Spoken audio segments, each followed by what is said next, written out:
Good Wednesday morning, everybody. John and Lance along with Dell for the next 3 hours here on ESPN 97.5 and 92.5. And I found it interesting. I don't know how interesting you're going to find it. Who do you think is the second favorite for MVP right now? It's not Nico. It's not Nico. No. It should be Nico. I think it's Jaden at 12-1. It's not Jaden. Hold on. It's not CJ. It's CJ.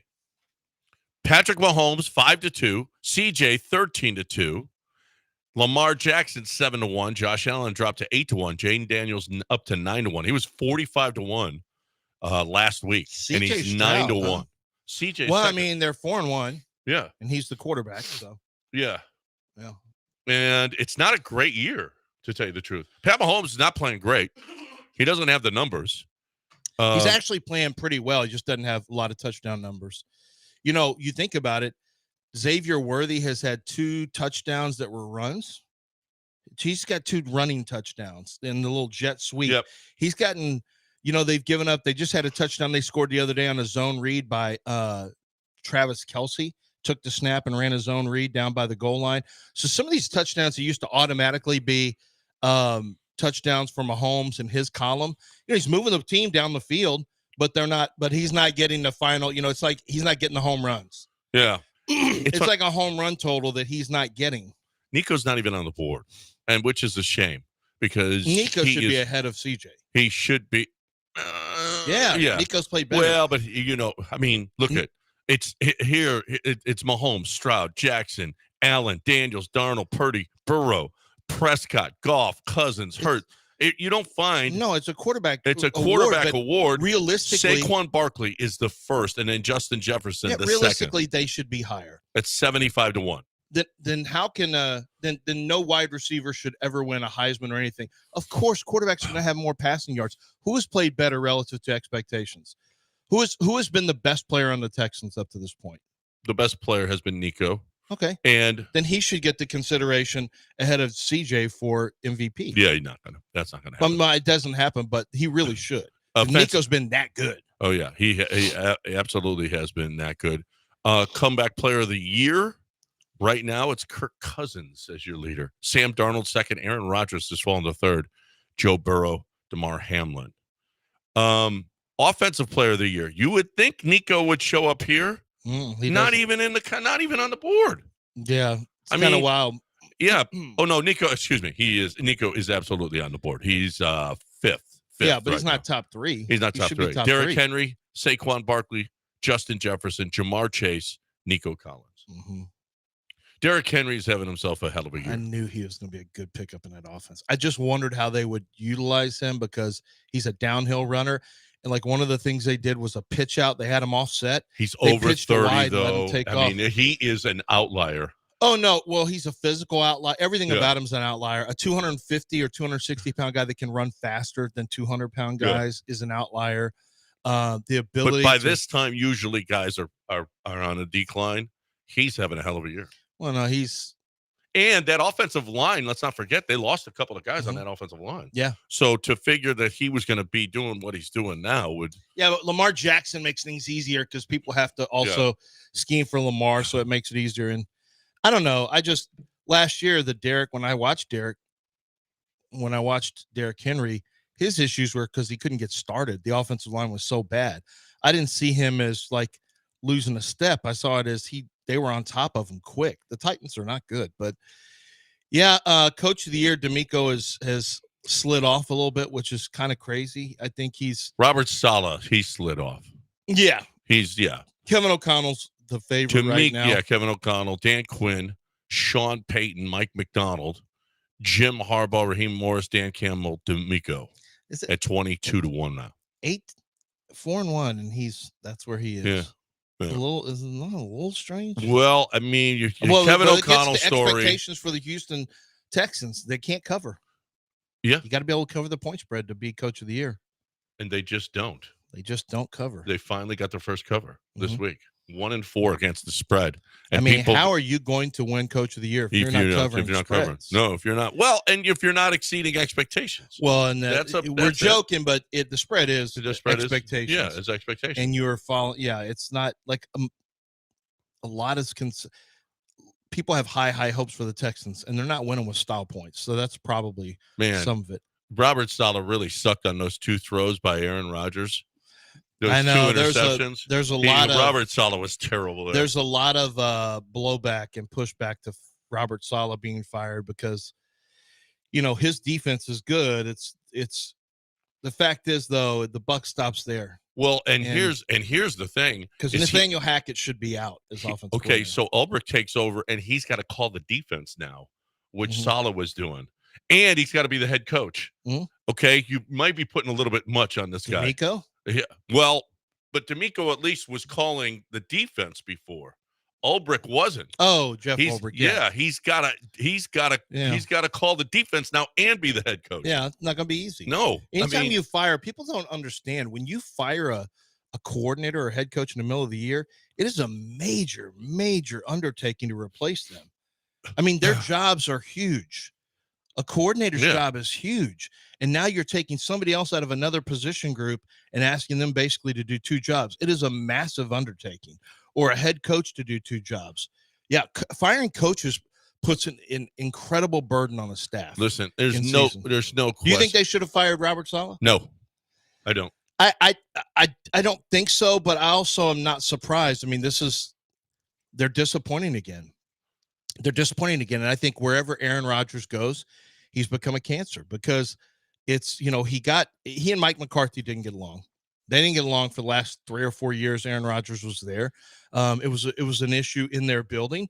Then you have with the Jets, he comes in and suppose there's a list of demands that he has. He's like, what? No, there's not. There's no demands. Yeah. And then Alan Lazard, Randall Cobb, they all get signed. Right. Nathaniel Hackett, his personal friendship king is right there as the coordinator. It's like Aaron Rodgers, I think, is responsible for this. And then you see Aaron Rodgers he's absolutely with the weird move that he and Saleh had where he tried not to hug Saleh. And I wrote that off as maybe awkward, just an awkward thing. I could understand Rodgers. It's the second quarter, and what are you hugging? Wait, this game, we got a long game here. What? I'm not hugging you. But you're just excited about a touchdown. Yeah, I mean, he might not be a hugger. I don't know. He might have been on shrooms or something. Maybe he only hugs when he's on the mushrooms. I don't know. Oh.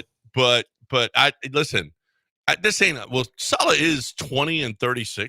No, of course he didn't have a quarterback though. It's not. He hasn't had a quarterback, right? But it's not crazy. No, I know, but that's well. Yeah, well, it's not crazy for a head coach to be fired at 20-36 after expectations have been so high. But if you look at what's happened to him, I mean, no quarter. You got the Zach Wilson. And by the way, it was going to be Trevor Lawrence. Now Zach Wilson. They would have been better with Trevor Lawrence. Make no mistake about it. And Trevor probably would have been better with them. Maybe, but the Zach Wilson thing was a killer. I mean, Joe Douglas is as much at fault for this as that's anybody. What I'm saying. Joe Douglas and Woody Johnson allowed Aaron Rodgers to take over the building. I got a buddy of mine who got scapegoated for the Zach Wilson stuff. They let him go because he was somebody somebody's got to go. So Rex and they tried to scapegoat him behind the scenes for Zach Wilson stuff. That was the dumbest thing in the world. Obviously, that has nothing to do with Aaron. No, but it has to do with everyone else there who decided they were going to make that call, but somebody had to go. Joe Douglas, how's he still there? Name the last time. Well, I guess you could say LeBron to the Lakers was a success because they won during COVID. I don't count that. Tom Brady going to Tampa. No. But name the last time a player running a team was successful.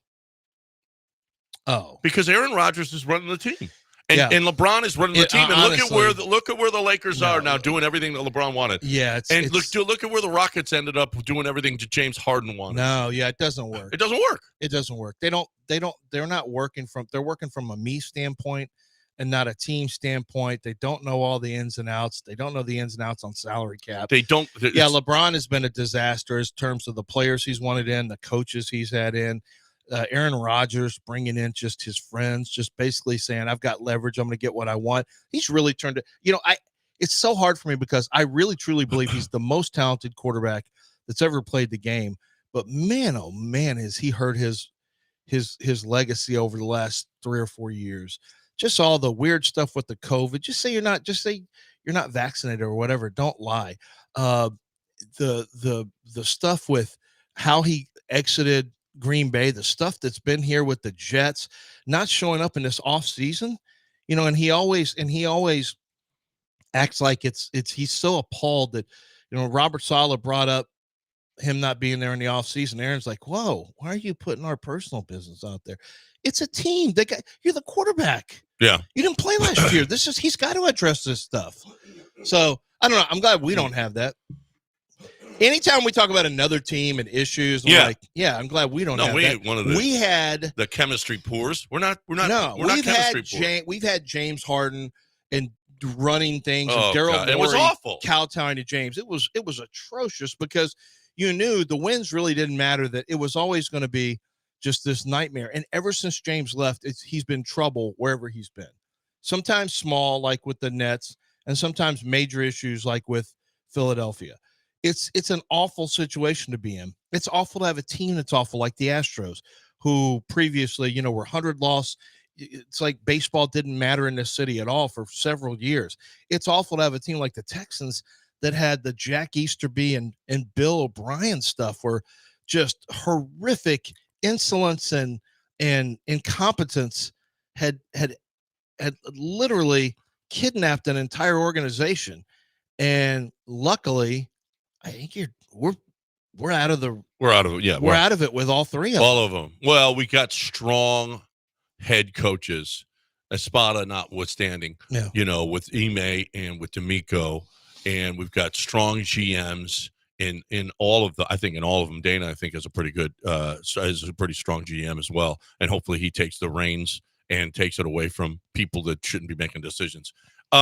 So that all said, you like the Jets against the Bills this week? If the Jets beat the Bills, they're tied for first in the division. In a crappy division. That's the crappiest division in football right now. Well, you didn't expect Tua to get hurt. Well, maybe you did. Of course I did. Yeah. Tua always gets hurt. But so the Jets are so the Dolphins, but the Dolphins did win this weekend. So, yeah, I still like the Bills. I like the Bills. I think the Bills can score. Not really. I actually don't. I'm trying to talk myself on the Bills, but I really don't, because that defense is so good. And he's Josh Allen against the Jets defense. Nathaniel Hackett still calls plays. Yeah, that's true. That is true. But remember, look at what they did in Green Bay and how good they were. That was a little while ago, though. Aaron Rodgers is not that same guy. He's not the same guy. Boy, he looks old out there. He does look old. He moves fine, but some of the throws and the underthrows have been just really bad. Yep. All right, 7-1-3. We're gonna try to hit the clock on time. If you guys are you trying to tell me that age is getting a player again? Yep. That it still is undefeated? Mm-hmm. It gets everybody. Yep. And guess what? It's getting Paul Goldschmidt. So yesterday we talked about the rumor about him and the Astros. He's 37, and the decline is right there on paper. If you buy into a declining, aging player, then you get what you deserve. We can't let the first baseman make the first baseman choices anymore. The old first baseman can't do that anymore. Please do not go get a 37-year-old. Trust me on this one, Jim. That's had his lowest OPS. You got to trust me on this, Jim. No. Paul Goldsmith, 4 years ago, 5 years ago, yes. 2 years ago, it was 115. Yeah. It happens that fast. It does. It does. I guess. Jose Abreu, I guess. Yeah, it happens that fast. All right. You know what happens Maybe fast, Justin too? Verlander. You get engaged. And if you get engaged, where do you go? Zadig Jewelers. And Zadik's got a really cool event coming up. Their Breitling watch is coming in and doing a version of their watch for the Texans. It's going to be super cool. Zadig Jewelers has been in this market for over 40 years, and it's a family run business. The diamond selection they have is above anything that you'll find here in the city of Houston. If you're looking for a diamond engagement ring, no one's going to have the selection of loose diamonds, the selection of settings, the selection of primary makers of the and designers of the band. But you can also do whatever you want to do for your wedding engagement ring. This is a huge time when engagements start happening in the fall. You felt it outside. If you haven't been outside, it's nice and cool. Feels great. This is when people start to decide that they want to get engaged and do something special and have a cameraman out there and the whole 9 yards. Did you know Exotic Jewelers, that's their jam? That they do that up on the second floor. Their entire second floor is dedicated to the engagement and the bride. So make sure that you stop by 1801 Post Oak Boulevard and experience it for yourself, the difference in the city's largest and most well-known and most popular jeweler, Zadig Jewelers.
You're listening to Houston's longest-running sports radio morning show. From the Veritex Community Bank Studios, here's John and Lance. All right, welcome back here on ESPN 97.5 and 92.5. 713-780-3776. D'Amico Ryans met the media the other day. Now, Del, let's get his explanation on the throw instead of the run at the end of the game. But he also, John McClain at the end, did you see it? Did you happen to see John McClain's question? Hey, D'Amico, why did Robert Woods catch a punt Wait, on the 2-yard line? Right, no, buddy. He just he still goes. I don't know. Well, no, but he's got it. he Somebody's have got to be somebody- paying him. Well, I don't know. Maybe somebody's paying him. Maybe not. He can Who do would whatever. want to go? That's what he loves to do. What do you mean? He's been doing it for 50 years. Charlie Palillo goes to Astros Yes. every day. Yes. Yeah. So that's what they like to do. That's. But what about retiring? Mark Berman retired, and all he does is tweet about sports. That's all he does is go to events. And John McClain, I'm retired Okay. at all the games. Like, Yeah. but you're retired and you still come in here. Yeah. Every day. You kind of do a retirement tour. Like Yes. what did you do yesterday? What did I do yesterday? I played golf. Oh, what? Did you have any drinks? Yeah. Drink? Coors Light. I didn't have drinks. I had Coors Lights. Drinks and I played had golf. my That's kind of like my you retired sustenance. yesterday. Yeah. Well, yeah, and I'm going to retire today too. Yeah. My wife is in LA, so This is how people in Houston retire. You retire in word, well, but the difference is you keep getting paid. And Mark Berman, he retired and still just does sports for free. no, but he does. Somebody is paying him. He's Mark Berman Yeah, he's working for somebody part-time, just a part-time gig. as sports. He's doing Paralegal? promotional stuff. He's doing some promotional stuff. Like Abigail does it. No, at the table giving out koozies and stuff. No, he's not giving out koozies at the table. No, Mark Berman, with all of his followers, has a big following, so he's promoting something. I forget what it was. I saw him at Huffy's at our get together for Huffy. So he's not fending off men double his age, asking about their lives like like Abigail might have to do. Yeah, He's not. Hey, what are you doing? Well, I'm just here with the radio Not station. just Abigail. Well, it's Sam a lot of too. them. Yeah, I'm just using the example you use. I'm just here at the radio station. So, what are your plans in life?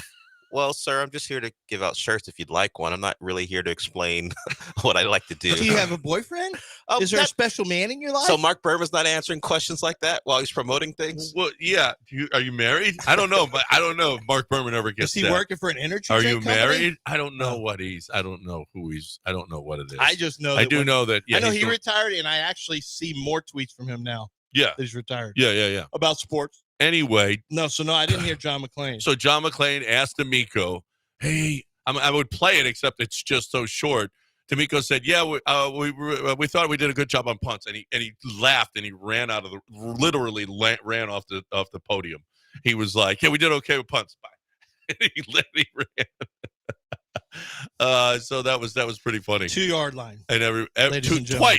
twice on the 2-yard line, he catches punts. I think they might address that this week. I'm not sure. Nobody's tried harder to get out of that job than him.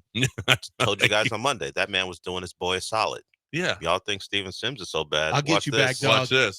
Don't worry about it. I In won't the do group this. text, you think it was like, man, I'll I'm get not, you back out I'm not there. even active today, y'all. Say a prayer for me. I'll get you back in that spot, dog. Don't worry. Yeah, that How 15. can you get me back? You can't get me Just back. watch. Just Watch. watch. Yeah, because that 15-yard penalty he got was soft anyway. He was on the sideline. Just give a little. He just chuck. gave a little elbow. Yeah, whatever. No, well, he had to be put in timeout. Okay. Maybe he woke up a little bit with that timeout he was in. He was in timeout last week. I'm surprised he had the job. He still had a job after that, if you want to know the truth. After muffing the punt and then the elbow, I'm really surprised. And then you saw who the backup was and his decision making. Now you're not so surprised. They were like, okay, that's enough. Okay, Steve, get back in there. Actually, D'Amico wound up apologizing to Steven Sims. Apologize for what I did to you. So he also had to apologize for why he threw the ball, intentional grounding, took him out of field goal range. Here is D'Amico's explanation on the play.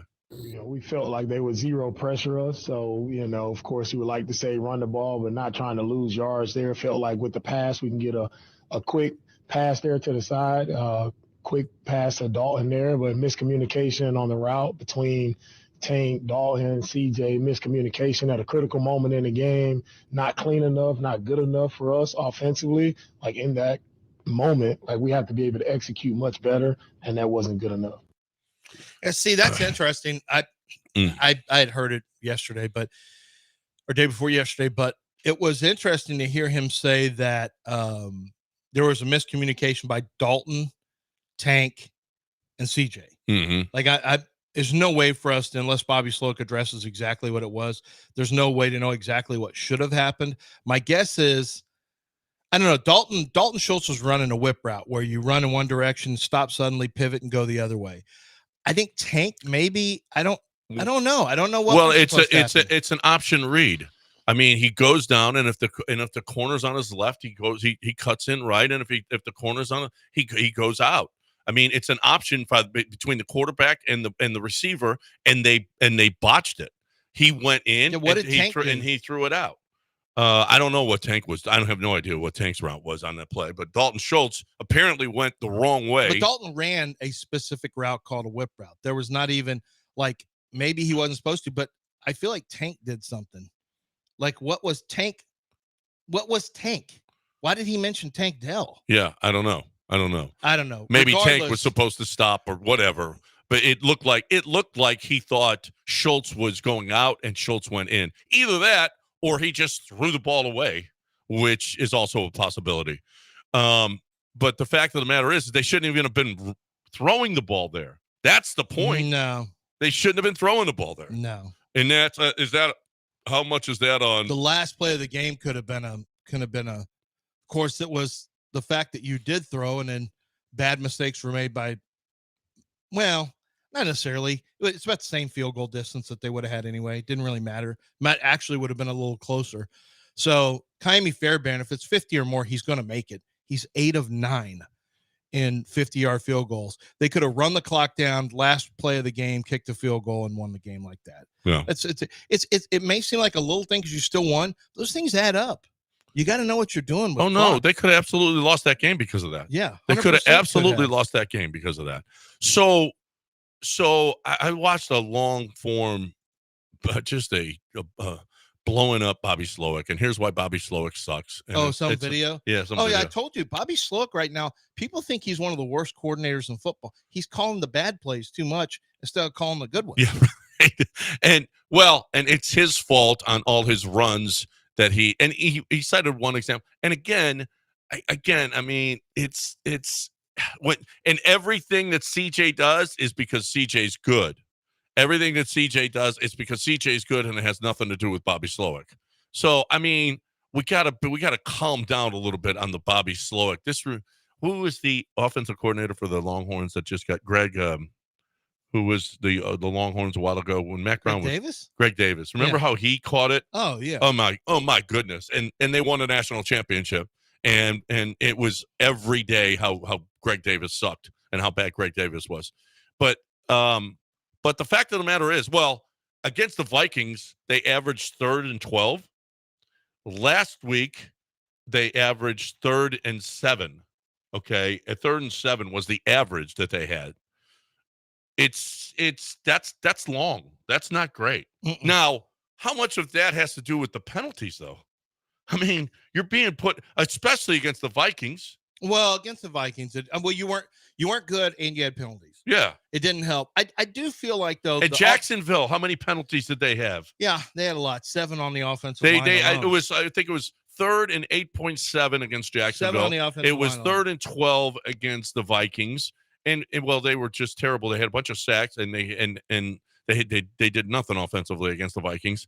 And it was 3rd and 7 last week. I don't think Tank should be static, though. I think if you can get him on the move, I think this offense would really benefit by more pre-snap movement from Tank Dell, forcing people to guard him when he's on the move. I think I keep mentioning Tank because I just think that Tank is a wild card that most teams can't guard him man to man. And if you're going to zone him up, then he gets the ball quickly underneath. Put him on the move and in motion, use him with fake jet sweeps, use him with jet sweeps, but do something to have an explosive playmaker. Remember, this is an elite punt return talent too. You're not going to have him returning punts this week because no one wants to get him because he'll get hurt. But this is a really special player with the ball in his hands. It's been proven before. So find ways to create concern for defenses with pre-snap movement using Dell. I think there are some things that Bobby Slowick can do. I think this idea of play calling is just the easiest thing for fans to what they don't if they don't understand something, they just say, I knew that run was coming. Who gives a crap if you knew a run was coming? Guess what? Everyone knew a run was coming with the Tennessee Titans and Derrick Henry. It doesn't matter. You have to be able to stop it. You have to be able to, you still have to be able to execute your blocks up front. And the Texans, for example, Kenyon Green struggled to execute blocks. Juice Scruggs has been very average this year. So, there's still something. It's okay for a team to think you're going to run, or for a fan at home to say, I bet this is a run. Guess what? If they get, all they want to do is gain 3.5 to 4 yards, and it's a success. It's not like, this is not Madden. There's a certain element of punishing teams and making them wear down by the fourth quarter. There's a certain element of setting up the play action, which you have to understand with Bobby Slowick and this offense, and the same thing for the Green Bay Packers offense, and for the Minnesota Vikings offense, and for the Miami Dolphins offense, and for the San Francisco 49er offense.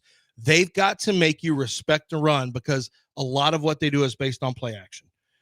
It's literally the format for the offense is, you've got to respect the run, because we've got to make your linebackers dive down a little bit, or your safety come up because of play action. It's how the offense is built. And it started that way with Mike, with Mike Shanahan. And Gary Kubiak used it. And this is nothing new. You've got to be able to run the ball or force the threat of a run. So what do you, and oh, by the way, they're not good. They're not good at run blocking. They're just not good at run blocking. So what do? I mean, you continue to bang your head off of the wall saying we got to run the ball, and we do it unsuccessfully all the time. We average 2 yards a carry. Bang, bang, bang. Let's do it. Keep doing it. You have no other option, though. You have to run the football. You can't put CJ in this situation. You can't have, but you put him in a worse situation when it's 3rd and 9 all the time, 3rd and 7, 3rd and 8 all the time. So I don't know what the answer is, but they got to. You know what the answer is? Run block better. That's what you guys need to do. How about that? Let's run block better. There you go. Time for you to talk about, who does it better? John Daspit. John Daspit does a great job. John Daspit's a personal injury lawyer whose number one focus is making sure that you are taken care of, and that you have no hassles after you have been injured due to someone else's negligence. There's no reason that you should have to worry about, the medical bills, getting the medical care that you need. There's no reason that you should have to worry about, how is this physical therapy going to work out? I'm not able to work because my lower body, my leg or my hips, and I've got a broken leg, a shattered femur, or whatever the case may be. Daspit's going to make sure that you get paid for the time missed from work. That is going to come out of the insurance's pocket. The pain and suffering is going to be accounted for. John Daspit wants to make sure that you are going to have everything back to normal based on the fact that someone else was at fault in your injury. And it could be at the workplace, it could be on the roadway. I just know that Daspit has a ton of lawyers working on these cases, so that they have a caseload that is a smart caseload, that they can spend the time on the caseload they need. And even so, they still work on the weekends. They still put in massive amounts of hours. John demands it. You can't work for John Daspit if you're not ready to work for the people. And that's what John Daspit requires. 713-CALL-NOW. At 713-CALL-NOW, or go to daspitlaw.com.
Well, because I'm talking about Gulf Coast Windows. That's why. Founded by a veteran of the industry, Jim Fiume. Okay, he opened the doors 36 years ago. What a great story he is. He was an orphan. He came to Houston. He started up this business, and he just has kicked ass. He really has. And when you go and you see this product, and if you're in the market for windows or a door, this is a place that you should really go to. I'm telling you, when you see the selection, when you see the quality, double pane, double strength, you're talking about increasing the value of your home. You're talking about privacy. You're talking about security. I mean, there's some windows there that you can't break. Guys can't break them. Okay. You're looking for the best way to get windows in your home. The installation, second to none. The workmanship, the pride, the value, everything about it. The quality, everything. It doesn't get any better than Gulf Coast Windows. 713-849-5454. 713-849-5454 or gulfcoastwindows.com.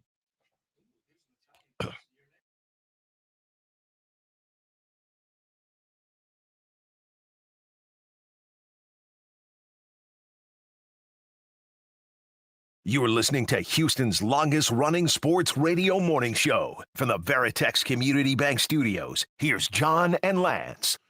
All right, welcome back. 737 ESPN 97.5 and 92.5. Let's go. You got the Patriots this week. Drake May. Dell, what do we expect out of Drake May this week?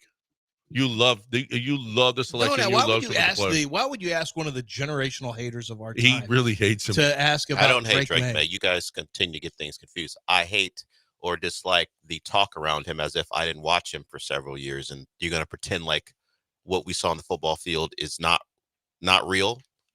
Drake May is fine, but the hype around him, get out of here. There's a reason that he was being applauded for being able to get away from center and hand the football off. Those are some of the plaudits he got in the offseason. Well, that is different. No. His footwork was did they not have a quarterback coach at North Carolina? His footwork was awful. Everything he could getting under center, he couldn't do. I mean, you had to teach this guy the basics. Now, he's got talent. skills. He's got skills, but there's no chance of him being ready. And the Patriots are moving in this direction. I don't know why.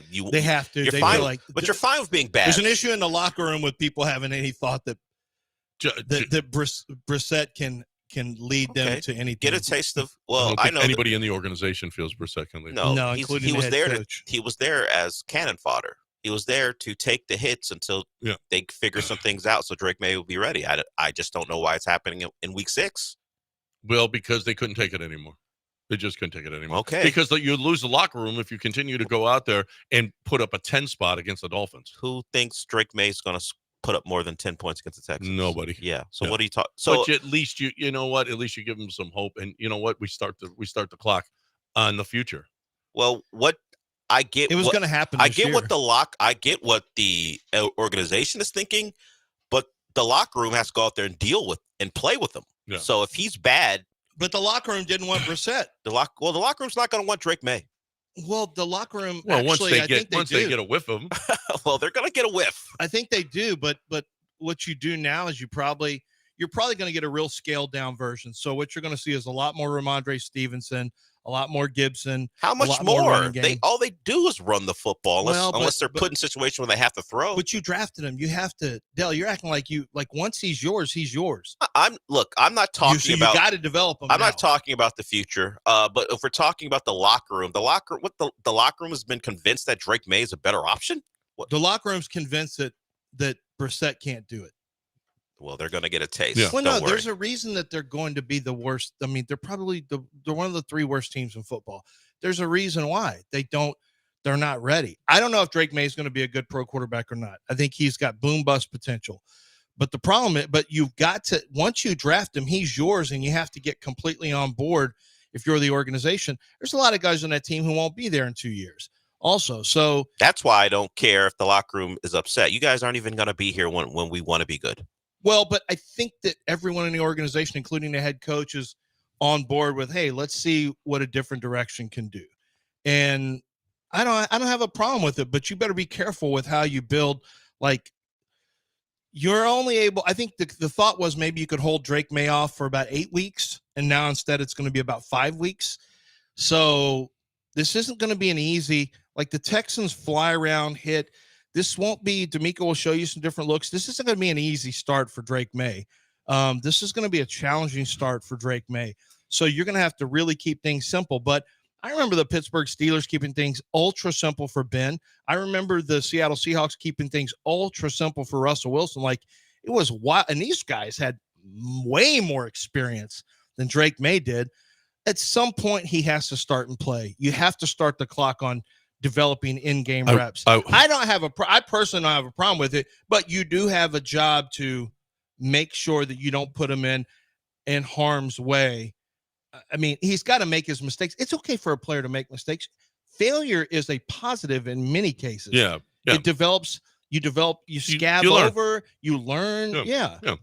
Let's get Chris from the Woodlands in here and let's talk about Told this. You couldn't listen to Patriots game. Mr. Haterade. I'm the one trying to protect Drake May. What do you want to get him You out don't there want him killed? to play ever. You want him to get killed. Oh, let's see what happens. He's gonna die out there. No, he's not going to die. I'm trying to protect Drake May. Listen, Daniil Hunter and Will Anderson Jr. Yeah, they're not killing they've anyone. been around lately. Trust me, you've been safe You're for the okay. most part. Oh. We're okay. You gotta be more You concerned haven't up met the that middle. Patriots offensive line. A normal offensive line, I'd agree with you. That offensive line stinks. Yeah. It really isn't all on Jacoby, but Like, they couldn't take it. I'm telling you, they couldn't take it anymore. Well, stop being cowards and take it a little bit more. Take that. That's your thing. I don't say What that. you just said? Wow, Diddy. Look, Chris, what's going on? What's up, guys? Love the show. Hey, I had a comment before my question. Has Willie Fritz already canceled his interview after missing last week unexpectedly and having a 30-point offensive outburst? Has he canceled that interview? No, he hasn't canceled his interview. It wasn't because we didn't talk to him that week that you don't know that. Put up a 30. You don't know that. Hey, if he has any land superstition in him, he's canceling it 100 this week for sure. If he's got any superstitious bones in him at all. But my question is, what do you think, Lance, I guess specifically, that D'Amico may do with Daniil Hunter and Will Anderson?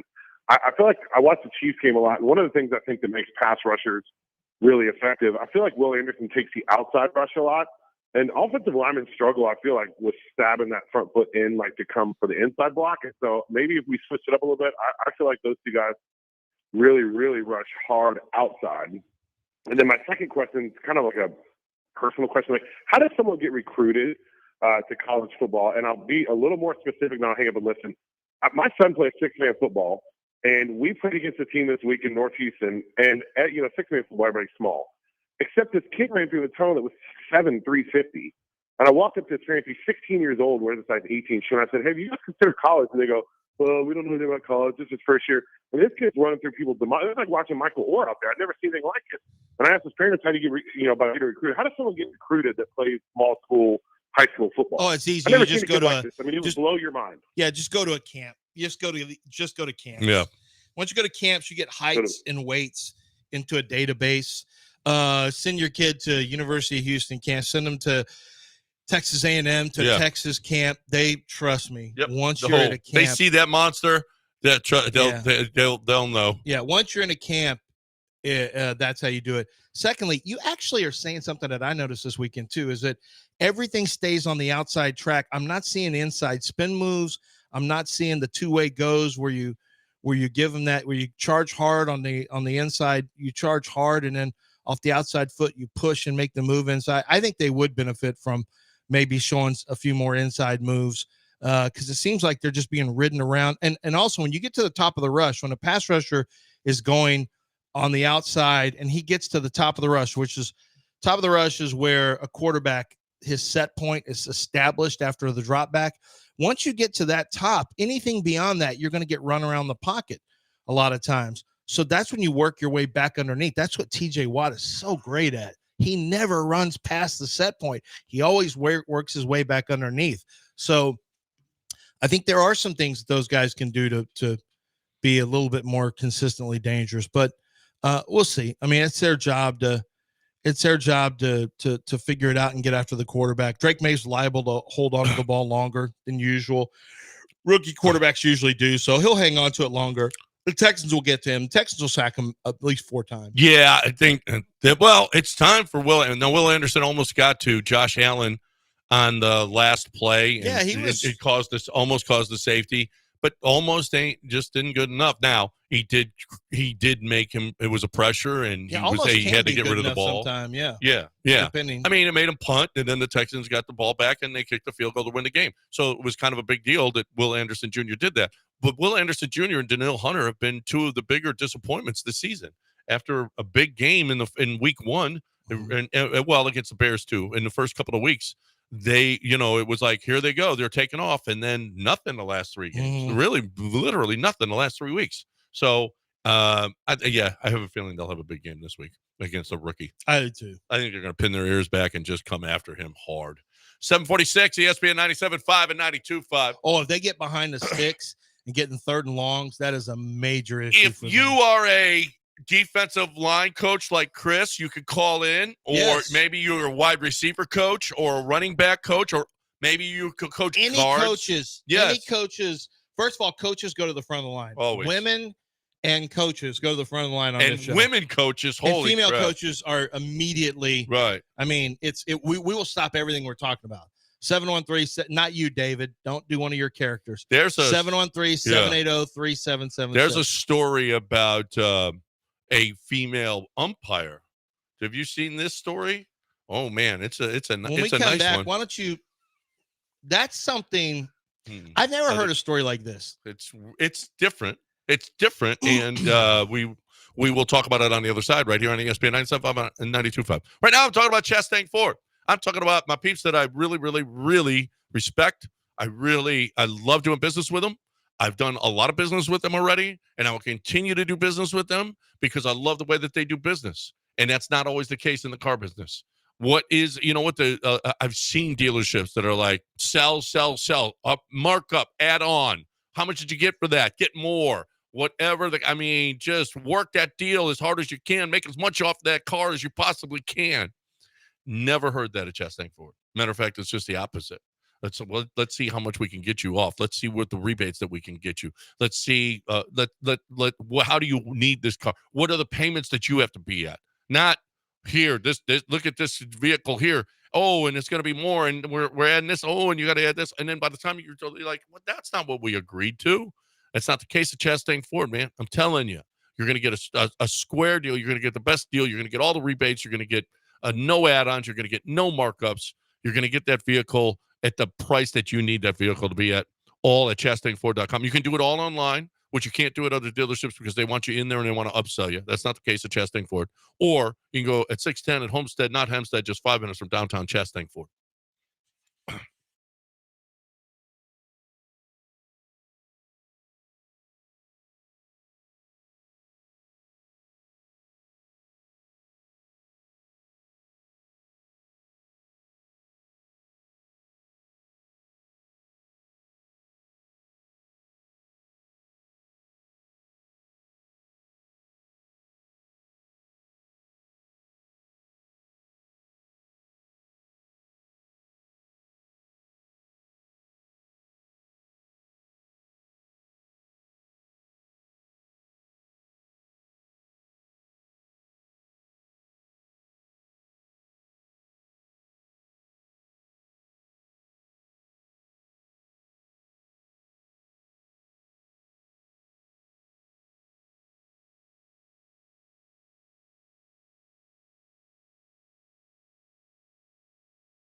Allstate Windows and Siding, company here in Houston. Windows are made in Texas. Why is that important? Because our weather's just different now.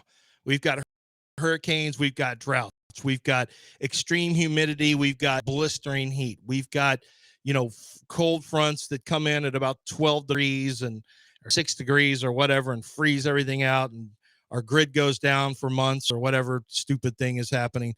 We need windows that are made for the weather that we face, the extreme weather, and somebody who understands it. And that's where, the Texas window makers come in.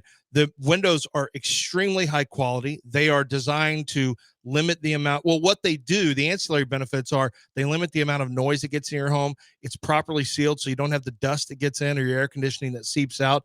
They are much safer against the weather elements and especially the high winds that you have. They do hurricane windows for people on the coast that are specific to the hurricane strength winds.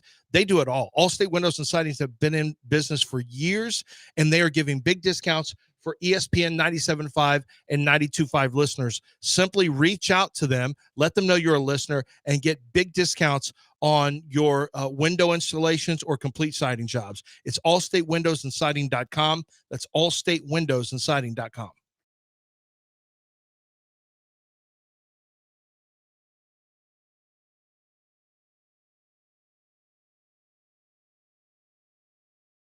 Broadcasting live from the Veritex Community Bank Studios, it's John and Lance. On ESPN 97.5 and 92.5. Now here's John Granato and Lance Zierlein.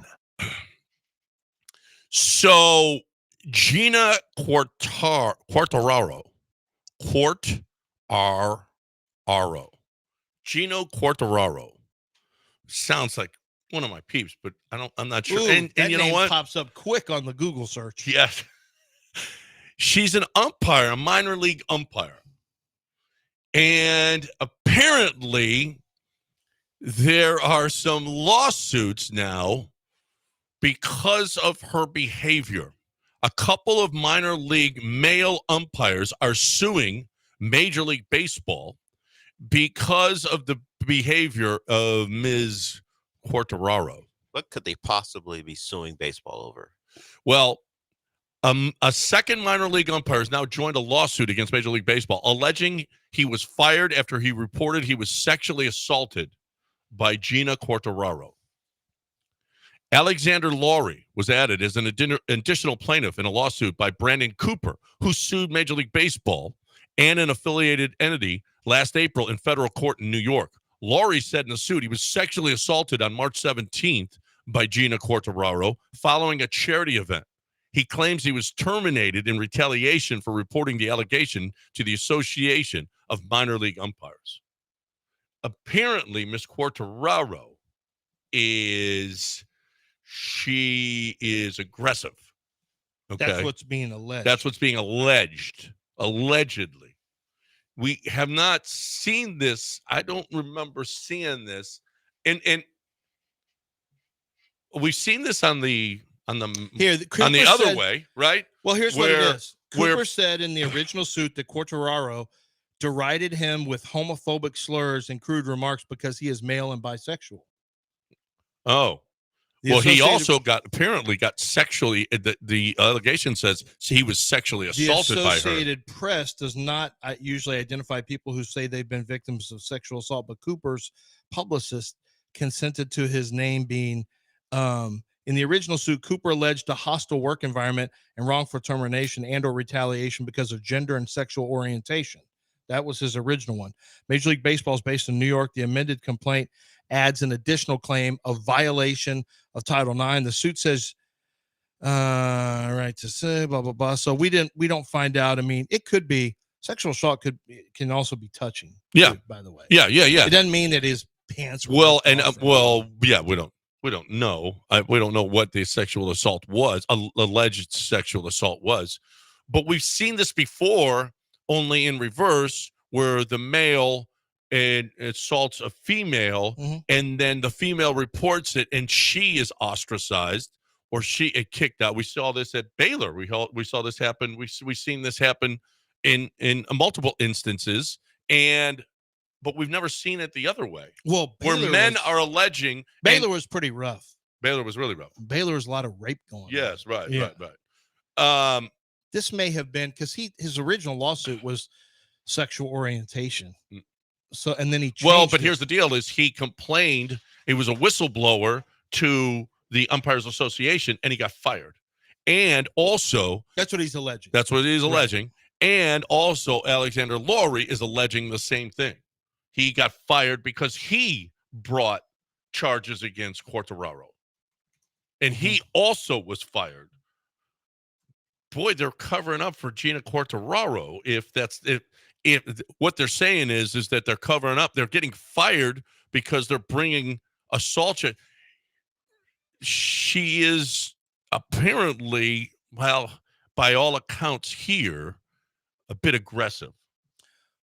Yeah, I don't know. After reading that, maybe so, but she also may have made some comments and maybe, who knows, grabbed them on the butt or something. I mean, that would count. Yeah, if he wants to. Well, if you do that to a woman, doesn't that count?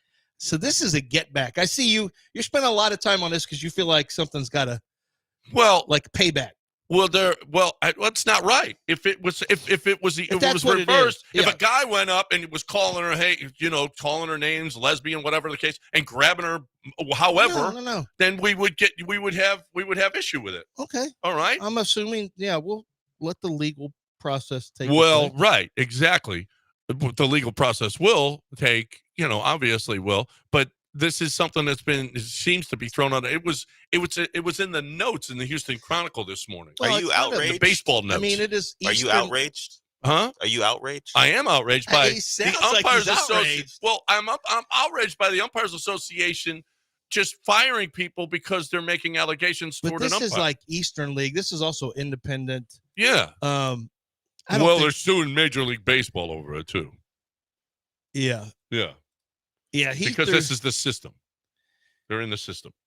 Yeah, that's fine. Well, that's where the biggest and Major League Baseball has more money than the Eastern League. Right. That's why Are you going to be following this case to its conclusion? But these guys have a dream of being umpires and they're fired because Gina Quartararo. Well, maybe they also weren't getting handsy. Maybe they weren't good. Also. And maybe because gender, this is based on me being gay. Is it coincidental that they brought these allegations and they got fired? Both of them? But there's accusations of people trying to just play whatever card they want to when they're not very good, and people get rid of them and they say, this is racially based. Right. Like, Angel Hernandez. Here comes the card. And maybe he filed a lawsuit. Maybe they were getting rid of him, and he's like, it's because it's because I'm gay. And then they said, no, we're not going to. Also, sexual assault in it could be. You don't know. And Major League Baseball, you're in trouble. I have no idea. This guy could be the best Rob umpire Manfred's ever. Like, what? Well, wait a minute. Major League Baseball? Right. I'm out here trying to have the playoffs. What do we have to do with this? Well, they're in the system. You paid. Yeah, you don't know. He might be the best umpire ever. You are outraged by this. I'm outraged by this. No. By getting fired because you're if you're a whistleblower. This is news of the weird thing. No, this is not new. This is not weird. I'm talking about abuse here. I'm talking about Major League Baseball needs to pay. Yeah, I'm just trying to figure out exactly what's his angle where you're riled up. Are you upset about the gender issue that maybe they covered up because she's a woman? Are you upset because baseball is firing people they shouldn't? Which one makes you more outraged? Which one do you what's the issue here for you mostly? Well, it's reverse actually. It's because listen, if a man brings this up, he gets fired and it's okay. No, but if a woman brings this up, this is what I'm asking. Then everybody then heads roll. If a man brings this up, now all of a sudden you're going to get fired for it. You believe there's a lack of you believe there's some hypocrisy going on. There is a lot of hypocrisy. Okay. Do you have James Brown's in today's world big payback? In today's world, Del, we don't sexually assault people. Well, okay? we just don't. I would hope and get fired for it for bringing it up. Here's the thing. I would hope that continues. I didn't see any allegations of sexual. Like he didn't in his thing. She made comments about him being bisexual and homophobic slurs. He never, like in the thing that they had in the article, suit, this report says in the suit he was sexually assaulted. I know on March 17th, a specific date. Yeah, that's why when I was reading this in Washington Post, I was Googled it. It doesn't give a specific thing that happened. I'm just outraged. That's all. I know I can see that. We can't have this. People have to pay for this. It sounds like she might be Italian too. It's bothersome. we're getting handsy like that. Wait, I thought we were done Yeah. with those days. Yeah, the Italians are not known as touchy people. No, we're not. Okay. Very stoic to yourself. I'm a That's little what my disgusted. people. Germans, we don't touch each other. There's no So- hugging. Yeah. In this case, you don't think people are out to get the Italians? Yeah. No, In the this Italians case. are the troublemakers in this case. Okay, I stand with JG. Jackie says, I stand with JG. Actually, sad to see LZ standing with the aggressor. I do need to see a pic of that umpire before I make a final decision. Well, though. You're not going to You're be going to happy. convict her. I would listen. You're John's not already going to be convicted happy her. about Gina being said. John- But John- Tony wants to know why we haven't mentioned the Seattle Kraken assistant coach. Yeah, that first woman assistant in the And NHL. She looks like this. No, I saw that. Yeah, I saw Look that. at the tone change. Sometimes you don't have to see No. on radio. You Yeah. just hear You it. just know what's happening. Yeah, Yeah. no, I saw that. I was like, yes. Did you see the Yes. little people chugging at the there's a new team, Utah, right? The Utah Hockey Club. Did is you what they're called. see the Utah Hockey Club? There's little people in the stands chugging beers through out of In their Utah? shoes in Utah. Are you sure it wasn't near beer? In Utah, chugging beer. I know that none of that makes sense. Well, they have 3.2 there. They have 3.2 beer. Oh, okay. Yeah. They do have beer, but it's 3.2. They Well, but certain people cannot have any. right. Can't have 3.2. Well, these are Where's little. this? Hopefully, this isn't in These are Salt little Lake City. people. I'm not sure Well, that Well, they're. they play by the Mormon rules. They play too. in Salt Lake City. You can drink in Utah, by the way. And a You do know 3.2 that, right? You can drink there.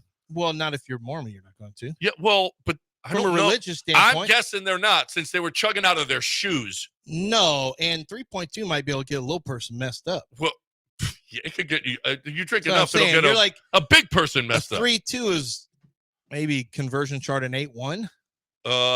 Well, I don't know. No, beer is like 6% or something like that. 5-6%. That's all it is. So 3.2 is less. I guess it's still. I'm just doing a conversion chart on size, but I guess but it's size, the yeah. amount in your bloodstream. Yeah, I guess it doesn't matter. Right. Well, no. It does matter. At 3.2, you can still get messed up. But here's the deal: is I just thought you would love that there were little people at the game No, I do love chugging that. out of their gym shoes. No, I do love that. I mean, that's gross, though.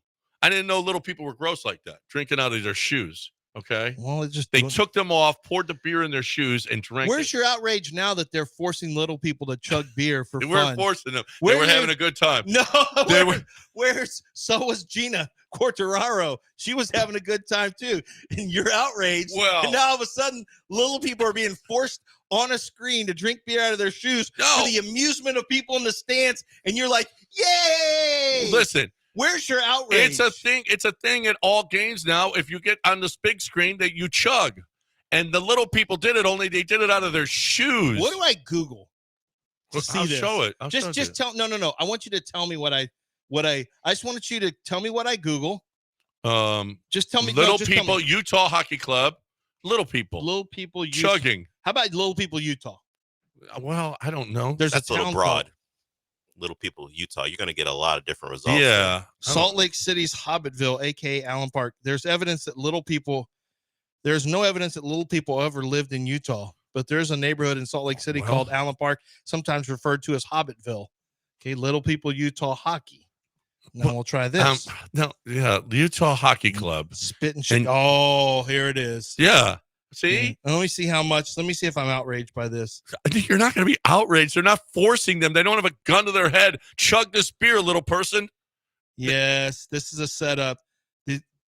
And- Yeah, this is a setup. They put two little people there, like you know how they set up people who dance and do Yeah. and they do fake Or they of celebrities that are at the game and they chug. well no, that's real. Yeah. I think this is one of those setup things where you do a marriage proposal that goes wrong and the girl slaps him or pours beer on him. We see that all the time. We see the guy dancing. Next thing you're going to tell me that you believe it's not a setup when the mascot throws a cake in someone's face who happens to have a Clippers No, jersey no, on. but just showing the little people, they might have got excited and said, "Watch this," no. and watch When what have you we do ever here. seen two little people at a hockey game? Well, I've never Have you seen ever a Utah. seen it? It's the first game ever in Utah. Have you ever seen two They little might people? be. They might be season ticket holders. Why can't they be? Have you Why ever can't seen little two people little like people hockey? at a hockey game at Man, Utah? that is- you're They just- already just. I you read are something really on Reddit all- that said you no are little people in Utah. you This are- is a setup. you're a terrible You know what? person in this Set up segment. by who? Oh The- yeah, because the hockey they've club? never had bouncers throw little people and do all this. Am I wrong? They do this for entertainment all the time. We got to stop this. Like, we got to stop what Utah What hockey do and you- everyone's laughing. what Look do at you- them all having a good time at their What do you expense. think is going on here? I'm outraged. Well, how about you outrage yourself into a break? Yeah, into a break. Man, we're how about so you? far through a How about break you outrage yourself into underdog? Underdog Fantasy. Let me give it some time so we can get a clear break on the sound check. Hey, we were just talking about some football and some sports. I want to talk to you now about Underdog Fantasy. And what does Underdog Fantasy have going on for you right now? What's the latest and what's the greatest for Underdog Fantasy? Well, Underdog Fantasy is making sure that you have the most fun at actually, enjoying your watching experience when it comes to sports. What are you doing right now when it comes to sports? Well, you are watching games, you're watching the playoffs, you're watching the beginning of preseason basketball, which, by the way, they have higher or lower totals on that. Your boy might have hit on Lauri Markkanen under 13.5 just the other day on lower than 13.5. You go higher or lower than the stats they have out there, and you can mix and match pro football, college football, playoff baseball, basketball.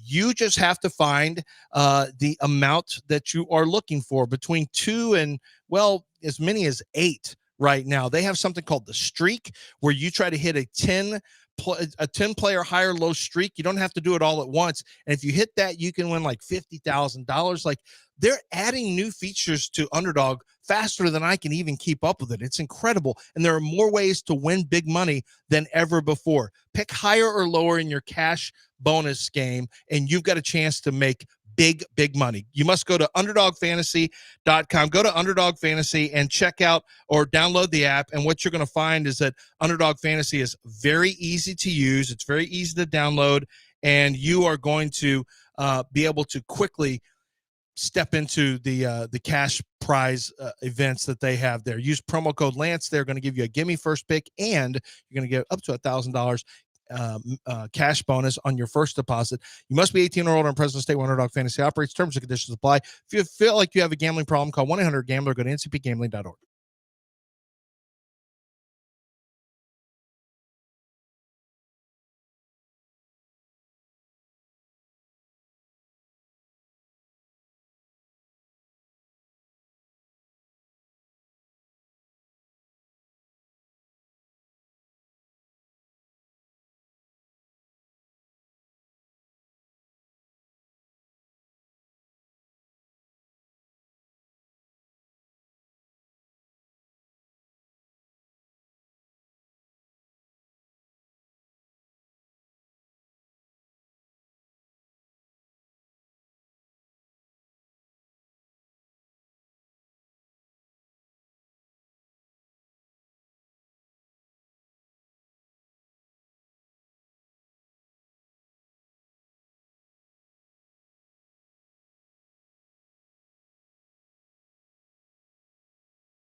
Welcome.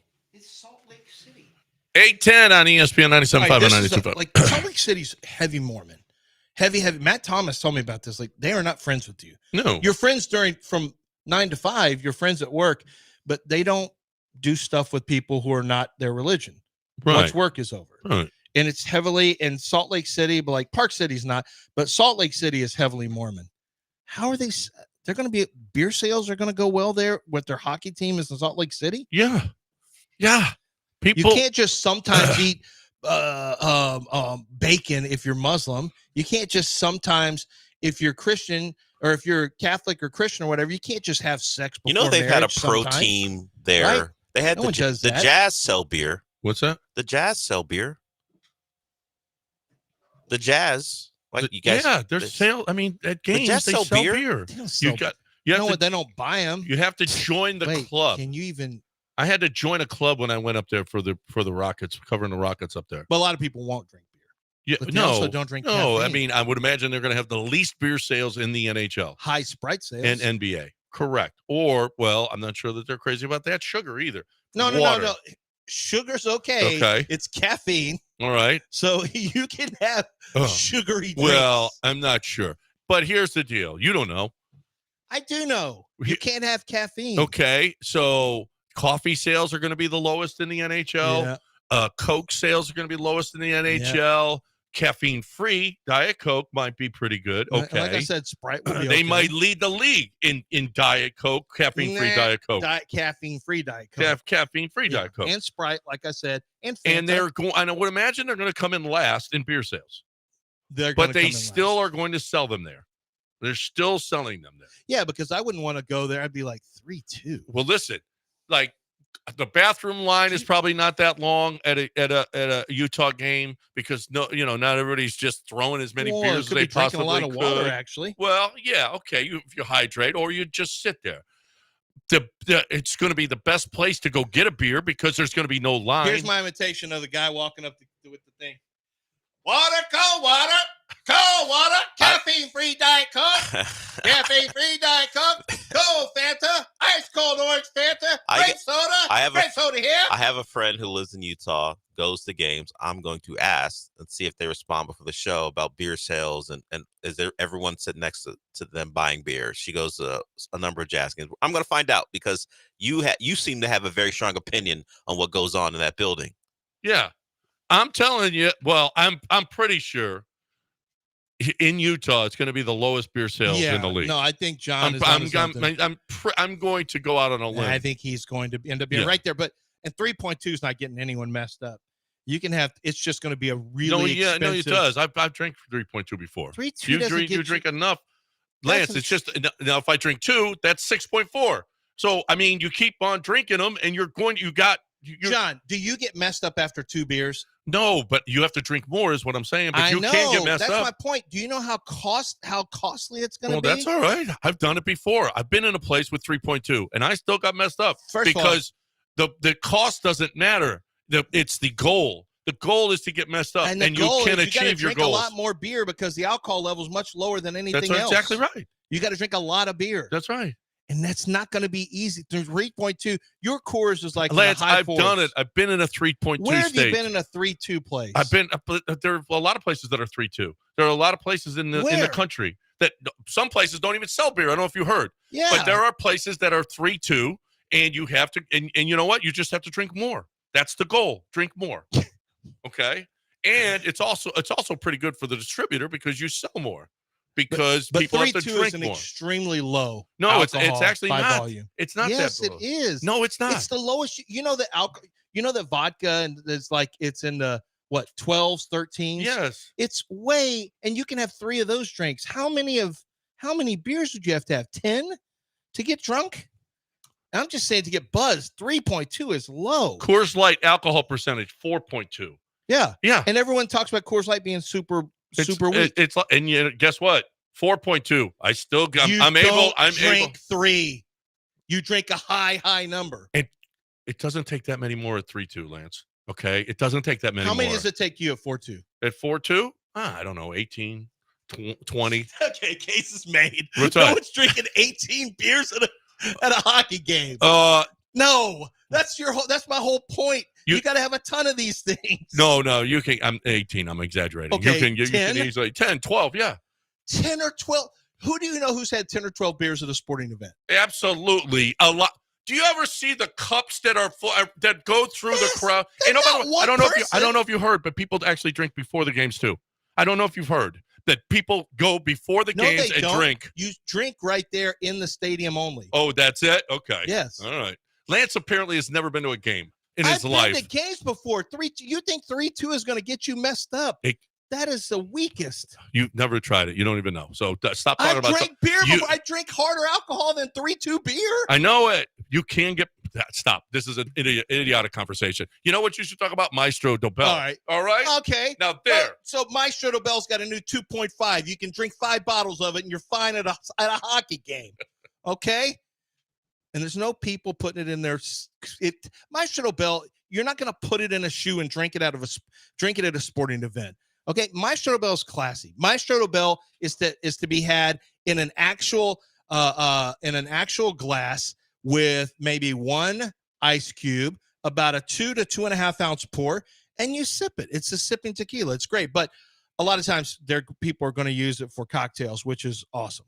That's not a problem either. You can use it however you like it. That's when it comes to drinks, you want to have things the way that you like them. And that's what Maestro Dobel understands. If you want a sipping tequila, whether it's Reposado, Añejo, the Cristalino that they have called the Diamante, it's there for you ready. Go pick up a bottle wherever fine liquors are sold. But, if you're looking to make margaritas, might I suggest their silver or their smoke silver, whether it's rocks or frozen, it's going to kick it up a notch.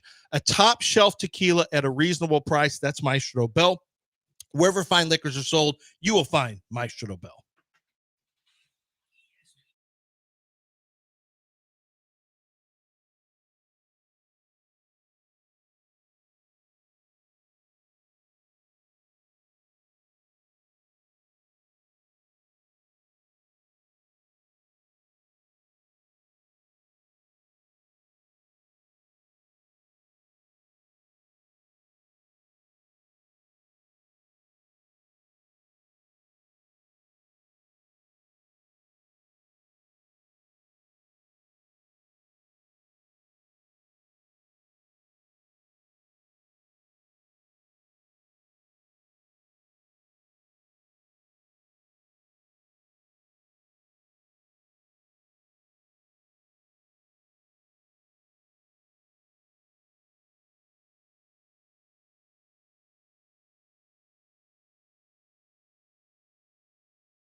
All right, time to talk about mybookie.ag, promo code BET975. You got, okay, hockey has started. Are you a hockey aficionado? Well, do you know hockey? Because you can make some money betting hockey. We got every day we got football. I think we got 55 straight days of football nonstop every single day in this country. You know what that means? Money, money, money, money, money. You know the game.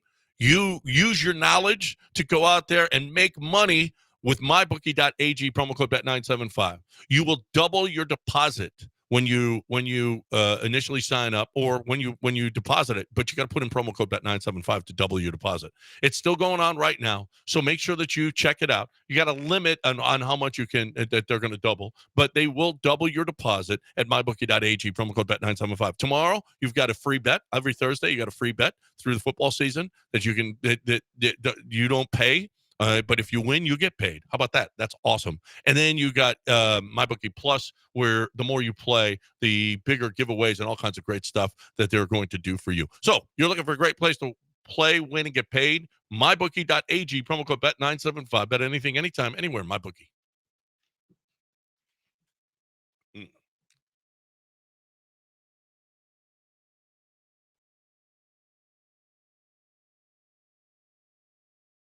You're back in the Veritex Community Bank Studios with John and Lance. On ESPN 97.5 and 92.5.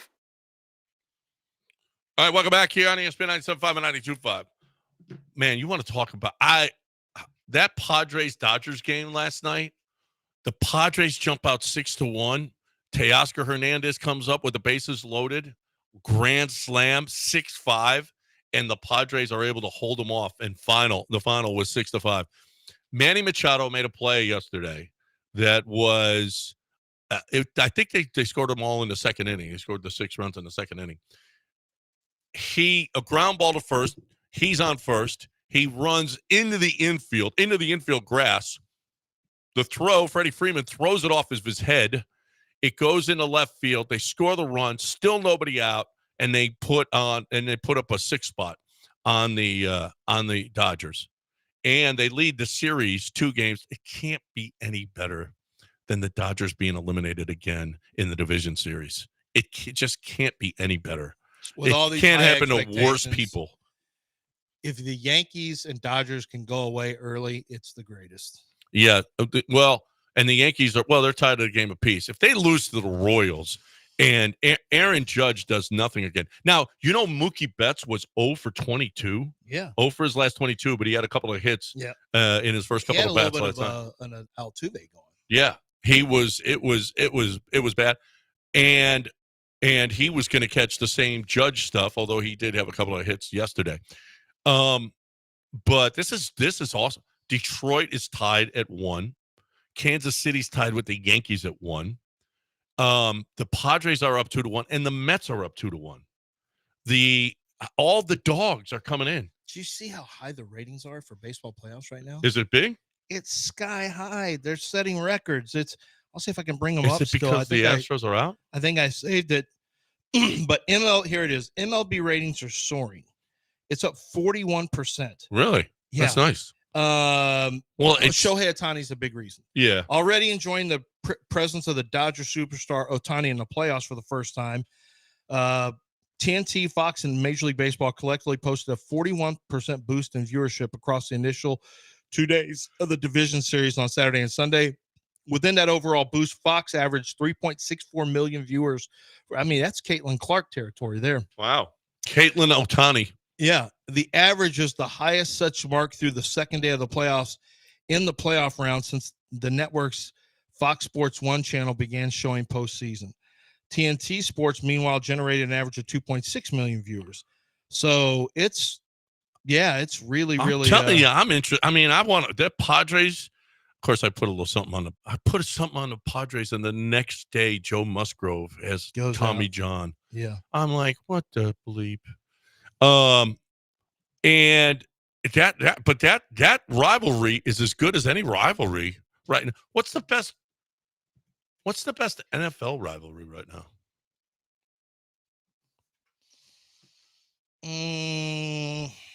Is there one? Ravens and Steelers is always good. It's been good for a long time.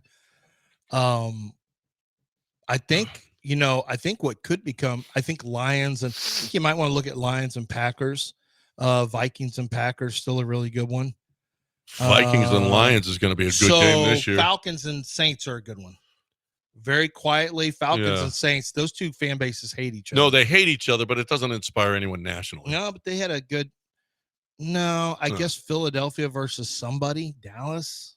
I don't think there is one. I don't know. 49ers and Rams had a good one for It a little was bit. for a while. It was Patriots Colts because Brady and Peyton. But I don't. Go Colts! Why did you just wanted to play that? Yes. You said Colts. Is it Texans and Colts? Go Colts! Okay, I take it back. Texans Colts. Go Colts! I take it back. Caitlin Clark's highest rated game was 2.54 million viewers, the playoff games. And actually, TNT barely beat that with their baseball playoffs. So, and Fever and Sky in June had 2.3 million. Basically, Caitlin Clark, her games measured higher than the first round of the playoffs. Quick, let's talk. Astros didn't rate what I want you Caitlin to Clark break did. down the WNBA Finals matchup. I mean, it's going to be a good one. Honestly, you look at what we're talking about here is two teams that really. No, listen. Seriously, What do you think about what about the travel between the two cities? It is what it is. You're just going to get what you get, and you have to just. It doesn't. Don't tell me how big the waves are. Just bring the ocean in, and that's Bring the ship in. Yeah, whatever. you Yeah, don't bring the ship in, not the ocean. You don't in. bring an ocean in. No. Bring the ship in, and No, that's the same. so when I look at this, I see a lot of. So what do you? What? Wilson's going to have to do. Well, what her- about the players? Allison's going to have specifically to. Allison's got to do much at better. center. Allison who? Allison? Mm-hmm. Allison's got to do better. Wilson? Which Wilson? No, Allison. No, Allison. you said Wilson. No, Allison. Alice. No. I meant Who? to say Allison. Allison who? What do you? Come on. Come Don't play on. Stupid. What do you mean? You know who I'm talking about. Do you know who's playing? Yeah. Yes. Who? Well, And that's the whole what thing. about- Is that this really transcends names. Like it I'm transcends talking about names of teams. organizations. Does it This transcend names This of is teams? really No. you No, throw it's the really not. names of the teams out, and this is No, about the that W. no one ever. No, who's playing? It doesn't matter. This is for the W. It kind of matters. This is for the W. Who is playing it in could the series? Be anybody playing. No. And whatever There- whoever but, steps yes, but up. there are two teams playing. Yeah, Who, the Aces. No. Nope. Not the Aces. I didn't mean them. Well, you said I them. meant the The who? Sun. No. Nope. Mm. Nope. Not the Not Comets the either. Sky. No. The Storm. No. None of them. None of them are playing. The Mercury's playing. No, Nope, they're not. them. God No. bless. We're almost Liberty plays. Yep. There you got it. Yep, Yeah, yeah, Well, there's you one. knew that all along. though. Yeah. Well, Liberty, yeah, but and then What about their best player? they're taking on. She's good. I mean, there's a lot of good players for the Their Liberty. best player. They're Let's full be of honest. great players. Some of the best players in the league play for the Liberty. Well, that would make some sense. They're in the finals. Yeah. Yes. What about their opponent? Oh, what about them? What's the name What's of the their team? name? The Sparks? No, they've been Not- bad they're all not year. I didn't mean They're the like Sparks. Worst teams. I didn't mean the Sparks. Wait, not the Sparks. The Dream? Not them No, either. they're bad Not too. the Dream. Mm-mm. It's not the Lynx. It is. It is the Oh. Lynx. Actually. Oh, did they? Oh, yeah. I was out of town in Tuscaloosa. Ah, okay. I didn't see how. So they ended up coming. They ended up coming out of that series. Yeah. Against Lynx who? did? Who do they come out of that series against? Well, it doesn't. Well, I don't look in the past. I look forward. Got you. It's on to the. So looking forward. It's on to the Mhm. Liberty. So looking now. forward, who are the best matchups? So when I went to What are the best Tuscaloosa, I matchups? missed a lot of the results that Yeah, but happened because Tuscaloosa does not have WNBA results. Understood, They're but backwards. you understand this is about the league. So Yeah, it's for the W. That's why it doesn't really matter who the teams are. Whoever the teams are, which I know the teams, Yeah. it's the Liberty Yeah. and the Lynx. mhm. But whoever the teams are, whoever the players are, really, the Where does- players are irrelevant. What cities are those?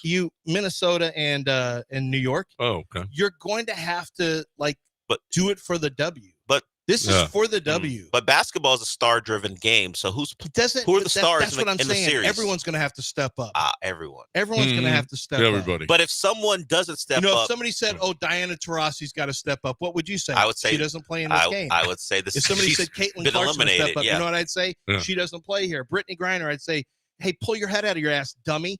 She's not in this series." So exactly. So Sue Bird's got, and I'd say Sue Bird's retired, idiot.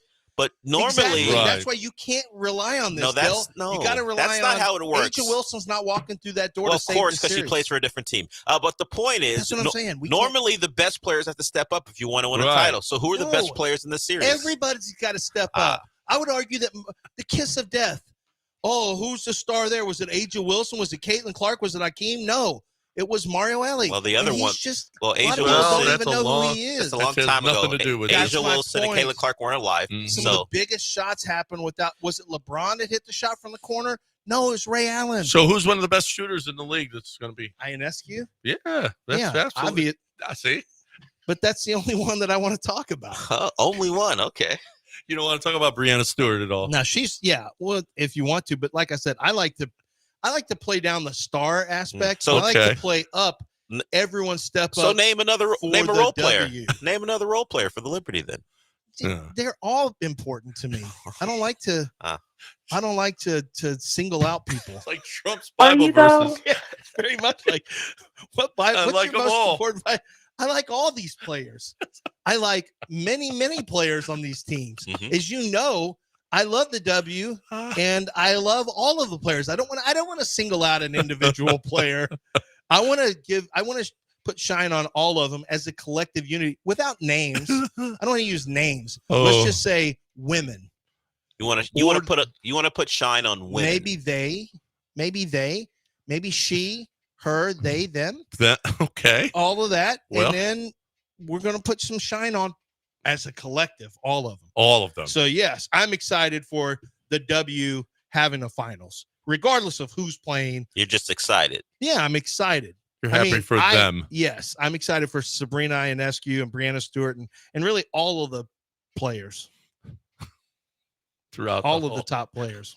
This is what you get for trying But they're all to make important a to me. ratings comparison with Caitlin Clark games. This is what you Yeah. get. This is Yeah, but when you that's look a- at the no, that's a- ratings now, if you want to talk You about brought this on yourself. he's just a Caitlin Clark fan. That's or it. Angel Yeah. Reese Right? also, And and look, Angel Reese, does he like, yell stuff at the black players? Oh, I don't know. no, You don't know.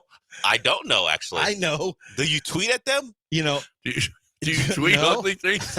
I don't tweet at anybody. Are you tweeting ugly things at black women online? He's just a Caitlin I don't Clark make fan. Angel Reese cry. Are you going into black women's account social media accounts? Who does and this, by the commenting way? I This is know. awfully I specific. know. No, a lot of apparently. Well, that's the allegation. Oh, Is no, that- no. I've seen it Yeah. online. Yeah. Oh, yeah. There's people who Who? Well, it's so important. Caitlin Clark is so important to them that they seek out any opportunity to go after Angel Reese specifically. Like, no one does it to Asia Wilson because she doesn't have any beef that I know of. Or that other one, That other one. Kennedy, the one who oh, gave the her one a, that one that the one who punched hit her with the the hitter, elbow on the Carter. face. Yeah. And then Angel Kennedy, started- Kennedy Carter, I think. Yeah, Yes. exactly. Carter. Attaboy, Del. Yep. Look at Del. I He's an- remember. He's I'm an not ally. him. Huge ally. I'm not floundering. He's an ally. They're not gonna get He with named you, Del. another You player. can stop. They're not gonna get with you. Okay. All right. What? Don't play that. Oh, you're doing that thing where, hey, don't defend that guy. He's not going to have sex with you. Is that what Yes, you're that's what I'm doing. I'm absolutely doing that. She's Uh, not sleeping with you, Dale. You don't- can stop. You can take Trust your me. cape off. Trust me. I'm not thinking that the populace of the WNBA is looking to sleep with me. No. Well, pretty much not. But I will say this: if you have an enlarged prostate, then Mm. you should go and this see is Doc interesting. Manavis. Yeah. Okay, that's what I'm saying. That's true. That is true. There's nothing more true than an enlarged prostate person going to see Doc Manavis. She has helped numerous 97.5 listeners. She really has. And she loves the 97.5 listener. And here's the deal is we got a lot of enlarged prostates. You know what? When you're getting a little bit older, you're 40, 50, 60, chances are you're going to have an enlarged prostate. Chances, it just happens. There's nothing you can do. Wait, there is something you can do about it. You don't have to have surgery. Wait, you don't have to get cut, have the thing put up in a bad place all the way up and then cut your prostate. You don't have to do that. All you need to do is get an IV because that's what Doc Manavis does. You are silly. If your doctor tells you you have an enlarged prostate and you need surgery, you are a silly person. You're not a serious person. You are someone who is getting taken. And, oh, by the way, it's going to be very painful. Go see Doc Manavis. It's about 45 minutes. You sit in the chair, and she will shrink your prostate. It is a great process. The only process that you should do, 975prostate.com.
You're back in the Veritex Community Bank Studios with John and Lance. On ESPN 97.5 and 92.5.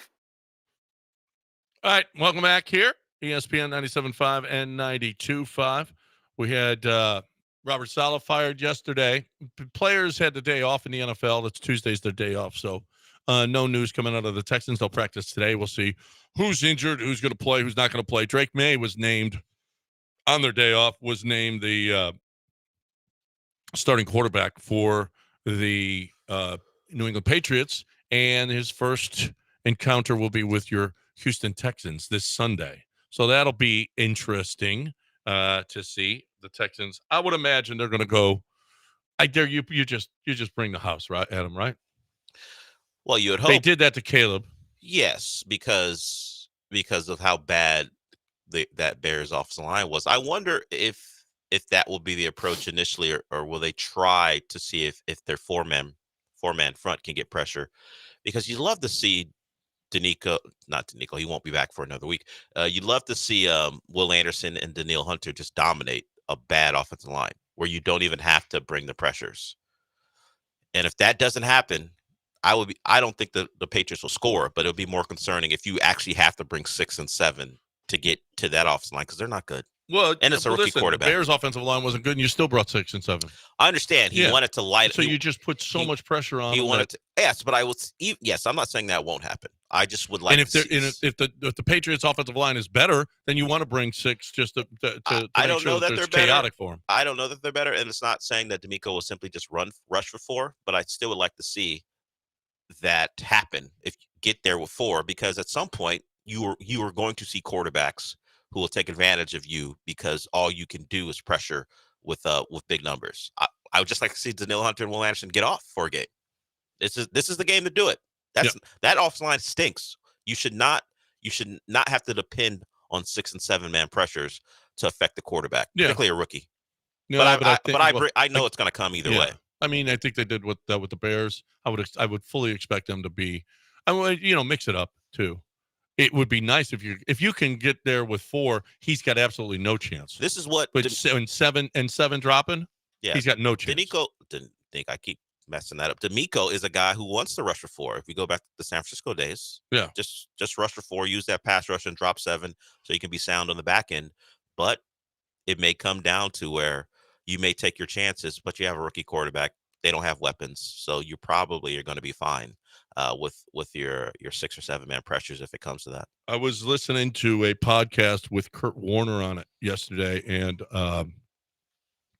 he said if he could be, the question was, if you were the quarterback czar, what would you change? And he said, I would educate them more, but on the young quarterback, he says what's happening is we're trying to get them to read too much. He said, I would take one side of the field. I got 3 receivers on one side. I got 2 receivers on the other. However they line up to defend that's the side that you choose. And then whatever, it's a simple read. If the corner goes out, if the corner steps up, if the corner drops back, then that's my read, and I make my throw, and I just take one side of the field with these young guys. So that's what they did with Carson. I was told this years ago that Carson Palmer struggled to be a full field reader when Cincinnati first had him. I mean, this is 2001, and when they got him, and what they did after a few years was they made him more of a half field reader, where they started making combination routes where he could just read, okay, we're going to run. That's what Joe Burrow did at LSU. Safety came down, safety dropped back. I'm going to read the safety, or I'm reading this linebacker. If it's zone, if I read zone right away, I know I go right here, right to this throw. Yeah, and simplifying it, that's one of the things with Bill O'Brien's offense. The concern is that it's too complicated for quarterbacks. It makes you think. Except the Sean flourished in it. Yeah, but a lot of his was off schedule. Yeah, was running, and he didn't make. But I think they also simplified Deshaun's, they said. We remember when Deshaun was on time, he was pretty damn good. And then remember the Baltimore game when he decided he was just going to go off schedule the whole game. He sucked. Remember that Baltimore game?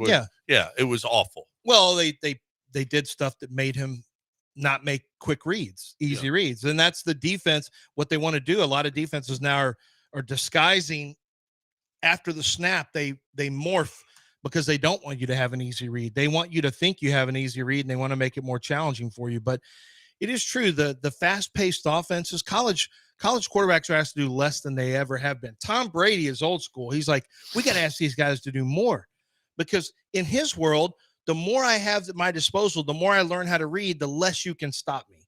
I can always get something. Hey, Tom, I don't know how to say this, but A, you're an outlier from a football intelligence standpoint. And frankly, that's the league's getting away from that. He probably could never be a coach because you get too frustrated. Yeah, well, he'd get frustrated because they don't see the field the way he does. And Kurt Warner said the same thing. And he said this. He also said, in the NFL, you ain't getting to your fourth receiver, so you can forget about the whole field anyway. If you go to the 3-man side, if they show that they've got the 2-man side covered, you go to the 3-man side, man, you got 1, 2, 3, you throw the ball, get the ball out, right? And it makes a lot of sense as opposed to trying to do.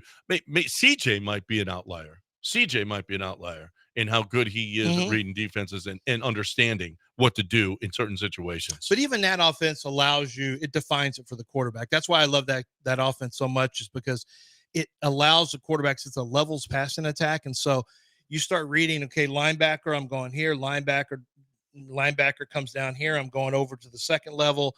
You're reading, like, it really is quarterback friendly, so quarterback friendly, because it helps to make some of the reads for you. Joe Burrow with LSU with Joe Brady as his offense coordinator, it was so fun watching that offense because Joe was reading like a single safety or whatever that safety does. It gives him his answer on what he's doing with the football. Joe looks like he's still doing it. Yeah, that's true. He'd sit there and look at it and read it, and then boom, it's an easy throw here, or if he bites at all. But what Joe was brilliant at LSU was he could read their feet. Like, he could tell if they didn't get their hips flipped quick enough, I'm going up over the top. I'm not even thinking about it.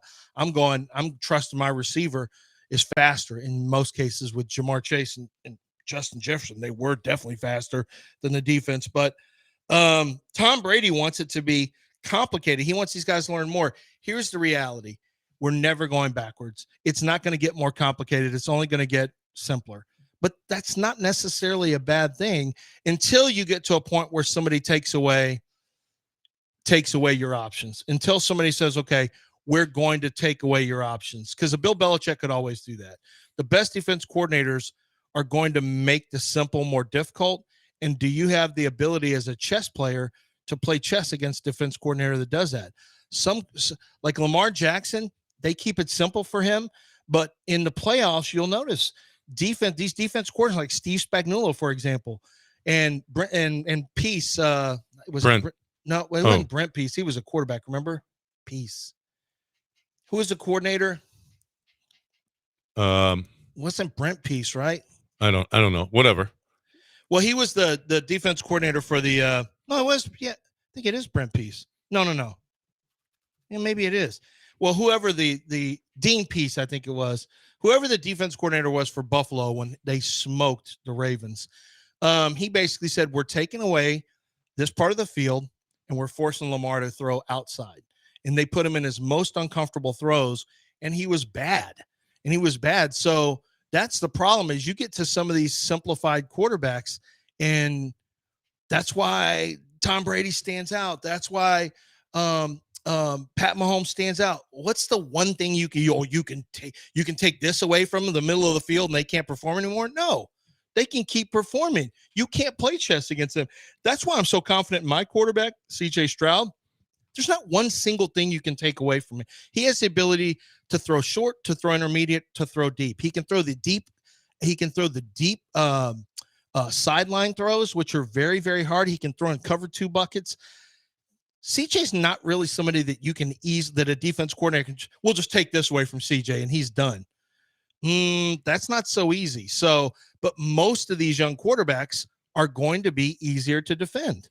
Yep. I mean, Trevor Lawrence obviously is not. Well, but CJ last year and Jaden Daniels this year, they're breaking the mold. When Jaden, because he can run like Lamar, look, he is a more accurate passer than Lamar. And he runs. He is an easy runner now. When he gets outside the pocket, he's a 4.5. He's a glider. Guy, and he he's can a glider. glide. Yeah, I think Jaden Daniels has, man. If you haven't seen this kid yet, and I don't know, you may not be watching Washington football. Wait until you see Jaden Daniels. Wow, is he playing good? Well, I watched him all through his career. He got really good last year. Heisman good, and he's brought it to the league, man. If you redrafted right now, would you rather have Caleb or Jaden? Jaden. It's not at Jaden's- least it's not a Bryce Young No, but CJ I had them situation. equal. And the only reason, frankly, I didn't have Jaden Daniels ahead is I was just giving Caleb the benefit of the doubt because Jaden was clearly the best on tape last year. But I also was worried about Jalen's size. Jaden's size. Let's just see how Jaden holds up because he runs a lot and he takes a lot of unnecessarily big hits. Yeah. And that was a concern. He really didn't get hit that bad in college. He didn't. He glides. He's really good at avoiding a big hit. Actually, he wasn't at LSU anyway. All right, we got a break. I got to talk about Hogue Landscape Services. I got to talk about, man, go to the website. I mean, honestly, if you're somebody that has a backyard that you're not completely satisfied with, be it just that you want to put in a pool, you want to put in a tennis court, you want to put in a pickleball court, you want to put in a basketball court, you want to whatever it is that you want to do with your backyard, you want to make it so that if you're going to be in this house and you got kids, you can make your home, or you want to have an entertainment center with a wonderful TV setup and grill and tables and it can be outstanding. I mean, outstanding. It's what you want, and they'll design it. They'll show you what it is on your laptop. You will see what it's going to look like. And when you go to the website and you see what they've done, holy cow, their workmanship is second to none. HogueLS.com. HogueLS.com. I mean, it's first class, everything. When you see it, you're going, wow, this is something that, this is not ordinary. This is not, they're just not landscapers. They're exterior decorators. And man, do they make it look nice. You want to have your backyard something special? Hogue, HogueLS.com.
You are listening to Houston's longest-running sports radio morning show. From the Veritex Community Bank Studios, here's John and Lance. We got Josh Pate joining us at the top of the hour. So quick segment here. Don't miss Josh Pate. He's excellent. Excellent. You're a college football fan. Here we go.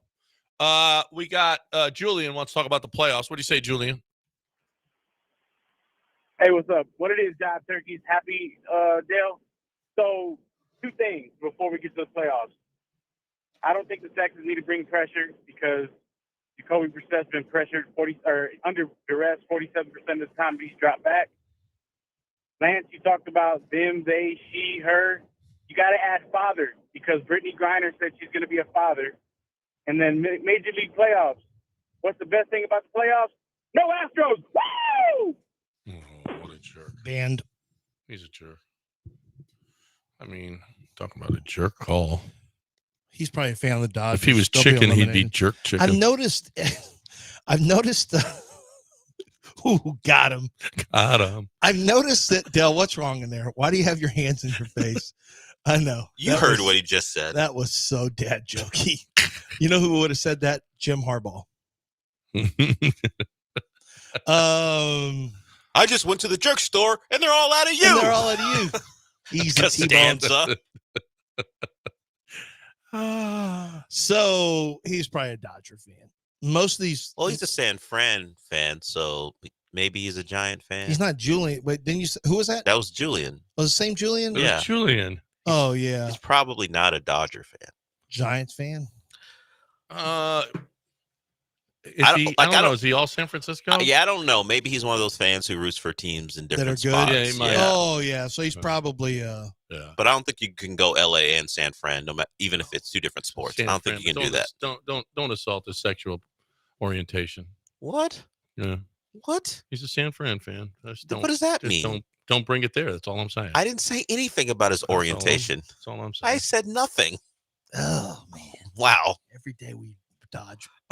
Are we actually dodging anything? We're not dodging Not really. anything. We just hope not to get hit by shrapnel. Yeah, it's a Look at this. There's my. That's There your it is. finals. No, you idiot liars.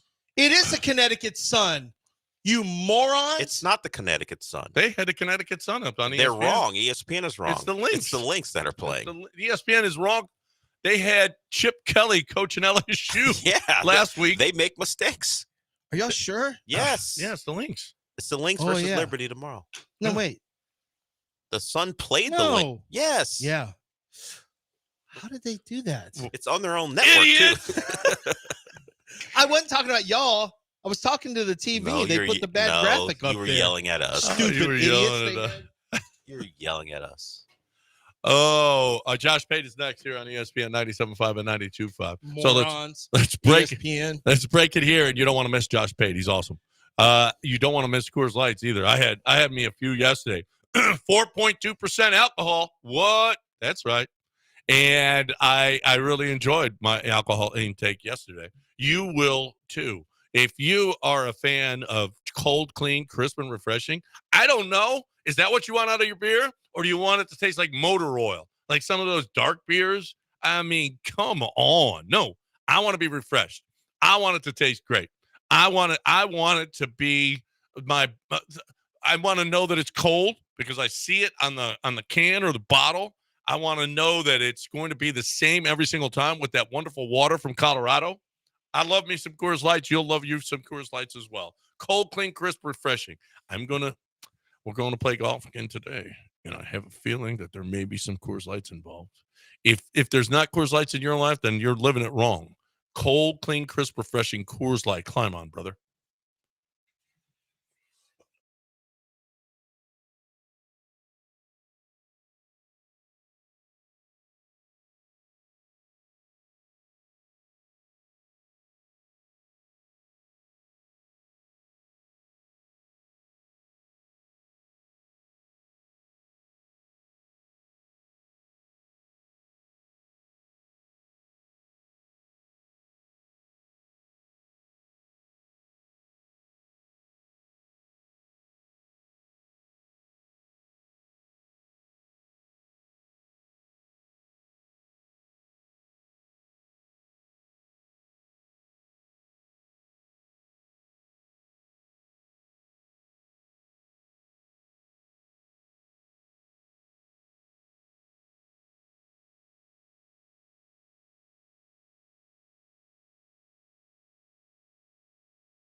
One of my favorite segments of the week, Josh Pate, CBS Sports, joining us to talk college football. Get the inside scoop. You were at A&M, right? What about that ass kicking, Josh? It was tough. It was, I think it was an eye opener for a lot of folks. I think maybe even last week on this show, we talked about the difference in some of these teams like Iowa State and Kansas State are each ranked in the 10 to 20 range. And I look at them and I think good for them. That may be the highest they have potential-wise to climb. Maybe like more in a power rating sense. A&M's different. A&M, I don't know where the AP had them last week. I had them in the 15 to 20 range, but I kept looking at the team and kept thinking, if this team clicks, if Wigman comes back and they find it, that's the kind of team that has consensus top 10 potential. So I don't want to get ahead of myself, but that one-game sample size was really impressive. And it was impressive throughout. I don't know if many people were still tuned in towards the end, but in what people would call garbage time, you guys see when Missouri got that thing down there first and goal, there's less than a minute to go, and they had 7 or 8 plays down there inside the 10, and A&M refuses to let them in the end zone. And I remember listening to Elko after the game, outside of defending his quarterback, he was most proud of that because he knows, I mean, that's the difference in just, a win versus real positive upward trajectory signs from a culture.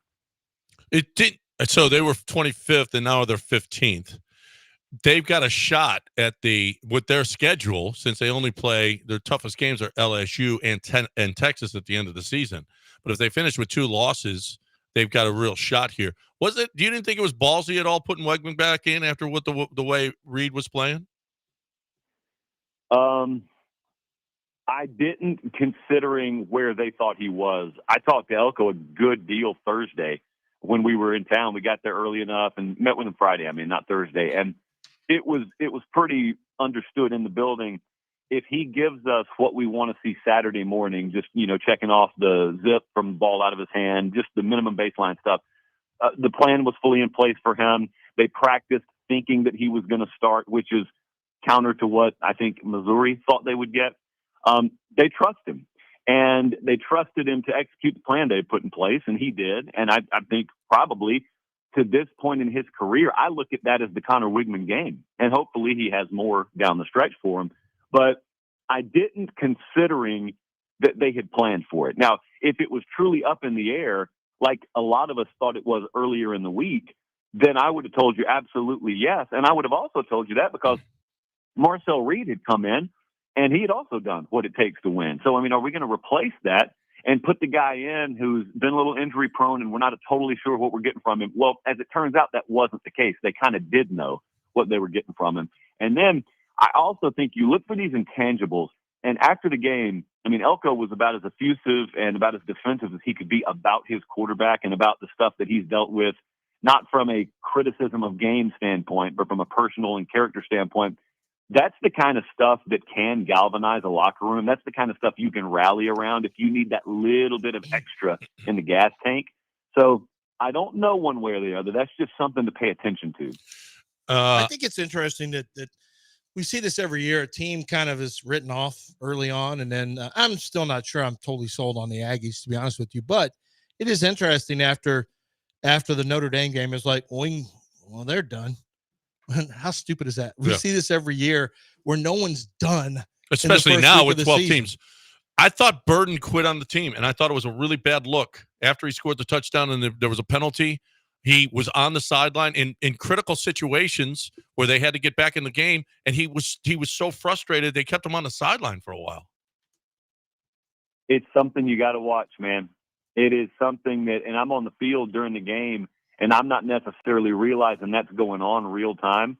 But then afterwards, you do realize it. And afterwards, your phone starts blowing up. So then you start going over towards that Missouri sideline, and you start trying to read body language and pick up on as much as you can pick up on. Now, we've all seen a dead sideline before.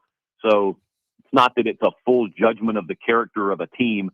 But, that's just reality. In the era that we are in, the separation between the teams that look good on paper and the teams that are good in reality is everybody's going to have highly paid players. You will not have a team in the mix without them. Are the highly paid players your best program players? And it's going to be a very mixed bag of yes or no on that front. And we saw it with Burden. I'll tell you, we also saw it in the Bama game with Malachi Moore. Mm-hmm. And I mean, I know Moore a whole lot better than I do Burden. That is a guy I wouldn't hesitate to make the face of my program. So it was infinitely more shocking for me to see him do it. But in the grand scheme of things, that's the question. Are your highest paid guys, are your profile guys, your media guide guys, are they your program guys? I thought Burden hurt himself for the draft. The way he acted on that sideline. We've got Josh Pate with us here on ESPN 97.5. Wide receivers is a real thing around football now. And like, he there's was a the concern. worst. He was the worst. He was the terrible. worst. I want to ask a separate question, not about the kid. Oh man, really talented out of South Carolina who did the shotgun celebration in Jackson Dart in his direction. Can't remember the pass rusher's name. You know who I'm talking about, the freshman. I'm sure you saw it. Yep, Dylan Stewart, yeah. And he got penalized for it. He got penalized. Do you think we're starting to see a lot more of these gun celebrations? We know that gun violence has been, there's a lot of concern about it, right? And the NFL is now penalizing. Do you think college football is going to, when they saw that, and there's another player who lifted his shirt, pretended to pull a gun out and shoot a wide receiver, a cornerback did that. Do you think we're going to start seeing college football maybe come down and become a little more strict? I noticed players dance after touchdowns, which I don't care one way or another, but I've noticed that they've really loosened it up in college football. Are they going to start to tighten things up maybe in that regard a little bit more with celebrations? Oh, of course they are. I mean, how many times per Saturday do we see a demonstrative throat slash on TV? The answer is we don't, because it's well understood you will be penalized for it. And so this is just a little bit newer. But you make zero tolerance for it and you come down on it. Therefore, it's emphasized in practice and it's talked about in team meetings. Not that it already isn't, but I mean, people haven't really paid the ultimate price for it yet, in football terms at least. And so, yeah, I would be very surprised if we're talking this time next year and that is still a widely held problem on Saturdays. What do you expect out of Quinn Ewers this week? I think he's going to have a good afternoon. I do think that when you have Venables coming out of a bye, I mean, Sark said it earlier in the week. It's common sense. You got to be ready for the stuff that they haven't put on film because you know you're going to get it. And so it wouldn't surprise me that Quinn Ewers has a rough go of it early on and then settles into the game once they've been able to get looks at stuff. They should be able to eventually settle into a pretty good rhythm here. That's what they should be able to do. And Oklahoma is very good at stopping the run. I think Texas doesn't necessarily have to run the ball incredibly effectively in this game. They need to get enough out of it. They can't abandon it. But I think the pass catchers and the breadth of pass catchers that Texas has, with Ewers playing in his third Red River Shootout game, by the way, I think it'll be enough there that he has a really good afternoon. Now, for the folks who care about the individual awards, right now, you got Genty at Boise. You got Travis Hunter, rightfully so, not arguing against either one of them. But I had a buddy in Vegas last week who lives in a non-gambling state. He said, man, I'm here for a few days. Like, give me a name that's not one or two on the Heisman odds board. And I said, well, it's absolutely Quinn Ewers. Because Quinn Ewers is on the team that right now I'd pick to win the SEC title. And if he does that, it means he will have shined against OU and probably Georgia, and who knows, in the SEC title game. But that's a guy who has 3 or 4 really big opportunities. His biggest stages are still in front of him. This is one of them. And you guys know how many demons need to be exercised from this game last year and from the recent history. I think they've lost 7 of 9 in this thing or something like that. But they've been one-possession games a lot. So that 14.5 number is really interesting because I get the sense that this is either the kind of game where it is decided and well in hand at the start of the fourth quarter, or it's right down to the wire. It's like there's no in between with the way I picture this game in my head. Mm-hmm. We got Josh Pate with us here on ESPN 97.5 and 92.5. How damaging was the Alabama loss? Really, almost to the point where I told someone yesterday, I'm so shocked that it happened. It hasn't even sunk into my head that Alabama has a loss on its resume. I still keep thinking about them as one of the undefeateds in my head, and they're not that. It was jarring. How's now, that damaging here's what then, I Josh? don't know. Say that again. How's that damaging then if you because you still if it consider doesn't them. even sink in? Yeah. Well, I'm talking about my personal perception. Like if I were on a committee looking at their resume, I would have to acknowledge it. It was so surreal to me beyond the scope of this season, I guess, that I'm saying it's hard for me to even fathom. Like it hasn't set in for me personally, but it's real. And it is a very, very glaring loss on their resume. Now, since it's a one conference loss and they did beat Georgia last week, from the functionality standpoint, if Bama doesn't lose again, they got everything in front of them. And if they lose one more game, but they go on to win in Atlanta or whatever, they're probably still in the playoffs. But beyond that, I almost think of this in 2025, 26, and 27 terms. There are some things that I'm not ready to write the final chapter on or anything like that, but there are some first indications of what the Kalen DeBoer Alabama program will be. On one hand, you go up there and you blow out Wisconsin, and you get a 30-7 lead on Georgia, and then you come out of the gate red hot in your biggest game of the year, and you end up holding on to win. So then the second half of that game has to be acknowledged. Then you go and you lay one of the bigger eggs that program in the modern era has ever laid against Vanderbilt. That's another chapter of it. That's another page in the chapter. What we're learning is the same thing that you learn with any first-year head coach. You learn what will be the new norm, what's the standard, how stringently is it adhered to, what's tolerated and what's not tolerated. Also, you guys know as well as I do, with every new head coach, no matter who it is, we inevitably see roster churn in year 1 to year 2, and we see coaching staff churn in year 1 to year 2, almost like they threw the best thing they could together in the immediacy, and then they circle back a year later, and then they try and get it a lot more in line with what they wanted. Well, for all I know, Kalen DeBoer's defensive staff may look a lot different next spring than it does right now. In fact, I would bet that happens. And so that's almost the lens I look at it through. Like, yeah, we've still got this year, and Bama could still do some good things this year. I'm almost wondering, how do I view that afternoon in Nashville in 2026, just randomly 2 years from now? Well, it matters to, you know, what's interesting. You talked about the damage it does. And right off the top of my head, I'm saying, oh, come on, Josh, it's a 12-team playoffs. They're still going to blah, blah, blah. But you know what? You know the damage it does? Now, my son who works in Alabama's recruiting side, he said, I was surprised to see we had a lot of text messages where it's not hurt. We were worried that it might hurt us recruiting, but the victory over Georgia helped so much that it probably won't. You know what it hurts, though? It may sound funny, but that caller, I'm sure you heard him, legend, one of those callers of the Paul Feinbaum show, Alabama lifelong fans, Kalen DeBoer will have a hard time. He's the first Alabama coach to lose to Vanderbilt. In a weird way, unless you're in the SEC, you don't understand how that just hurt Kalen DeBoer from a perception standpoint with Alabama fans. You're right about this now. And it's not always practical and it's not always logical, but those folks are the reason you're capable of making $12+ million a year to be the head coach there. The passion is what injects the value into the job you have. And that is the trade-off. And so far it's felt really good, and they had some really good vibes, once they righted the ship and they didn't have the mass transfer portal exodus folks thought. And then they started really killing it in recruiting in the portal themselves. So good vibes coming into the season. Then they start off undefeated, and man, the Georgia game, even after the comeback, winning that Georgia game in year 1 against an established Kirby Smart program, you can't imagine how high those folks were. And then it comes crashing down 7 days later. That is such a violent swing of every emotion you could possibly experience from your fan base in an 8-day period as someone has ever experienced. And you're right about that. But I'll also say this.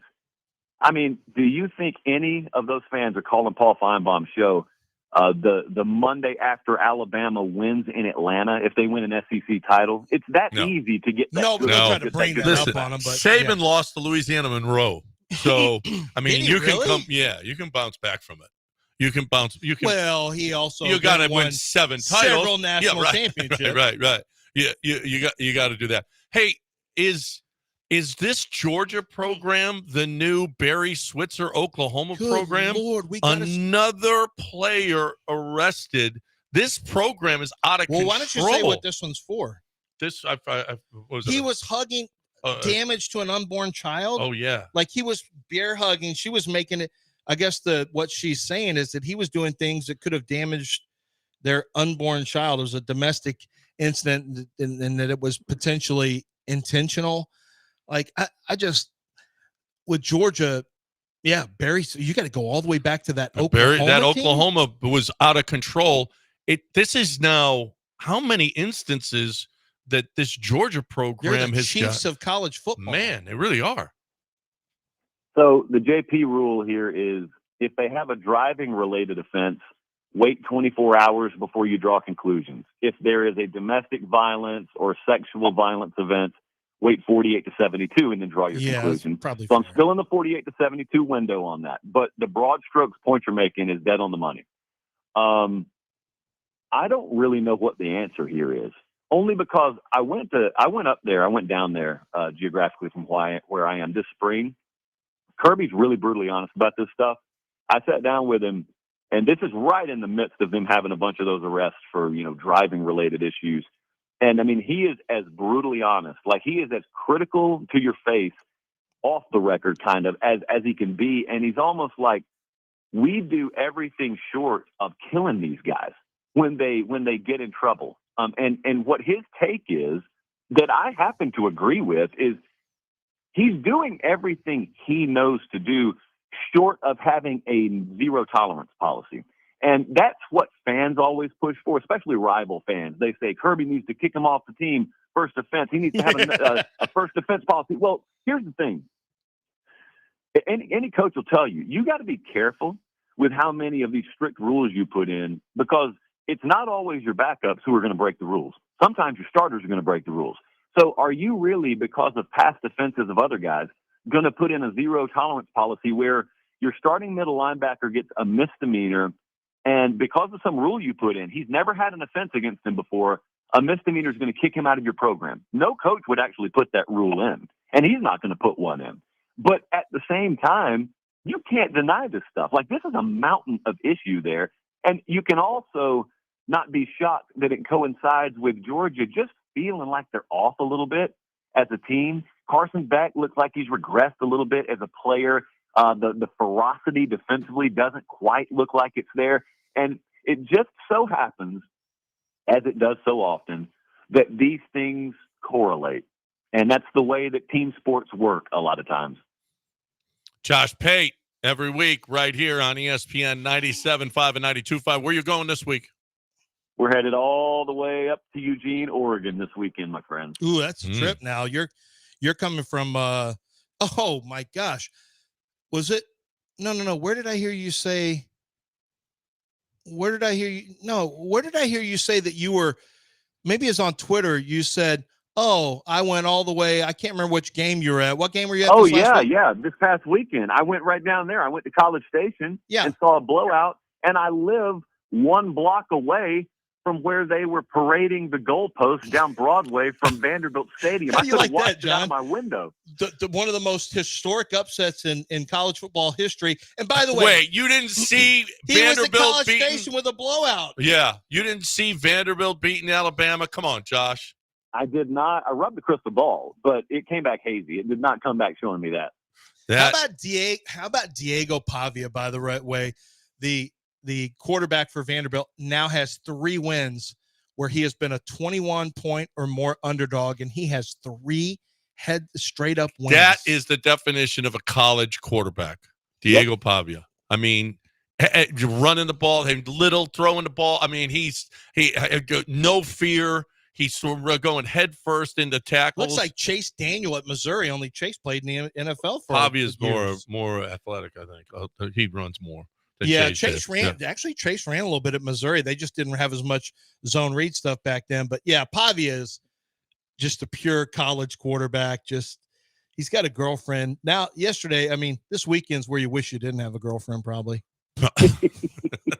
If you're him, don't you? But he's at Vanderbilt too, so I mean. Well, by the way, on the post game, he dropped that F-bomb. That was totally sweet. What did he say? I mean, do you guys understand? At a family reunion somewhere down the road, he's going to tell his little nieces and nephews, "I beat Alabama and Auburn." Oh, where'd you play? Well, I was at New Mexico State when I went into Auburn and won, and then I was at Vanderbilt when we beat Alabama. That's a real story. I made Malachi Moore cry. All right, and Malachi Moore's going to still be playing when Diego Pavi Pavi is not. Is at that family That's right. reunion, yeah. You did not beat Malachi Moore. Dad, yeah, I He did. just won a Super Bowl ring. Yeah. You didn't beat him. I sure did. Made him cry. That is Josh Pate, CBS Sports, right here every week on ESPN 97.5 and 92.5. Have fun up in Oregon. I appreciate it, guys. All right, there he is every week at 9 o'clock right here. And I've been talking about this guy for a while now, and I really, really love what he does. I really love that my man at Dream Rate, Kent Jones, is going to get you into that house at a better price. He's going to save you money. He is going to make it so that you are somebody who is going to save possibly thousands of dollars. I mean, literally thousands and thousands of dollars. He does it all the time. He has done over 1,400 mortgages. You think this guy doesn't know the ins and outs, everything? I mean, Lance called him once, and he was like, Dude, holy crap. I've still got all the intel he said. I mean, I would do this. I wouldn't do this. I wouldn't. And like, oh my, he's really thinking I didn't want him to work so hard. I mean, and he'll just, this will save you $100 here. This will save you $50 there. He's going to do that. And it's unbelievable. It is unbelievable how detailed and how good he is at this. So if you're you need a house, if you're going to buy a house, there's one, I'm telling you, you got to call Kent Jones at Dream Rate. You have to, and save those thousands of dollars. Why pay more? You shop your loan. It's the most important buy you could possibly have in your life. 975loans.com. That's 975loans.com.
You're back in the Veritex Community Bank Studios with John and Lance. On ESPN 97.5 and 92.5. You interested in seeing Aaron Rodgers on Pat McAfee today? Yeah, sure. Yeah.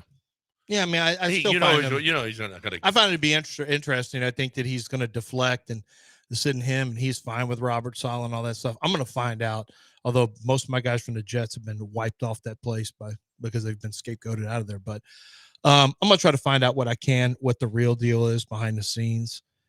You never get the real story until later. And then anytime anyone puts out anything, that Aaron Rodgers immediately goes on the attack. So Aaron Rodgers will attack anything that makes him look bad. And so, he'll be super defensive here. Maybe he has nothing to do with this. I don't know. Buck stops here. Robert Saleh was on the hot seat this year. They get rid of him early before the season completely falls apart on him. But the fact is, they got a great defense, and they got a guy who's been a good quarterback in the past. They've got two good running backs. Well, yeah, they got two good running backs and a very good wide receiver. And they ran into one of the better teams in the NFL. I could totally see the Jets still being in the playoffs. Oh, well, they're one game out of first. Yeah, I mean, it's still, and I'm not sure the Bills may fall back to earth. They're now 3-2. They've looked pretty mortal the last couple games, especially Josh Allen. So, yeah, I think the Jets basically made a move saying, look, we don't want it to get out of control on us. We don't think Saleh's the right guy. The problem is I think they just made it harder on themselves. You just mentioned Jeff Ulbrich now has to try to coordinate the defense and run the team. You've still got the same offense coordinator who has no pre-snap motion, nothing that's creative over there from Nathaniel Hackett. They got rid of Robert Saleh because they're hoping that boosts it. Worst case scenario, Aaron Rodgers said, I can't do it anymore with this guy. Best case scenario is you maybe get an emotional boost from a change, but I don't know. I feel like Robert Saleh was probably pretty well liked by the players in that locker room. I would imagine he was well liked in San Francisco. That's for sure. He's a player's coach. How much fun? Remember him on the sideline? How much fun he had with the defense, and they were all Aaron's one of those guys around. like John. He's kind of like you. He doesn't like being told what to do. What are you talking about? I don't mind. I'm Dale, do you think John is more the Aaron Rodgers or the Laramie Tunsil of radio? Where John has proven he's not accountable, and then Aaron Rodgers doesn't like being told what to do by head coaches. It's interesting. Does John like being told what to do by program directors? It's interesting because John, earlier, at least in my time working with him, was more Aaron Rodgers. He was, get out of my face. You don't know what you're talking about. Don't tell me what to do. Like Aaron Rodgers. Yes. As he's gotten older, he's become more like the younger player, although Laramie Tunsil's been around longer, where I don't care. You can't blame me for this. It's not my fault. Oh, okay. So it's changed. So yes, you have seen it has change. changed. It has changed. I'm a lot more. I think the Jose Altuve. It's not a chance. Okay, not a chance. Total team player. Not a chance. Just it's all I care about. I'm a little wild. Okay, I might swing at that. I might swing at that slider away. I might step up and hit when I'm supposed to take some pitches. I'm going to swing at the first pitch. Okay, whenever I can. But I'm a great locker room guy. No, and that's beloved. not true. That's it. That's me. I think the word to best describe you, particularly early, was volatile.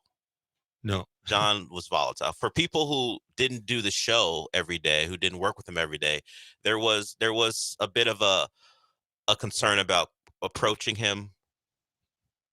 I noticed that from people who weren't on the quote unquote talent side of the equation in the station. There was, hey, is this when John had an office?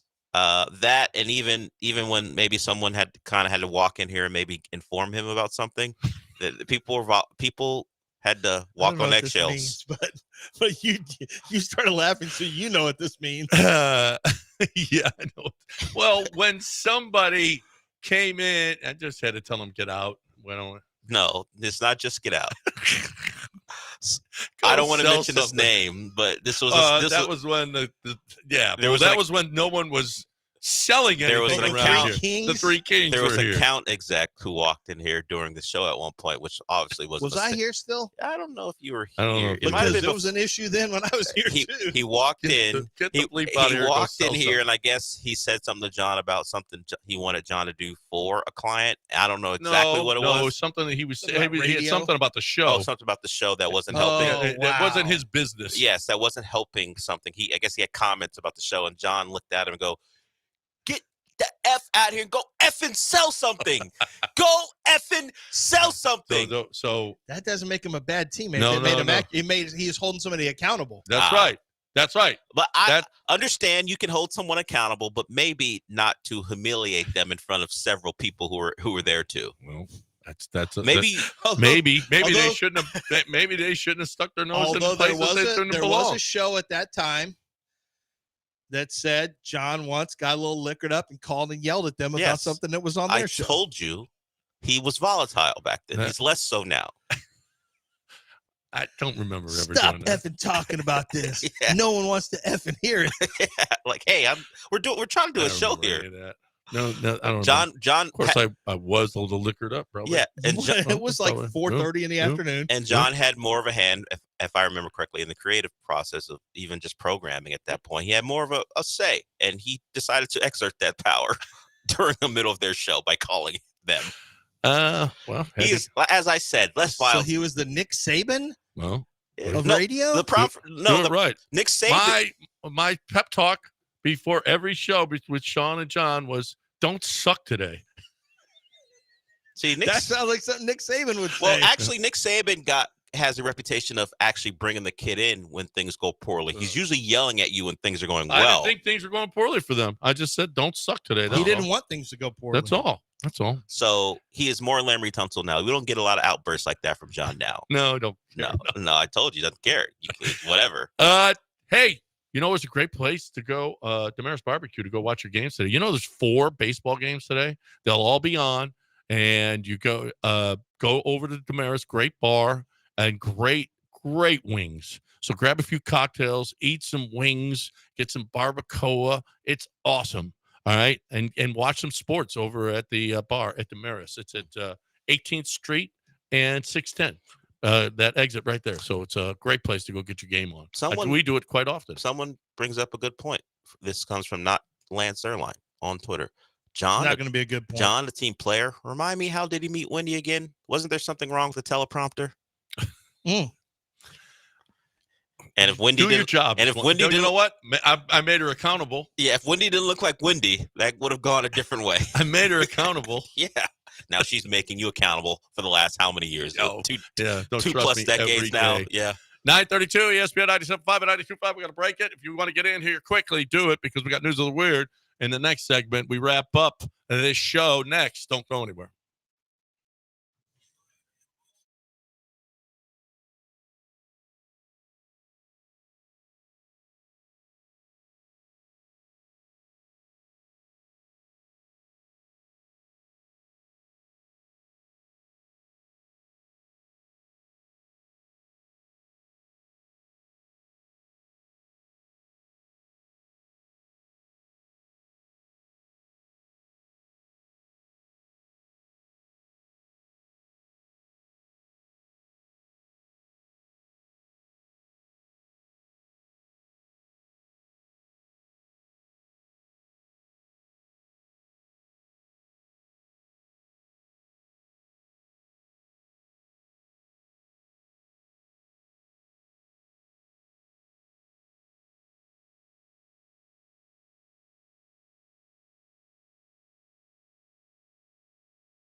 According to reports, Nico Collins is going on IR.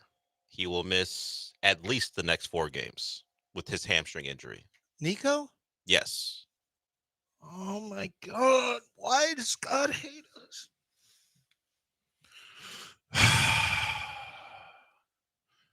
First, it's Kyle Tucker.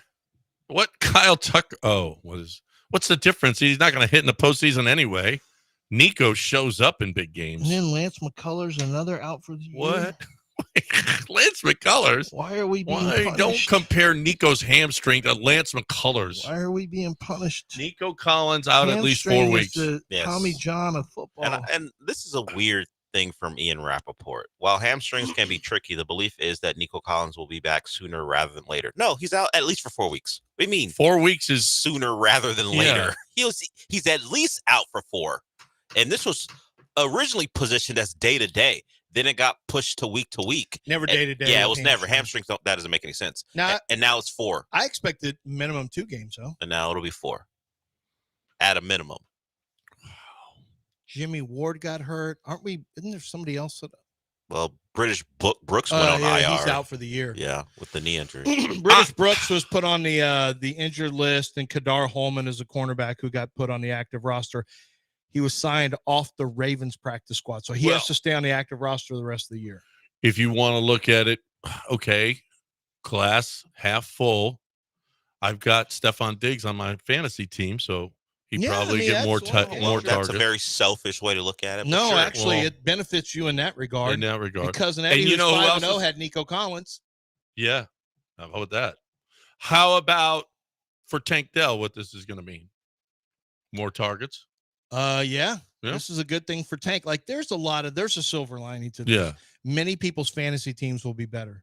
Well, not just that, but in football wise, Tank Dell is going to actually be part of the offense. One thing I know for sure, you're a better team with Tank getting more looks than Nico Collins. What?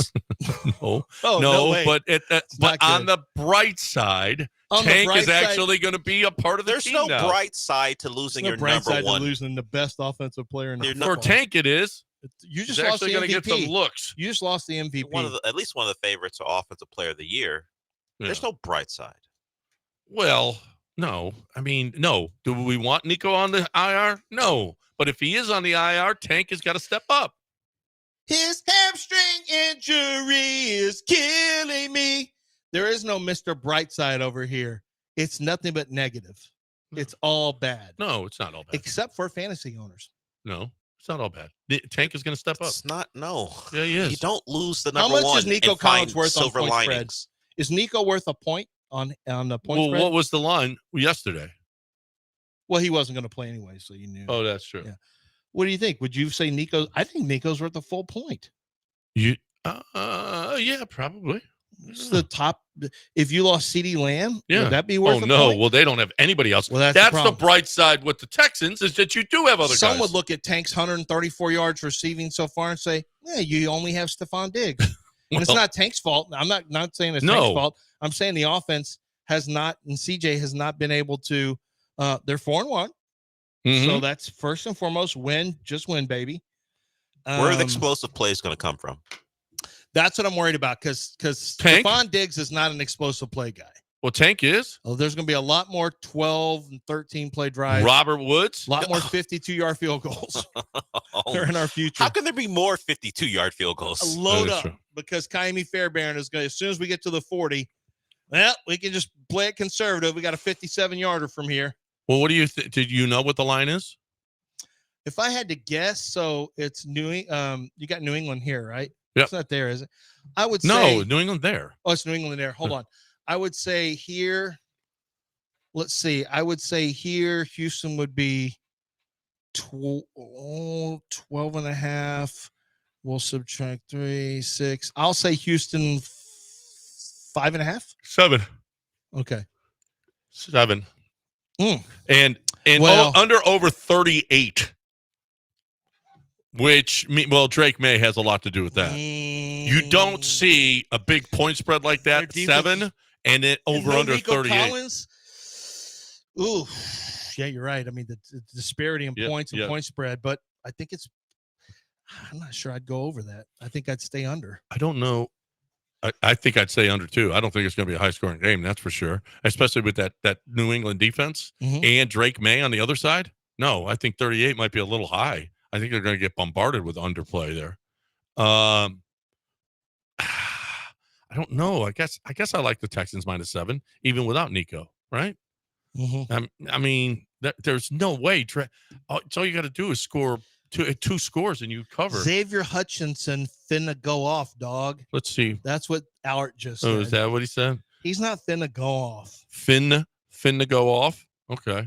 I wonder what's the Patriots under over? Just the Patriots side. Well, you can just do some basic math. Comes out to Texans, 23, and the Patriots 16. So it should be the Patriots will probably be 14.5 is my guess.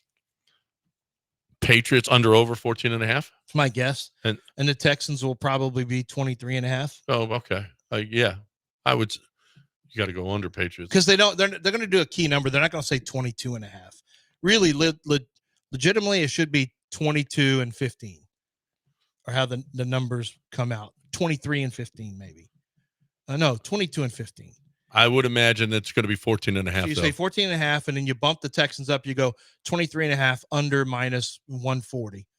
So they'll stack it on because the Texans aren't getting over that number, and I don't think the Patriots will. I think the Patriots number should be 13.5 if you really want to know the truth. Because I'm not sure how Drake May now he can cut it down. He can cut it loose down the field, but I just think he's just not a good decision maker. I just think this is too much for him. Let me see. I'm gonna look at see if I can find the teams. Yeah, see what they don't have team total. They don't have team total. I don't have a team total on mine either. I don't have it. They in don't my have bookie. team total. I did find another game that I like though. In NFL, I kind of like the Commanders plus 6.5 at the Ravens. Oh, that's a test now. That's a test. That's a test now. And I think I don't think the Ravens defense is very good. We saw what Joe Burrow did. I'm looking at 51.5 over under. I think Lamar's going to give Washington's defense a huge test. My guess is this sucker could be one of these, 34-31 games. Yeah. No, well, they can score. That's for sure. Now we'll see against a really good defense now. I guess the Ravens are a really good defense. I don't know. Joe Burrow sliced them up. No, they're not a really good defense. Yeah. I don't think. That's not their usual Ravens team. No.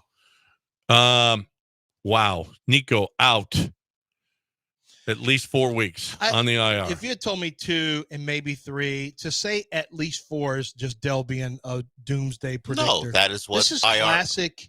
You're doing such classic. You're such a no. But you said it with like a smile in your voice. I did not. That's what the report said. At least 4 weeks. 2. You kept saying. You said at least. That's what he said. You kept. Those weren't my words. Those were the words of the tweet I read. What did Ian Rappaport say? Sooner rather than later. Okay. I gotta trust Ian Rappaport over you. He works at NFL. But that doesn't make any sense. Sooner rather than later. No, there's a confirmed amount of time, 4 weeks, and then we'll see. Well, it could be more. It could be more. According Look to at Christian Harris. He was on the IR. He's supposed to be back. But Ian Rappaport said, or maybe not even that long.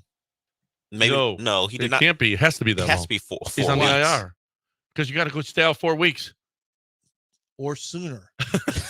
That's why I didn't make. You guys are That's why it didn't make any sense to me. Rather than later. Well, no. You could stay longer than the 4 weeks. But there's a confirmed amount. Can he not be? He's not going to sneak back sooner, though. Wait. Can there not be a designated? Is it a mandatory 4 on designated to return? Yes, you have to be out for 4 weeks. IR is 4 weeks. 4 games, not even 4 weeks. It has to be 4 games. So a bye week won't even count. 4 weeks. So we're counting a bye week too. No, it's 4 games. No, actually. Sooner. The bye week is later. Sooner rather than later. Late bye week. Even if the bye, go ahead. Even if the bye week was next week, it still has to be 4 games. I feel like you did this, Del. What did I do? You didn't hurt him, but it's like you were so happy to deliver this news. He was you hampered. This for your show. He was bad person. Why? You want me to save news for my show? I thought you didn't want me to do that. Like bad news. He was hampered going into last week with the hamstring, right? We know he aggravated it on the play, so they're saying we're going to be safe. Oh, that's really bad news. Of course, this stretch of the Well, you got the Packers next week. You could actually use them. Yeah. Yeah, that sucks. The whole thing just sucks. There's nothing good about it. Mm-mm. Other than Stephon Diggs By on the my way, fantasy team. how are the Cowboys 3 point? I mean, I know how they are, but would you play the Cowboys +3 at home against the Lions? No. You almost have to, don't you? No, they got one Cowboys player. getting points. Offensively, they Why got would one you player. have to? For you see this I how don't know. they The Cowboys are just getting points at home. What about the Cowboys this year has shown you that they can play with the Lions? They beat the suck. Steelers. Yeah. yeah, Oh, yeah. okay. Mm. The Cowboys are beat up on defense, I know. and they have one Is playmaker. Micah still going to be out? And I think so. yeah. I'll take the 3. And the DeMarcus defense sucked Lawrence is even out. with him there. I'll take the 3. Their defense sucks. And you know what? I take the Jets over the Bills. You're right. You like that? Yeah. It's Monday night. They're getting points. They're +2.5. They're +120 money. The Bills do not look good lately. They just don't look good. See if Josh can get his head together. Yeah, that dude just was got 9 of 30. that just got brushed away. The Giants are catching 3.5 at home against the Bengals. The Giants have been playing tough football. Yeah, and Mike and Malik Neighbors may be back this week. They've been playing tough without him. They looked good last week. That I don't know about 3.5. Given the Bengals are the best 1-4 team ever. Yeah, I guess. Well, one thing we do know is Burrow and the Bengals suck early in the year, but when they get it together, they usually get together pretty good. So maybe that is a little bit of a trap, because I would say, yeah, look how competitive the have y'all seen the Dan Campbell? Who was doing this? Chris Long did this. The Dan Campbell curse. The week after you play Dan Campbell, you get the doors blown off you. It's happened every single game this year. Chris brought it up like 3 weeks ago, and it's look at this. You know who the last team that played? Okay. Who'd they play last week? The Lions. The Seahawks? They played the Seahawks, yeah. Seahawks got beat by the Giants. At home. Dan Campbell, you said. The Lions. After you play the Lions, you get smashed. I got you. So the first week was let me see, preseason. Who did the Lions play last week? They played the Rams the first week, and then the Rams got blown out. They played the Bucks. After that, the Bucks got beat. They played the Cardinals, and then the Cardinals got wasted. They played the Seahawks. The Seahawks got beat by the Giants, and at home, like everybody they play the next week, they get beat up and they get their ass kicked. Who'd they play last week? Before the Seahawks? No, right. They had a bye week. They had a bye. We can't bet that. No. So this week, now it's Cowboys. They play the Cowboys. Now, some of those games, they've actually lost that Buccaneers game. Yeah, but they still beat them up. Yeah, that's the. What about the Lance Zierlein curse? What's the segment after Lance Zierlein goes off, that segment is gets his ass kicked. Yeah. Like the next segment, the news of the weird segment, gets which his destroyed. Gets his ass kicked. That started 15, guys, good news. I mean, bad news. 12 minutes ago. Nico's out at least 4 weeks. 12 minutes ago, I did that. You're still crushing news of the weird. Yeah. Why don't you just talk about some air? Why don't I talk about Vanderford air? Cooling the air is an important part of your Houston. But you know what? Maybe one day you may need the heater again. Vanderford Air can work on heaters again. As a matter of fact, a lot of times heaters are not. Did you know that you could put your family in a dangerous position if you have a faulty furnace? And so that's something when you have Vanderford Air come out and do an air conditioning check, now might be a great time. Now that you've got some cooler weather coming in, you might say we can, although you don't have to have the air conditioner off when they check out your home. They actually can they'll turn it on very high so that they can check the heat load in the different rooms. But, if they need to turn the AC off, now's a great time for them to check the AC, the furnace, have them check it all together so that you are not only safe, but you're also efficient. If there's something that needs to be fixed, get it fixed with Vanderford Air. They're a company you can trust, family owned and operated. Their names and their Google reviews, man, that means a lot to them. They want to make sure you're happy. They want to make sure their price is not only transparent, but fair. And then they want to make sure they fix it quickly for you. They're same day service for air conditioning issues. You don't see that with a lot of companies. Yet Vanderford Air understands we need enough trucks out there so that we can get to you fast. VanderfordAir.com, 281-557-COOL.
Qantas had to apologize. They apparently play on their. Everybody on the plane got to see the movie Daddy-O, which has some explicit scenes. Is that Adam Sandler? Daddy-O. No, it's Daddy-O. what's his name? That's Big Daddy. Yeah, that's Big Daddy. It's Is that Sean Penn? Sean Penn. Sean Penn. Is in And this? apparently it had some not so great scenes for the kids. Big deal. Yeah. Yeah, I know, right? Big deal. Just play it. Apparently PIA, there is a, or maybe it's PIA Airlines flight PK 784 left Toronto 3 hours early with no passengers. I'm always worried about that. Whenever you got a plane, what if they leave early? Nah. Yeah, right? Now the only time I've seen this is when there's a delay where they say, "Oh, we're going to be delayed," and then all of a sudden they said, "Oh, we're actually, folks, looks like we got a plane early, so head on back to the terminal. Head on back to the terminal. We're going on." That actually can happen. No. That's so, happened yeah, before. my last flight, they said it's delayed an hour. We're taking off at 10. And then at 9:30, they said, no, we're going to go now. Well, that's why you keep those. You better have the notifications on your phone. Yep. Because I've had it happen before when it bleep, we are boarding now. Like, what? I was happy that we weren't, delayed. Yeah, right. But if you say we're delayed, then we're going to be delayed. Thank you. Saudi Arabia is bidding for UN human rights spot, but in an odd coincidence, they broke the annual execution record this year. Congratulations to Saudi Arabia. I'm sure everyone they executed, that was a justified execution. I'm sure they all deserve what they got. Well, I'm sure it's a numbers. It's Saudi Arabia. Sure, it's a numbers game there. It's a big you just number. run the numbers up, and then it's a big number. It's a big number. A man who killed his lover because he was gay received life in prison. Apparently, he admitted that he killed him because his lover was gay. But it was his lover. It was his lover. So he was upset with his lover being gay. He was upset that his lover was gay. Then why didn't he? Well, his lover could have been what? His lover could have been a woman. His lover was a man. How do you know? Because the story tells him, right? Because it says it right here in the story. He killed his gay lover. Okay. And set his body on fire. Because the lover was gay. He said he did it because his lover was gay. So why didn't he set himself on fire? I don't know. Maybe. Well, is it a double there's negative? the hypocrisy. Yeah, it seems like. It seems like. Yeah. I'm trying to figure this one out. That but I guess one that's why it's in News of the Weird. It's tough. It's tougher. Yeah, sometimes you can't figure out News of the Weird. No, not that one. Sinaloa cartel member is suing Diddy in the U.S. over damages to his drug business. I've seen that one. I don't believe that that's actually. He's suing Diddy because Diddy hurt his drug business. What court is taking this one on? Is going to keep this one Apparently, he says Bad Boy Entertainment destroyed his drug business in New York, and he wants $666,000 in damages. That's all for destroying your drug business? That's a lot. I assumed it would be in the millions. Yeah, but the drug business in New York. He was a small timer. Well, I'm not going to insult anyone from Sinaloa. No. I'm keeping my opinions to myself on the cartel. I'm not keeping my opinions to myself. I'm sure he's a great man. Yeah. No. You go. Because get your money. Keeping your opinion. If I'm a judge, I'm taking this trial. Yeah, keep your opinion to yourself suggests you have negative opinions. I don't have those. Yeah. He's a great guy. Wonderful guy. Sinaloa, that's a dangerous place. Yeah, that's a great place. Don't say stuff under your breath either. Great place. All right. We are done. And we will talk to you again tomorrow. Everybody, hope you enjoyed the show.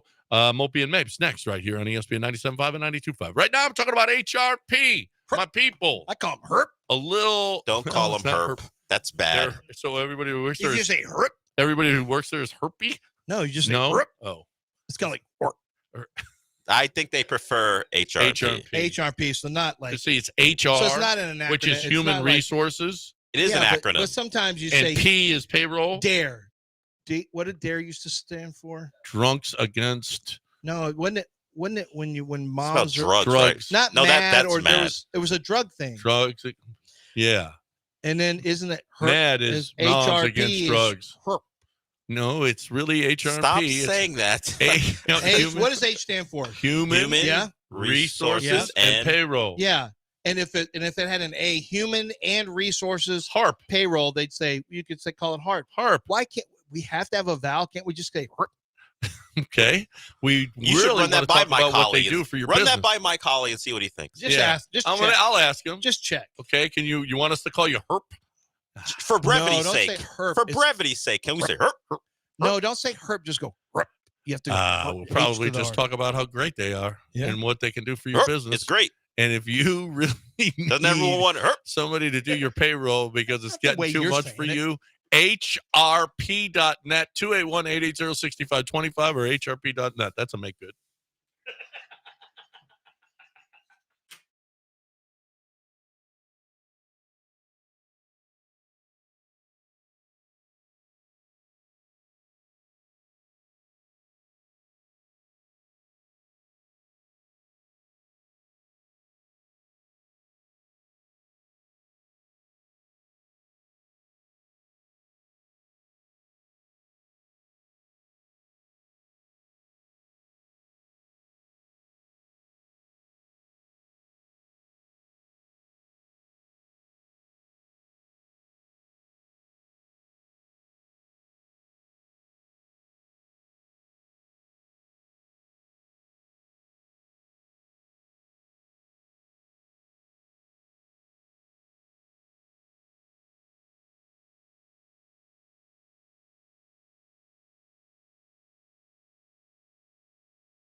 Welcome to the show.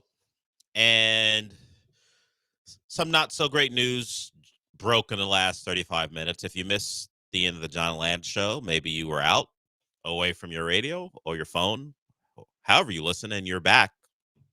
Welcome. And the news is that Nico Collins is going on IR.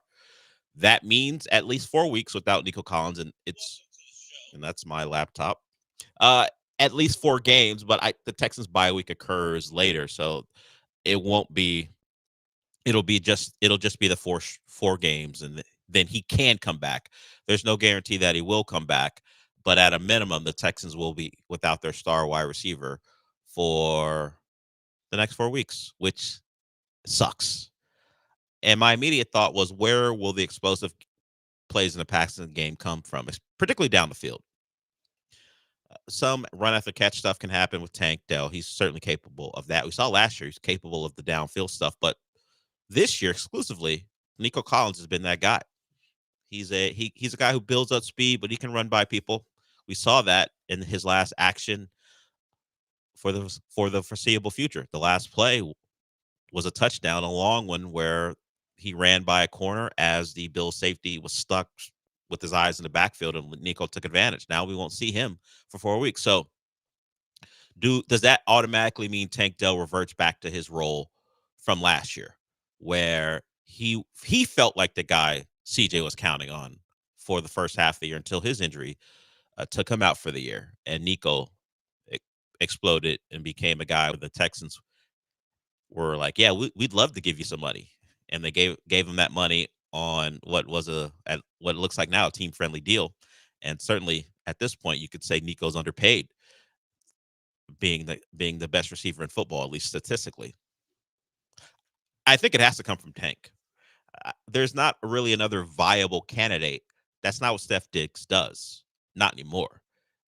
He's a guy who can beat one-on-one coverage, but you're not going to consistently be looking to take deep shots with Stephon Diggs. So it has to be Tank Dell. So here's his opportunity. We've asked, where's Tank? How come Bobby Slowick can't get Tank more involved? Is CJ simply focusing on Nico then to Stephon Diggs, and Tank's the odd man out? Well, not anymore. So we'll see if he can flourish with the opportunity, at least for the next 4 weeks. This is an offense who people have concerns about, unless your name is Paul Gallant. Paul Gallant's not happy with anyone questioning the 4-1 start. Be happy. I listened to that. I think he posted it on his own account, and I thought to myself, this is a guy who watched a lot of winning football as a Patriots fan, and he's pretty much going, how dare you, Texan fan, not be happy with being 4-1. And I say to Paul, allow me to live a better life. If I want my team to be better than what they've shown, I think I'm allowed. I think I'm allowed to expect more from a team I believe can win a Super Bowl. Because I think the point is, we're done being happy with just being good record-wise. The thought is, this is a team who can go win it all, and at least through 5 weeks. And look, I'm one who says it's early. I don't know what this team's going to look like in December. But if people are like, you know what? They're not living up to my expectations because I think they can be Super Bowl caliber. And when I watch them play, I don't see a Super Bowl caliber team. I think it's fine. But to each their own, as far as I think you can find Paul's entire rant at Gallant Says. That's his X or Twitter account. You can see Paul say, guys, you're 4-1. You should be happy. We can all feel how we feel, I guess. But now we see what, I won't say what they're made of, but I am interested to see how they adjust. We know the running game is still going to be a problem, particularly if Joe Mixon is out and that offensive line continues to play like they have. And now you have to think, you take maybe their best there's no maybe, their best weapon off the field. Where will the points come from? Because despite CJ's magic, there's still a team who scoring in the low 20s for the most part. Their big game was very early, week 1. They put up 29 thanks to Joe Mixon and that running game. Are we watching a Texans team who's going to struggle to break 20? Because if you can't find explosives and if the penalties pop back up, how are you going to put points on the board in a consistent way? they have been able to mitigate some of their penalty issues with big plays, and those mostly came from Nico. Now that he's gone, they're going to have to be a team who probably plays mistake free on offense if they want to be a team scoring in the mid 20s. I don't see any other way. The game finally shows up again, which I don't think is going to happen, at least not right now. So Nico Collins out, and Tank Dell, your time to take over. And I'm interested to see how the CJ improvisation stuff goes, because we know that's the guy. Nico Collins is his target when he's escaping the pocket and looking to make a play. That throw back to the middle of the field thing, is there another guy who's going to do that? Because that accounts for what? 2 to 3 first downs a game, it feels like, for the Texans when CJ's making a play out of nothing. Now there's not that guy who has that same type of chemistry with him. So there are some things to consider when CJ's escaping to his right. Will there be a guy who is waiting for him to make that play? Nico has been that guy throughout the year. Is Hutchinson going to be that guy? Are we going to see more from Robert Woods? Particularly if he gets taken off punt return duty, which seems like it would be a good idea. Now, Steven Sims is the guy he replaced, because Steven Sims wasn't active on Sunday, but they didn't cut him. So I think that's going to be Steven Sims' job again. And maybe Robert Woods is a guy that becomes a more prominent member of the offense. But that's where we are right now. The best receiver in football, gone for 4 weeks. Wasn't a great way to end the show or to start this one. You know, that show was nonsensical for practically an hour. And then the real world hit. And by real world, I mean real world in the NFL. It's not a tragedy or anything, but the real NFL world hit. And we all of a sudden got very serious. It kind of is a tragedy. It's not a tragedy. He's gone for a month. Maybe. It's a big month. There goes Offensive Player of the Year. If we're talking about individual awards, you got a point. Now, and there goes wins. Well, not this upcoming week. Yes, that is. How are they going to move the ball? How can I fight that response? How are they going to move the ball? Well, don't you have a really good quarterback? Now, did Nico Collins make CJ Stroud? Next on First Take, did Nico Collins make CJ Stroud? When they score 16 points in Foxborough? Are we going to put CJ Stroud on fraud watch if they put up something in the teens? If he barely scores more points than Tyler Huntley, do we put CJ on fraud watch without Nico Collins? Might have to. I'm going to say we don't do that.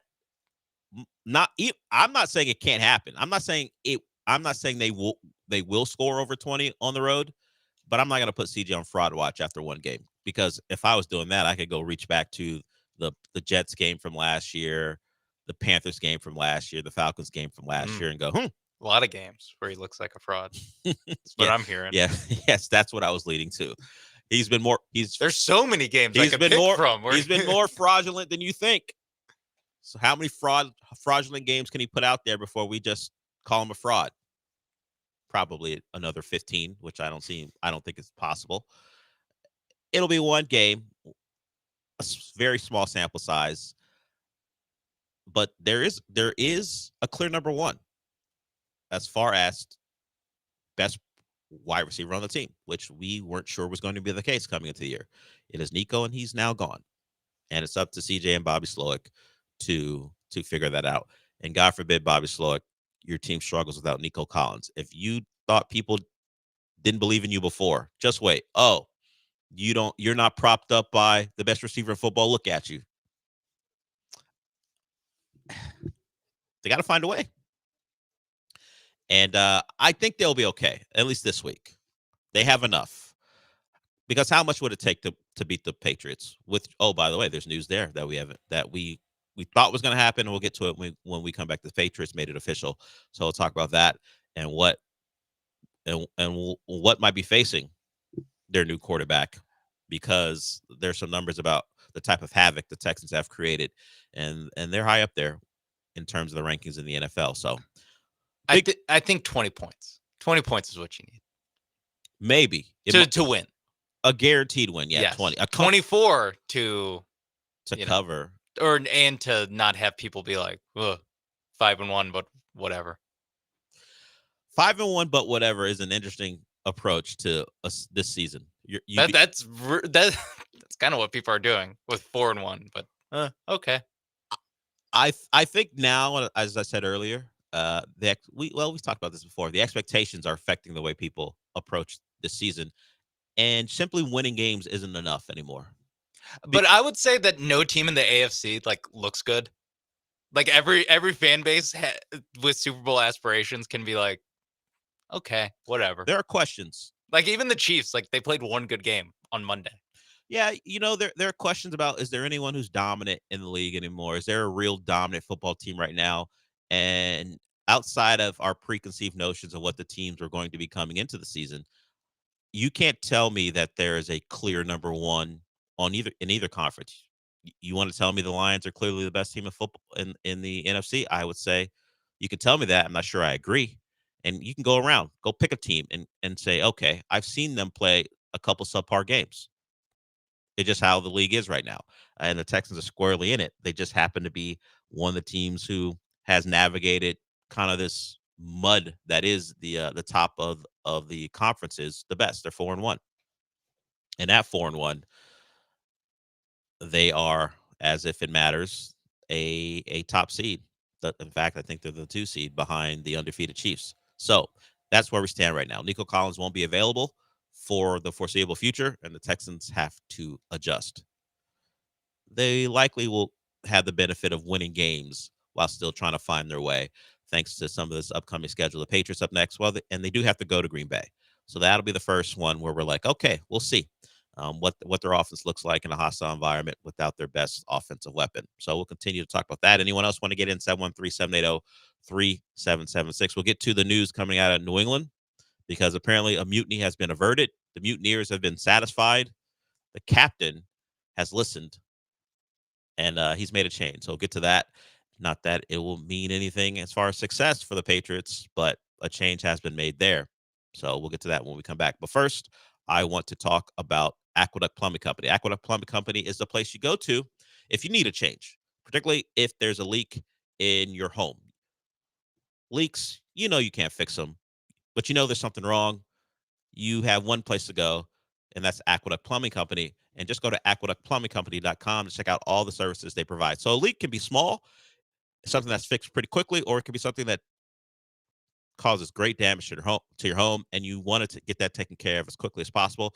As I said, Aqueduct Plumbing Company is the place for that. They have experts. Those contractors have been doing this for a long time, and they are great at what they do. Billy Brown's the owner. He's a local guy. He's out in the Clear Lake area, but that doesn't mean he won't service other parts of the city. I just want you to know this is a guy who knows the local area and will help out the local customer, because that's what he's there for. So if you go to Aqueduct Plumbing Company right now, you can check out what they provide beyond leaks. If you have an issue with a water heater, whether that be tankless or the standard ones, they can help you out. If you need repiping, which is a big job, and it could change the complexion of your entire home, because if the pipes are bad, the water's bad. So that's stinky, dirty, smelly water, and no one wants that in their home. Aqueduct Plumbing Company has done over 1,000 of those, and they'll take care of you there as well. So from the small jobs to the big jobs, you want to call Aqueduct Plumbing Company. Just go to the website, aqueductplumbingcompany.com. That's aqueductplumbingcompany.com.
This is the Del Olaleye Show, on ESPN 97.5 and 92.5. broadcasting live from the Veritex Community Bank Studios. Here's Del Olaleye.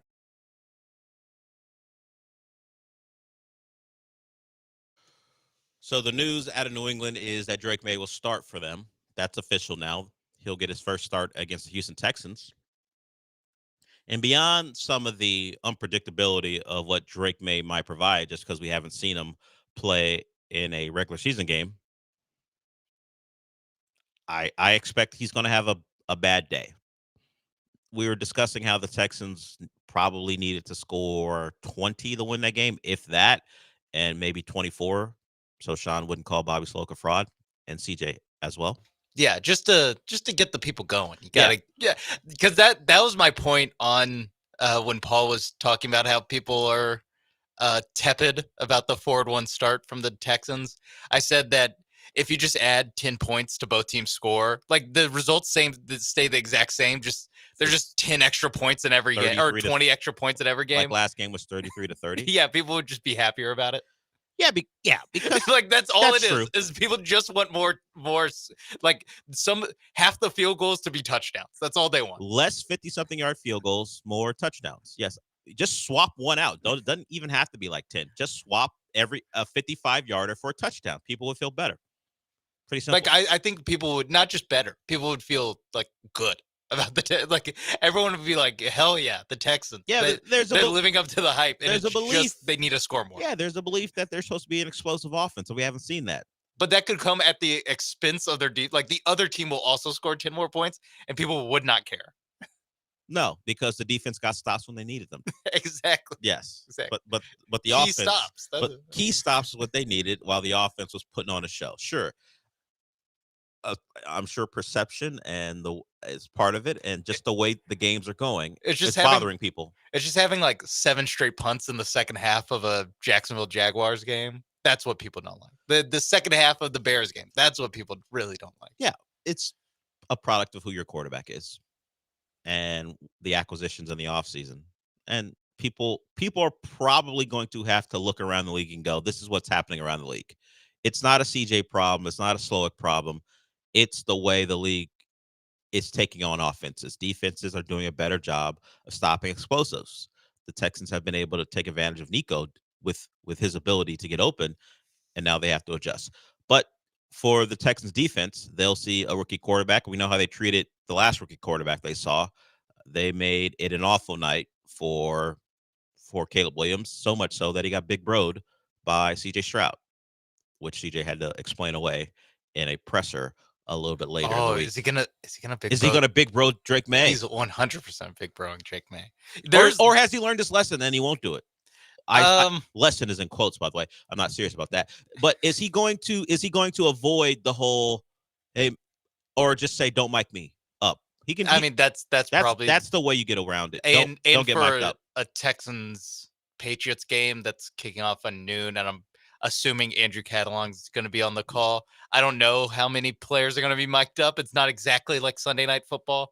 But I do think that I think CJ Stroud likes Drake May more than he likes Caleb Williams. Why do you think that? Because I saw clips that resurfaced this week from the offseason when he had a podcast, or he was on the Micah Parsons podcast, and he was like, the best quarterback in this draft is Drake May. Oh, okay. Well, he likes him as a quarterback more, but does he like him as a? We'll find out, I guess. I'm sure Caleb Williams doesn't love that CJ Stroud was like, I like that guy better. The guy who went 6-6 at UNC. I like him. The guy who can't beat North Carolina State. Not the guy who won a Heisman. No. Well, that guy. He likes Matt Stafford better than Aaron Rodgers, and people were all shook by that too. They both look at him now. They both had the same amount of. Should CJ Stroud just be the GM of the Jets? No, of the Texans. Come on, and just he has an eye for talent. He knows which quarterbacks are better. We don't want to play that game where the star player is the GM of the team. Why? Because it always worked for the Rockets. Did it? Did it work for the Jets? Is it working? Is it working for the Jets? They just had to get that coach out of there. That's the problem. Yes, the coach who who had over his tenure one of the best defenses in football, and him being a defensive coach. Yeah, but he needs the quarterback. He needs to get Aaron Rodgers. Get him going. You mean the Aaron Rodgers who wants complete autonomy when it comes to running his offense? It's Robert Sala's fault for that. Yeah. Okay.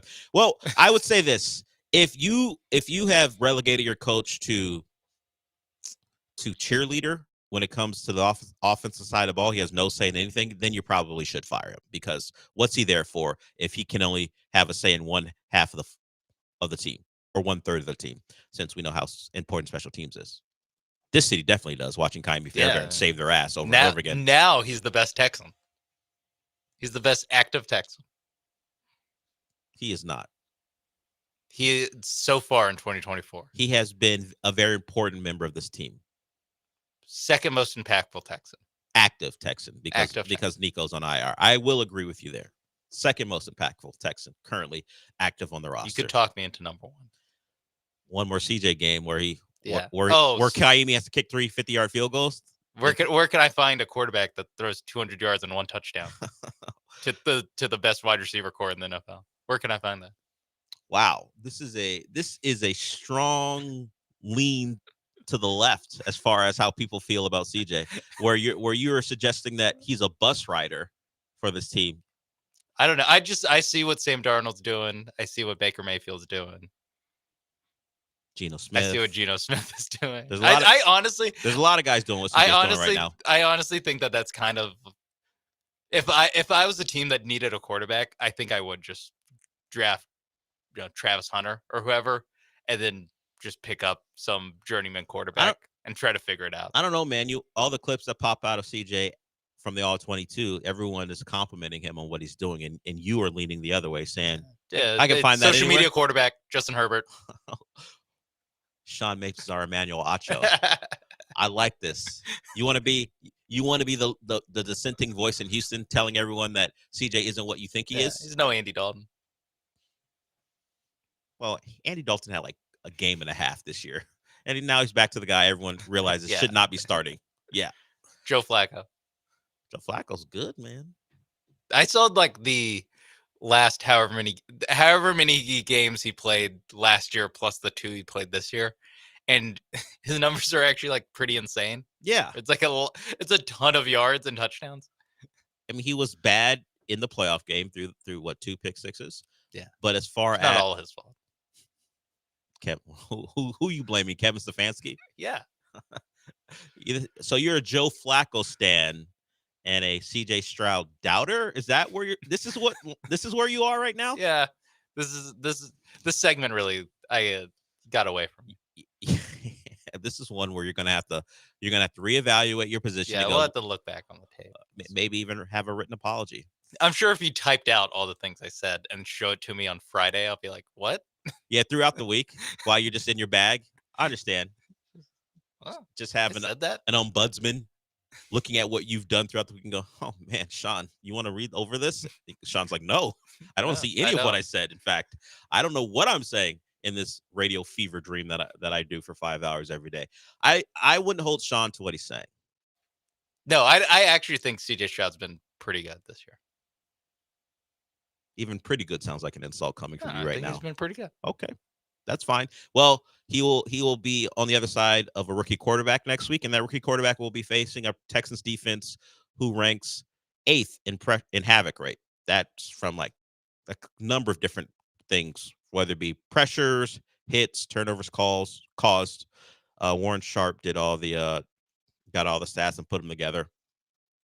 And the Texans are a team, obviously, in the top 10 of havoc rate. The Giants are 1. The Browns are 2. Vikings, 49ers, Bears, Lions, Eagles, Texans, Dolphins, Jets. That's their top 10 in havoc rate. So that's what Drake May is going to see. And havoc rate is sacks, forced fumbles, interceptions, tackle for losses, and PBU. So if you're around the football making plays, you're going to rank pretty high. And that's what the Texans have been. Now, will that pass rush be something that gets after Drake May by just rushing 4, or will they have to be one that uses 6 and 7 man pressures to get to the quarterback? We know what they did to the Bears. They knew the Bears couldn't pick up what they're doing, their games, their stunts, and they used that to beat up on Caleb Williams, which led to CJ Stroud telling him to don't take all those hits. Will Drake May have to suffer that same fate? I think the Patriots will run the football more than the Bears, particularly if their defense can keep them in the game where they're not forced to put Drake May in situations where he's going to have to face a D'Amico Ryans defense getting tricky and trying to make the rookie quarterback's life hell.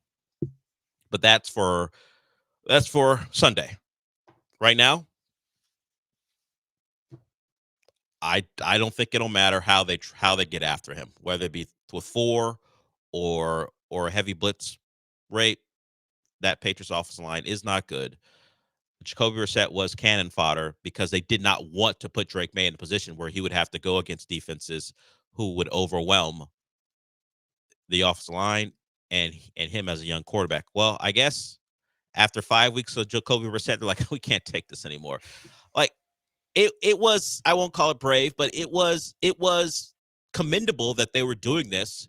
We have a rookie quarterback that everyone wants to see. Jacoby Brissett is the stand-in that no one wants to see, but we're going to play him because we know it's not going to go well for our young quarterback. But they only lasted 5 weeks, so now I don't want to commend them too much. If that's your plan, just stick with it.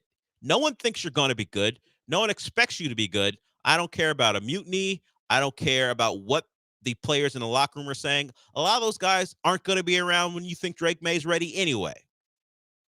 So what if they're not happy? They signed up for it. Literally, they put pen to paper. Take a terrible year and keep your quarterback from getting his ass kicked until you put an offensive line in place, and whether it be your young receivers get more reps and they get better, or you go make a big trade for a big time wide receiver. 5 weeks. If you're gonna do the thing where you're gonna protect your young quarterback, why stop after 5 weeks? This is what happens every time. Of course, every time we break it down like it's like an individual case by case basis, where I just feel like at a certain point, a owner walks down the hallway and I was like, "Hey, if we're gonna lose all these games, can we just play the guy that I picked third overall?" But the point was to lose all the games. I'm not arguing with you, but if your hypothetical owner situation, they know you're going to lose. So why does it matter now? I know it's always the hypothetical of we're going to let Jacoby Brissett take it and he's going to get beat up. We're going to lose is something to say in the offseason until reality hits. Oh, wait, I got to sit through the 17 games of this. This actually sucks. And I don't want to look at it anymore. But you should have known it was going to suck because that's how bad football goes.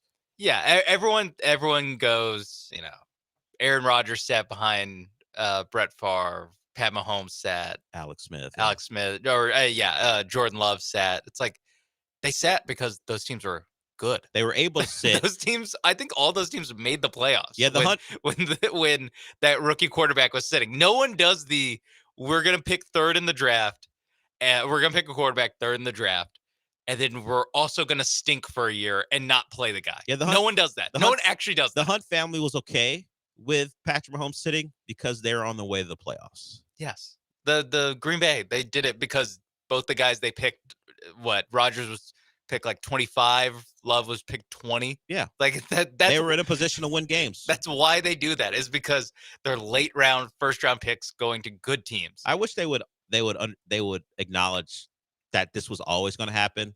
Instead of selling everyone on the plan, we're just going to sit Drake May for the year or maybe get to the bye week. They couldn't even get to the bye week. Yeah. The Bears did it with Andy Dalton and Justin Fields. Yeah. They did it with Mike Glennon and Mitch Trubisky. Like all these, the Texans did it with Tom Savage. Tom Savage started the first game of 2017 and then only made it a half. And then, and then things didn't go well. Deshaun Watson came in and was way better than him. Which was more about Bill O'Brien. What the hell were you looking at all off season? It's just for whatever reason these NFL teams think there's like some huge difference between starting them in week 1 and starting them in week 5, where it's like, no, there's really not that big of a difference. I'm sure there's some difference. Not that but big. Not enough to justify you selling the plan about how we're just going to have them sit and then being overwhelmed with bad football and then having to make a decision to reverse your course. Oh my God, we just lost to Snoop Huntley. Yeah. That would have me reevaluating. Yeah, you scored 10 points in the game. and you lose 15-10 at home, it shakes you up. And now Drake May will face the Texans. Pena, I see you. You want to get to Nico? You want to talk about Nico Collins? Anyone else want to get in? We'll get to you as well. 713-780-3776. But first, before we do all that, I want to talk about my bookie. We talked about what the Texans are facing in the Patriots. We know Nico Collins won't be available. Does that change the line? Maybe take advantage of it right now if you go to mybookie.ag. Whether it be the NFL, college football, the NBA, Major League Baseball. We had great playoff games yesterday. All of that is available for you at MyBookie, whether it be sports betting or even the live betting. Maybe you had the wrong side of something to start off and things are going a different direction. You want to get some get back. Live betting is there for you too. The live casino option is there as well. That promo code is bet975. You can sign up. It'll match your first deposit up to $1,000. MyBookie's going to take care of you. They love to take care of you. They want you to play. They want you to win.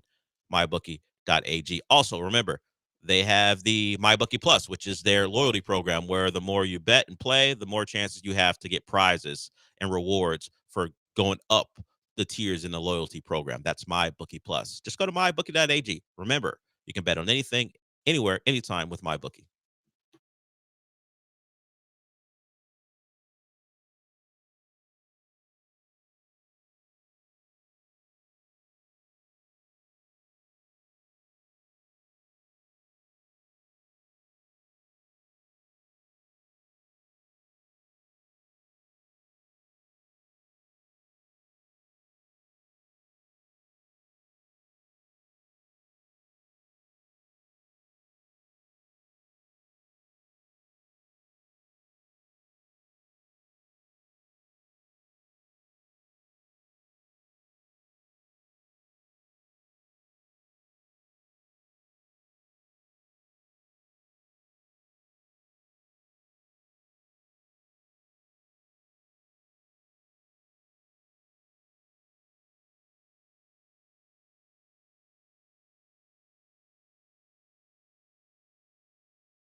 You're listening to the Del Olaleye Show, On ESPN 97.5 and 92.5. live from the Veritex Community Bank Studios. Here's Del Olaleye.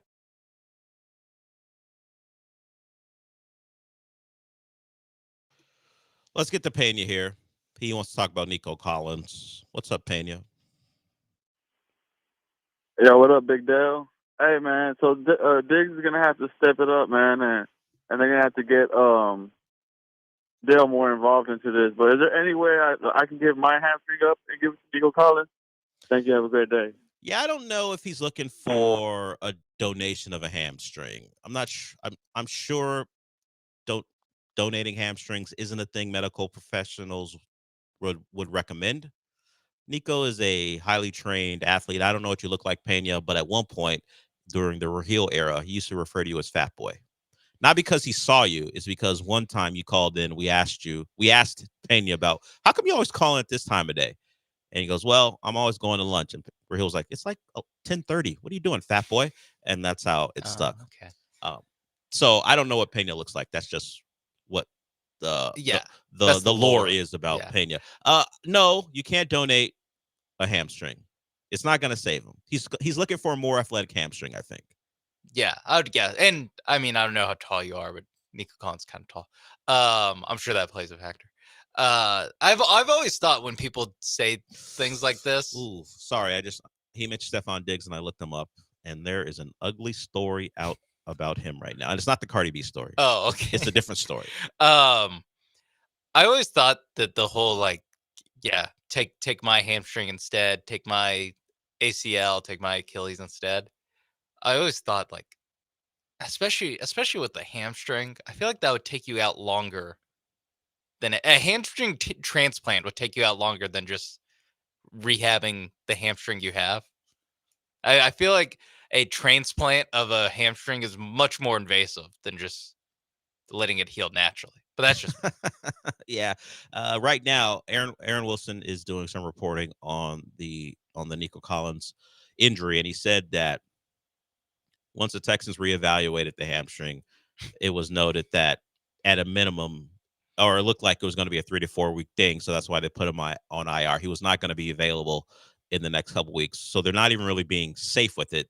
He just wasn't going to be able to play. There was enough damage where the doctors diagnosed it as a 3 to 4 week injury. So they decided, just put him on IR. He wouldn't be available anyway. Let's open up that roster spot for someone else. It is funny the mental difference between D'Amico Ryan saying that he's going to be week to week, and we're just like, oh, okay, so he's probably out this week, and then we'll see. And then getting the alert on your phone, he's headed to the IR. We're like, oh, that's 4 weeks minimum, and it's not that big of a difference between D'Amico Ryan saying week to week and an IR being at least 4 weeks, but it just feels so much worse. Where it just slams the door shut on. You can't. I don't know. Maybe he comes back.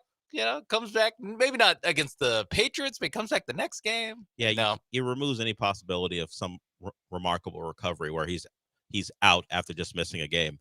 So I commented on it when Ian Rappaport tweeted about it. He goes, he tweets that he's going to be out for 4 weeks or 4 games, and then he says Nico Collins is expected to be back sooner rather than later. No, he's out 4 weeks. That's what IR is. He's out 4 weeks. There's a line in the sand. He cannot come back before then, and then we'll see. And he definitely can't come back sooner. No, he could come back later than 4 weeks. But certainly the Texans have made it official. No sooner. So we'll see if later is in the equation, or maybe it is just a simple 3 to 4 week thing where we don't have to worry about this lingering on into the back half of the year. But Patriots, Colts, Jets, Packers, Jets. Those are the 4 games that he'll miss. Not in that order, but that's the 4 games and 4 teams he will not see. And that's where we are, unfortunately.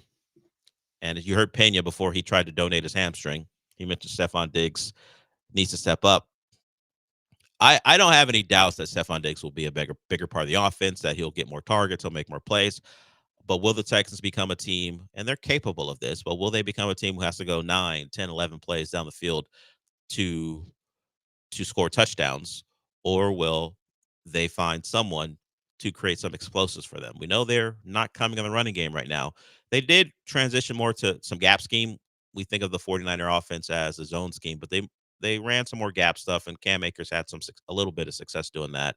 Will that be a bigger part of the offense to try to create some explosives in the running game, or will it be more of a mix? But passing game, whether it be Xavier Hutchinson getting more snaps or Robert Woods, the top 2 will be Tank and Stephon Diggs. We will get to some college football stuff. It is a big weekend in the sport. We'll do a little bit of a preview. We didn't even mention the top 25 outside of Texas being number 1. We got a top 3 matchup. That's all that matters, really. What about all these other terrible teams that lose? Well, not everyone loses. Bum-ass team. Well, Oregon and Ohio State haven't lost. One of them's going to lose this week, I guarantee it. That's true, because they do play each other. That'll be part of our preview. And Texas is in the Red River Shootout. I'm not one who stands on principle very much, but I'm not going with rivalry or showdown because those change from time to time. I'm just going to stick with shootout, which is something college football would like you to stop referencing because they've got a mimicking gun problem in their sport right now. But Texas Tech is fine. But if you celebrate a first down or a big play with the gun, you can get penalized. Yeah, the wide receivers get penalized, but and the defensive ends. Yeah, but not the students, not the fans. I know. Would it be cooler? Like we know, Ole Miss, they got rid of what was his nickname? Old Reb. Yeah, they got rid of him, and then eventually made the Confederate flag. Yes, and they made it a black bear at one point, although as their mascot. But we don't actually is the black bear still their mascot? I thought it was. Didn't they make it a shark or something? They had a little bit of time where they had 5 different mascots. Yeah, their defense called themselves the Land Sharks. They would put the shark fin up to their. But I thought I remember seeing a guy in a shark costume wearing an Ole Miss jersey and receiver gloves. It's very possible. Was that sanctioned by Ole Miss? Or was that just some random person or like a doing Hugh Freeze thing. I don't remember, but I more of a Jim McElwain thing. No, you're right. There's they don't use Rebels anymore, and there is a Ole Miss shark, and he's wearing a jersey and receiver gloves, right? Yes, I'm looking at it right now. That's always my favorite part of mascots, wearing receiver gloves. Like they're ready to catch a pass at any time. And they also do have a bear. Yeah. So they do. They're still doing. Well, I guess they just don't have the slaveholder anymore. But they congratulations, Ole Miss. They used to have like 5 different. Yes. They're doing a ton of different stuff. Yeah, I don't know if the shark still is around, but I believe the bear is still alive and kicking. It was Tony the Land Shark. Great, love it. Wonderful, Ole Miss. They have a big game this weekend too. They play LSU, so there's a good weekend of college football, at least on the surface. We had a great one last week when we didn't expect it. This one, if we go by ranked teams playing each other, is supposed to be another good one. So I'll get into that a little bit when we come back. But first, Sean's going to talk about Prize Picks. Yes, Prize Picks today. It's a good day to start prize picking. I don't know if that's the right verb, but it's a good day to start prize picking if you're on the fence, you haven't done it yet, because we got 4 MLB playoff games today, starting at 2, going all the way to LA and San Diego at night. And as an Astros fan, there's really no reason to be that interested in these series, except for the Dodgers and Padres. That one's actually interesting. Fernando Tatis seemingly hits a home run every night and then barks at Dodgers fans. You can't put in there's no projection for Fernando Tatis or any San Diego Padre getting into it with Dodgers fans, but there is on a bunch of stats. You can, if you think he's going to hit more than 0.5 home runs, you can get on that. The total bases, if you think maybe it's just a double and not a home run. You pitcher strikeouts for Dylan Cease, who's going to be the starter for the Padres. And you got so much more with all the games going on. And then later in the week, you're going to have football too. So what you do, you go to your app store, you download the Prize Pick app and use code MAPES. That's promo code MAPES to get $50 instantly when you play $5. You don't even need to win your first lineup for that bonus to hit. You get it. It's guaranteed. Prize Picks. Run your game.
Broadcasting live from the Veritex Community Bank Studios, it's the Del Olaleye Show. On ESPN 97.5 and 92.5. Now back to Del Olaleye.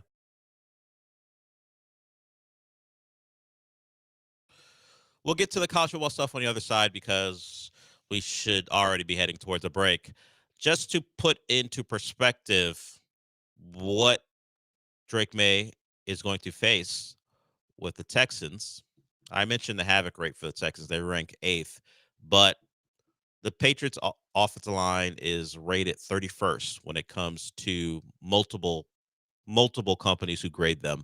It's the composite. Like if you are a recruiting person, the 24/7 composite brings in what 24/7 thinks, what ESPN thinks, what Rival thinks, and I think maybe even what On3 thinks. And that's how a player will get a rating. Well, these are 3 different sources: ESPN, SIS, and the PFF grade. And the Patriots rank 31st. So when we talked about all that tough talk about, hey, we're going to sit out Drake May for a year because we want him to not have to deal with this offensive line, Jacoby Brissett will take all the hits until we're ready to win or at least be competitive in 2025. This is what they were selling. Our offensive line stinks. We don't want Drake May to get hit. But 5 weeks in, we're like, it's tough watching bad football when there's no hope that the quarterback's going to get better. So we're going to go to our young guy and still put him behind this offensive line and see how it works. As far as where the Texans rank, we know they've had issues with penalties.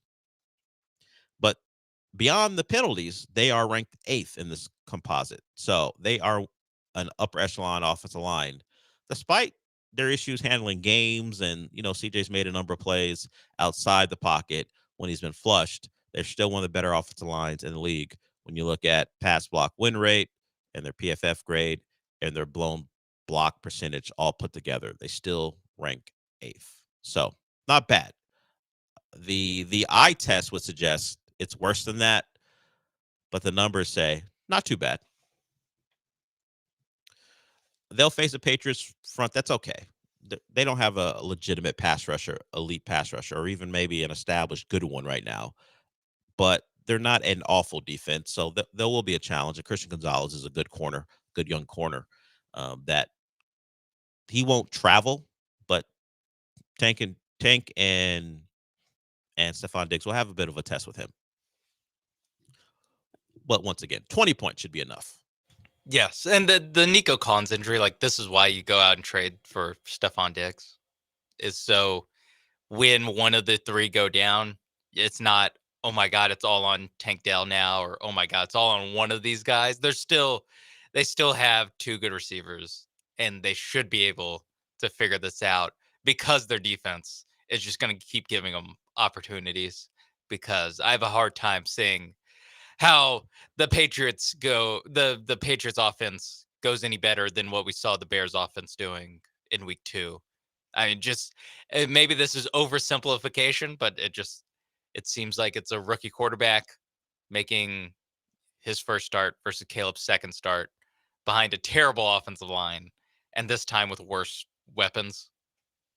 True. I don't understand how D'Amico Ryans doesn't kind of copy and paste the game plan for that one for this one. Yeah, I think he will bring pressures. I wonder how much they will get done with 4-man rushes, because the Will Anderson, Danielle Hunter combo, which is lauded as one of the best combos in football, you would say hasn't lived up to the hype, but the Texans defense as a whole has been good. They found ways to make trouble, and we saw Josh Allen, one of the best quarterbacks in the league, and sure, the week leading up to the game, we talked about lack of weapons, but still, he has made plays throughout this season, and they handled him relatively easily. There are a couple things. Keon Coleman got free from Keon Lassiter, and that went for a long touchdown, but Kamari Lassiter got free from Kamari Lassiter and scored, but that's the one real play that you saw. Oh, okay. That one was a problem, but for the most part, they handled that Bills offense relatively well. and got out of there with the 23-20 win. Okay, when we come back, we'll talk some college football. Sean, certainly think about it now as far as where you stand with excitement for this Red River shootout. 2 ranked teams are number 1, but do we really take Oklahoma seriously? If you exclude like Sooner Magic, that dumb thing they call when they win games that they're not supposed to win. Excluding Sooner Magic, do the Sooners really have a chance in this game? We'll have our Texas expert talk about it and where he stands as far as maybe you speak for all Texas fans about how they feel about this game. I love it when I get to do that. Are we afraid of the Hawkins-led Oklahoma offense? Do we think that Oklahoma defense can slow down Texas? And do we expect Quinn? Well, we should expect Quinn Ewers to play and start. That's where all of this is leading to. But should the Texas fans be happy about that? Well, according to what Sean thinks, they probably shouldn't. But we'll talk about Texas and OU, Ole Miss and LSU, and also Oregon and Ohio State when we come back.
Sorry, guys. Whoops. There might have been a push to turn my show into a 1-hour show, but no, that's just a curse of a producer who has 2 shows and the repetitiveness of throwing in an open. They're right next to each other. Yeah, too. so that's Sean Mapes threw in the Gallant George Open. They still don't begin till noon. But hey, now if you have never heard their open before, now you know what it sounds like. Yeah. Whoops. Gallant George coming up at 12. It's fine. I've certainly done that before. I don't think I've ever put my own show open in for the John Lance show, but I've screwed up opens before. I'm sure they'd love that. Yeah. I'm sure it wouldn't become a 10-minute conversation about how I don't respect them, which is clear, but it wouldn't have anything to do with me putting in the wrong open. So we move on to a topic near and dear to Sean Mapes' heart, and maybe some of you guys too, depending on where your allegiances lie. The Red River Shootout is this Saturday at noon in Dallas. Good old Cotton Bowl. Number 1 Texas versus a ranked OU team. And there's this big hypothetical article in CBS Sports about who should start, Quinn or Arch. One guy thinks Arch brings more to the table because of his legs. Another guy talks about Quinn's solid play in big games, and he's stable, and you won't have to worry about him having any freshman moments like you might with Arch in a big game. It's purely hypothetical. 2 guys conjured it up for content when we all know who's going to start this game as long as they're healthy. Quinn Ewers is starting this game. Sean, should he start this game? Yeah. If he's healthy, he should start. Simple enough, right? Yeah. Should be no real questions about this. Arch. I mean, if you want to even go with, if you think they're even, which it doesn't really look like they're even as far as quarterbacks go. Yeah, I mean, watch Tennessee versus Arkansas from Saturday. That's what it looks like when a redshirt freshman has to play. You get that game, I don't know, once every 4 games where it's just not working it's the growing pains of a young quarterback with the 2 games that the Longhorns have coming up. There's no reason to do that with the 3 games they have coming up: Oklahoma, Georgia, and then Vanderbilt at Vanderbilt. I would agree. And all of a sudden, at Vanderbilt is a tough one. All of a sudden, it is. They've played well this year. There is no question. Sarkisian has made it known, and you try to turn this into a conversation because you watch Arch play and you think of all the potential. Also, if you put Arch's name in a headline, people click on it. Of course, and the fact, to be clear, if it's beyond the Manning name and what it does for content for people watching Arch play, if we know if his name wasn't Arch, people would go, okay, nice job, young fella. Arch Williams. Yeah, if his name wasn't Manning, I guess not Arch. Arch is a cool name, but if his name wasn't Manning, thanks, appreciate it, young fella. The guy who led us to the playoff is back. We're gonna play him. There won't be these questions about whether he should play or not. The guy with wins at Alabama and at Michigan. Yeah, he should. We're actually gonna go with that. We wouldn't have people who are in the content game, whether they work for CBS Sports or a different publication, pushing for the backup quarterback when the tested veteran who has played well in big games is available. They understand. Yeah, and that's how the Texas program is operating too. It's a little different doing it though, and just doing it for 2 years as opposed to 2.5 games against UTSA, UL Monroe, and Mississippi State. Yeah, a bit different. It's a jump, because even the Mississippi State game, like, it was close in the first half. All home games, by the way. All home games, and it was close in the first half. Not really because of Arch. Arch was pretty good that game. It was it was a sleepy game by everyone else in that. But you can't do it in the Red River rivalry game. You just can't do it. You cannot. So it leads me to this. I think I kind of brought it up before we went to break.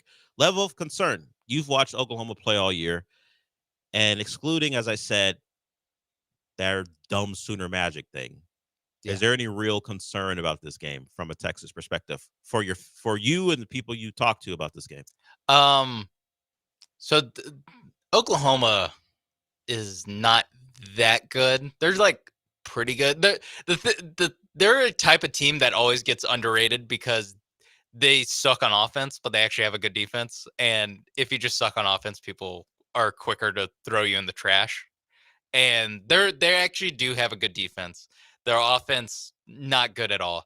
The quarterback change, I'm not really sure how much it matters or like the effect of it is. I don't know if they're going to be that much better with Hawkins instead of Jackson Arnold in there, more of a running threat. But it's not even Sooner magic that makes you not comfortable with this game. It is just the Red River shootoutness of this game, where Texas has won this game at least once, going 5-7, and Oklahoma going to the playoff. Like, that just happens in this game. I think it's something crazy. Like 9 of the last 10 or 9 of the last 11 of these are 1-score games. It's not going to be easy. It's not going to be a chill watch, except for that one time where it was a very chill watch. But it normally there's going to be some tightness, some stupid plays, some turnovers that bounce off of 3 different people that make it at least a stressful watch for the first 3 quarters. Because I have a lot of experience of watching an overmatched team play in this game. Normally it's my team playing against Oklahoma. True. And even then, it's normally pretty close. And the entire time you're like, how is this happening? I wonder if this will follow the same game script of Tennessee versus Oklahoma, where Tennessee at some point came to the realization that this team can't score enough on us to make us where it's not a blowout, but at no point do you feel in danger. Yeah, of as long as blowing the we lead. don't screw this up, Yeah. they're not going to win this game. So let's kind of pack it in and not make any mistakes. That's kind of where I land on it, where I don't think this is going to be like 49-0 again. Like that had a lot of factors going into it. They legitimately just did not have a playable quarterback that game. And I think Hawkins is a playable quarterback. But we talk about, now he did go play it at Auburn. I wouldn't say he won the game for him. The pick 6 helped them win that. So he's They played scored like 13 points on offense. Yeah, so he played in the back half of the game against Tennessee. He's played at Auburn, but this is going to be something unlike he's ever experienced, starting in this game against maybe the best team in the country. This is more, I think, a more survival game for Hawkins than it is him thriving. And I wouldn't be surprised at some point if Jackson Arnold makes an appearance just because of how the game might go. Yeah, and it could be a little bit of A&M Wegman Reed stuff where it's like, Texas probably prepped for Arnold, but maybe there's something to gain by throwing him out there. Maybe throwing both of them out there. Like, you can really get weird with it. And that's really what I want to stress to people is the option of this just being weird is very high. Like, the chances that this is just like a stupid game is very high.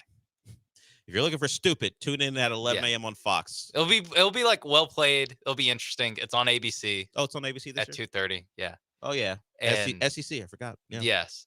And yeah, it's going to be wild. I feel pretty good about Texas winning. I feel like a 9 out of 10 confidence on the Red River shootout scale, which is like really a 7. Got it.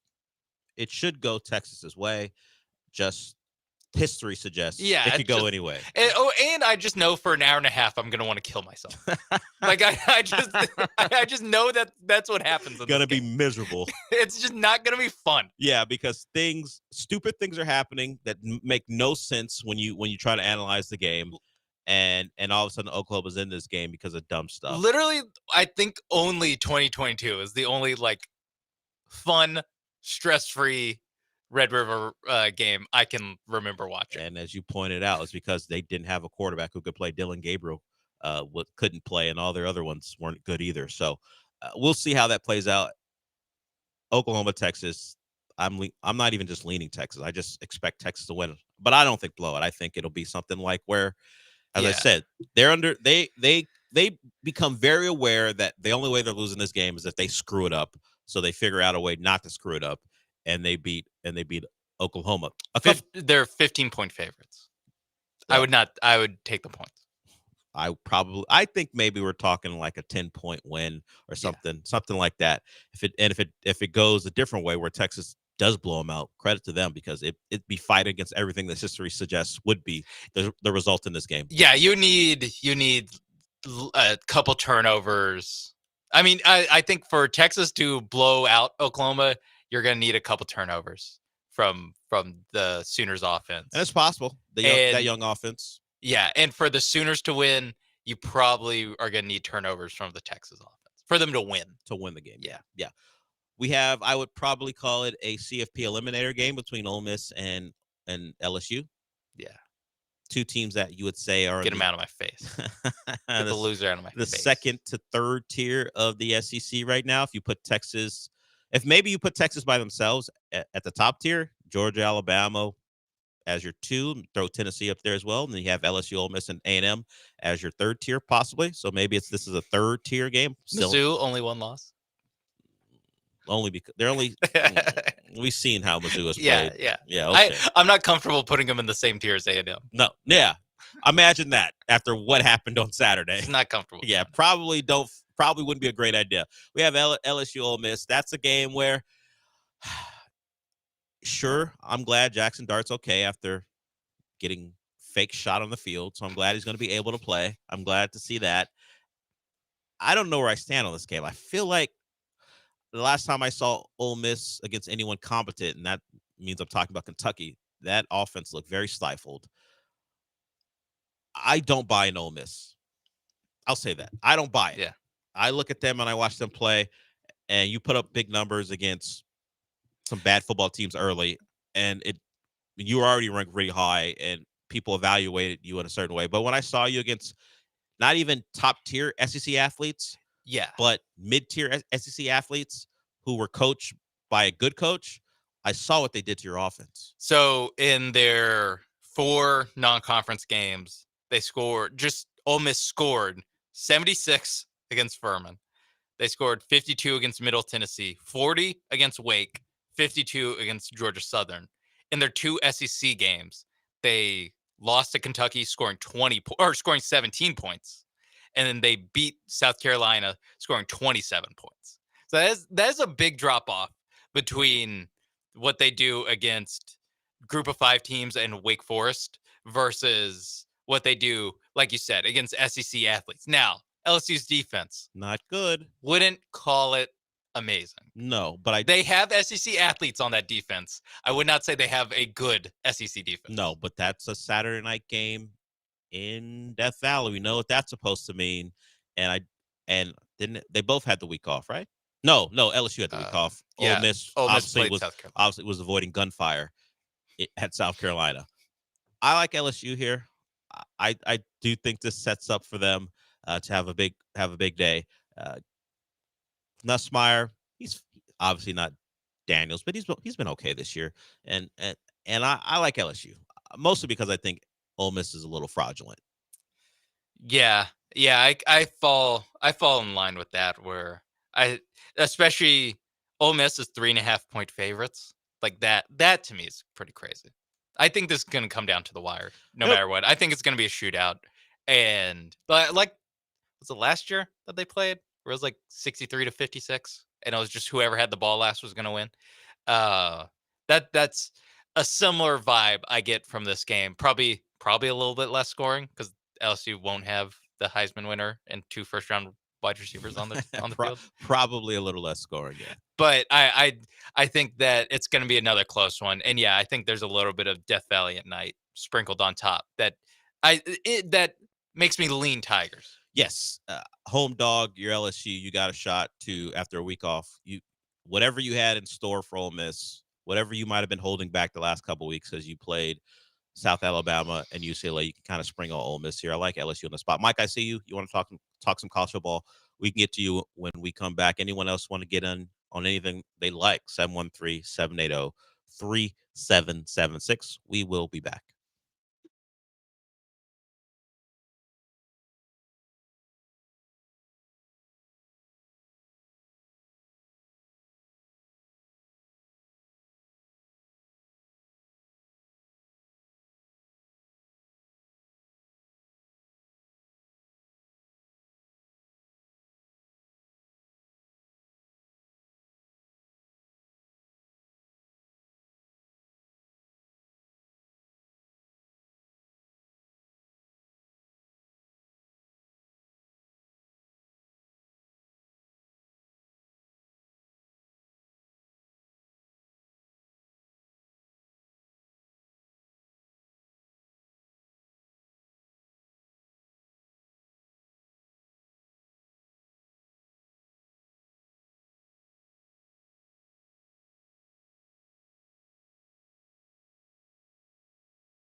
The Del Olaleye Show continues. On ESPN 97.5 and 92.5. Live from the Veritex Community Bank Studios, here's your host, Del Olaleye. Let's get to Mike here. He wants to talk some college football. What's up, Mike?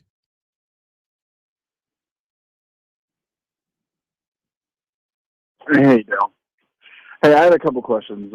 So, with all the upsets and, I guess, shockers throughout the first 6 weeks, would you say that going forward, fans need to be more, realistic on not having dominant teams out there anymore? Whether it's due to NIL or whether it's due to transfer portal or whatever it is, maybe it's the schedule.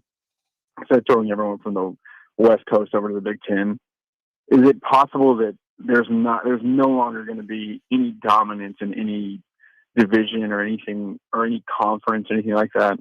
I don't know if this is based off of, whether it's scheduling or whatever it is. It just seems like the rankings are all over the place, and some of the games going on this week, like you have Colorado against Kansas State. Whether you think Colorado is good or not, there's a real shot that they could possibly beat them. That would be probably the biggest win in the last 2 years for Colorado. So I don't know where that makes everyone stand as a fan. Whether they need to be okay with being more weathered like an NFL fan, where the records are kind of lackluster but still can win in the playoffs. I just wanted to see what you thought about that. Also, this is a side note, but what a waste of ESPN College Game Day not being at the Red River Rivalry. We're going to miss out on seeing stupid Pat McAfee possibly being able to wear a belt buckle the size of a dinner plate, maybe comically big, cowboy hat or something stupid like that. Anyways, love the show. Thanks, Bill. Appreciate it, Mike. Yeah, where are they? Oregon, Ohio State? Is that where they at? I assume they're at Oregon, Ohio State, which is a little weird, right? Since it's why would it be weird? Because it's not on their network? Yeah. But they've done that in the past. Yeah, but you have two other games that are on your network. Are they going to be competing? Also really good. Well, they've done this before where Big Noon Kickoff is at the same spot, right? Yeah. So that's going to happen again, I guess.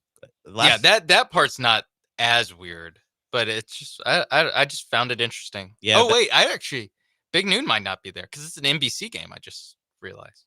It's NBC Peacock. Yeah, you're right. Yeah, I don't know where Big Noon Kickoff would be. Fox? Where Does they Fox might be. not have a game this week? They would have one. I'm just not sure. No, they're just. May not be. Sorry, guys. A ranked game. Show's over. It may not be a ranked game. As far as while Sean's figuring that out, as far as his first thing, while you were starting that, Mike, I thought to myself, yeah, maybe we need to start becoming more of getting more into our Sunday bag when it comes to watching college football. The 60-minute experience is not going to change. You're going to be miserable when your team's down, and you're going to be thrilled when they're up and satisfied when they win. But if they lose a game, coming to the realization that your season isn't over, particularly if you have national title aspirations and your playoff chances aren't over, needs to be like a tempering thing for people. Now, the Vanderbilt Bama thing doesn't fit the profile because of the difference between the two programs. Yeah. Bama fans would never in their lifetime, because for the most part, it didn't ever happen in their lifetime, believe that a Vanderbilt squad could beat them. Not after being ranked number one in the country going into the game. So some of that stuff is never going to go away. But as far as, we went into a tough environment and lost, it sucked, but we got to chill, because it doesn't mean we can't make the playoff. Now, it may change our path. Maybe we go from a potential team who's getting a bye to a team who has to play on the first weekend, maybe a home game, maybe a road game. It makes our road more difficult, but the dream is still alive. Yeah, it's not a bad comp to think of yourself more as an NFL fan. Yeah. But it's going to be hard during the game to kind of, you know what? There's another one next week. Well, it's not just the Alabama Vanderbilt scenario. It's like also the Texas Oklahoma scenario, or Texas A&M. Yeah, and there's still plenty of games. The rivalries, yeah. You just don't want to lose. Yes, your season's not over if you lose the game, but ask Ole Miss fans how they feel about hey, or I guess that's a bad example because they probably would be out with a loss to LSU, but it's that's what matters more. That's what actually people care about is Ohio State not being able to beat Michigan for 3 straight years. Yeah, people talk about making the playoff expanding and it hurting the importance of the regular season. I think the fact that maybe you don't have to be so reliant on going undefeated or losing just one game, I think strengthens the regular season because I think the games take on more of what they used to be, where it's Oklahoma, Texas. This isn't just simply about making the playoff. I effing hate Oklahoma. Let's win this game. And if all it is just beating Oklahoma for that day, cool. It doesn't. We could lose that game and still make the playoff. But all I care about today is I don't want to watch Crimson and Cream celebrate. It's also going to be a situation where I think right now we are like in September and October, we're in the mode of the regular season means less because of playoff expansion. But I think in November, when we're having more and more of these playoff eliminator games, because there used to only be like, I don't know, 6 teams that could make the 14 playoff every year. Like at most we're arguing about 4 versus 5. That was all we're ever arguing was 4 versus 5. And a lot of times we're even shrugging our shoulders because it's like, well, they're going to get smoked by Clemson or Alabama anyway. So what are we really talking about? So I think just the idea that there's going to be games that matter for being the 10 seed versus the 13 seed. And then, if you're a 10 playing a 7, that's not a crazy mismatch in the way that some of the top end stuff was. And I do think, going to Mike's point, like I think the transfer portal plays a huge part in the fact there's no more juggernaut Alabama or Clemson or even Georgia to an extent teams where it's just, hey, you're 5-star, you're going to sit behind 2 more 5-stars for 2 years, and then you're going to get drafted your 3rd year. And we're just going to keep that going forever. Now with NIL and with the transfer portal, like you don't have to sit if you don't want to. You can get paid to go be a starter somewhere else. You don't have to be a backup at Alabama. Well, maybe he saw it coming, but Isaiah Bond was a big contributor to Alabama. Yeah. And maybe he didn't want to sit behind Ryan Williams or share time with Ryan Williams, so he went to Texas. Not I don't want to lose to Vanderbilt. or that too. I'm gonna go to Texas. Not that Texas was going to just sit on their hands and just get Isaiah Bond. They went and got Golden, and who was the other guy? Silas Bolden. Golden, Bond, and then obviously they brought in Wingo as well. So it's not like Texas was sitting on their hands, but he saw an opportunity. So normally you would have Isaiah Bond on that Alabama team. Instead, he's with Texas. So yeah, transfer portal certainly plays a part. And the only time I think the 12-team playoff will have a really giant effect on maybe the watching experience, at least for me, is championship weekend, particularly if it's a conference that has 2 teams that are certain to make the playoff no matter what. But there is the added benefit of making, or at least winning your conference, and then you have a bye. So normally, like last year, Alabama, Georgia, we didn't expect Alabama to beat Georgia in the SEC title game, but they did, and it meant Georgia did make the playoff. This year, it's just going to mean, if that scenario takes place again, Georgia's likely to make the playoff, but they won't have the bye that Alabama will have. They'll have to play on that opening weekend. So that may take some of the hype away from a game like that. I kind of doubt it. It would be Alabama, Georgia, and they still are playing for something. But that's the give and take of it all. But I think that regular season means more. Thank you. It's also Georgia and Alabama have already had the situation where they play in the SEC title game and then they play in the national championship one of them game made it twice. The loser did it, made it anyway. So they had that happen twice. So this isn't exactly a completely foreign concept. Yeah, it's happened before. Michigan, Ohio State. Ohio State's lost to Michigan and made the college football playoff. It happens. It wouldn't be, if it happens this year. Certainly wouldn't be the first time, and obviously with the extended playoff won't be the last time. Okay, it's going to be a big weekend. We didn't even get to Ohio State, Oregon, other than trying to figure out where the game is. It's not SEC, so who cares? All right, we talked about all the SEC teams, so I'm good. Well, it is the number 2 versus number 3 playing each other of the Big Ten. Yeah, no, it's going to be 16 to 13 of the country. Oh, of the country. The one thought I have about that right now, and we're days away, we'll probably talk about it more on Friday. Will we see all that Ohio State has to offer? Because they haven't had to show it. Now they were only up 7-0 at the half last week against Iowa, and then they ran away with that one 35-7. Oregon, it's kind of been off the radar because they haven't played anyone has cared about watching them play. Their closest game was against Ashton Genty and now on Boise State. And now that was before people were so focused on Genty possibly winning a Heisman. If that game happened last week, there would be a lot of eyes on it because you have a Heisman frontrunner against Oregon. Oregon was playing UCLA in Pasadena, and no one cares because that one wasn't competitive a couple weeks ago. And then they beat up on their last opponent. So Oregon hasn't played anyone. Anyone's been all that interested in watching. That'll change this week. And is it simply going to be the Jeremiah Smith show again? This will be Will Howard's first test. The one where this is the guy you brought in for these moments, and this is how he's playing. That will be the conversation going forward if Will Howard doesn't show up. He's played in substantial games at Kansas State, but nothing like this. Or did he win a Big 12 title? When did they beat TCU that year? Was he the quarterback for that K-State team who beat TCU? I think so. TCU lost that game and still went on to play for the national title. So he's played a meaningless Big 12 title. So the team who lost told me the title.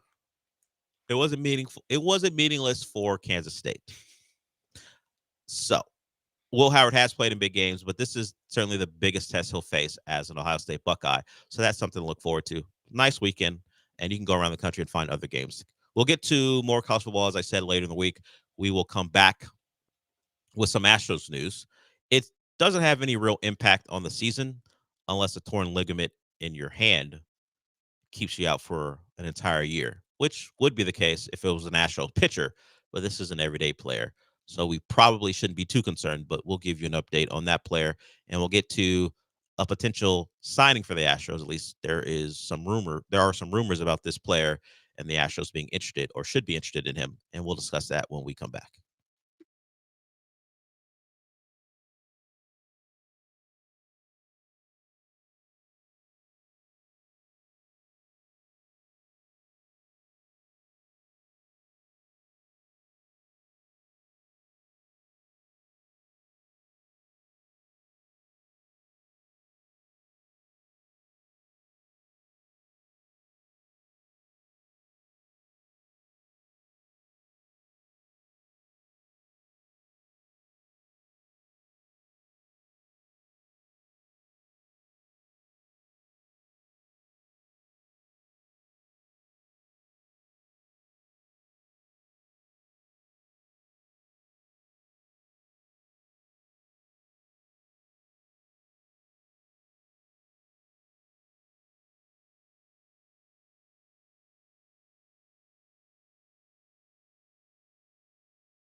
You're back inside the Veritex Community Bank Studios with Del Olaleye. I mean, you're not actually in the studio, but if you watch ESPN Houston's YouTube channel, it's kind of like you are. No, not really? Okay. The Astro player in question who's going to need surgery is Mauricio Dubon. He'll be out 6 to 8 weeks. That really means nothing to you. He'll be back in time when the Astros have to do baseball-like things, but he'll have surgery. He suffered the injury September 6th against the Diamondbacks. X-rays at the time revealed no damage, but much like anything when it comes to the Astros, after a further look, the imaging uncovered a ligament tear. He went on to play, we know, played 18 games after the injury. His slash numbers are 291, 322, and 346. So Dubon will have surgery, and he should be okay.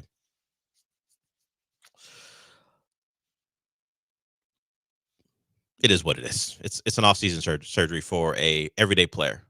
Thank goodness it's not a pitcher, because we'd never see Dubon again. It is funny how pitchers are like their own kind of athlete, where if a football player, if a basketball player, and if a utility man in baseball, if they get off-season hand surgery, you're just kind of like, sure, sounds good. Glad, speedy recovery, prayers up, We'll see whatever. We'll see you when we see you. Yeah, see you in March. And when a pitcher gets any sort of work done, if a pitcher just walks into a doctor's office, we're like, oh my God, now what? what? This guy's never gonna pitch again. Everyone else can get off-season surgery, and we just kind of like shrug, and we're like, oh, at least he won't miss any games. The only time we ever have an issue with it is if the guy holds off and he has it where he's going to miss spring training. Like, why'd you wait so long? Yeah. Yes. The training camp, or the spring training surgery. That's the only time. The Shaquille O'Neal, I got injured on company time, I'm going to recover on company time. Had to be. I remember those times. I wasn't a Laker fan, but had to be infuriating. Had to be the worst. And for Shaq, it's infuriating. Doesn't really matter, and it especially wouldn't matter if he got it 4 months before then, when he could have. Yeah, it would have mattered if he just got it on June 20th instead of once the season was over. Once you knew you were eliminated, why weren't you speeding to surgery? Why did you have to wait? Well, I had a vacation. Yeah, come on. It's not summer. Gonna let it ruin my summer. Yeah, I can't spend my summer on crutches, because I think it was a toe injury too. Yeah. But a pitcher, man, we'd probably do a whole segment on if Framber Valdez or Hunter Brown. If Hunter Brown was having hand surgery, we would definitely talk about it. Yes, and like in a serious more way, seriously, as opposed to just laughing it off. Because whatever, you just swing a bat, get out of here, do whatever you need to do, and get out of my face. We'll see you. You say Kikuchi's getting off-season surgery, can't sign him. Yes, that would be a story too. And maybe the Astros have no interest in signing him anyway. A guy who people say would be a good fit here. I don't know where the Astros care. It wouldn't fit unless we're talking about Jeff Bagwell giving an everyday first baseman money. We know that didn't work out the last time, but is he at it again? I can't speak to the Astros' interest, but it's out there that Paul Goldschmidt would be a good fit. And you hear the name, think Paul Goldschmidt's been a good player for a long time, was the National League MVP in 2022. But when I see a headline where Paul Goldschmidt commits to playing in 2025, that sounds like a guy who maybe was thinking very hard about retirement, or at least people were suggesting that he could retire. I don't want to hear that from a guy that the Astros are interested in, allegedly, or should be interested in, according to articles. I also don't like the fact that he was voted least valuable player by The Athletic. That guy, no matter what you think of The Athletic, if that's a headline anywhere, keep the guy off my team. The least valuable player in baseball. I don't want that guy on the team. I don't want that to be a free agent signing. The 2024 least valuable player in the National League. Yes. If even one credible news organization has you as the least valuable player, if one writer on one of these publications has you as the least valuable player in baseball, I do not want you on my team. No, stay away. we've had enough first basemen not live up to contracts. Old first basemen live up to contracts they shouldn't have gotten. But he was the MVP 2 years ago. Yeah, heard that one before. Yes, exactly. Exactly. We've already gone through this where they say, hey, he was great in 2020. Let's sign him. No, enough. Paul Goldschmidt, no. I'm not even sure it's a thing. I just want to stamp it out right now. I don't even want the embers of Paul Goldschmidt being an Astro. I don't want to talk about it. No, I don't want it to pick up steam. I don't want the flames to start. Because I already know November, like this is we're going to be talking about every athletic article that has 6 different free agents on it and the top 5 for all the top free agents, and the Astros are part of it, and we had to kick it around of well, you might lose Bregman, so maybe maybe you need to add some something with Goldschmidt or whoever. I'm sure is also like a 36-year-old aging player that the Astros are allegedly interested in, and I can already tell I don't want this. I don't want to sign a 37-year-old baseball player. It's from the area, I think, or he's from Texas at least. Paul Goldschmidt. According to Wiki, he was born in Delaware, but maybe he grew up here, moved here at some point. I don't care. I don't care if I don't care if he was born on Crawford Street. There's a lot of players, or a lot of baseball players that were born in Texas. A lot of them stink too. He grew up an Astros fan, but he is from Wilmington, Delaware. Oh, okay. I don't know his connection, why he grew up in Astros. Oh, okay. He moved to Dallas and then to Houston. So there it is. Oh, yeah. Grew up in the Woodlands. Because his family owned a flooring company. He went to the Woodlands High School. Yeah. That's what it is. I don't care if he sold programs in front of Enron. Keep him out of here. State? Not whatever. He's not a native Texan, but he got here as soon as he could. Ah, yes. I bet he has that somewhere on his truck. Even more reason not to sign him. And people in St. Louis are like, "You're not in Texas. Yeah. What are you talking about?" Hey, knock it off. Cut that out. You're in Missouri now. We'd appreciate you acknowledging it. Been a great player for a long time, and that's the point. He was a great player for a long time and no longer. Let's not make that decision again. It's not even that they will make it. It's simply the suggestion that they could, and it scares me a little because it would suggest that they haven't learned their lesson. Just avoid Paul Goldschmidt. We can do better than a 37-year-old first baseman. Okay. All right. We got one more segment here to go on the show. If you want to get in, you can. 713-780-3776. There is a potential move for a current Astro to first base. I'll give you that name according to Chandler Rome when we get back. So maybe the Paul Goldschmidt stuff we don't have to worry about if Chandler Rome is correct. We'll talk about that too before we wrap it up when we come back.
You're back inside the Veritex Community Bank Studios with Del Olaleye. I mean, you're not actually in the studio, but if you watch ESPN Houston's YouTube channel, it's kind of like you are. No, not really? Okay.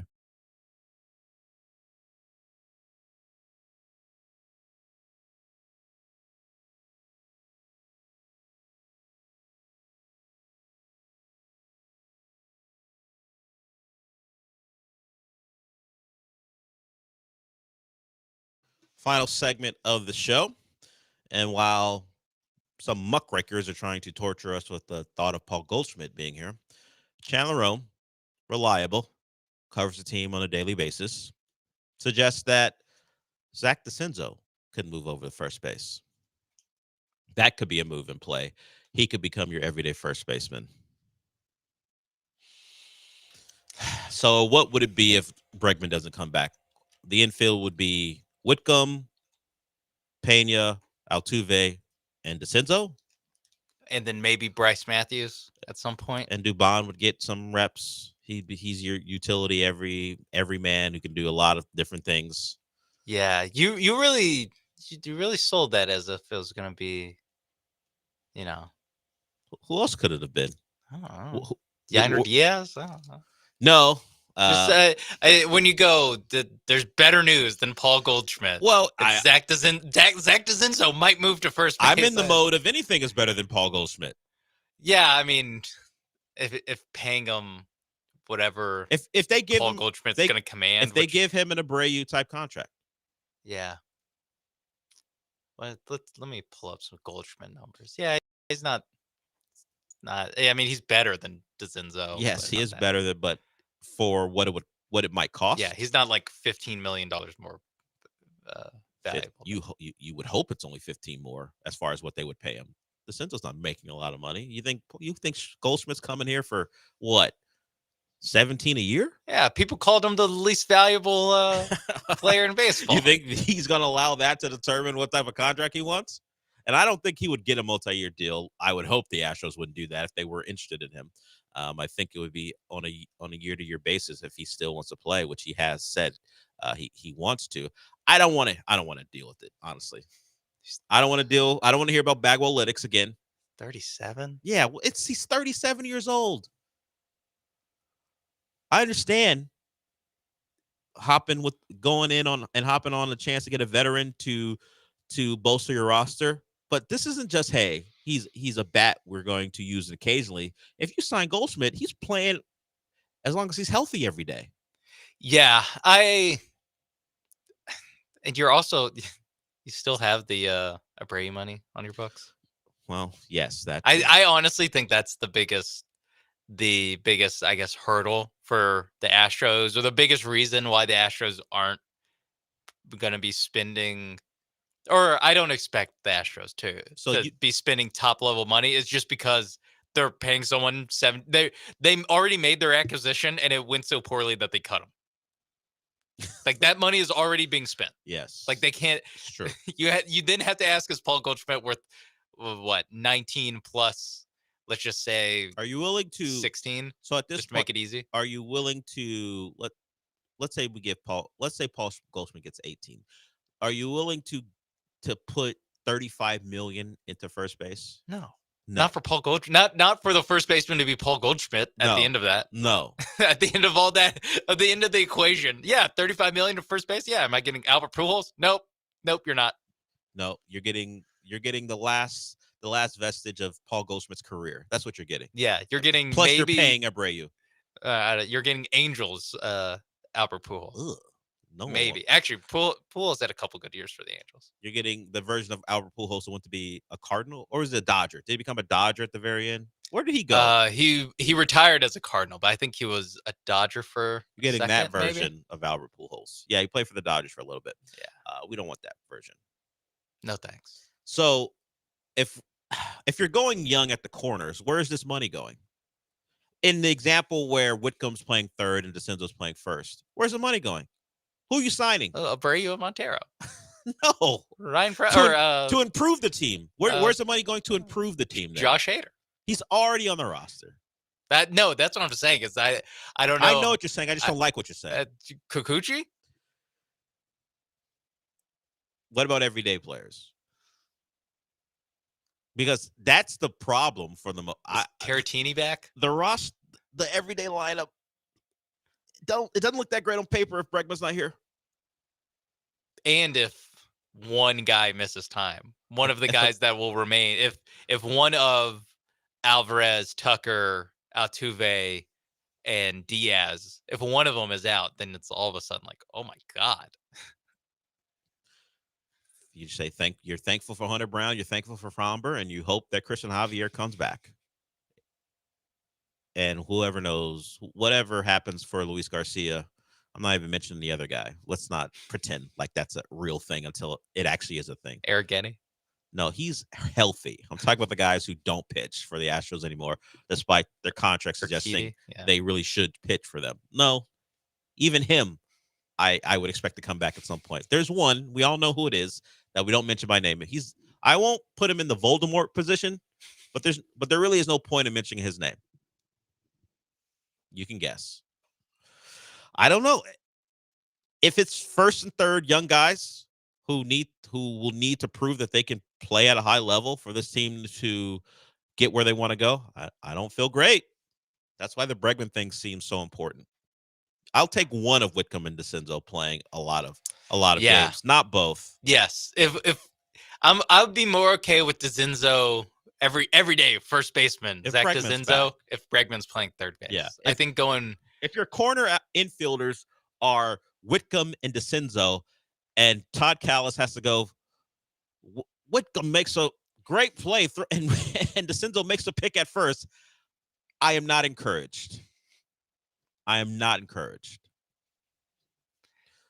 telling the man how to spend his money, because who am I to do that? But signing Bregman would be great. Bringing him back would be awesome.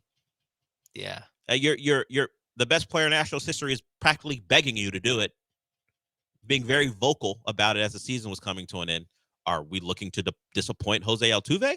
But what does the other greatest Astro and the previous greatest Astro? Yeah. What does he think? The one with a lot less team hardware. Postseason success? Yeah. What do the two former best Astros think? Because they're both in there.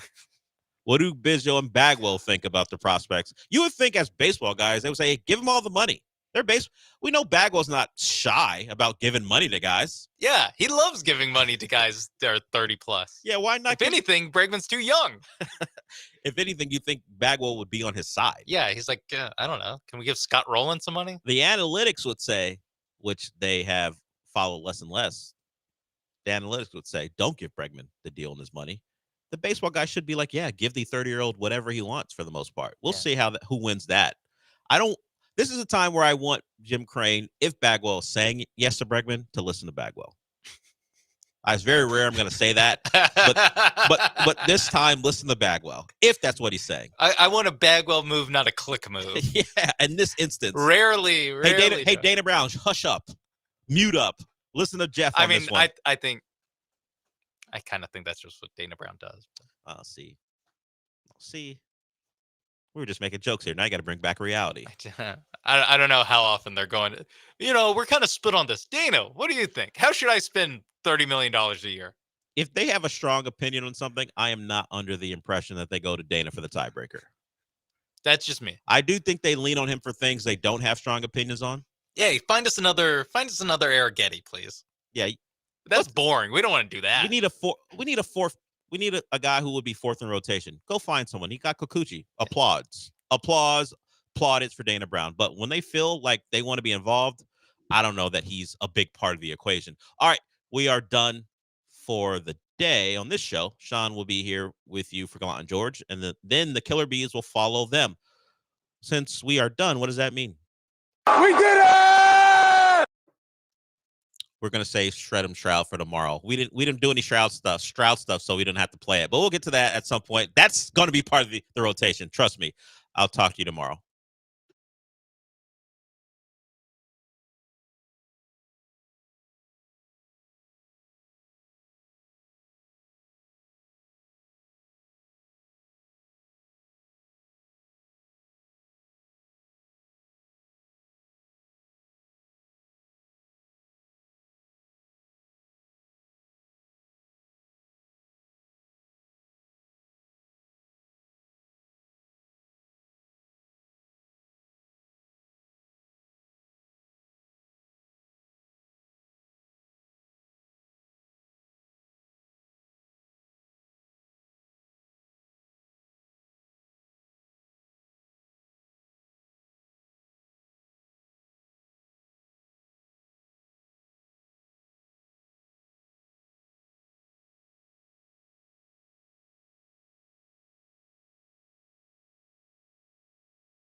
by Stroud. Little play action to start. Good protection.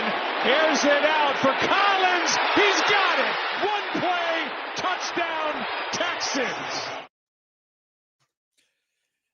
You aren't going to be seeing many of those in the near future because Nico Collins, the leading wide receiver in the National Football League for 2024, a guy who is second in yards per target, second in yards per route run, and fourth in receiving yards per game since the start of last year, will be out the next 4 weeks with a hamstring injury that he suffered catching a 67-yard touchdown pass from C.J. Stroud on Sunday against the Buffalo Bills.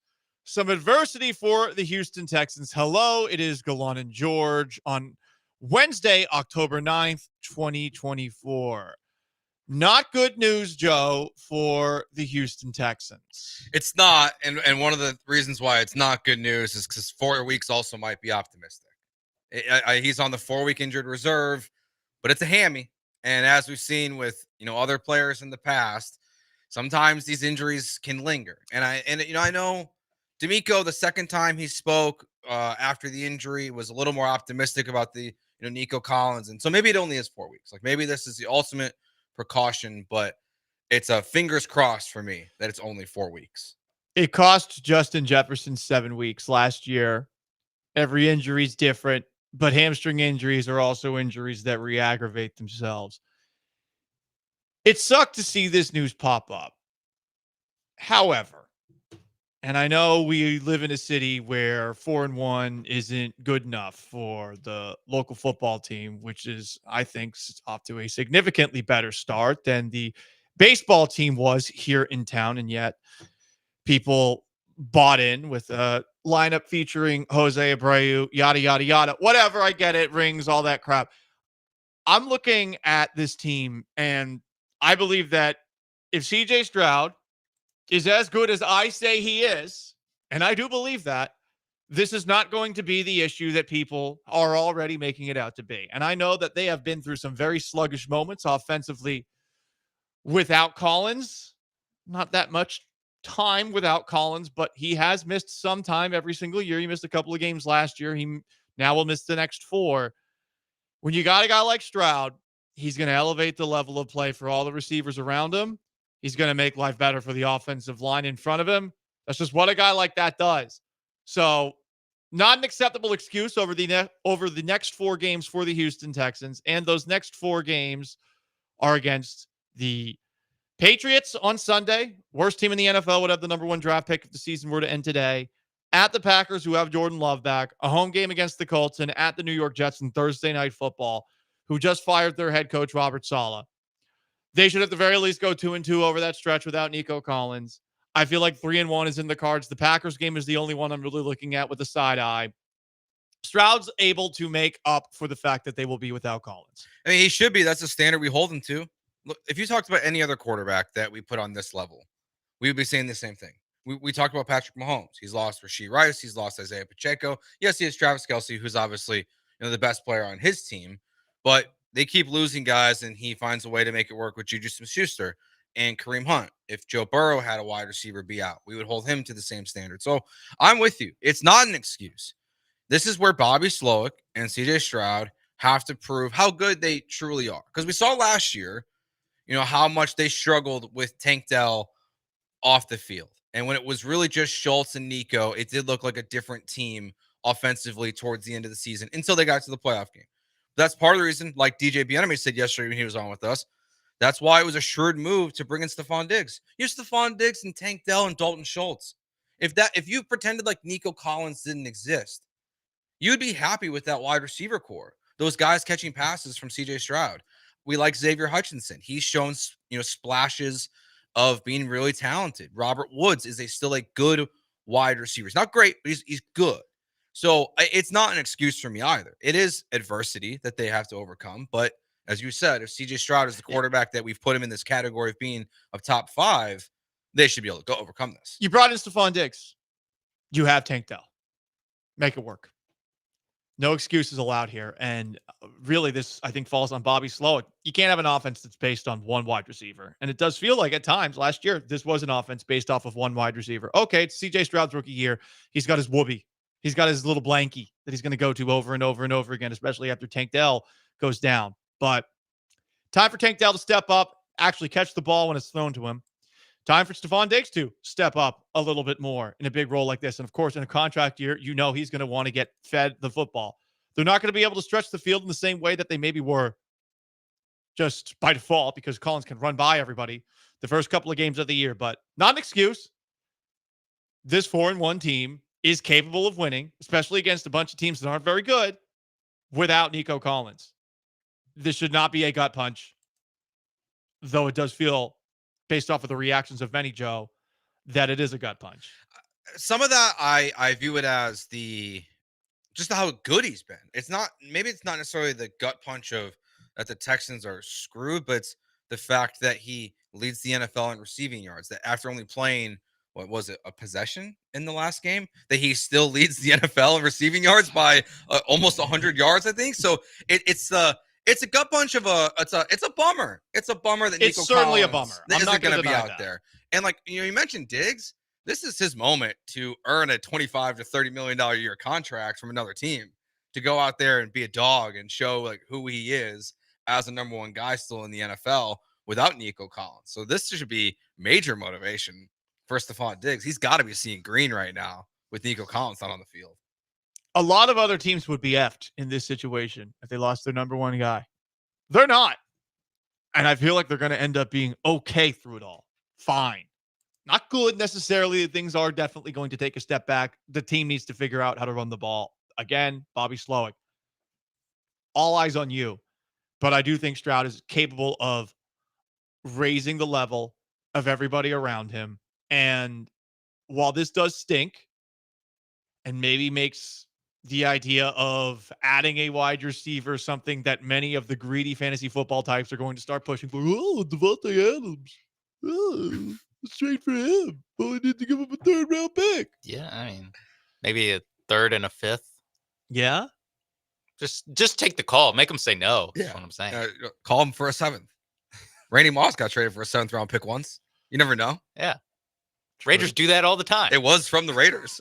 So you never know. Resurrect Al Davis. He'll call it in right now. They might just say, sure, you're not Kansas City, so we'll give you Devontae for a 7th, and then he can be wide receiver 4 when Nico Collins gets back. Yeah.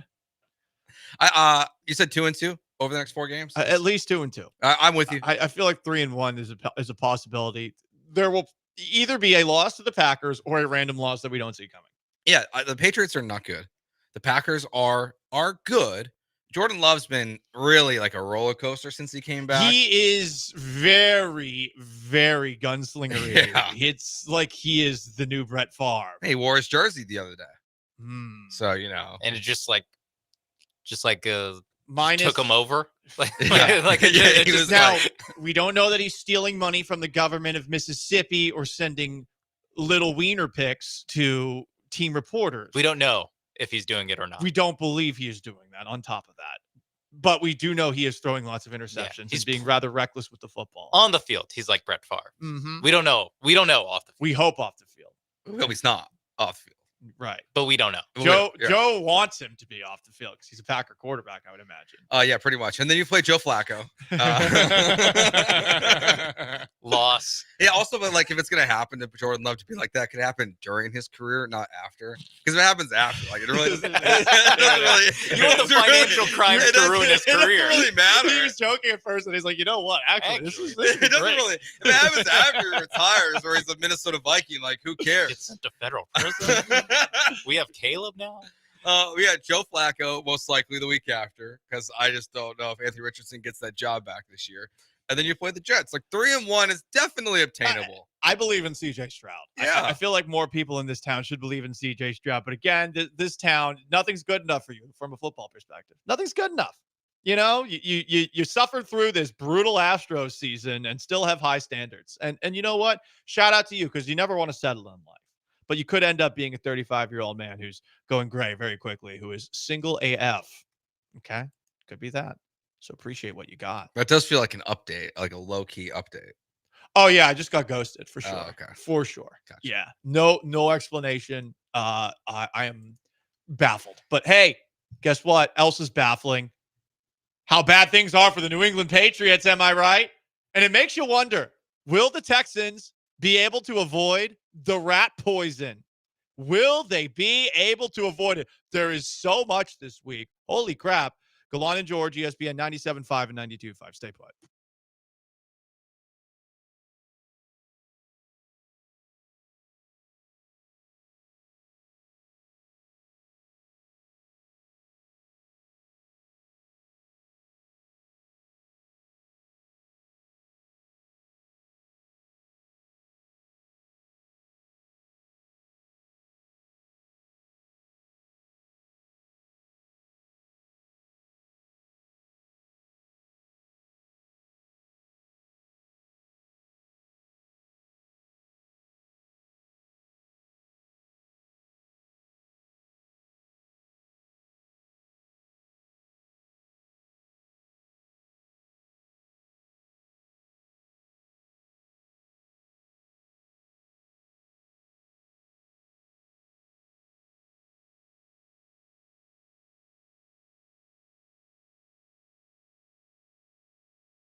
It's Gallant and George, On ESPN 97.5 and 92.5. broadcasting live from the Veritex Community Bank Studios. Here's Paul Gallant and Joe George. As Stroud, little play action to start. Good protection. Airs it out for Collins. He's got it. One play. Touchdown, Texans. Oops. They're all called like Collins touchdown versus Colts. I thought that was the one from this year. But here's the thing: that play was great. So we was heard it great. twice. It was the biggest play of his career.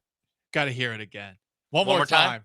One more time. As Stroud, little play Joe Buck, action to best in start. the Good protection. Can't get it. Airs it out for Collins. He's got it. One play. Touchdown, Texans. Such a great broadcaster. Joe Buck's gonna owe us. We're gonna owe him royalties if we keep playing it. Is there a limit to how many times? I don't know. So Nico Collins is on the Texans injured list.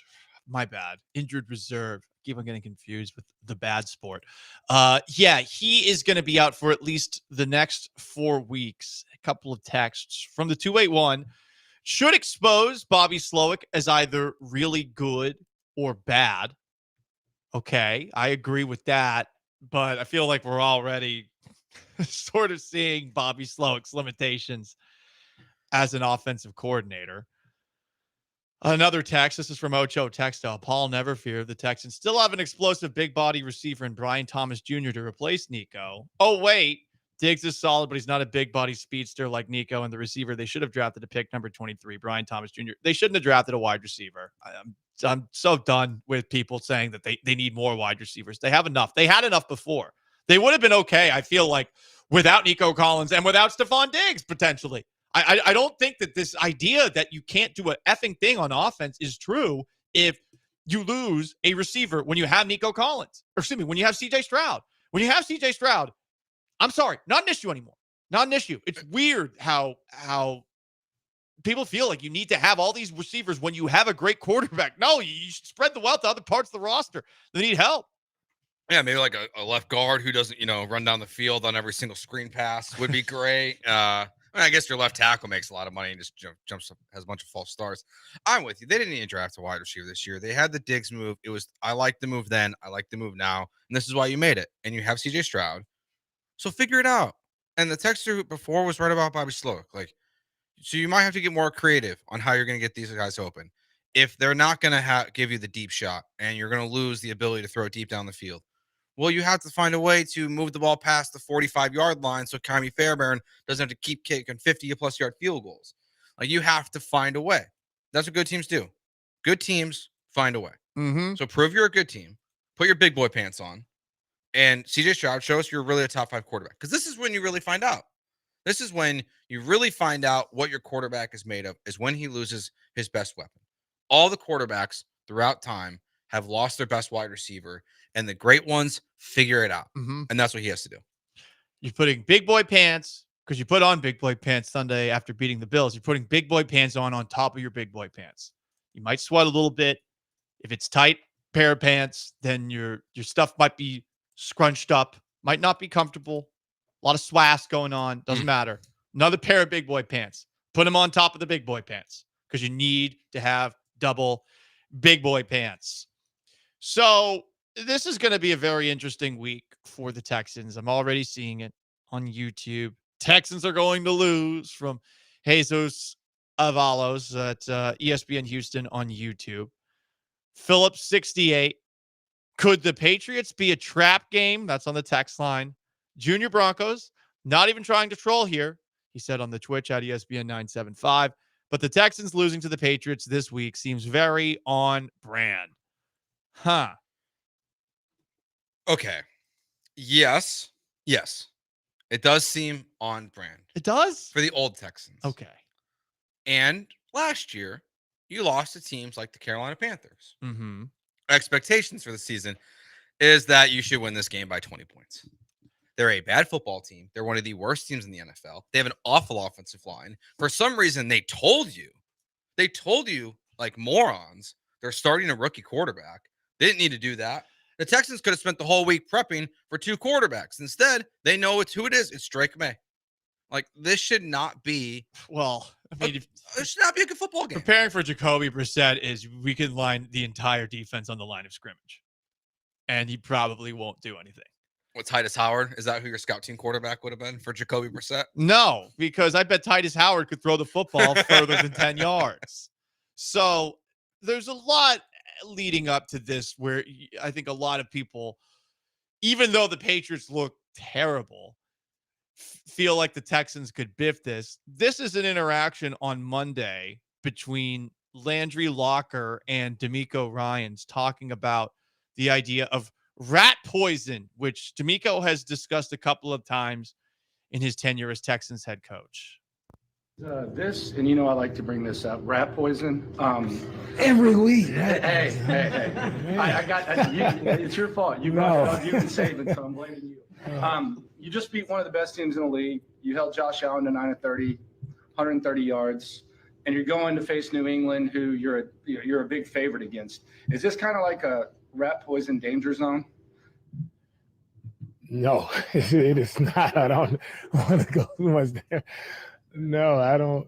I don't. I know where they're getting praised because the rat poison. Obviously, you're saying you're it's basically taking in the praise. Is this kind of one of those times where Is it the same message? Is there like a little more intensity? How do you do that with the position you're in? As a famous coach once said, on to New England. It's on to the next. No, don't hurt me about talking about Alabama right now. All right. So he brings it over from Nick Saban talking about it at Alabama. And I know that D'Amico wasn't there when Nick Saban was there, but I do know that they are both consistent in, hey, every single week is a game you could potentially lose in this league. You've heard CJ Stroud saying, I think every single game is tough. They lost, as you mentioned, to the Panthers last year. They lost to the Jets last year in rather convincing fashion. They lost to Desmond Ridder and the Falcons last year. So a game against a New England Patriots team that is switching to a rookie quarterback, for some, it's going to look a lot like those games. And on top of that, I'm just going to throw a little bit more fuel on the rat poison fire. The Texans have the league's best pressure rate. The Patriots have the league's worst QB pressure allowed rate. And by the way, this is a Texans team that just pressured Josh Allen 16 times on Sunday. He was 1 for 14 throwing when under pressure on Sunday. To what Joe said, I'm not even sure the Patriots wanted to confirm that Drake May was starting. That got leaked out. They put out this announcement and it said, reports, we're starting Drake May. Why not just say we're starting Drake May? They had a captain placed on the commissioner's exempt list after an arrest over the weekend, Jabril Peppers. They actually stopped the virtual press conference with head coach Gerard Mayo as that question about Jabril Peppers' status was being asked. They just stopped it. Bad luck. And then on top of that, here's an even worse look, Joe. Everyone in New England is complaining about Gerard Mayo as head coach. A lot of people wanted to move on from Belichick. Okay. I don't understand that still. It's off to a rocky start, and a team reporter suggested they might be about to have a locker room mutiny because of the amount of, let's just say, lack of enthusiasm in Jacoby Brissett as the starting quarterback. Not only did they scrub the audio from the podcast, they just removed it. This guy named Evan Lazar. They also forced the guy to do an apology on the team's flagship radio station. They're doing Jet stuff in a week where the Jets fired their head coach despite being a game out of first place in the AFC East at 2-3. It is an absolute tire fire in New England. You can bring up rat poison all you want and act how you feel that this team would just blow it because that's who they've been in the past. Mm-hmm. It's going to be really hard for any team, even one missing Nico Collins, to lose to this Patriots team on Sunday. And I get it. There's a rookie quarterback. Throws a little bit of mystery into the mix. But I do not see how this is a game to be concerned about on Sunday. And as someone who's not in that locker room, I feel totally okay saying that, even though that backfired in my face when I talked about the Detroit Tigers last week. That's different. It is different. It's because true, because the Texans are more trustworthy than the Astros. This right is now. also like playing the White Sox, not the Tigers. Like this is playing one of the worst teams. Yeah. I get it. Okay. I get the argument of like, it's the NFL. Anything can happen. Yes, anything can happen. CJ Stroud could get hurt. There's a bunch of ways to lose this game because of injury. But the Patriots are not good. So the expectation is that they're going to win. They're 7-point favorites for a reason. I mean, they're terrible. Drake May was the third quarterback taken in this draft, and he was not playing because they were scared to play him. They've admitted they didn't want to play him because of how bad the offensive line was. Well, this offseason, you already had Will Anderson. You added Daniil Hunter. You added Foley Fatukasi. You added Tim Settle. You brought back Mario Edwards. Like you have a great defensive line. So they're scared to play a rookie quarterback because their offensive line is so trash. Oh, and their best offensive lineman is out for the season, and David Andrews. Oh, God. Like, this should be a repeat of what happened to Caleb Williams and the Bears. Now, that game, you only won by 6 points. But the Patriots don't have the Bears defense. Like, this game shouldn't be competitive. It wouldn't shock me if it is, but it shouldn't be. Some comments. ETX Sasquatch brings up the Patriots are 7-0 against the Texans in Foxborough. But do you really look at this Patriots team as that Patriots team. This is like one of those useless Hammer and Hank stats that he used to bring up whenever he was giving gambling advice on ESPN for ESPN Sunday NFL Countdown. I used to hate watch those segments because I never understood who cares about what their record is on turf when it rains outside and the temperature is 42 degrees with a light breeze. Like, who cares? This is like the same thing. This is a different team. Do you really think that they're going to see this Texans team is going to who hasn't, I think, played against this Patriots team while with the Texans in a while? You really think that they're going to look at the Patriots on Sunday with that same sense of fear that teams used to have 5 years ago?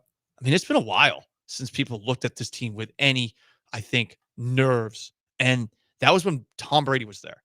Brady's not there anymore. I mean, I don't really understand why, like, it past history, you try to make it matter. Like, what anyone cares. What does it matter? This does not apply. I get you could say, hey, it's a crazy trend. It is. It is a crazy trend. Why would it continue? Why would it continue on Sunday with the way things are going for both of these franchises? Who was the quarterback the last time the Texans played New England? Davis Mills in 2021? I'm assuming it's him before I even look at the box score. Yes. Davis Mills versus Mac Jones. So, like, why would that have any effect in this game? What if the Texans wore Letterman jackets to this game? Oh, would that have an effect? What if they bury the Letterman jackets before the game? Oh, I like they that.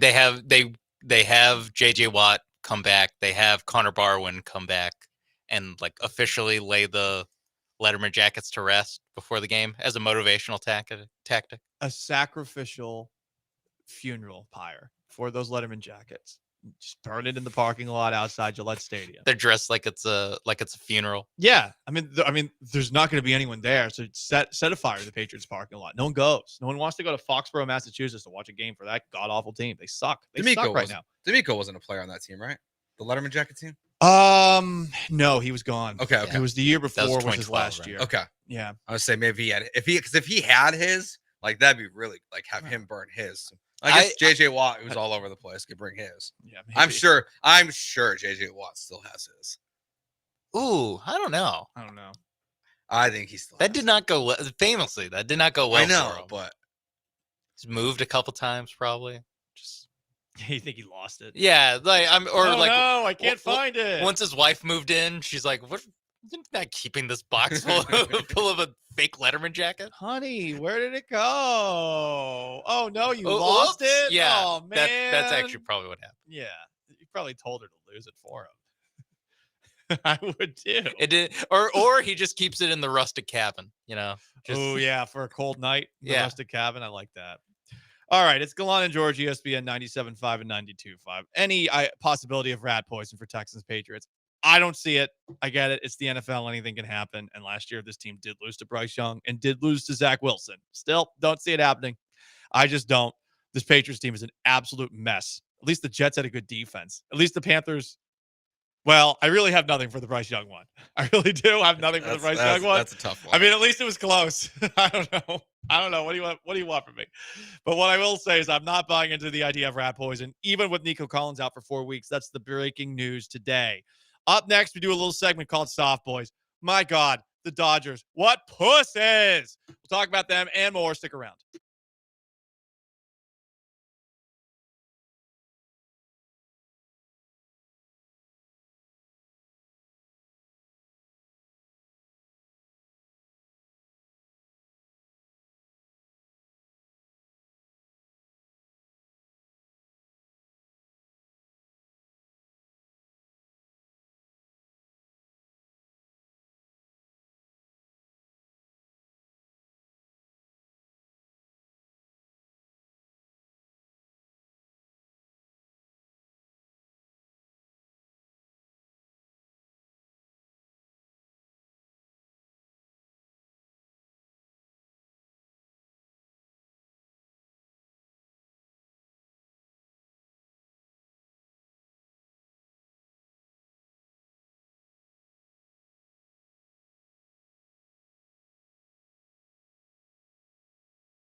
in honor of the time that Ime Udoka, head coach of the Houston Rockets, saw LeBron James bitching and taking issue with Ime's language. Ime called him a soft-ass boy. We do this segment every single Wednesday at 12:30. Who's been soft in the world of sports? Shout out to the Houston Astros for their soft AF offensive output last week in both games 1 and 2 of a wild card series against a team that they should have clobbered. And you bet your bottom dollar they're on my bleep list. Yeah, that was not fun to attend. That was I was looking forward to a long run there of covering playoff baseball games. Soft boy, the parking lot attendant at Lot C of Minute Maid Park, who, when I said, hey, remember when you guys screwed up last year and my car got hit and run? Soft man, him saying to me, I'm a bleep head, and then I'm banned from the media parking lot for life at Minute Maid Park. And you're not. We'll see. I was going to say, does that guy have the power to do that? He claimed that he did. Yeah, I feel like the email response we got, though. The email response, yes, because Yeah. right afterwards, I was like, are you serious? This was actually a moment where I kept my calm, and shout out to me for keeping my calm. Got to the media parking lot. We had made an arrangement with the Astros media saying, like, hey, we're going to be late, so if you don't think we should get credentialed for this series, totally fine, because we're going to be there probably like 10, 15 minutes after the game begins. So I get to the media parking lot. The lot is full, which I expected, and I was going to park somewhere else. But I asked the guy, hey, where can we park? And the guy kept on saying, you should have been here on time. And I said, like, yeah, but we made an arrangement. And whenever I kept on trying to say, hey, we made an arrangement with the head of Astros PR, the guy just started talking over me. So eventually I said, like, well, where was this same energy last year when my car got hit and run for a parking lot that was overbooked? Probably because you couldn't figure out how to do your job. And he called me a bleep head and banned me from the lot for life. I think I'm going to be a self-admitted softball here, Mhm. because as I'm sitting next to you and you're typing up this email really fast, Yeah. I got the nerves. Why? I was nervous. What'd you think I was going to do? I don't know. I just didn't know what the email was going to say. And then I read the email. I was like, oh, Paul's smart. They deserve to be swept because of that moment. Mm. Yeah. So much arrogance. Even the effing parking lot people have it. You're on my bleep list, Astros, until you, much like a lot of people want the Houston Texans to get to the conference championship game again. Astros have to get to the American League Championship Series again before I ever fanboy for them again. That's where we're at. Thank you for wasting 2 days of my life at Minute Maid Park. Anyway, hey, Soft Boys continues. Somehow the Los Angeles Dodgers are softer. That's for sure. Oh, my. The Los Angeles Dodgers, I got to say, the way that they have been handling this incident that was called by Ken Rosenthal, I can't believe he called this, the sinister sling, when Manny Machado threw a ball that hit the dirt and rolled towards the Dodgers dugout. The Dodgers have been handling this like absolute pussies since this went down. Need proof? This is Dave Roberts talking about the ball being thrown at him. I didn't notice it. I did see the video, and it was unsettling. Obviously, I have a relationship with Manny from years past. There was intent behind it. It didn't almost hit me because there was a net, and that was very bothersome. It's if it was intended at me, I'd be very. It's pretty disrespectful. So I don't know his intent. I don't want to speak for him, but I did see the video, and the ball was directed at me with something behind it. What a pussy. I can't believe he thought that. I can't believe because he really contradicts himself. I mean, by saying it looks like it's thrown at me, but then at the end of it, he tries to backtrack a little bit by saying he doesn't know for sure, obviously. But then he says again, it was thrown at me. Exactly. He didn't see it in the moment. And then after reviewing the video, he actually thought that this would sound good. Anyone who watched the video of Manny Machado throwing the baseball towards the Dodgers dugout, you know that was not hardly thrown. That was not gunned. It was thrown in the dirt, and it bounced into the net in front of the dugout. No one was in danger. Dave Roberts, childhood hero of mine, for stealing that base in Game 4 of the 2004 ALCS for the Red Sox against the Yankees. This is so soft. Like, I'm embarrassed. I'm embarrassed that one of my greatest sports memories is associated with you because of this. Unbelievably soft. Yeah, I didn't see the close up of the Dodgers dugout until right now, where Dave Roberts is filling out a play card. He's filling out his card, so his head's down, and then it looks like Teoscar Hernandez. I can't tell who that is.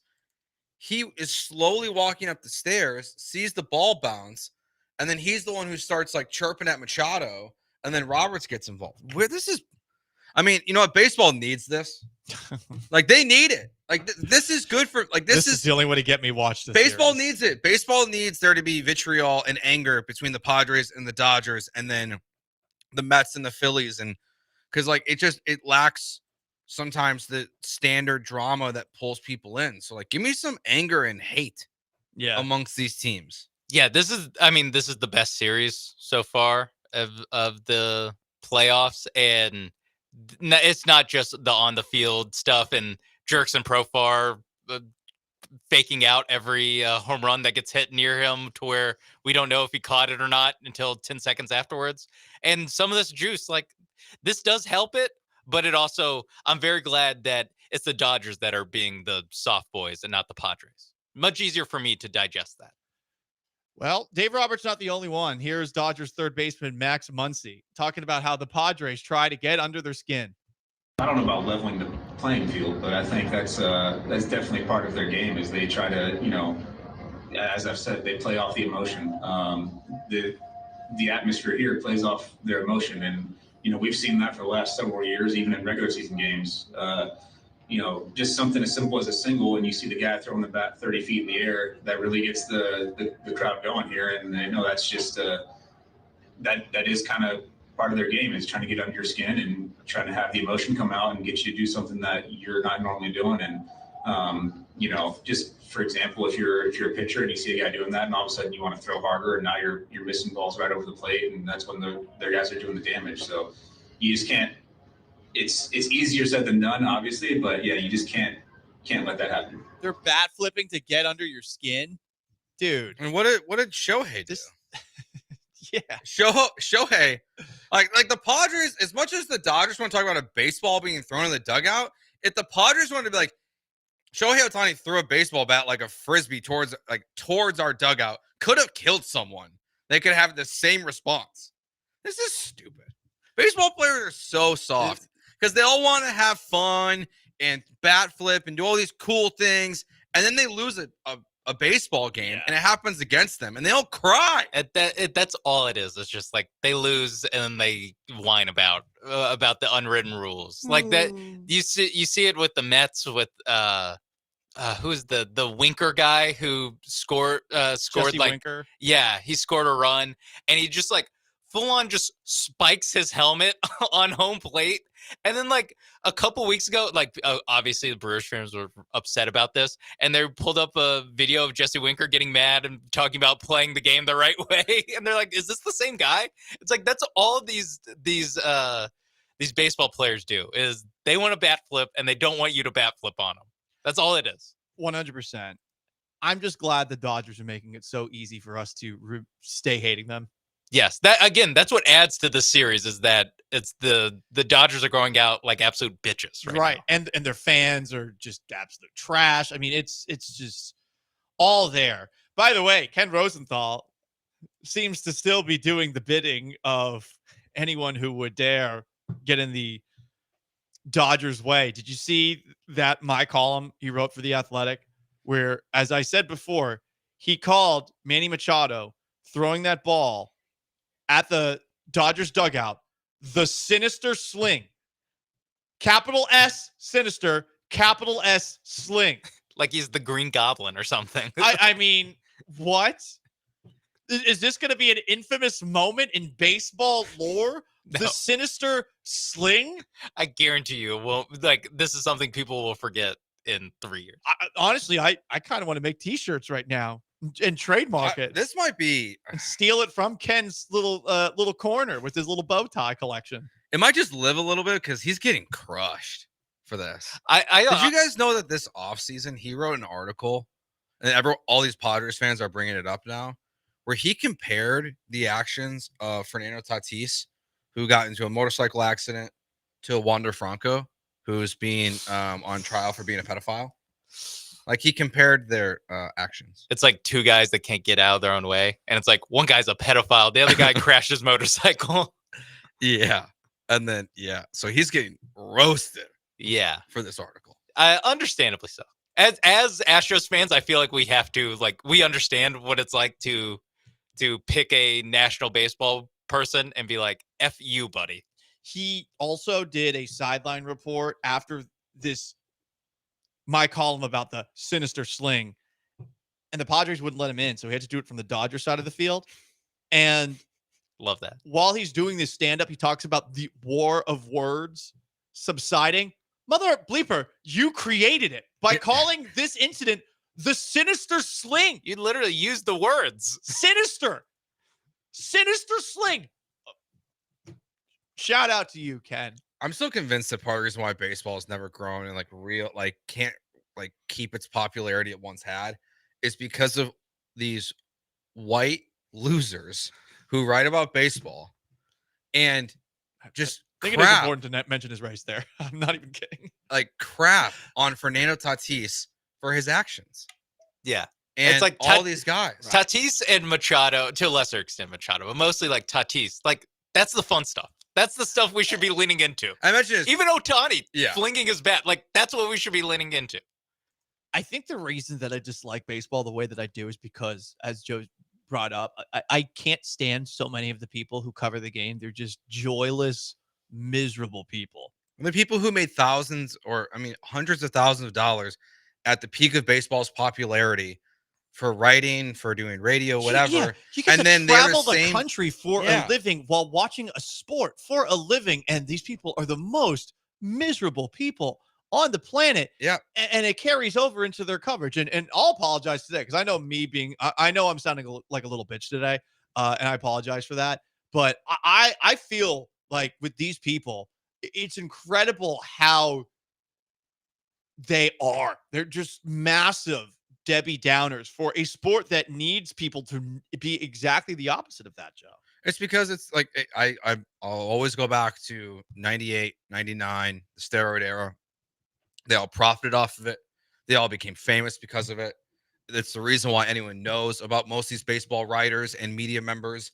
And then they were the ones who were in the locker room and knew what was going on, or in the clubhouse. Don't get angry at me, Twitchers, who were in the clubhouse and they all knew what was going on. They didn't care. They loved it. And then they don't let the steroid users in the Hall of Fame. They're hypocrites. And then let Bud Selig in. And then they let Bud Selig in. Like, it's just, they're always the biggest hypocrites in sports media are baseball writers. I can't believe they elected Selig in too. It's crazy.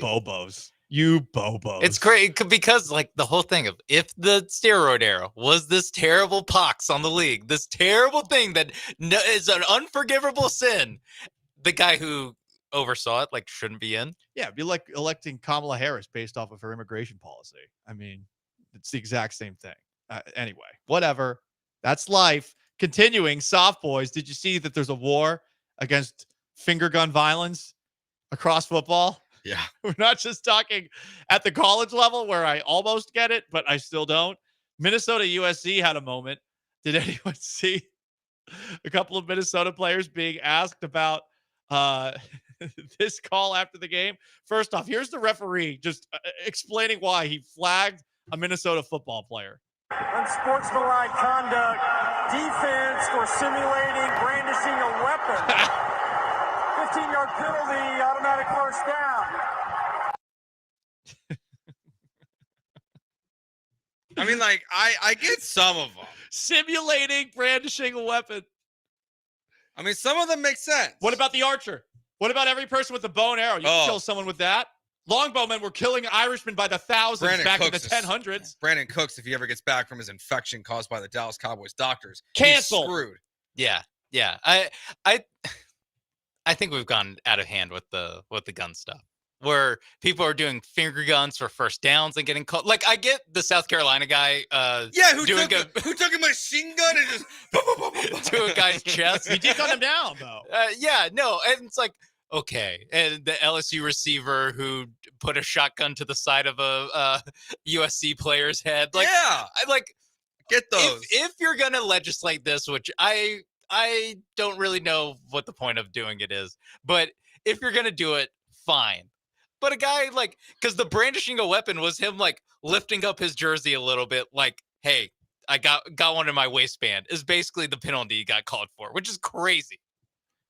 This isn't quite as bad as horns down for sure. No, that's still number one. It's still that's a heinous crime. Hate crime. It's basically it's like things that we can't even talk about anymore. But should be a 30-yard penalty. Yeah, 100%. Yeah, right there. But it is really funny that they're cracking down on this. Let's crack down on this. That'll solve the gun violence problem that everyone talks about all the time. By the way, here are the Minnesota players being asked about the brandishing weapon penalty after the game. You ever heard of a brandishing the weapon penalty before? No, that was terrible. That was terrible.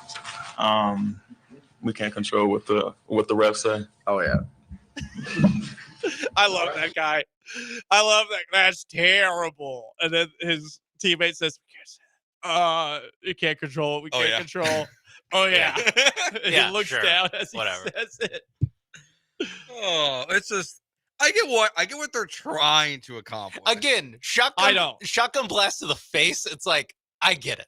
Yeah. I at least understand what you're calling there. But also, I guess we missed the memo that in the NFL and in college football, this was going to be a point of emphasis this year. Yeah, because they do, again, finger guns for first downs. Yeah, but we saw week 1 for the Texans, the Colts player got the penalty for shoot. Wasn't that the Texans game?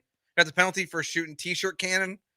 Michael Pittman, but it was a gun. But then they said afterwards a T-shirt. Drake London. Drake London. You're Drake right. London. I'm getting my Raheem gun. Morris. Getting my gun users confused. Because there's been so many. It's an epidemic. There's been so much finger gun crime in football, and it's just such a major problem for our country. Yeah, I guess we all just missed that. And they were like, hey, in college and pro sports this year, no more gun motions. This is the year. Yeah. We stop it. Again, you should call a flag on every single person in the student section of Texas Tech and at Oklahoma State. Well, they're all out. What about every single Florida State fan for the tomahawk chop? That's a weapon. That's okay. Yeah, that's a weapon. That's fine. And it's cultural appropriation, but finger guns. That's even more fine. I think it goes back to the bow and arrow thing, where there's a level of primitive. Like there's a industrial revolution is like the line for. Nope, that's bad. So that's why the USC Trojan mascot is allowed to plant the sword before the game. Yep, you can do a spear. A real weapon on the field. Yes, but I don't know. I don't know if muskets are allowed. I don't know if you could. Yeah, that would be hard to differentiate though. Well, then you shoot it and then you put it down. I did see this video though. People talking about this, and I just reminded me. The ironic part about this in like the NFL is what happens when the Tampa Bay Buccaneers score a touchdown. Yeah.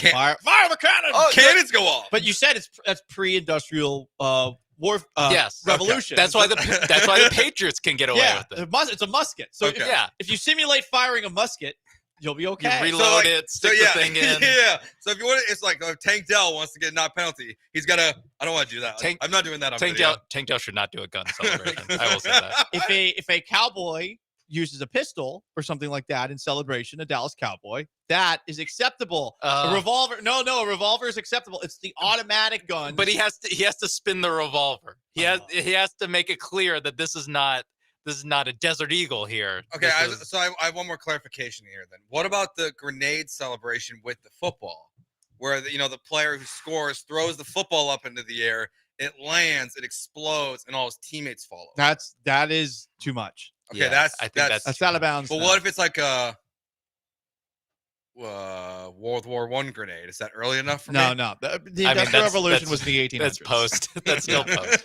Honestly, the Cowboys is like cutting it close. The Cowboy one, that's where we're blurring the line here. The Colt 45, we're blurring the line with that one. Anyway, look, as somebody who, as a small child, was not allowed to have any toy weapons, and then when after a day of being at Bible camp, I came home and told my mother, and I quote, I really did say this, It's too Jesus-y. I wish it were more weapony. When you take the weapons away, even the toy weapons away, the people will rise, okay? Second Amendment. Second Amendment, okay? And First Amendment. But also the Second Amendment, because there's the freedom of speech and the right to bear finger arms, okay? I will say, I was just talking to my wife about when we were buying our first weapon. Oh, hell yeah. For Joseph. Like, when's he get his first Nerf gun? Oh, Nerf gun. Just get him used to it as early as possible. Yeah, I mean, it's all the same, right? A gun, as the referees are pointing out here, a gun's a gun. Yeah. It doesn't matter if it's a Nerf gun or a T-shirt cannon or an AK-47 like the South Carolina player used against North Carolina. They should have like a turnover AK-47. That's what one of these college football teams should Too automatic. do. Nope, too automatic. They should have a turnover. It's an assault rifle. Instead of a turnover, whatever, turnover chain, turnover spear, turnover sword. It's like, nope, here's just a gun. Shoot up in the air. And it does the like Bugs Bunny thing where it just sticks out and says bang. Insane. Anyway, it is Gallant and George, ESPN 97.5, 92.5. That is Soft Boys from the 832. Shooter's going to be screwed, and Happy Gilmore, too. That would be funny. He gets arrested for his kick him off the gun tour. celebration. Yeah. Oh, off the senior tour? He's in trouble. Thrown into the water with the gator. All right, coming up next, Nico Collins. He's out for 4 weeks. What does that mean for the Houston Texans? And what would actually impress you on Sunday? You people who can't be happy. First, let me tell you about my friends at MyBookie and MyBookie.ag. MyBookie.ag makes me happy. You enter that promo code BET975, doubles your deposit right away. You get to play with that money, do a little poker, do a little blackjack, live dealers. But you can also bet on so many things. And don't forget that tomorrow is the coolest thing that they do all week. Weekly free boosts on Thursday. You bet, you win big. If you lose, MyBookie will refund your wager. Hell yeah, because Thursday night football games are a little bit weird, no? And what do you got coming up on Thursday night football? I mean, you'll have the Seattle Seahawks, who are always playing in weird games. How do you handle this one? Well, just go to mybookie.ag. You enter that promo code BET975. They will give you a deposit match, a doubling of your first deposit. MyBookie.ag, promo code BET975. Bet anything, anytime, anywhere, only with MyBookie.ag.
Play action for Stroud. He's going to take a deep shot down the field. Nico Collins is there. He goes up, and he's got it.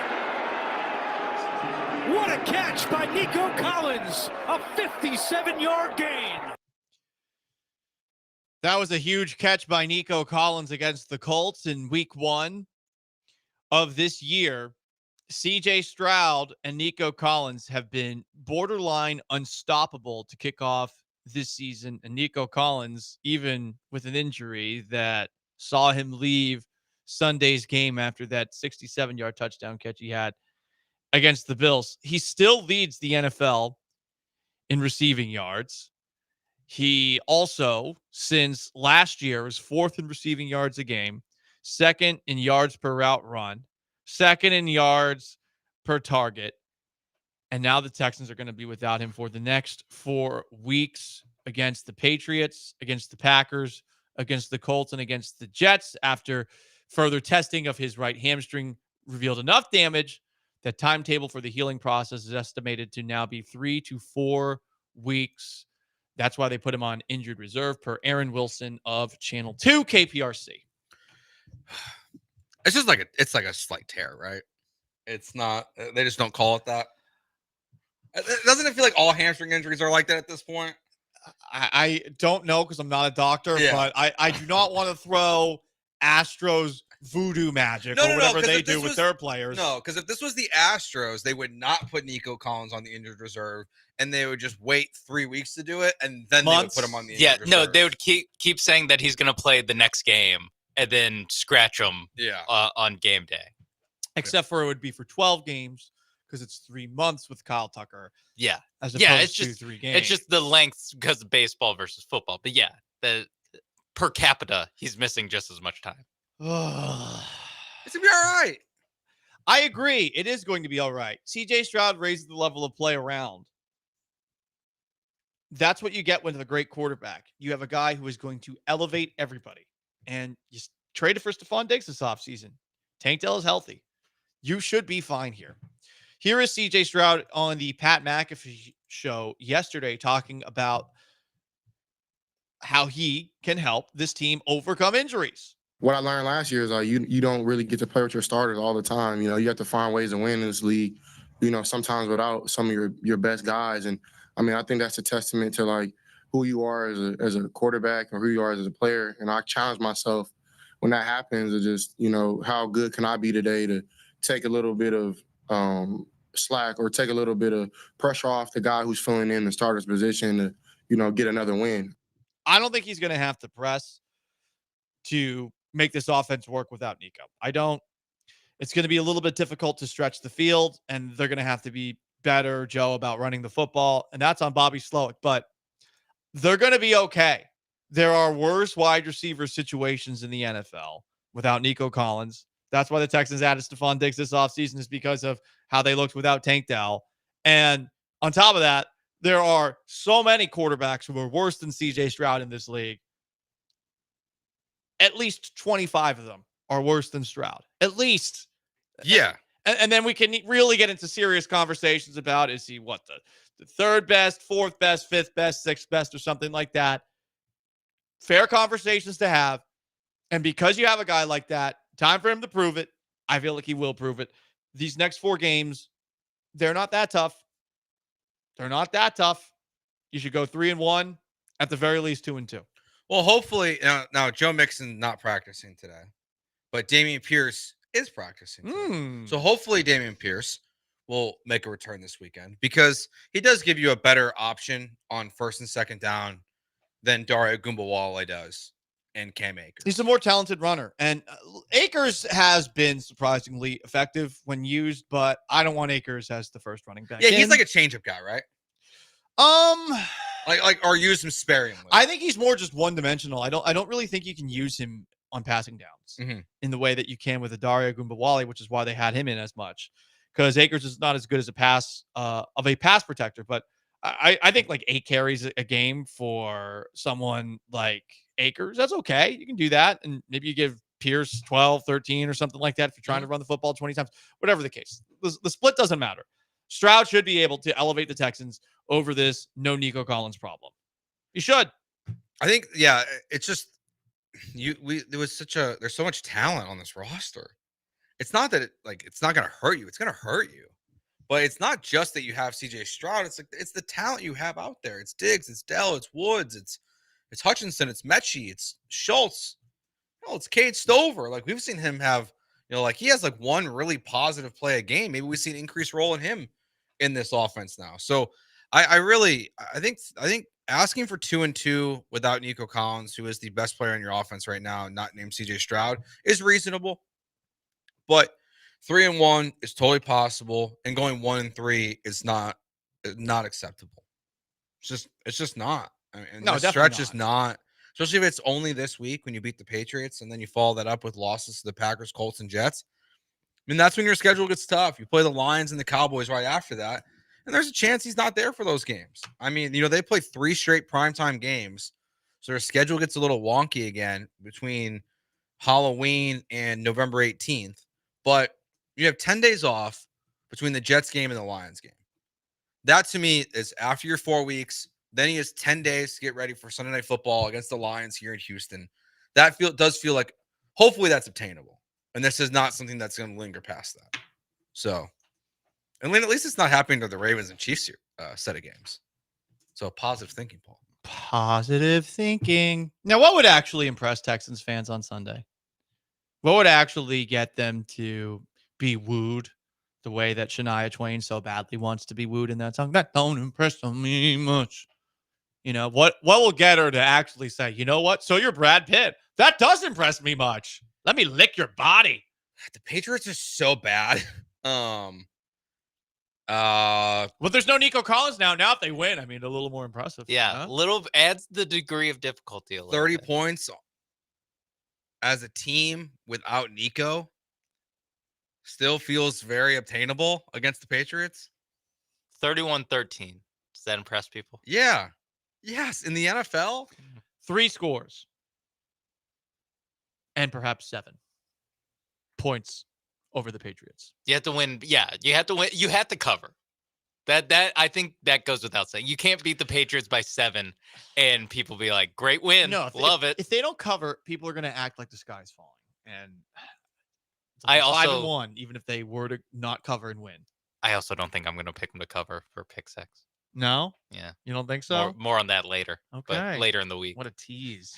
But yeah, I think they have to win by a lot. And it can't be like 21-0. They have to actually score points. I really kind of wonder if there is going to be anything they can do if they don't score like a lot of points and CJ Stroud has 350 passing yards. Just, we all know the Patriots are terrible. This just kind of feels like one of those weeks where it's gonna be like, good job, boys. You did exactly what we thought you were gonna do. 24-14. I don't think that gets people going. At this point, to be impressed with the Texans, I just want to be not frustrated with them on Monday. They cover. The offense is moving with ease. Just doing what you're supposed to do this weekend would be what's nice. Like, beat the crap out of a bad football team. They don't punt or turn it over on 3 straight possessions at any point. Only 1 punt. That's all you're allowed this weekend. Look, they have a good defense. I feel like it's more smothering their offense than anything. I know everyone wants their stats because you guys just don't understand how to win like I do as someone who grew up a Patriots fan. You guys all care about like the point differential. Do you think the Chiefs fans care about that? Oh, they don't? Oh, okay. Interesting. Just win. You win by any means necessary, and you're going to be without Nico Collins. What? Point differential. I think that's a good point. I think they have to make their point differential neutral or positive. They have to win by at least 12. What if they? Okay. I think they have to be like 5-1 with a positive point differential. Okay. What if they flipped it this weekend? That would be really impressive. They win. If they went from -12 to +12. They'd have to win by 24. Yep. Yeah, I mean that'd be nice to see. I'm with you on this. 34-10. Get back to at least +1 in the point differential after this weekend. Don't be second in the AFC with a negative point differential. Yeah. Right. That's I think a step in the right direction. So that's what it's going to take. It's going to take that to get fans to show up on time. Drake May 0 touchdowns. That I think would help. They ain't coming on time. There's things to do. That's what I was told. Oh, here's CJ Stroud, by the way, talking on the Pat McAfee show about the late arriving crowd, something that he has raised issue with already this offseason. Last game was like a playoff game. It was pretty nice, and you know, it's 12 o'clock game is a little different in Houston is because you know there's a lot to do out here. So we really don't get nobody until like first quarter. But the people who come early, thank you, appreciate it. But it's all love though. Like they it's been loud though. It's been really loud. Like the Bears game was amazing. Felt like a playoff game. Last game felt like a playoff game. So you know it's on a uprise. Yeah. There's a lot to do. I really appreciate. What is there to do? CJ, go to church. Yeah, church tailgate. Sleep in. I guess it's really church. The tailgating thing I get. But you would think that if it was just church, that CJ Stroud, who thanks his Lord and Savior after every win, would be more understanding of people coming late to a game instead of asking them to get. That's the next time he answers that question, he's going to bring that up. Like, oh, the people are in church. That's why he's understanding. He's like, there's a lot to do. There's a lot of churches to go to. Yeah. I do love that. I kind of love that this is something that very obviously gets under CJ Stroud's skin, but he can't go full Kirby Smart about it or Nick Saban and be like, our fans have had it too good for too long. They don't show up and they're not loud anymore. But he can't say that, so he just has to be like, you know, last week was good. More of that, please. I mean, no, it was a great environment. You keep saying like it. About halfway through the first quarter. I mean, like, to be fair, like once you got into the game, like it was great. It was also probably a good environment in the second half for all the Bills fans that were Fashionably there. late. But like it wasn't like there was fashionably late. Ironically, like it felt like it was at its quietest when Nico scored a touchdown. Yeah, because the fans weren't there yet, and all the Bills fans shut up. Yeah. CJ said it felt like a playoff atmosphere. All right. Yeah, but was that because of Buffalo or because of Houston? Yeah, I you know what? I wasn't there, but I have been to a Texans playoff game. I don't on TV. It did not feel like a playoff game. I mean, it definitely, like he said, it was louder than the Sunday night game. No way. Definitely. No chance. And there are definitely a lot of Bills fans there. Yeah. Whatever. People aren't impressed. People they're not easily impressed here. You know? They don't impress me much. Yeah, but what are people doing? Like, what do you think they're doing? Like going to like the dirty ass beaches of Galveston? They haven't been clear lately though, so maybe. Man. Hey, they're so clear now. Like, you can't even buy alcohol from the store on Sunday mornings before kickoff. Like, what are people doing on Sunday morning that they can't? Like, I just want to know what CJ like.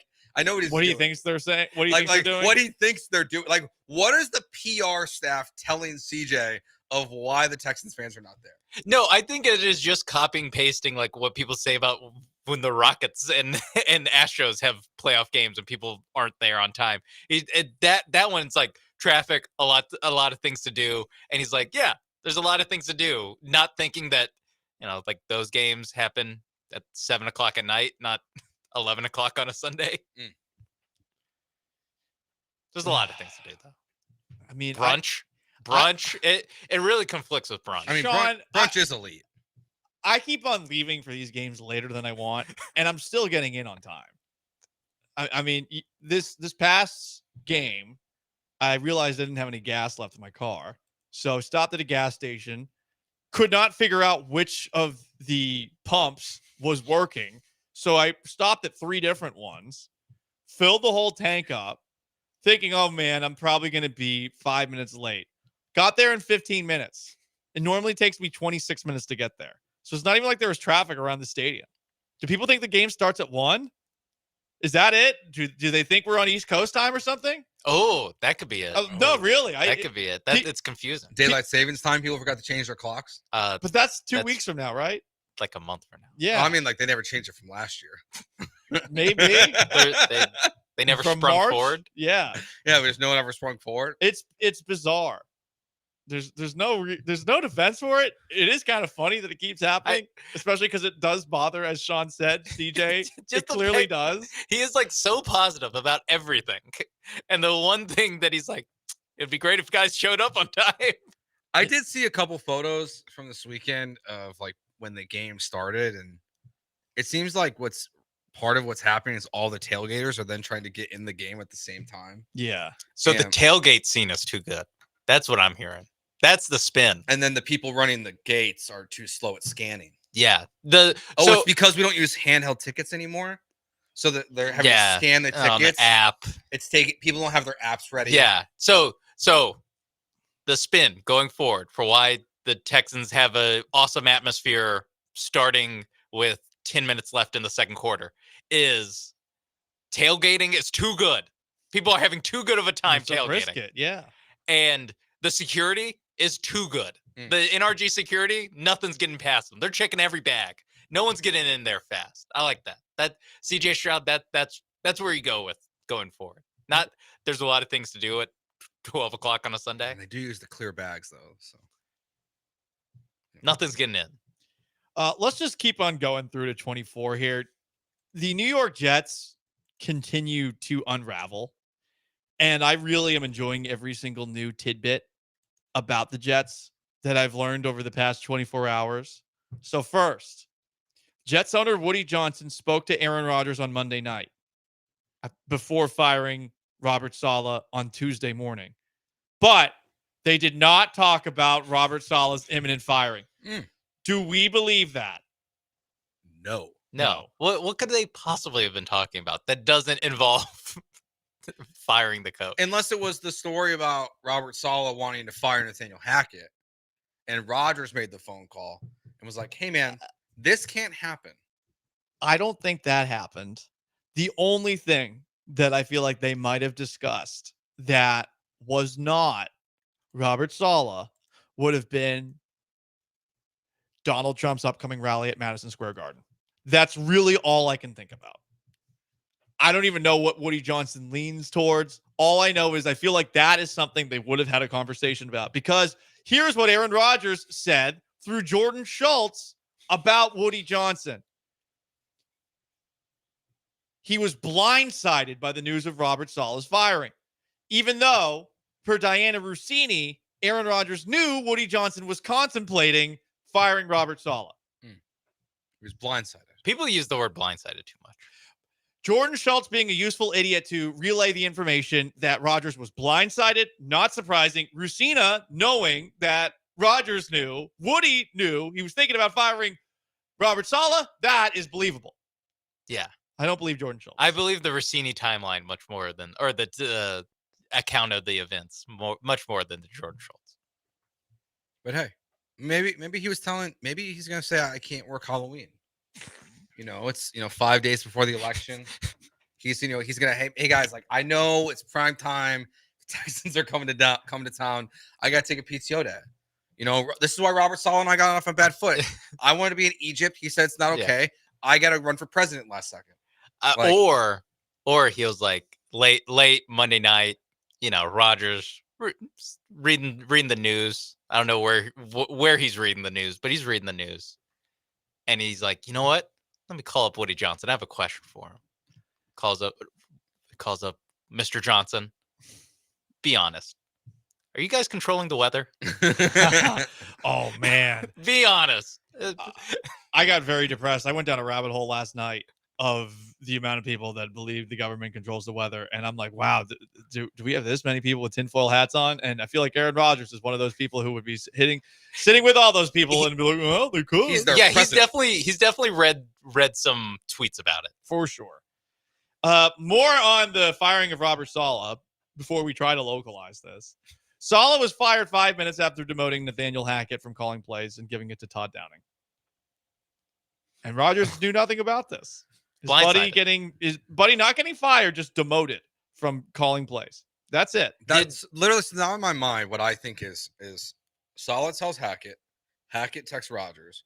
Rodgers calls Woody Johnson. And then before you know it, security is marching into Robert Saleh's office, escorting him out of the building. And that happened within 5 minutes. Yeah. All of those text messages and phone calls. I really want someone to do a dramatic version of this. like the Aaron Hernandez show? Well, maybe not that, but it's like in the hit TV show from way back in the day, 24, where you have the clock going for the 5 minutes. Beep, beep, beep, beep. By the way, Jeff Ulbrich, the interim head coach for the Jets, says Aaron Rodgers will be a vital resource as we look at offensive changes. Of course he will.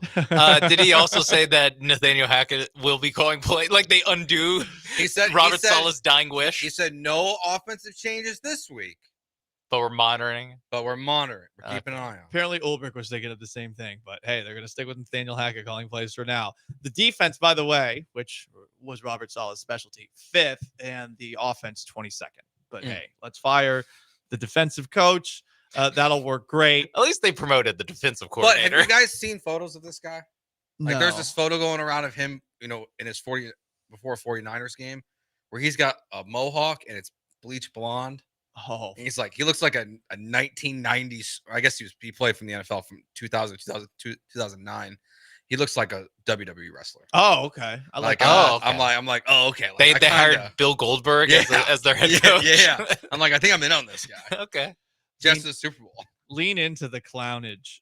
So, Joe, Robert Saleh getting fired has you wondering an interesting question, I thought. Yeah. Are people going to miss Bobby Slowick when he's gone? What do you mean when he's gone? Like when he's the head coach? Are you? I thought you meant they might fire him. Are you okay if Bobby Slowick leaves? He's not going to get a head coaching job.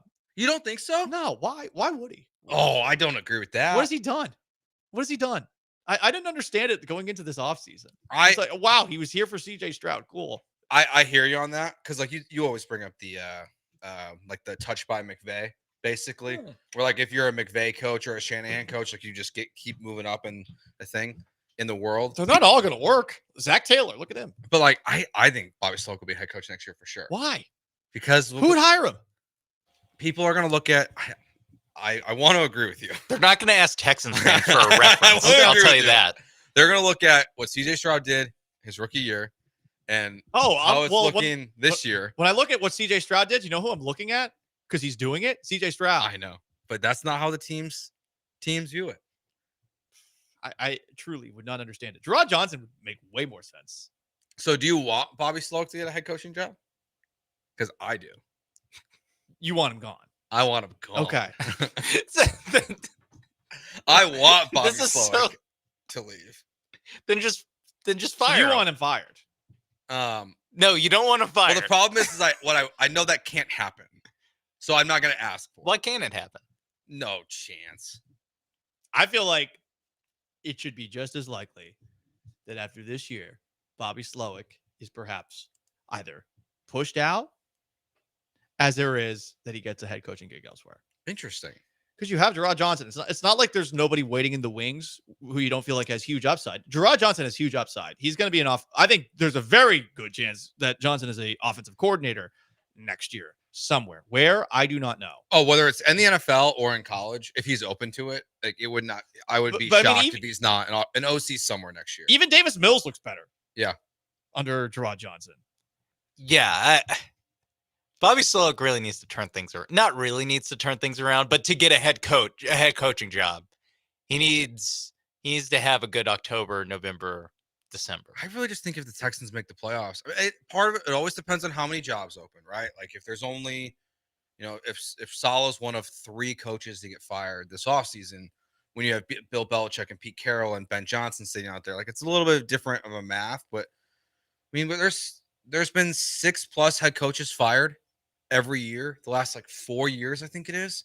When you have that many, it kind of just leans towards Bobby Slowick is kind of by default at the top of the list. I guess. I mean, he's on a list. I don't know if he's one of the 6. Though. Yeah, I mean, because you have, like you said, you have Belichick, you have Vrabel. Those are 2 spots. Those are the top 2, and Ben Johnson. Mm-hmm. And then you have to ask, are any of the guys that get fired going to find a job? Because that happens from time to time where a guy gets fired and just gets another job. Could Saleh get a job next year? Exactly. Could, I don't know, Doug Peterson get a job somewhere? So something like that. And then, then there's probably going to be some other coordinator that people talk themselves into. I think Bobby Slowick will be head coach next year. And it wouldn't shock me if it's in the division. In the division? It would not shock me if Jacksonville looks at what the Texans are doing and thinks that Bobby Slowick can fix Trevor Lawrence. They're like, either we hire the greatest coach of all time, Bill Belichick, or if he says no, Bobby Slowick, the guy whose fan base hates him. Paul, I think you would be a very successful GM and owner in the NFL. Why? Because I 100% agree with your opinion. I shoot down everything. But I think you're very. They just wouldn't make any no, moves. I would never make any moves. No, because like I agree with you about Bobby Slowick, but I do think you're also wrong that like he's going to be a head coach next year. I'm just trying to think of who would do it. I get it. There's dumb teams out there, but man, he's underwhelming at best. I mean, to me, I look at him and I hate to judge a guy based off his appearance, but I mean, I don't know. He looks like me without a beard. Yeah, it's kind of like the Mike McDaniels thing. Where, like, Yeah, he just doesn't look like a head coach. I don't know. I think there's too many of these guys who probably can't relate to players if they're not a genius out there. I wonder how the McDaniel act is going without a good quarterback, with everything looking so bad right now, you know? I think imagine not good. I mean, there's something to be said for having a guy who has played in the NFL as your head coach, like a Dan Campbell, versus when things are hitting the fan, versus somebody who hasn't, like a Brandon Staley. So I don't know. You could be right. I'm not ruling out the possibility, but I think it's the idea of hiring Slowick is crazy, and I feel like it's just as likely that they try to move on from him after the year, because either they move up Gerard Johnson or this offense continues to sputter. He probably should have to go by Robert Slowick, I think. Robert, I do think there is a certain point in your life, if you want to be a head coach, like you have to go by. You got to lose Bob. Yeah. Okay. You can't. Yeah, be at least go by Bob. Bobby. You're not Bobby Petrino. Bob Slowick. Bobby Yeah, Bowden. Bob Slowick does sound like a better name for a coach. We're running late. He's shown that. Well, plenty of time to talk about. Sean behind the glass. I'm Paul Gallant.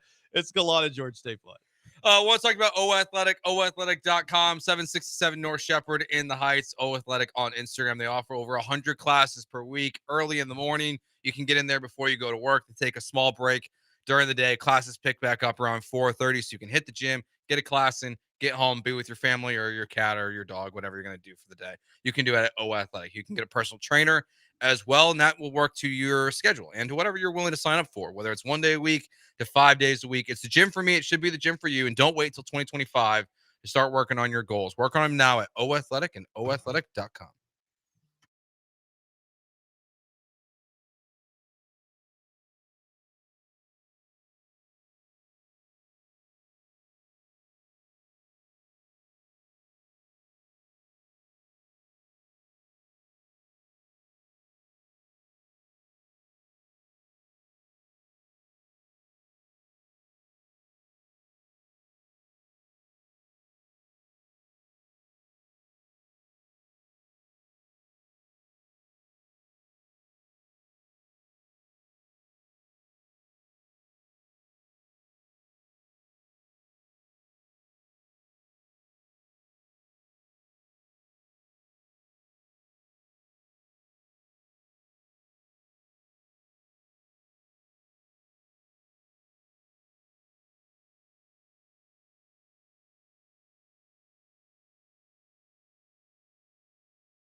on the fake. Stroud, time, lofting, end zone caught, touchdown, Nico Collins. That easy between C.J. Stroud and Nico Collins, but Collins will miss at least the next 4 weeks. He has been placed on injured reserve after a hamstring injury that he suffered while scoring a 67-yard touchdown Sunday against the Buffalo Bills. It's a loss for sure. He is a top 5 most talented player on the team, definitely. He is arguably the best wide receiver in the NFL. Statistically, he is right now. Certainly a loss, but it's not an excuse when you have a guy like C.J. Stroud at quarterback. He should elevate the level of play of everybody around him. 100%. Especially and the guy I'm hoping for the most is Tank Dell. We'll see some Tank Dell action this weekend. Sounds like somebody who has him on his fantasy team. I'm probably not going to start him still. Same. He's still on my, So you both have him on your fantasy team. Yeah, but I haven't been playing him all year. Should have talked to me. Played him in week 1. Haven't played him since. I would have told you to stay away from Texans wide receivers not named Nico Collins. Though I did not think Nico would have this start. Did not think he would have this start. Basically, when you have this many weapons, it's just dangerous. Yeah, it becomes a too many mouths to feed kind of situation. Yeah, but it's, at this point, like that's just kind of like the world we live in fantasy football. Because like you got the Eagles with AJ Brown and Devontae Smith. You have the Bengals with 2 guys. Like it feels like a lot of the great wide receivers. There's always someone else too. But I mean, the Texans had 3. They were all getting drafted like next to each other. That's why you want one of the 4 or 5 bell cow running backs over the wide receiver early on. 100%. But yeah, I do think, even not fantasy notwithstanding, I do think that it needs to be Tank Dell who steps up a little bit more. I think Diggs can basically give you what he's been giving you, because I think he's been pretty good. He's been good, but I just think Tank's going to push you down the field more. Diggs has been exactly what I was looking for. Yeah. Dell has not had any big plays. And the last time I feel like he had an opportunity for a big play, the ball bounced off his hands. So got to be better on his front. I think he's capable of it. We'll see what happens out there.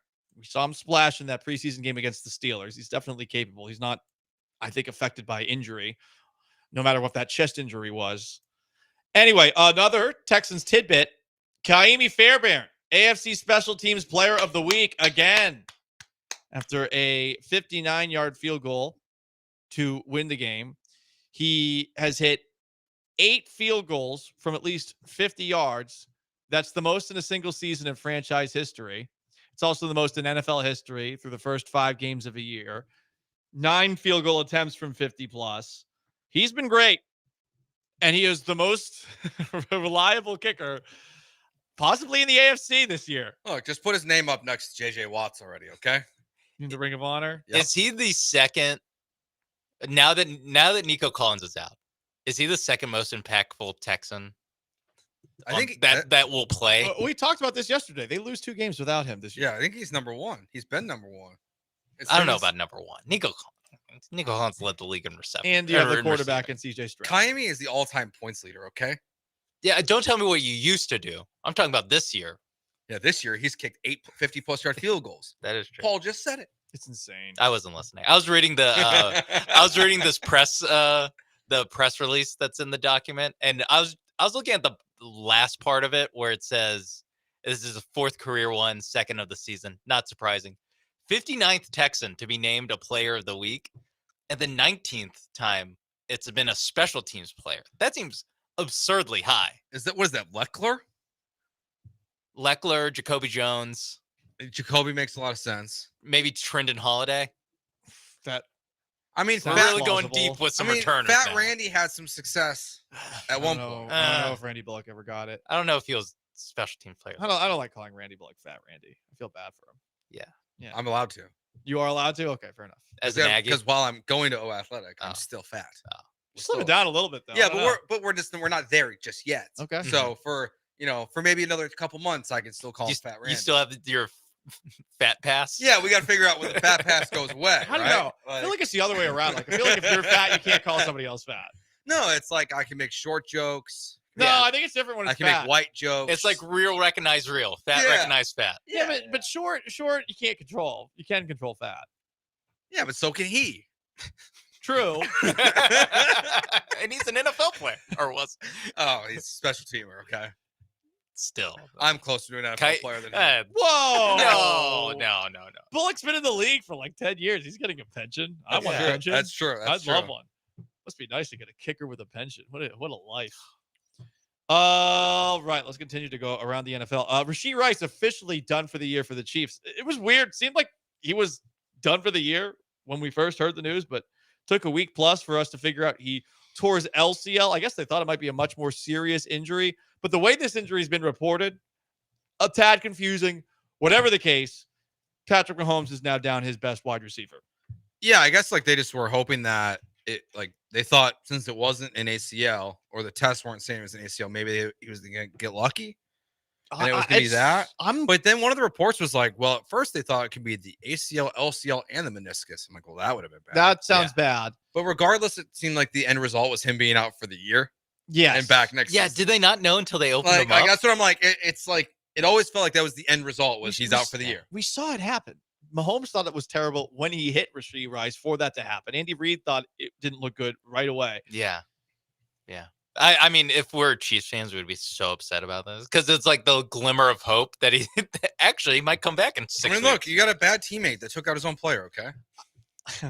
I'm not saying that. Most Chiefs fans would probably still be arrogant and say, well, they'll figure it out because they always do. Well, they could just trade for somebody and figure it out. They could trade for somebody. It's a shame Devontae Adams is playing for the Chiefs' historical arch rival because that'll never happen. Yeah. So they can't get Devontae Adams. But no Rashee Rice, Hollywood Brown injured before the start of the year. Travis Kelce is going to need to put a lot of work in for the Chiefs to get the amount of wins that they'll need to do to get that number 1 seed. Texans in the AFC South. 1 seed is not out of bounds. It's not out of bounds. Just saying. I do think the Chiefs make like an Amari Cooper move. Amari Cooper would make sense. That kind of player, right? Like Hopkins. But if you are... Yeah. But he's got torn something. Oh, doesn't he? He said DeAndre has like a torn MCL. Yeah. And he's just playing through He's it. been dealing with something. I would not trade for a guy playing through a torn MCL. Like maybe like Darius Slayton from the Giants.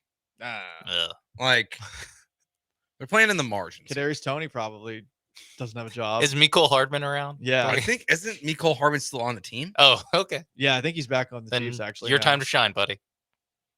So we'll see what happens on that front. But that is a big loss for the Kansas City Chiefs. Elsewhere, bad news for the Saints. Derek Carr is set to miss multiple games with an oblique injury, which means that Spencer Rattler will take over. He had some good moments in the preseason from what I heard. And things not going well for Dennis Allen, Clint Kubiak and company. Dennis Allen is taking questions at press conferences about Chris Olave targets because Josh Olave, Chris Olave's brother, is tweeting about it. That's got to be an annoying one to get a question about. Yeah. Hey, Chris's brother is tweeting about he's not happy with the targets he's getting. Okay, I'm very fascinated by Spencer Rattler. Why? Because he's, this is a kid who had a reality television show based around him. Did you watch it? I've for some reason, I guess just since Carr got injured, people have been like recycling clips on social media. What a brat this dude was. He's a brat in high school, but not brat in the good way. No, where people are saying like he sucked. He sucked as a kid. He's so brat, but he was a rat bastard. Brat. Yeah. Okay. But he's a top recruit.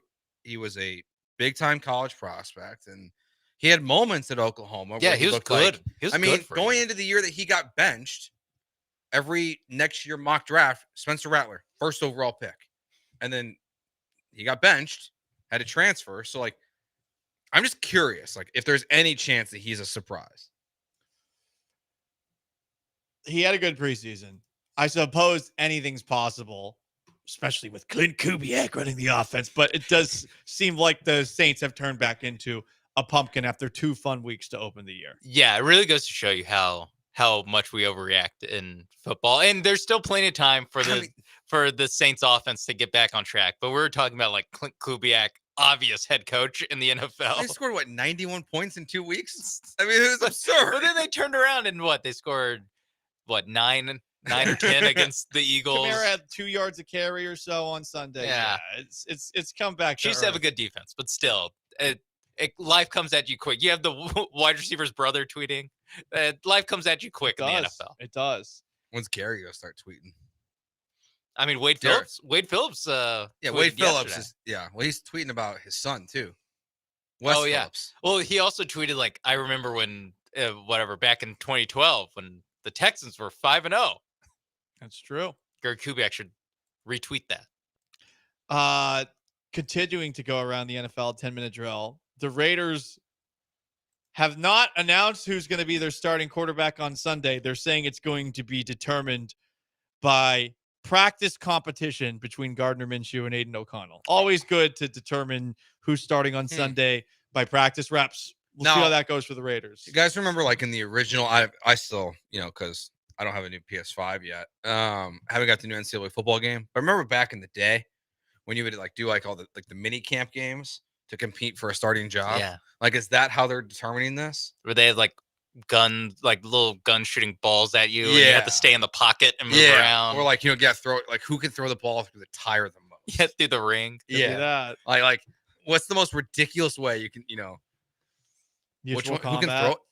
That's what that should really be how we determine. That'd be great. Aiden O'Connell would kick Gardner Minshew's if ass. a coach, because he's Irish. Like, have at it. Threw him a pair of boxing gloves. It's like the Dark Knight scene. You need one of them to be healthy at the end of it. So he can't actually break a pool cue. Aggressive expansion. Yeah, look, that's how I would handle it. They're not going to get much for Devontae Adams per reports. They're looking for more than a second-round pick and for someone to take on his contract. Doesn't seem like anyone's going to play ball before the trade deadline on that front. But at least they've got Max Crosby taking shots at Bo Nix. No, not Bo Nix. But he was taking shots at Bo Nix in the middle of the game. That was pretty funny. No, the guy who used to be Belichick's right-hand man. You know what I'm talking about? That's in the media now. No. The Mike Lombardi. Mike Lombardi. Apparently there's so many. There's so many. But Mike Lombardi is in the NFL media now, and Max Crosby, because he did not show up for a Raiders game, Mike Lombardi suggested that he doesn't want to be there anymore. And Max Crosby got very mad about this and said, "Why do you think I've got this team tatted on me?" So I guess he has tattooed the Raiders logo on him in some place. He has a lot of tattoos, so it's not going to stand out like a sore thumb. Yeah, it becomes a lot less meaningful when, like, Max Crosby, you're covered in tattoos. Yeah, and like, I'm sure there's a Raiders one somewhere in there. 44 seconds ago, James Palmer breaks the news. Aiden O'Connell will be the starting quarterback. Wow. Quick competition. Yeah. That was wow. Only one last practice till Wednesday. It was literally one practice, and that was it. Gardner Damn, Minshew Gardner. out. Pull cue wounds. Stabbed with a pull cue. That happens so fast. Like, that feels like mutual combat was the right Yeah, decision. it might have been just a sparring session. Maybe Aiden O'Connell took it by force, or maybe Gardner Minshew abdicated. Maybe it was a beer drinking competition. Could have been. That does feel like an Irishman, Aiden O'Connell, and whatever Gardner Minshew Gardner is. can drink, so yeah, he looks like a drinker. Gardner Minshew went to Washington State. We went to Wazoo. Oh, yeah. That's a party school. Yeah, that'll be interesting. So is Purdue, low key.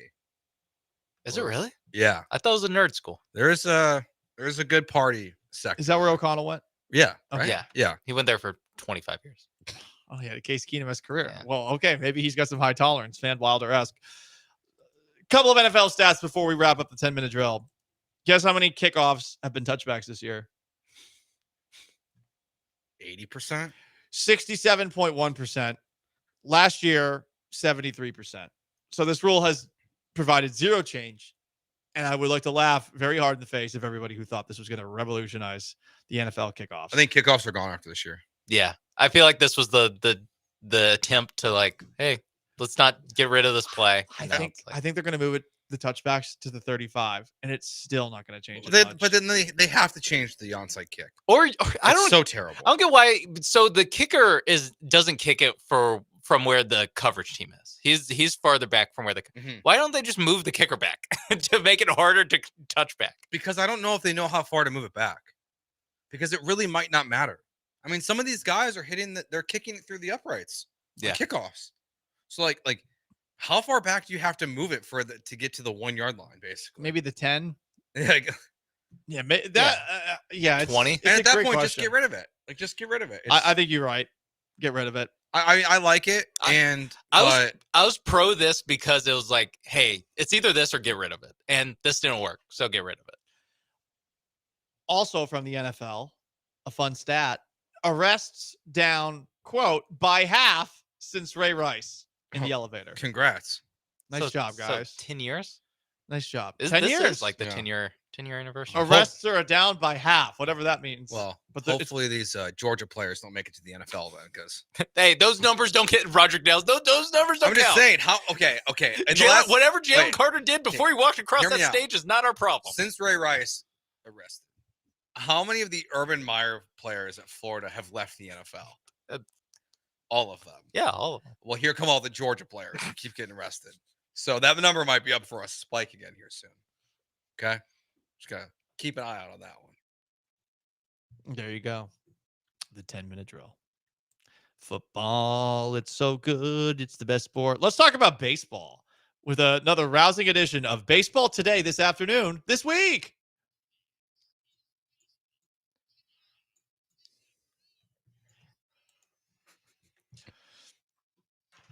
Mets and Padres are up 2-1 on the Phillies and Dodgers. The Mets won Game 3 7-2 against Philadelphia.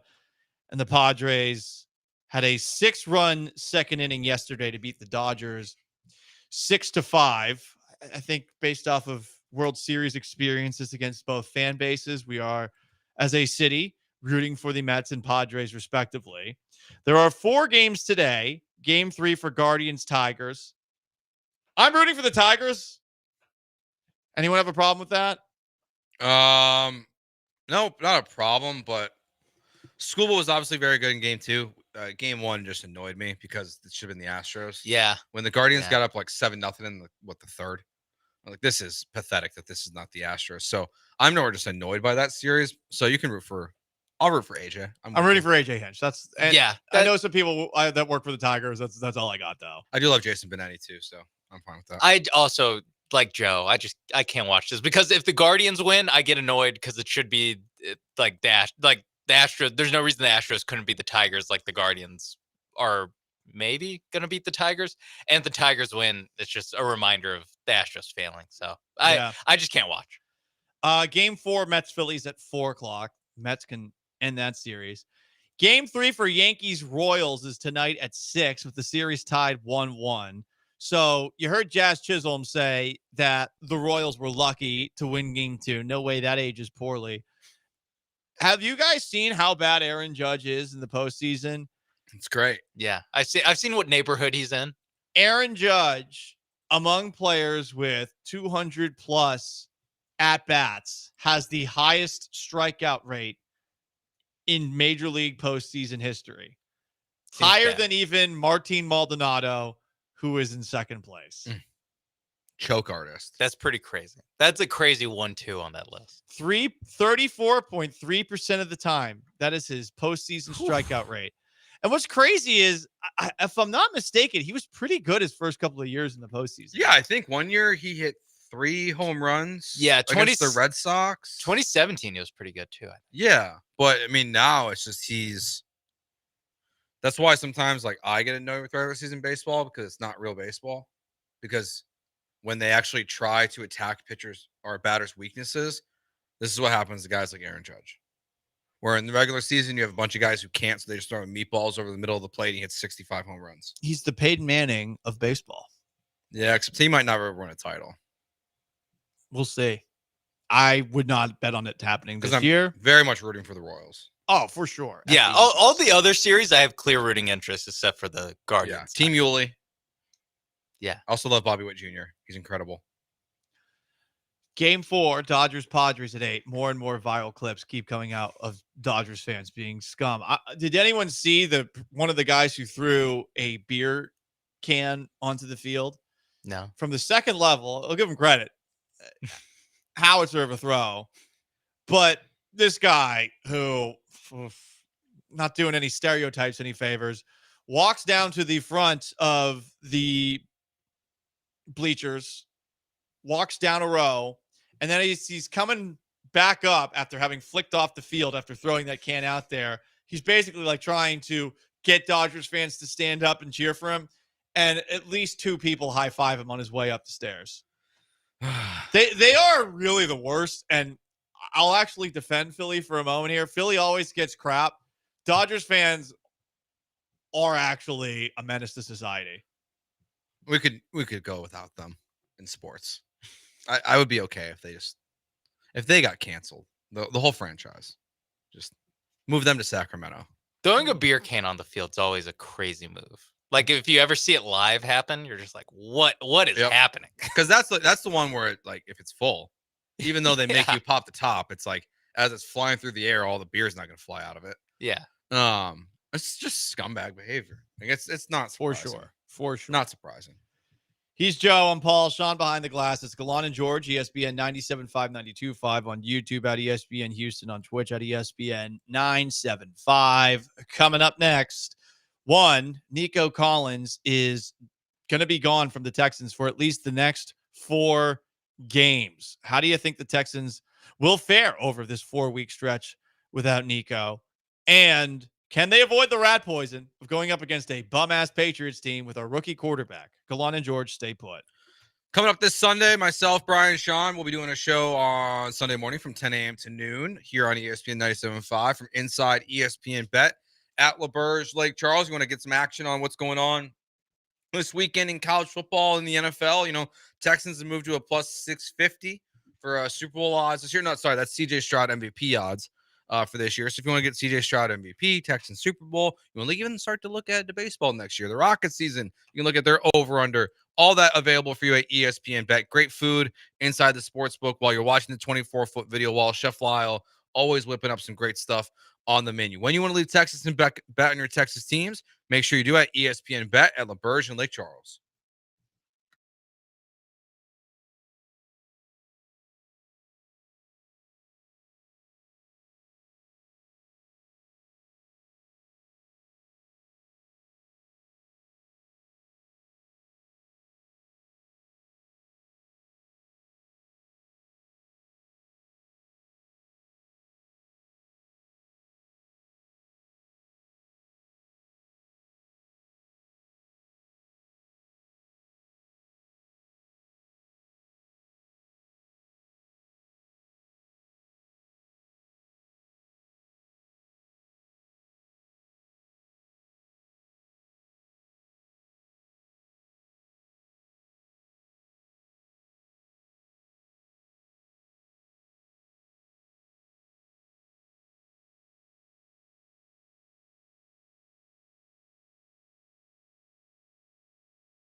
Deep shot. Stroud. Nico Collins is gone. Touchdown, Houston. 67 yards on the bomb. I don't know where his hamstring blew up there, but it was somewhere during that play. And now, based off of a Texans transaction this morning, Nico Collins is on injured reserve, meaning he has to miss at least the next 4 games of the Texans season. It's Gallant George on Wednesday, October 9th. He is Joe. I am Paul. It sucks, especially because he is statistically the best wide receiver in the NFL right now. But no excuse, and should not be that much of a setback for a Texans offense that, one, has C.J. Stroud, one of the best quarterbacks in the game, under center, and 2, also has Stephon Diggs, who they traded for this offseason, in addition to Tank Dell, in addition to Dalton Schultz, in addition to a couple of other wide receivers who ain't bad to have, Robert Woods, Xavier Hutchinson, as a guy who would traditionally be your 4th wide receiver. Yeah, it's going to be interesting to see what they change the most about the offense this week, because what they've been doing so far, it's been working. It's been okay. Like, it hasn't been obviously the best offense in the NFL, but sporadic for sure. So it's like, how do you become more consistent? If Joe Mixon, who did not practice today, is not out there on Sunday, which I guess we'll get a much better picture with tomorrow's practice, but that makes me feel like Mixon will not be there this weekend. So if Pierce is out there, how much different does the run game look? How is Bobby Slowick more creative in this offense? It's going to be, kind of fun to watch at the same time, because if you do find success without Nico Collins, you can marry that with what you've been doing with him when he returns in hopefully 5 weeks. So it doesn't have to be the worst thing in the world that Nico Collins is hurt. Like you can learn about who you are as an offense without him. And Stroud being hurt is the worst thing in the world. Right. Yeah. This is losing one of your best players for sure, but it's a wide receiver. We're talking maybe 12, 13 targets on a very high volume day at most. If you got a quarterback like Stroud who can put the ball where he can put it, he's going to elevate the guys around him. So I feel like over this coming 4-game stretch that starts at the Patriots on Sunday, worst team in the league, would be the number 1 draft pick if the season ended right now, at the Packers, who are up and down to this point, as Jordan Love, I think, tries to shake off that injury he suffered the season opener on a Friday in Brazil. The Colts at home, who knows who's going to be under center for that game? Might be Flacco, might be Anthony Richardson. And at the Jets, who just fired their coach. This is coming at a time of the year where you're playing against a couple of teams, none of whom would be heavily favored against you due to this. None of them, in fact, I think will be favored. Maybe the Packers will, just because it's a home game for Green Bay, but you should win at least 2 of these next 4 games. 3 out of 4 is not out of the question. They're going to be okay. I feel for Nico.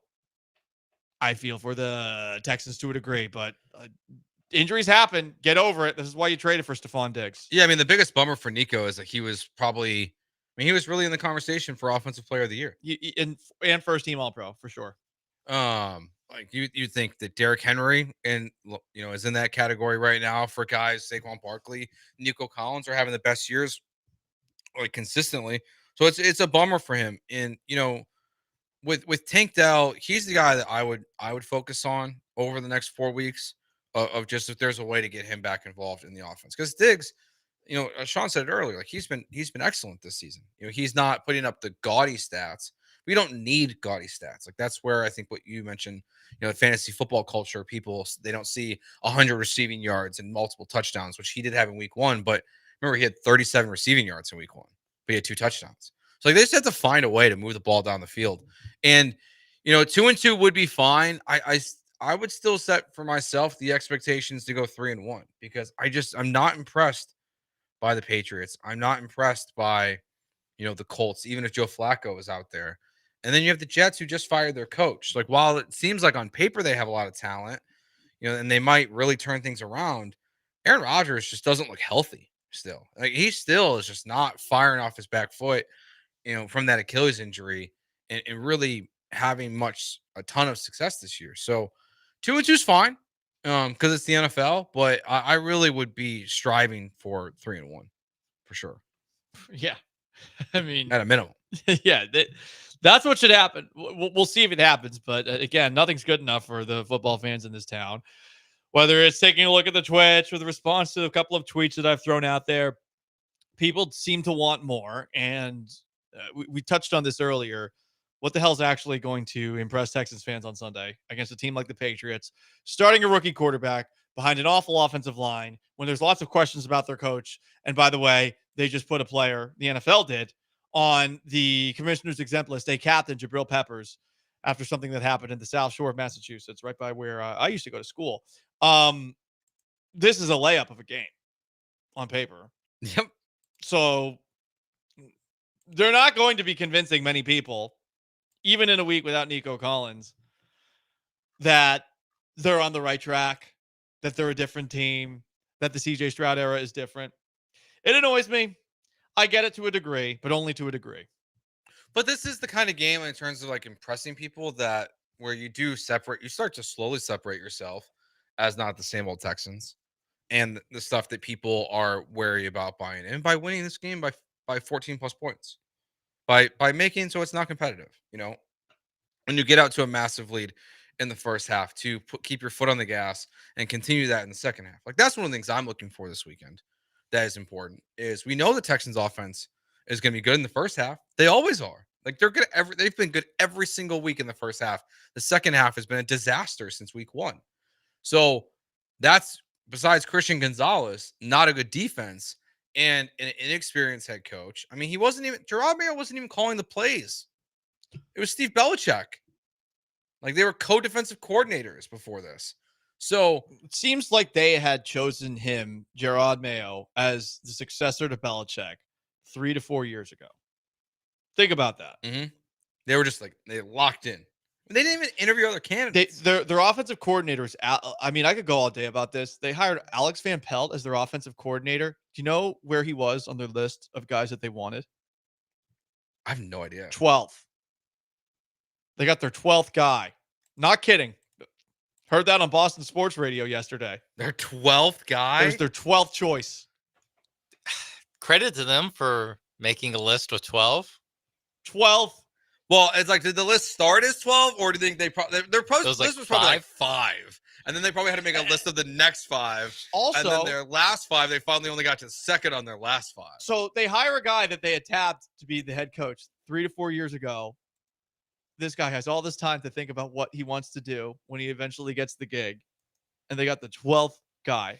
And if they move on from this offensive coordinator, who they're already talking about firing, guess who's next up? You'll laugh. Josh McDaniels. Ben McAdoo.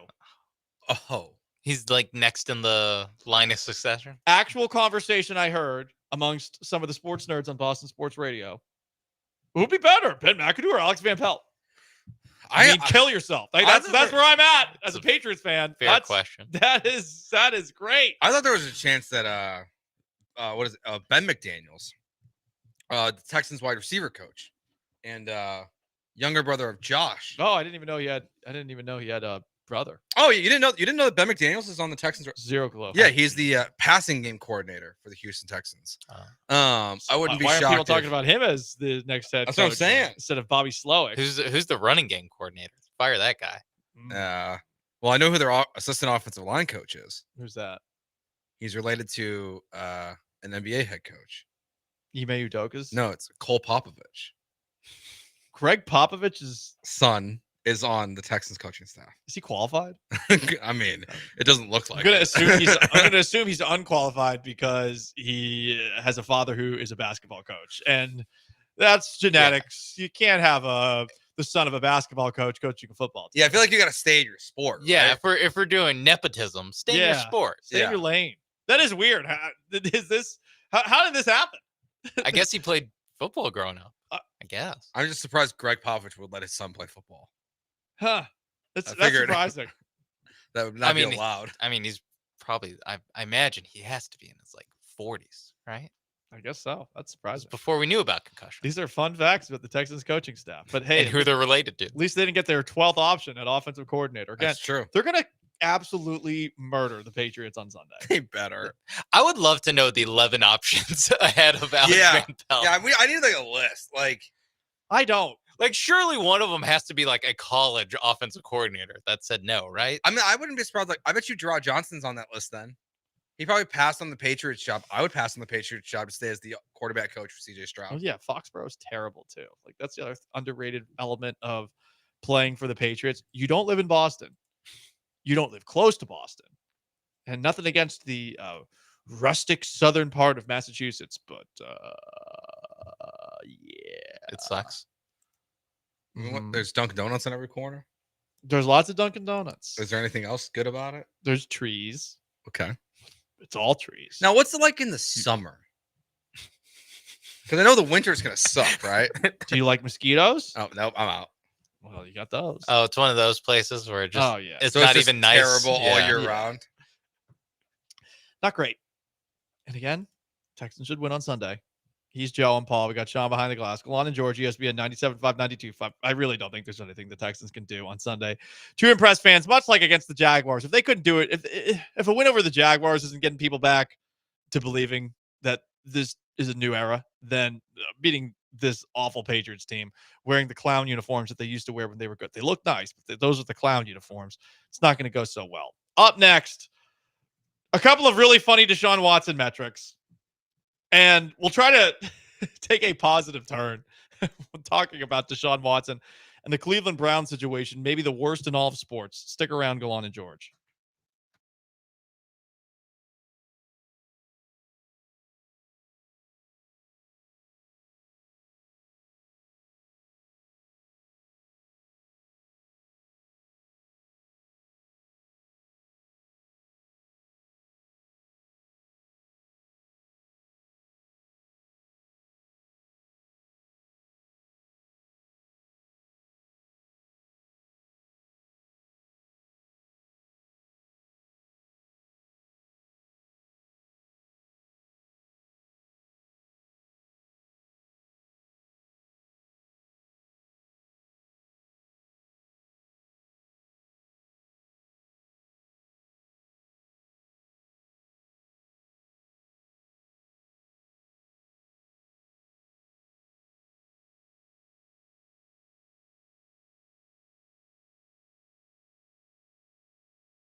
You are back with Gallant and George On ESPN 97.5 and 92.5. from the Veritex Community Bank Studios. Here's Paul and Joe.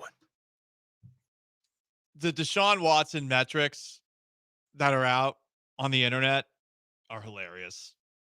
I mean, it's a disaster in Cleveland. They're 1-4, and that does not show how bad things are. I don't know what the hell EPA means, but the nerd community that follows the NFL has started running with EPA as, I guess, a way to determine what's good and what isn't. So whatever this means, I'm just going to tell you it's about as bad as it possibly gets. Deshaun Watson is averaging negative 0.3 EPA per dropback, the lowest number for any Browns quarterback in weeks 1 through 5 since at least 2000. The second worst performance, Deshaun Watson last year. So since their return to the NFL, Yikes. The two worst quarterbacks in Browns history have been Deshaun Watson this year and Deshaun Watson last year. So that poor mother bleeper who's got that jersey with every single Browns quarterback name on it, from Tim Couch, the first one, 1999 on, he is the worst. The most expensive one, the one that they sold their soul to get, the one that seemed to be all of the answers to their problems, has been actually the worst of all of them. It's really astonishing like that. I mean, think about some of these names that are probably on that list. I mean, even just from like Tim Couch and got all Johnny Manziel. I don't even know if he qualifies to be on this list because he played so little for the Browns, actually. But they've had so many bad quarterbacks. And for Deshaun to be the worst. And think about it, that guy with the jersey. Remember when they got Watson, what he did? He didn't put his last name on it. He put it redacted because he was embarrassed that Deshaun Watson was his quarterback. So people don't even there was Browns fans who didn't want Deshaun there because they did not obviously this guy is a full-on scumbag and they just gave him a fully guaranteed contract. And then for him to go in and be the worst quarterback in their history, I feel bad for Browns fans because they didn't do anything to deserve this. To have their team leave them in the middle of the night and move to a different city, and then to have the worst luck ever with quarterbacks, and to have your ownership group, who is terrible in general, make the worst decision in recent history in the NFL. And maybe Mike Greenberg's right. Maybe it's of all time. It's the worst deal. That's for sure. It's all guaranteed. And here's another terrible Deshaun Watson metric. Deshaun Watson has 19 touchdown passes since joining the Browns. Guess how many lawsuits he's settled? More. 23. Is that where it's at now? It's at 23 officially because that lawsuit that we talked about a couple of weeks ago has been officially resolved. I thought it was higher. I thought it was 27. 23 to 19 is a Jameis Winston-esque touchdown to interception rate. Mm-hmm. He had a 30-30 year. That's the average Houston Texans game this season. That's the score. 23-19. A lot of field goals. Let's count a settled lawsuit the same way we'd count an interception. So 19 to 23. Not good. It's hard to throw for more interceptions than you throw touchdowns. But that is essentially Deshaun Watson, that huge guaranteed contract he's getting is being intercepted by all the people that he has had sexual misconduct incidents with. I would also imagine the Browns are, what was the word? Disappointed, bummed out that this lawsuit didn't continue, so they couldn't get out of the contract. For sure. They were hoping that this would resolve itself. Because it would still hurt their salary cap. It didn't relieve their salary cap issues. He still would have cost, counted $72 million against the books next year. But at least they wouldn't have had to actually give him that money. It still would have screwed the franchise over in a lot of ways. But I mean, they can't do anything. They can't bench this guy. They can't send him home. They just got to play him. They can't even do the Jim Crane cut him with dead money attached. He's worse than their Jose Abreu because he's making so much money that it's actually it's hard to function as a team with that much dead cap on your books. So you just are stuck with them. That's why it is up there with the worst situations of all time. Because most of the time, a bad quarterback, like you can just get rid of him. You can just be like, no, Zach Wilson, get out of here. But you can't do that with this guy. I mean, they're gonna have to. Like they're gonna have to. It's gonna hurt worse than it hurt the Broncos. But they're gonna have to move on from him and draft a quarterback. They have no other option. Not our problem anymore. Don't you love it? Yes, yeah. I'm so glad. Honestly, Paul, I don't know if I could have done it anymore. Like more than what we did. I mean, from 2000, I missed out. From 2019, from January 2020, basically until CJ Stroud got drafted. I feel like all we talked about, or until the end of that season at least, all we talked about was the Astros cheating scandal, Deshaun Watson sexual assault allegations, and COVID protocols. Like I literally feel like for like 3 years in Houston sports radio, that's what we talked about. I'm so glad we don't have to cover this guy on a daily basis anymore, and it's someone else's problem. There's a hardened trade demand in there. Oh, definitely, you're right. At least one. I'm most mad about that. I was so right about that guy, and I didn't even get to do my little touchdown dance after this guy quit on everybody the way I expected him to. The way he quits on defense and quits in the middle of plays to flop and all that crap. Anyway, sorry, I'll never get over that. Again, I'm bitter. There's a lot of things I got to get over in life. Let's be positive. Positive he's not here. No, there's some positivity here, Joe, because you had a nice little spin zone here. Since the Browns with Deshaun Watson is the worst situation in sports. The Houston Texans, where do they fit in as the best situation in sports? Oh. So the Browns are in the conversation with what? The A's, we said, the White Sox.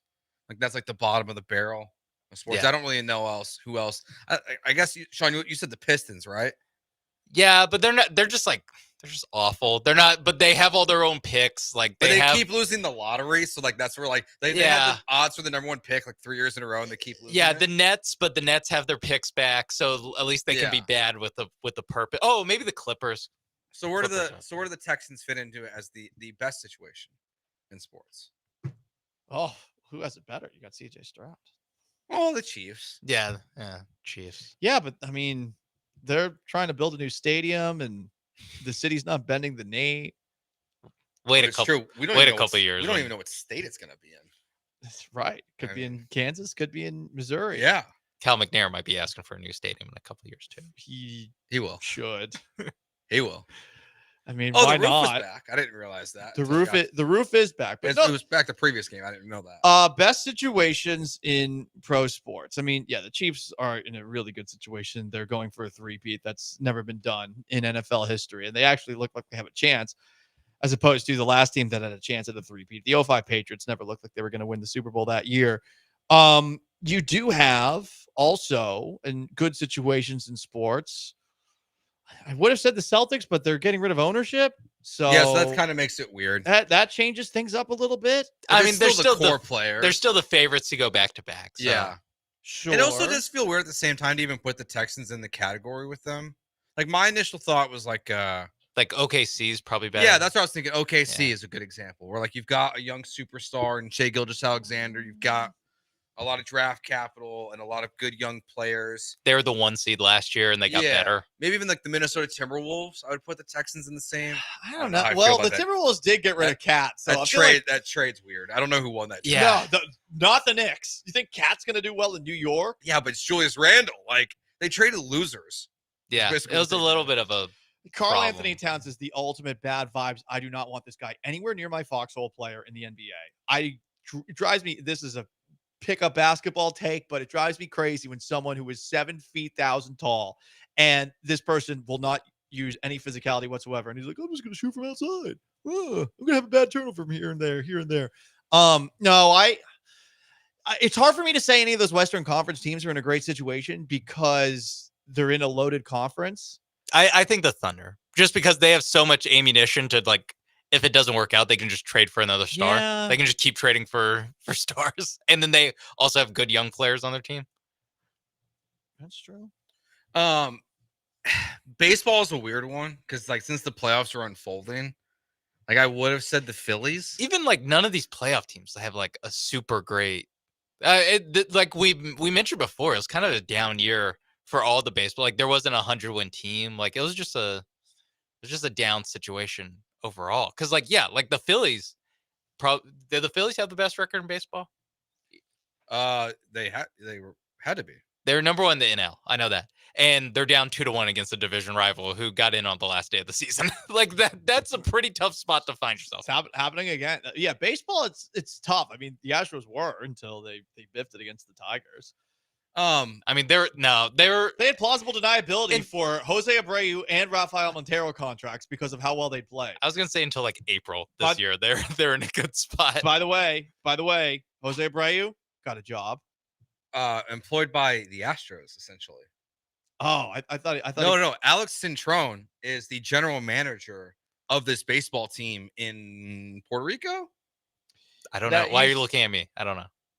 He has. I was like, I don't know where Alex Cintrone is spending his time. No lie, I wondered if Jose Abreu was going to have to go back to Cuba to get employment.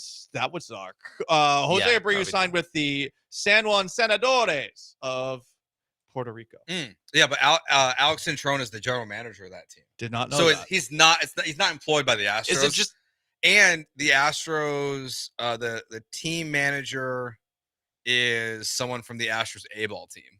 So it's literally like these guys are like, hey, we know it didn't work out for you in Houston, but we're gonna still try to fix you. It's a who you know situation. Yeah, Alex Cintrone's like, even though I've been your hitting coach, now I can really fix your problem. Is this like Puerto Rican like winter ball or something? Yeah, winter ball. Yeah, okay. Yeah. Wow. I saw Zach DeZenzo was also. Is he playing on this team?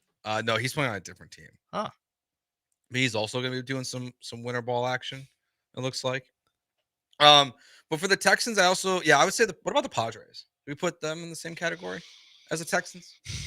I don't know, with the sinister sling. Yeah. Bad guys at baseball. I mean, who's most likely to do the sinister sling on the Texans? For those who don't know, Ken Rosenthal wrote an article about how Manny Machado throwing a ball towards the Dodgers dugout is now henceforth the sinister sling, both words capitalized.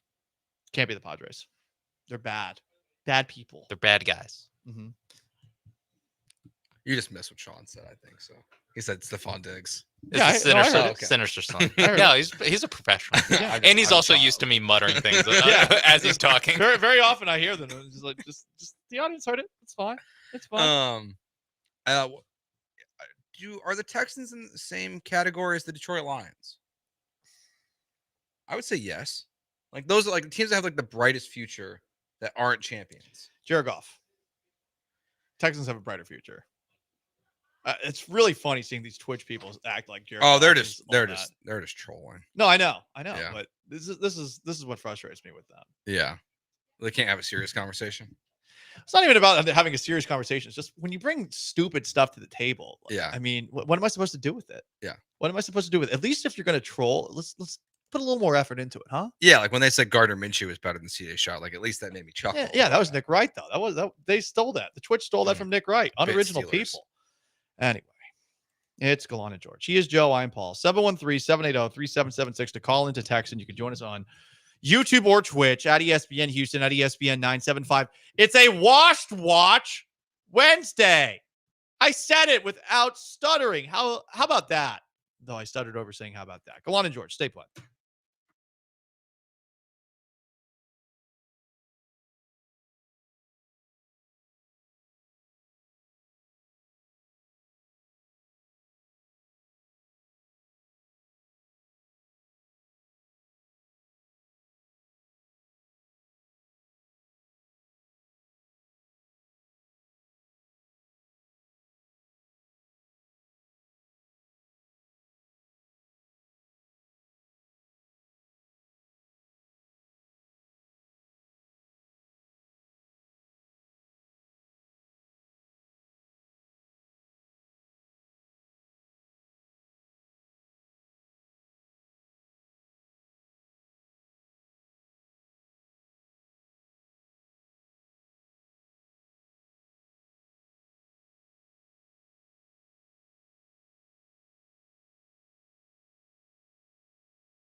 You are back with Gallant and George On ESPN 97.5 and 92.5. from the Veritex Community Bank Studios. Here's Paul and Joe. Every Wednesday at 2:30 is something that we like to call a Washed Watch Wednesday. Because Joe George, to my right, if you're washed, he's going to let you know about it. Boom. You want to start with a player or a broadcaster? Let's start off with the player. Player. Aaron Rodgers. Washed. You wanted to do this. So this is like what the segment could have been born on. The knives are out. Yeah. For a guy who no longer can hurt the Bears. No, I just wish he would have done to the Packers what he's done to the Jets. Just ruined an organization from within. Is Aaron Rodgers washed? So this year he is completed 61% of his passes, thrown 7 touchdowns, 4 picks. He's averaging 218 yards per game. All these are down from his typical performance, pretty much, of what you would see. Yeah, how many interceptions? 4. That's like a prime Aaron Rodgers year. Yeah. That's like a season. Yeah, for and there prime are some Rodgers. years where like he'd be super aggressive, but like you're seeing Garrett Wilson, who's a promising young wide receiver still, is not having big time success, except for this last week. Like, Yeah, he was finally good like really on got Sunday. involved. He was awesome. So and this isn't like this is not, Scott Boras level washed, I would say. But I would accuse Aaron Rodgers of being washed to Aaron Rodgers standards. I almost called them Aaron Washters. That's a good one. It's a good one. He got Robert Saleh fired. He did get Roberts. So maybe he's not washed. I think part of his wash case is watching him move around, and he's obviously dealing with injuries. The crawling on the ground. The crawling on the ground That really is was like what inspired this. crawling on the ground, also throwing all the interceptions and losing. That makes me want to say washed. Extra strength, washed. Yeah, I think if he didn't crawl on the ground, he might not have been nominated. High soil level on the washer setting. He got Robert Saleh fired in 2 ways, by the way. I mean, he got him fired probably by talking to Woody Johnson, even though he's saying afterwards, I do declare I don't know a damn thing about Robert Saleh being fired. I was drinking some sweet tea on my back porch when I heard about it. So there's that. He had a conversation with Woody Johnson literally the night before Saleh gets canned. And on top of that, he's not good. Yeah. Yeah. He got him He double shanked him. the stinking on the football field way and the Game of Thrones way. What if it was all a ploy? Like, what if Aaron Rodgers comes out this He was week and tanking? just throws for 400 yards, Did he think 4 that- touchdowns? If Nathaniel Hackett had become the head coach, was that the only way to resolve this in a way that Aaron Rodgers would have liked? And how soon till he would be mad at Nathaniel Hackett? Probably not that long. That's why I think it's interesting that Ulbrich, the DC, is the head coach, because if they were just listening to Aaron Rodgers, we all think they would have gone with Hackett. I mean, they tried to bring in Arthur Smith this offseason. Robert Saleh did. They didn't do that. But I give Rodgers credit for like getting what he wants. Like, you have to be a certain level of conniving, I think, to just control the narrative of organizations all the time. But he's not there yet. He's just on the watch list. He's on my watch. Watch list. Yeah, he's on the watch list. The watch list. Yeah. The Wash with the T. Washed watch list. Yes. He's Okay. on the list. The watch list of the washed. Yes. Yeah, he's not on the wash list. He's on the watch list. Yeah. Watch. No, not watch lits. It's not camp. God, Sean. Continue, Joe. Watch Wednesday. This person's not on is not on a list. He's just washed. He is terrible at his job. He's been terrible at his job for years. Whoa. And honestly, maybe it's because he's rooting for the Yankees as he's being crappy at his job. Whoa. But Bob Costas, washed. And here are some audio examples of why. Bouncing ball over the mound. Whitfield steps on the bag, flips to first. Nifty double play. I'm sure it was a nifty double play. Was it a lot more than nifty? Yes, it was a lot more than it was a than pretty nifty. sick play. Oh, it was an awesome play. It was a pretty great play. Joe And Davis would have cranked up the volume. Like, a it little. was All right, like, I believe you guys. like nifty. I would say like on a scale of like 1 to 10, like the play's probably like a 7. Yeah, it's like it's not a 10 out of 10, but like it's more than a monotone with a nifty. It on a normal like July night in baseball season, it's on the ESPN Sports Center top 10 plays. Like it's on the list. It's not. It's probably not no higher than like 6, but it's a pretty sick play, and he just goes nifty. And then we got one more too from the same game. Hit to short. Witt gets the force. Can they turn 2? Yes, they can, and it's just the point we were making. It's not Giancarlo's fault. A near base hit. Couldn't beat it out at the other end. Turns into a double play. So that wasn't nifty. And he sounded very disappointed. Exactly. He's just rooting for the Yankees. Wow. I mean, even before you led me in this direction of believing he rooted for the Yankees. Like you can tell, like you can hear it in his you voice. can truly hear it there. Joe Buck never sounded anything close to this. And Buck gets so much crap. Buck is fantastic at what he does. And on top of that, doesn't take himself super seriously. Costas takes himself very seriously. Yeah. I mean, very seriously. Since the pink eye, I've been out. I'm Bob. That's like 10 years ago. That's when he should have been washed. Yeah. He should have been washing his eyes. Yes. Or his pillowcases. Yeah. What do you do if you have pink eye, right? Like, just got to ride it out, huh? I'm sure there's some ointment. Yeah. Okay. Sorry, I was reading Mauricio Dubon apparently had a thumb injury. Thumb surgery today. Yeah. He's out 6 to 8 weeks. He'll be back for spring training. Damn. Yeah. No offense, Mauricio Dubon, but who cares? I thought it was a Tommy John surgery the first time I read it. I was like, well, to get a timetable and you're like, wait, eight weeks. He'll be back in time for Christmas. He can open up Christmas gifts with both without hands. injury. Because I think we have 2 inner circle, no doubt about it, Hall of Famers on Washed Watch. I think it's Scott Boras, and it sounds like Bob Costas. Now Scott can get himself out. Okay. He's got an Alex Bregman contract to work with here. Okay. I do think the Matt Chapman contract, 6 years, 153 was fine. Help dig him out of the hole. No, Bregman's got to get more than that. If Bregman gets a $200 million contract, I might have to retract. No, you can't retract, Joe. We're not letting I'm you not double letting you down retract anymore. You say he screwed over Jordan Montgomery. He screwed over that other guy. Bregman should have got $300 million. Yes. I forgot who the other client Boris is Boris. He'd be able to get $300 million. Yeah. Yeah. That's- Also, no matter what because he also represents Juan Soto, whatever he gets doesn't impress me. Yeah, Juan Soto. If Juan Soto gets $400 million, should have 5. Anyone could have done that. Julio Rodriguez got $400. Yeah, and he's not even good. Yeah, he's like been good for a year. He was good. Yeah. A year before he got that contract. Yeah. He has not been good since he signed it. But yeah, Bob Costas.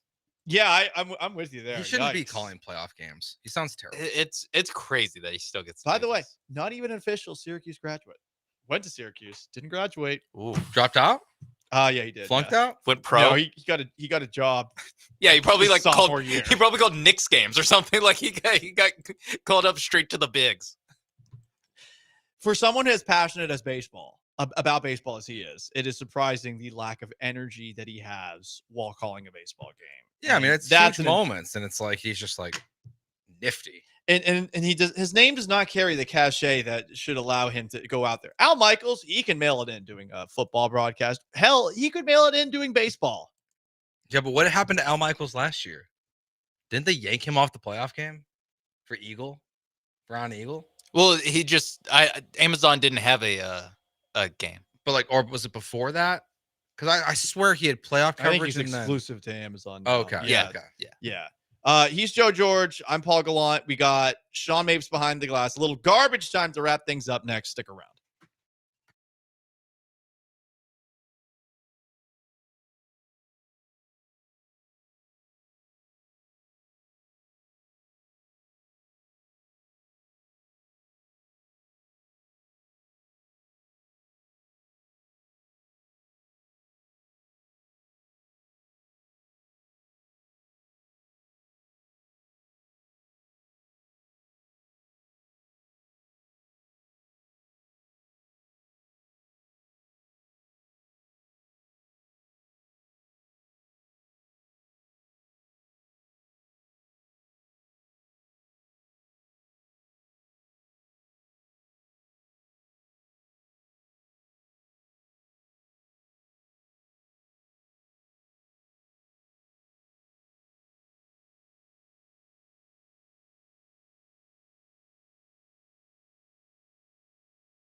This is Gallant and George. On ESPN 97.5 and 92.5. Now back to Paul and Joe inside the Veritex Community Bank Studios.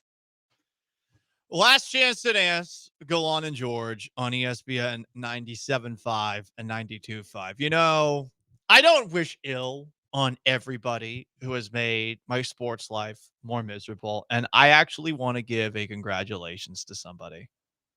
Who's that? I'm really happy for Brock Osweiler. I think that Brock Osweiler has slid very nicely into a role as a color commentator, which is something I never thought I would see, given that press conference experiences with Brock Osweiler were often a chore. Maybe we can play that audio before the end of the show. I don't know if I want to hear it again. I know we're out of time. But this is Brock Osweiler in the midst of Saturday's wild Miami, California game. What a blown lead by California. It's Holy pretty crap. I didn't know until yesterday that they were up 34-6. I just assumed that Miami took care of business because it's Cal. Holy crap. But there was a moment in this game where Miami should have been called for targeting. It probably would have ended the game. And they didn't call it. And it was clearly targeting. It was very clearly targeting. Shout out to Brock Osweiler being on the case and saying that refs might be rigging things for Miami. So back-to-back weeks, Miami's in situation where it comes down to replay. And you question if the officials are getting the calls correct. I do not know, by the definition of the rule book, how that is not targeting.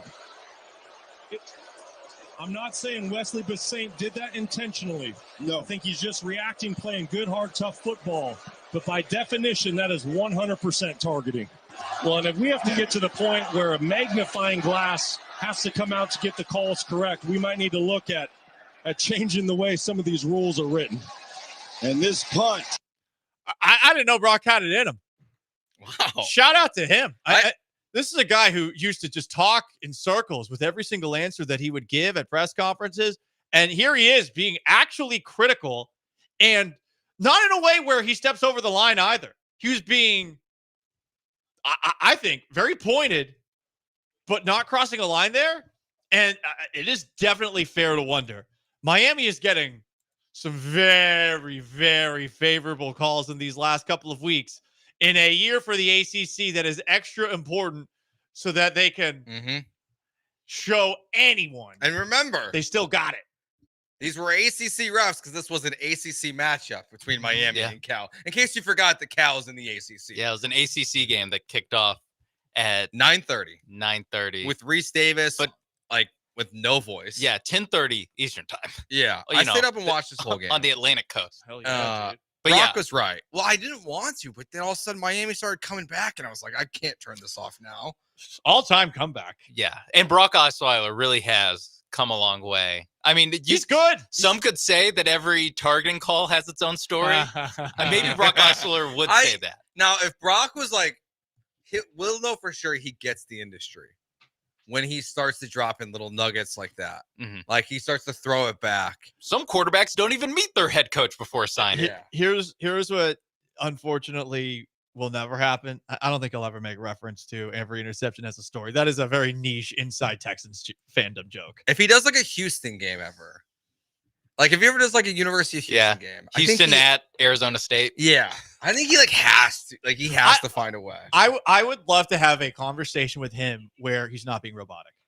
Truly. And I feel like he's actually capable of it based off of this broadcast. So good, truly good for him. I'm happy that he has found something that he actually is good at. Do you want to hear the press conference answer? We can do it again. Let's do it. Do you feel there's been a consistent theme with the interceptions that you've thrown this year? No, I don't. I think every interception really has a different story. My skin crawled off my body in that moment. It was very frustrating watching Brock Osweiler that year for a team that actually was probably the closest of any Houston sports team since 1979 of making an AFC championship game. Brock Osweiler, not his fault that game. Will Fuller, right in your hands, buddy. Should have been a touchdown. Would have been a 3-point game. against the Patriots, alas. A little more garbage time. John Gruden's on TikTok now. It's awesome. I love this so much. It's electric. This He's really good at TikTok. He's something. Here's John Gruden. He's doing everything. Shredded, baby. C.J. Stroud, 345 yards, brings the Texans back, wins it at the buzzer. Shred him, Stroud.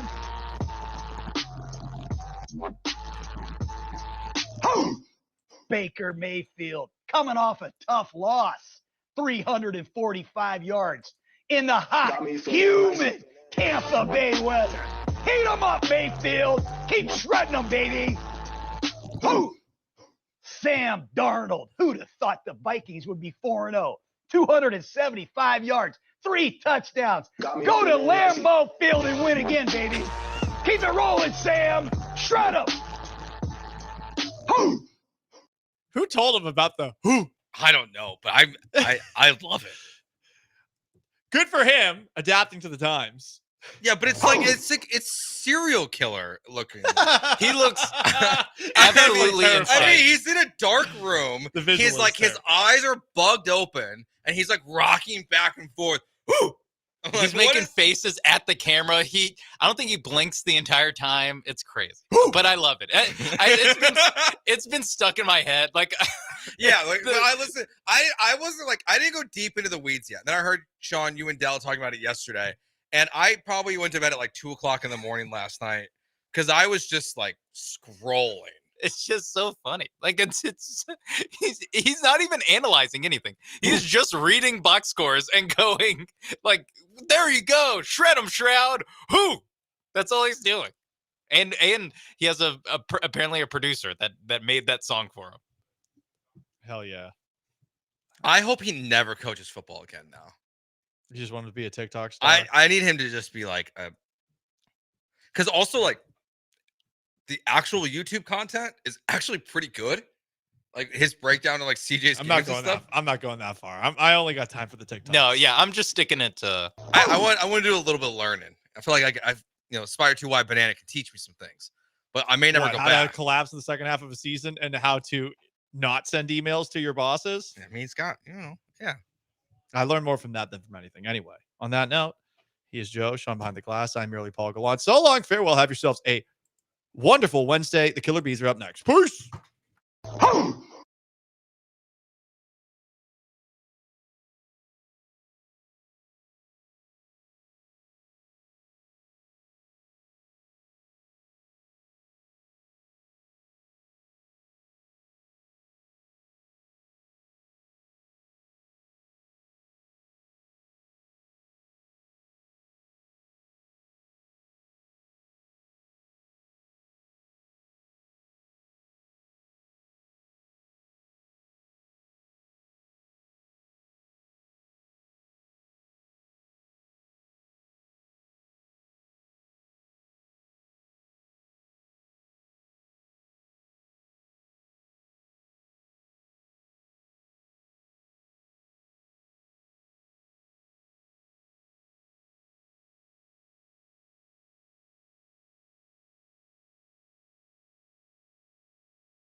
Ooh, what up, H-Town? Hey, how we doing? He's Blank. I am Branham. It is Brian behind the glass, and it is a Wednesday edition of the Killer Bees on ESPN 97.5, ESPN 92.5. Busy show. Busy show. We'll be stressing at 4:30. We'll talk some NFL stuff. There's a new Project Rudy in college football that has caught my eye. It is interesting, but the A story, the lead story in the city of Houston today, Nico Collins has been placed on the IR with a hamstring injury that, of course, he sustained. At least he re-aggravated it. Might have sustained it. We don't know. But the touchdown play that he had, the deep touchdown, pulled his hamstring there, didn't play the rest of the game. We were wondering how long he's going to be out. Well, he will miss at minimum 4 games. He was placed on the IR earlier this morning. Yeah, this sucks because of the fact that he has been the big-time target for CJ, and especially when CJ is forced out of the pocket and gets off script. He seems to find Nico all the time, and now this is why you're thankful that you have the depth in the wide receiver room that you have, and getting Diggs in the offseason is really going to, kind of show its wares because you're going to rely on him and hopefully a whole lot more tank than we've seen. Yeah, the worry that I have with Nico really isn't extreme. Look, he's going to be out a minimum of 4 games. D'Amico was kind of standoffish whenever he was asked about, could it be longer than that? Because he was like, yeah, he's going to miss a minimum 4 games. And he was later asked by Christie from the AP, do you think he might miss more? And of course, you know how D'Amico answers injury questions. We're not going to talk about that. We're going to see where we are, whether it's the end of the week, if somebody's on the IR, where we're at whenever his IR designation is up. So I don't know. I don't know how severe the hamstring is. We saw Justin Jefferson last year miss 7 games because of a hamstring. Dameon Pierce, the injury, he's coming off of a hamstring, which we never saw where he sustained that. He's going to end up missing week 2, week 3, week 4, week 5, 4 weeks. So that would be kind of good for Nico Collins. We do know that Nico ended up on the injury report ahead of the Jacksonville game with a hamstring injury, but we don't know if it was a re-aggravation of the same hamstring or if it was the other hamstring. Because the Texans have been coy about which hamstring was injured. And then when D'Amico was asked about it earlier this week, he said he wasn't going to get into what hamstring it was. I don't know if that really matters, like a re-aggravation versus a new hamstring pull. I don't know if that's significant. Maybe it is. Maybe it shows that one hamstring's bad. But if it's a hamstring injury that's bad enough to land you on the IR, I don't know if it matters that it's a re-aggravation. Yeah, no, I think that I went back and watched the long pass again, and it looked like after he scored the touchdown, it looked like he kind of was letting his teammates know that he felt something, but he wasn't drastically limping. It wasn't like, and I was hoping at the time, well, maybe it was just he felt a twinge. It didn't fully go. It's not going to be as serious as it would have been had it full-blown gone. But now when you put him on the injured list, the first thing that comes to my mind with you referencing some of the guys and the injuries in the past is we're dealing with Christian Harris with that calf injury, and we don't know when he's coming back. And so best case scenario, he goes on the IR, and it's 4 weeks. But we don't know what the worst case scenario could be because he's so important that you start wondering about. And because we have like this Kyle Tucker syndrome now about what he went through too, that it did cross my mind. God, I hope it's not longer than that. Yeah, I think the long term would be 7-ish weeks. Maybe let's round up to 2 months and say 8 weeks, because Jefferson hamstring injury forced him to miss 7 games last year. Dameon Pierce coming back from 4. I thought it was weird that Nico Collins was on the injured list prior to the Jacksonville game with a hamstring, and then it was like, okay, he's playing and it's no big deal, and he survives the Jacksonville game, no big deal. Not on the injury report again that past week. Prior to the most recent game against Buffalo, and then he plays in the game and gets hurt. Like, that was weird to me that he popped up with a hamstring injury, especially and midweek. Missed no time and was perfectly okay to play.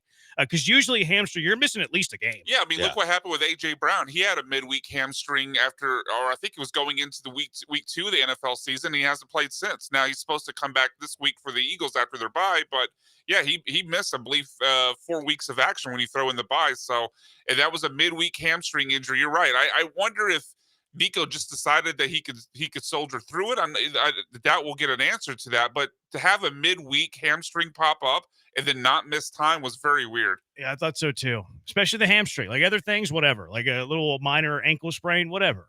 Hamstring, the soft tissue, which we know all about soft tissue injuries in the city. Houston knows hamstrings better than any other city in the country. So we know all about the hamstrings. Now, what is your concern level with Nico Collins being out? And again, to me, it's hard to define how long he's going to be out. Anywhere from 4 to 8 weeks would be. We know it's a minimum 4 weeks. We know the bottom of the range is 4 weeks. How long? I think that the top end of the range is 8. Hopefully, it's after 4. But how worried are you with Nico Collins off for at least 4 weeks, maybe more, that he's not going to be on this team for the next month? Yeah, it's a bit concerning to me because, like I said, I mean, he's been such a massive part of the passing game early in the season, and he's proven to be a wide receiver one that has some of the best stats, if not the best stats in all the NFL.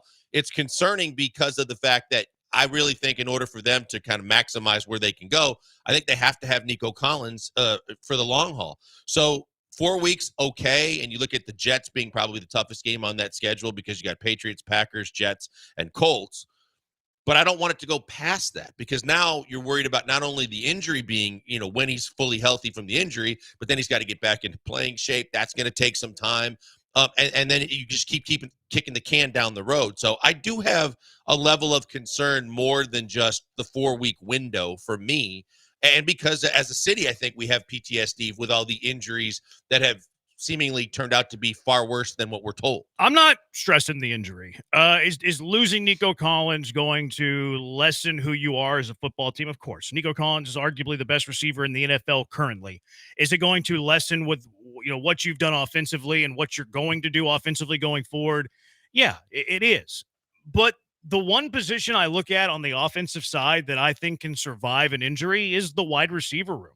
You have a tremendous amount of depth there.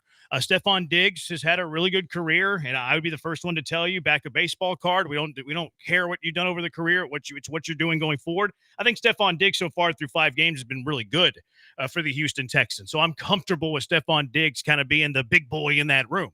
Tank Dell is a really good wide receiver. People always slumping. He's not having a good season. He's not the same. I don't know what would tell you that's the case. I think you're looking at the stats and not the film, whenever you say that. He still gets great separation. First half against Buffalo was fantastic, and then they kind of went away from him in the second half.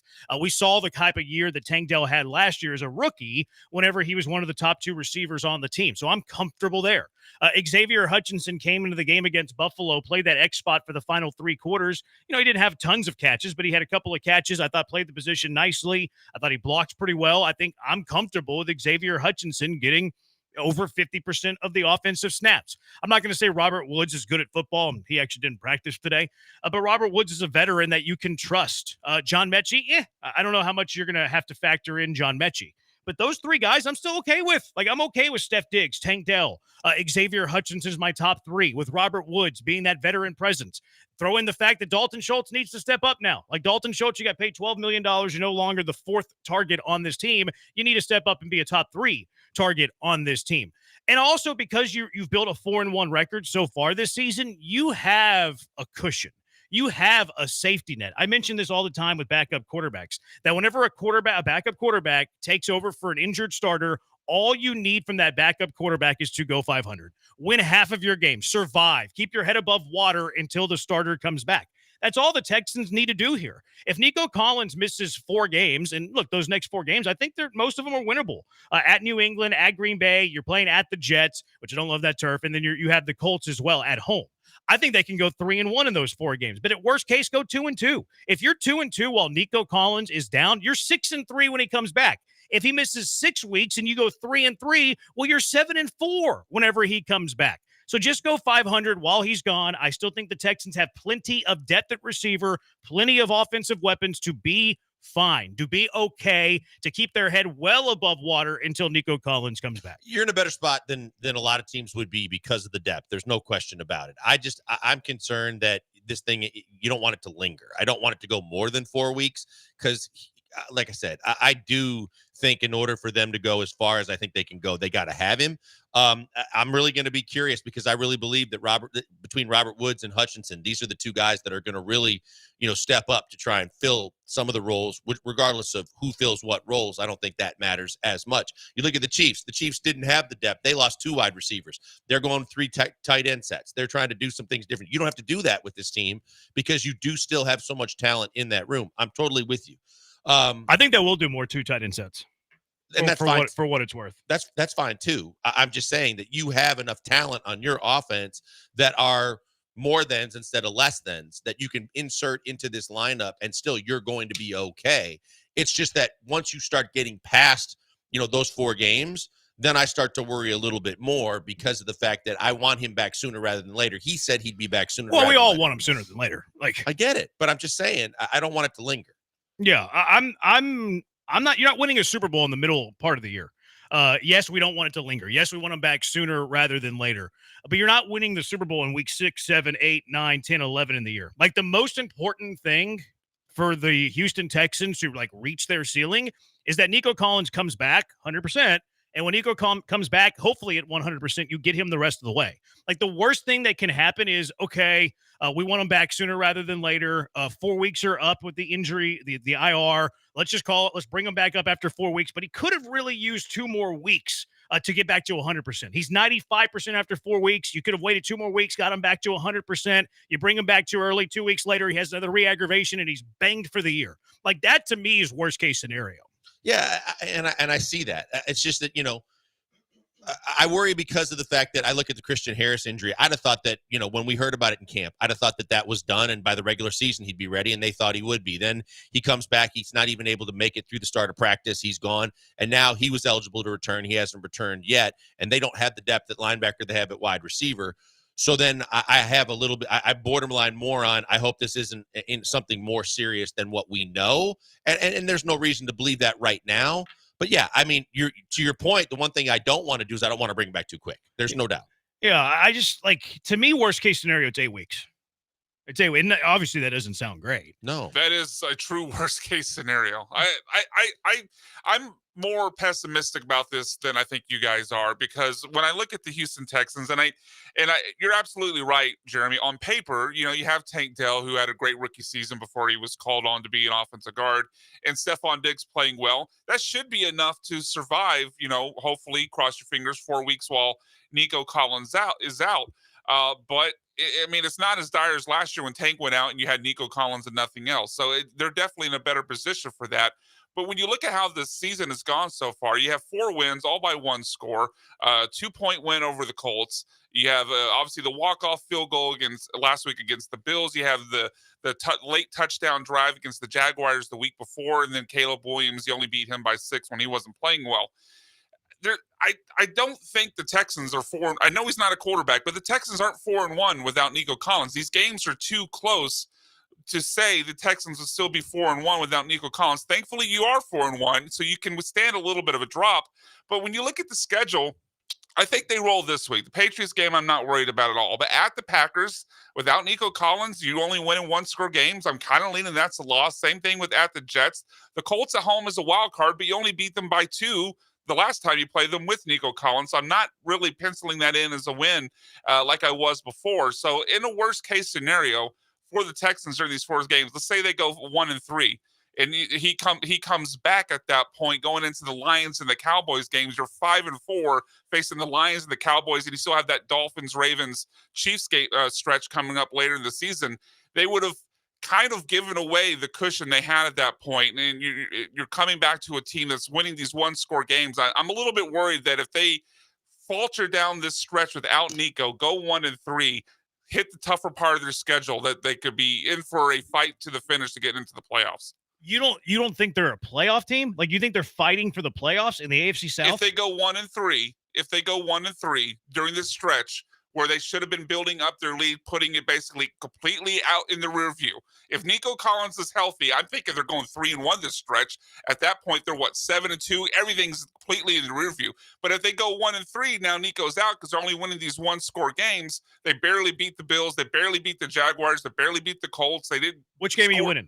Which game are you winning in Patriots? You're winning the Patriots game. So you're 5-4. Colts are probably 4-5. In best case for Nico at that point, if he comes back after 4 weeks, which is not even a guarantee, but if he comes back after the 4 weeks, you're 5-4 going into Lions Cowboys. I think you're fear mongering. That's the fear I feel, Jeremy. I think you're fear mongering right now a little bit, Brian. What 1-3 against the? I mean, I think 1-3 without Nico Collins in this 4-game stretch would be a massive disappointment. I think you win at least 2 games at New England, at Green Bay, home for Indy, at the Jets, who are a disaster. We're disagreeing on one game. I think, but it's a big swing. Like we are disagreeing on one game, but it's a big swing in terms of the standings, the race in the AFC, that's why playoffs. Why I'm afraid. Yeah, I don't see the Texans only winning one of their next 4. I think worst case scenario they split. I just think they beat the Colts. I think that they're going to beat the They only Patriots. won by 2 with Nico. Okay. But you know what? Look, that's first game of the season. They were figuring things out. Same thing for the Colts. Okay, but now they're you don't know what their quarterback situation is like. Taylor's been out. You don't know what they're going to be, but you're a much more. I think you're getting better every week. You're progressing every week to the point where, and you're at home to where I would chalk that one up as a win. I would chalk the Patriots up for a win. If you can split, No, I'm with you on the Patriots. if you can split between Green Bay and the Jets and just get one of those two, I think you're in a really good spot because, as Jeremy said, I really don't see a proposition right now where they lose the division. They're going to be a playoff team. Yeah, they're going to figure out a way. I didn't say they lose. They were I said 2-0 they'd be without in a Nico fight down the Collins stretch. last year, by the way. Say that again? They were 2-0 without Nico Collins last year, by the way, and they didn't have Steph. They were a much less offense last year whenever You're right. they missed. On paper, Nico they're much Collins. more equipped to survive this year than they were last year when Tank went out. This is a team that has not won as comfortably as we thought they would this season. 4 wins, 4 one-score games. Well, walk-off field goals, late touchdown drives against the Jaguars. You win by 2 against the Colts. I don't know, Nico. I mean, he's the best receiver in the league, and they're winning games by 2 and 3 points. I think it's a bit too optimistic to say we could just pencil in 2-2 against the stretch. This team is not dependent of Nico Collins. They are dependent on one have been so far. CJ. No way. Nico Collins didn't have this year with CJ. CJ Stroud's your most important player. Well, There's no way sure. you can say that Nico Collins is the reason the Texans are 4-1. You I can't didn't say that the Texans. I'm saying You they wouldn't be kinda did. 4-1 without Nico Collins. I didn't say they're 4-1 because of Nico What Collins. did you hear? You're going to go to the tape? We might have to go to the tape on this one. Okay, Yeah. well, maybe it was a misspeak. I'm not saying no. CJ Stroud's your most important player. He's a quarterback, of course. Okay, all right. It'd be crazy to say anything else. But I don't think they're 4-1 without Nico Collins. Alex says 1-3 BMAC. You just made the list. Grinding coffee and whiskey. 1-3. Come on, man. He also says hopefully it's only 4 weeks and not anymore. Also hope they're not full of bad word like the Astros and getting it wrong. That's the CTE I have from all of that. Yeah. I don't know if the Texans have done that though. Like the Texans haven't lied. The Texans will No. just flat out not tell you. Right. They won't tell you. And then you see, like I said, the Christian Harris situation worries me because there was 2 different episodes where you thought he'd already be back. Yeah. I mean, Christian Harris might not have his left leg from his knee down. And D'Amico, what's the status on Harris? Well, we'll let you know where he's at the end of the week. Well, yeah, you're letting us know. He only's got 1 leg, D'Amico. We don't know. Like they're just flat out not going to tell Do you. we know that do we know Nico Collins has 2 legs? We did see him walking on the sideline after the hamstring injury. Yeah, he was. We did. He And was. he kind of celebrated the touchdown, even though he was laboring. But then he did. was He laboring. put his arm around Tank. He's And like, then no, he he's kind like- of put his arm around the offensive lineman. He was like, at ease, soldier, we can celebrate, but let's celebrate cautiously because I'm not feeling good. And then you see Tank like immediately bring on the training staff. All right, 713-780-ESPN. What is your fear of the Nico Collins injury? How worried are you? And what does this offense look like now that Nico Collins will not be around for at least 4 weeks? It is the Bees, 713-780-ESPN, HRP listener line. We're on Twitch, twitch.tv/ESPN975, YouTube at ESPN Houston, Blankers at Pac-Man Joel on Twitter, Brian's at Fearmongering BMAC on Twitter. I'm at Jeremy Branham. It is the Bees on ESPN 97.5 and ESPN 92.5. Hey, before we go to the break, a word from mybookie.ag. Look, you got 4 baseball games today. You've got NBA on the horizon, college football this weekend, as well as pro football. We're talking about all of it. If you feel a certain kind of way about some of it, you want to put some money down, go to mybookie.ag right now. Mybookie.ag is the site I always recommend you go to because they're always taking care of their customers. They're doing it again with a double your deposit bonus up to $1,000. When you put money in at mybookie.ag for the first time, you're going to use our promo code BET975. Use it whenever you can, but when you use it when you're signing up for the first time, that will help you because if you use that promo code, put money into your account, look at your account. Right after that, there's going to be more money than you put in because they're going to double your first deposit up to $1,000 depending on what you put in. And that means more money in your account, more games you can bet on, more chances you can win. And you can bet on all the sports I mentioned and so much more. Their website is phenomenal. Their app is too.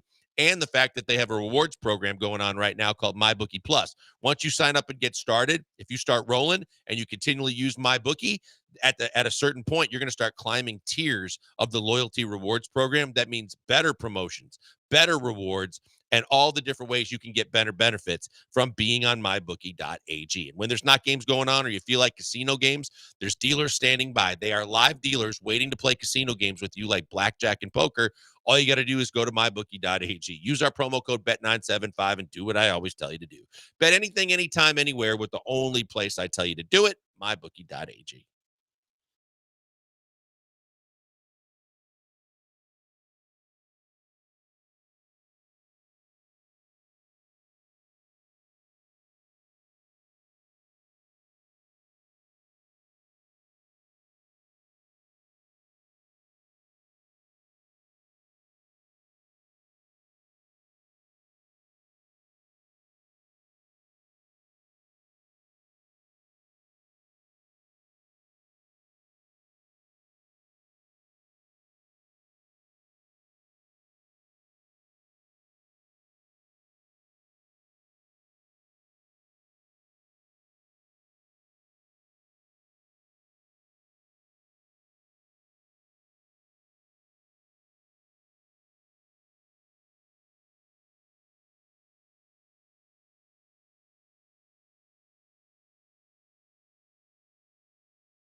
You found the killer bees. Live from the Veritex Community Bank Studios, here's Joel Blank and Jeremy Branham. You got Brian on one hand who's saying that the season is over. Texans can go ahead and hang the white flag for the 2024 campaign. 5912. Brian is talking about the Texans like he was saying about the Astros not making the playoffs.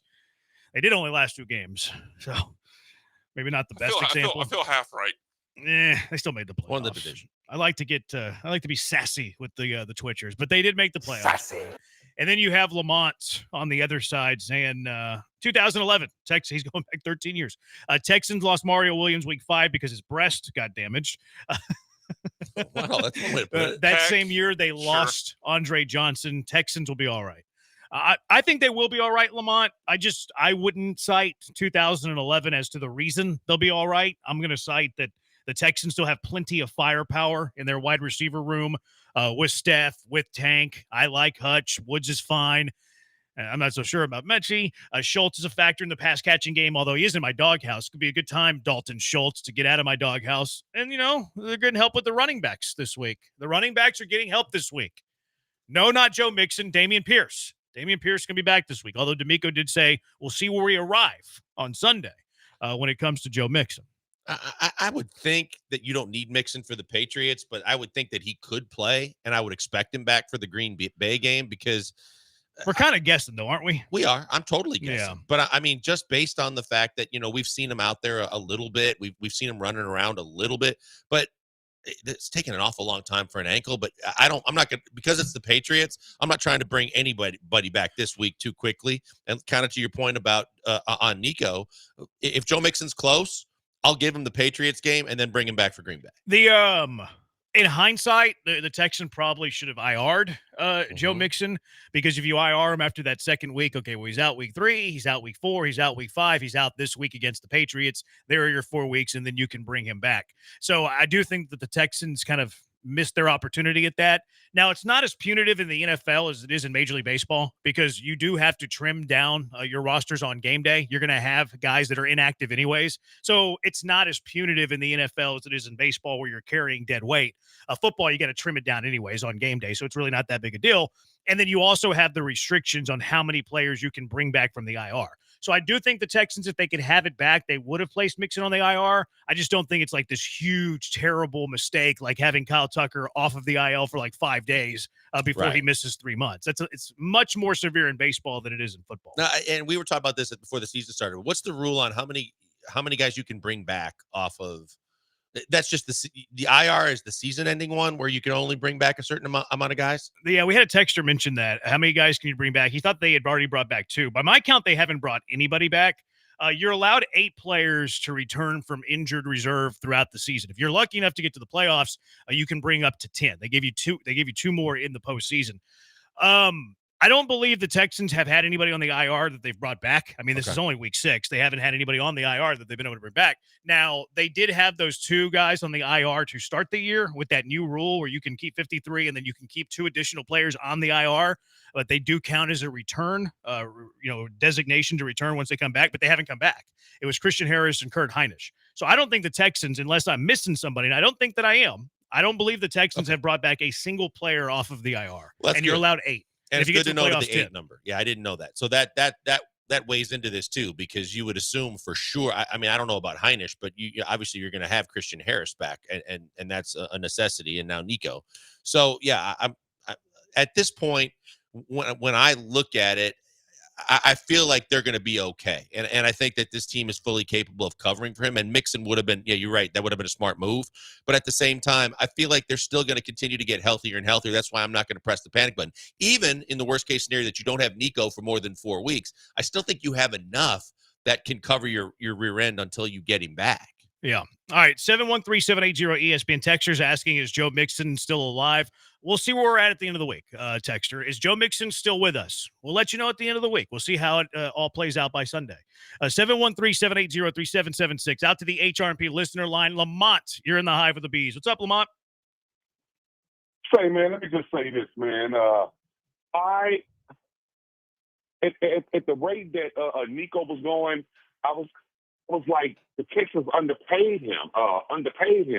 But now I'm starting to look at, and I think that you guys had this conversation like last week about Nick Casario and his values, how he value guys and stuff. I'm like, is he an actuary or something? I mean, because this is perfect right here. Nico is right where he needs to be because even though he's been balling out, the dude is in tub and he's not on the field a lot, man. And I just think that his value, his value is right where it needs to be. But let me say this to Brian and the people that think that this is a big deal. The only reason I'm so cocky right now and beating my chest because right now outside of the Vikings, there's no dominant team, man. There's no dominant team in the NFL. There's no dominant team in the NFL right now. I think that every single week anybody can get beat. I just don't fear anything. I don't fear anything right now. Outside of the Vikings, and the Vikings, you know, they took our ass to the woodshed, man.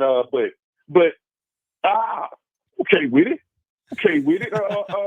You know, when Hop left the team, Hopkins left the team, it caused the pervert from Cleveland to start dispensing the ball all over the place. It could be some good that's going to come out of this. And that's all I have to say, fellas, and I'm out. Appreciate it, Lamont. We don't want to lose Nico and find out who the next pervert is. Yeah, I'm not sure what the. I don't know. I don't know what the next step from Hopkins to pervert. He was just trying to Nico mix in a little pervert before his call was over. Maybe that helped us get rid of the pervert. Yeah, it wasn't. I mean, things were not great whenever they traded Hopkins. I mean, they went 4-12, 4-13, 3-13 immediately after that. Yeah, like, and that led to rock bottom. Now, I'm not saying like the Hopkins trade was the reason why. I think it was more culture. Used to be Bill O'Brien was the GM now and making some boneheaded decisions because that same offseason, Stephon Diggs got traded from Minnesota to Buffalo first round pick. Yep. And what did Minnesota do with that first round pick? They selected Justin Jefferson. So like I don't necessarily disagree with the logic of trading DeAndre Hopkins. I disagree far more with the return that you got for DeAndre Hopkins. 713-780-ESPN, YouTube, ESPN Houston. Jesse says our defense will carry us. I'm not worried.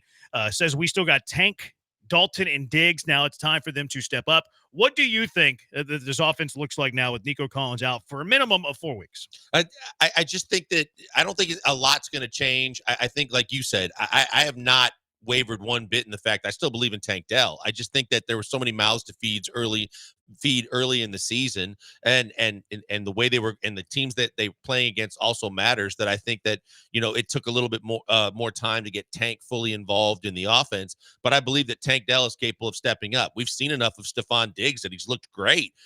We just haven't seen him run the deep routes. Nico runs the deep routes for the most part. Tank can run the deep routes.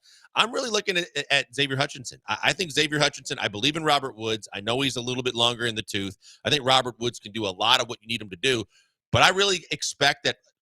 I know Mechie's a guy based on, you know, what he's been through and where he was drafted, and everybody's pulling for him. But I believe that Hutchinson's the guy that is going to step up, and he is going to fill the role of not wide receiver one, Nico, but fill the role of one of the main three receivers. Yeah, to me, it's going to be way more Hutchinson than Mechie. I see a lot of people saying, "Well, it's Mechie's time."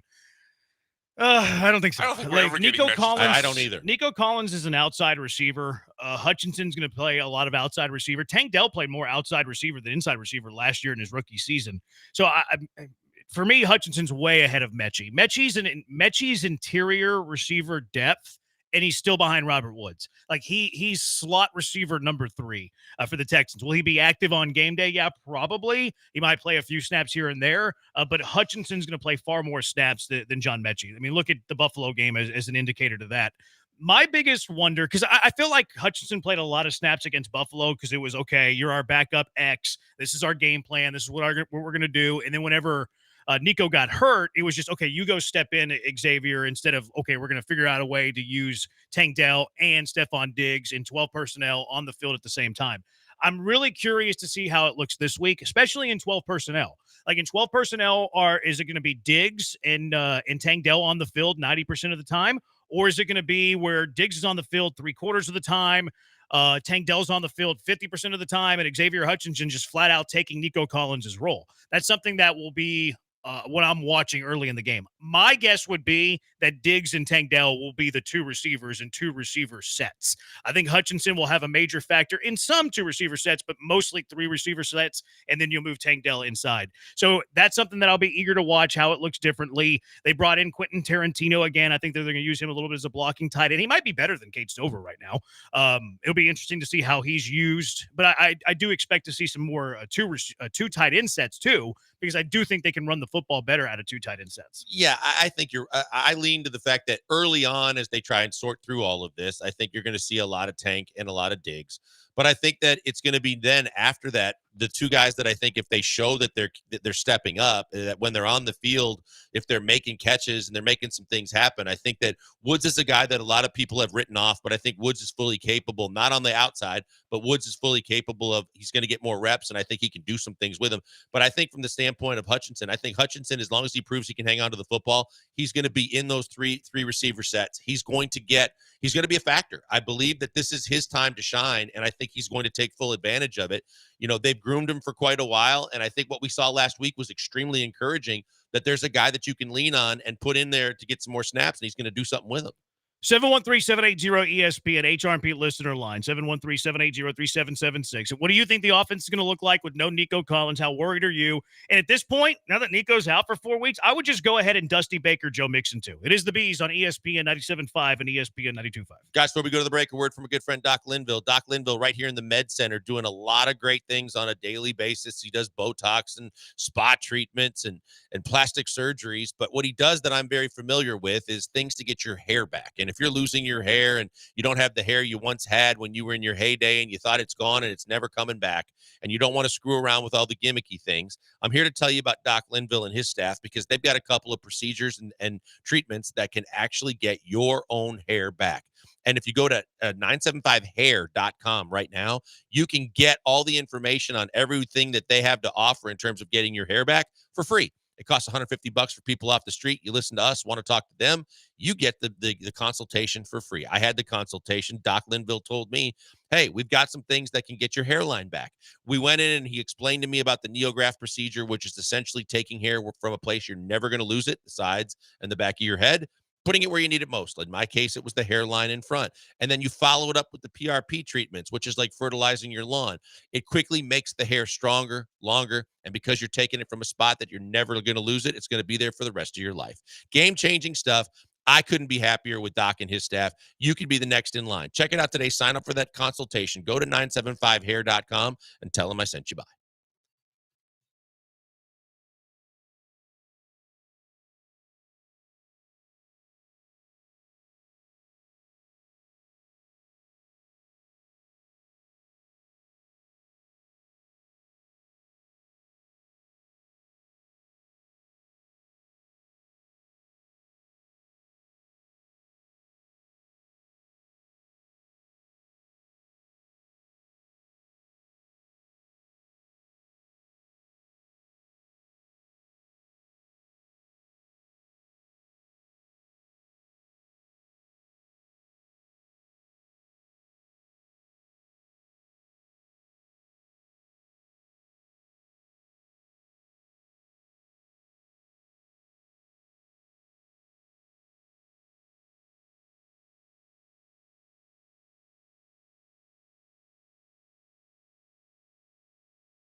You're listening to the Killer Bees with Joel Blank and Jeremy Branham. On ESPN 97.5 and 92.5. Broadcasting live from the Veritex Community Bank Studios. Lamont says if one player, not a quarterback, can derail your whole team, the team is trash or not good. I tend to agree with that. Lamont also says it is wild by the time Nico is eligible to return, they will likely have 2 games before the bye. I'm wondering if they should take him to the bye. Now, that part is not true. They have 4 games after he's eligible to return before the bye because you got Patriots, Packers, Colts, Jets. Those are the 4 games he misses. He could return for the Week 10 game against Detroit, which that means he could play Week 11 at Dallas. He could play Week 12 at Tennessee. He could play Week 13 at Jacksonville, and then the bye.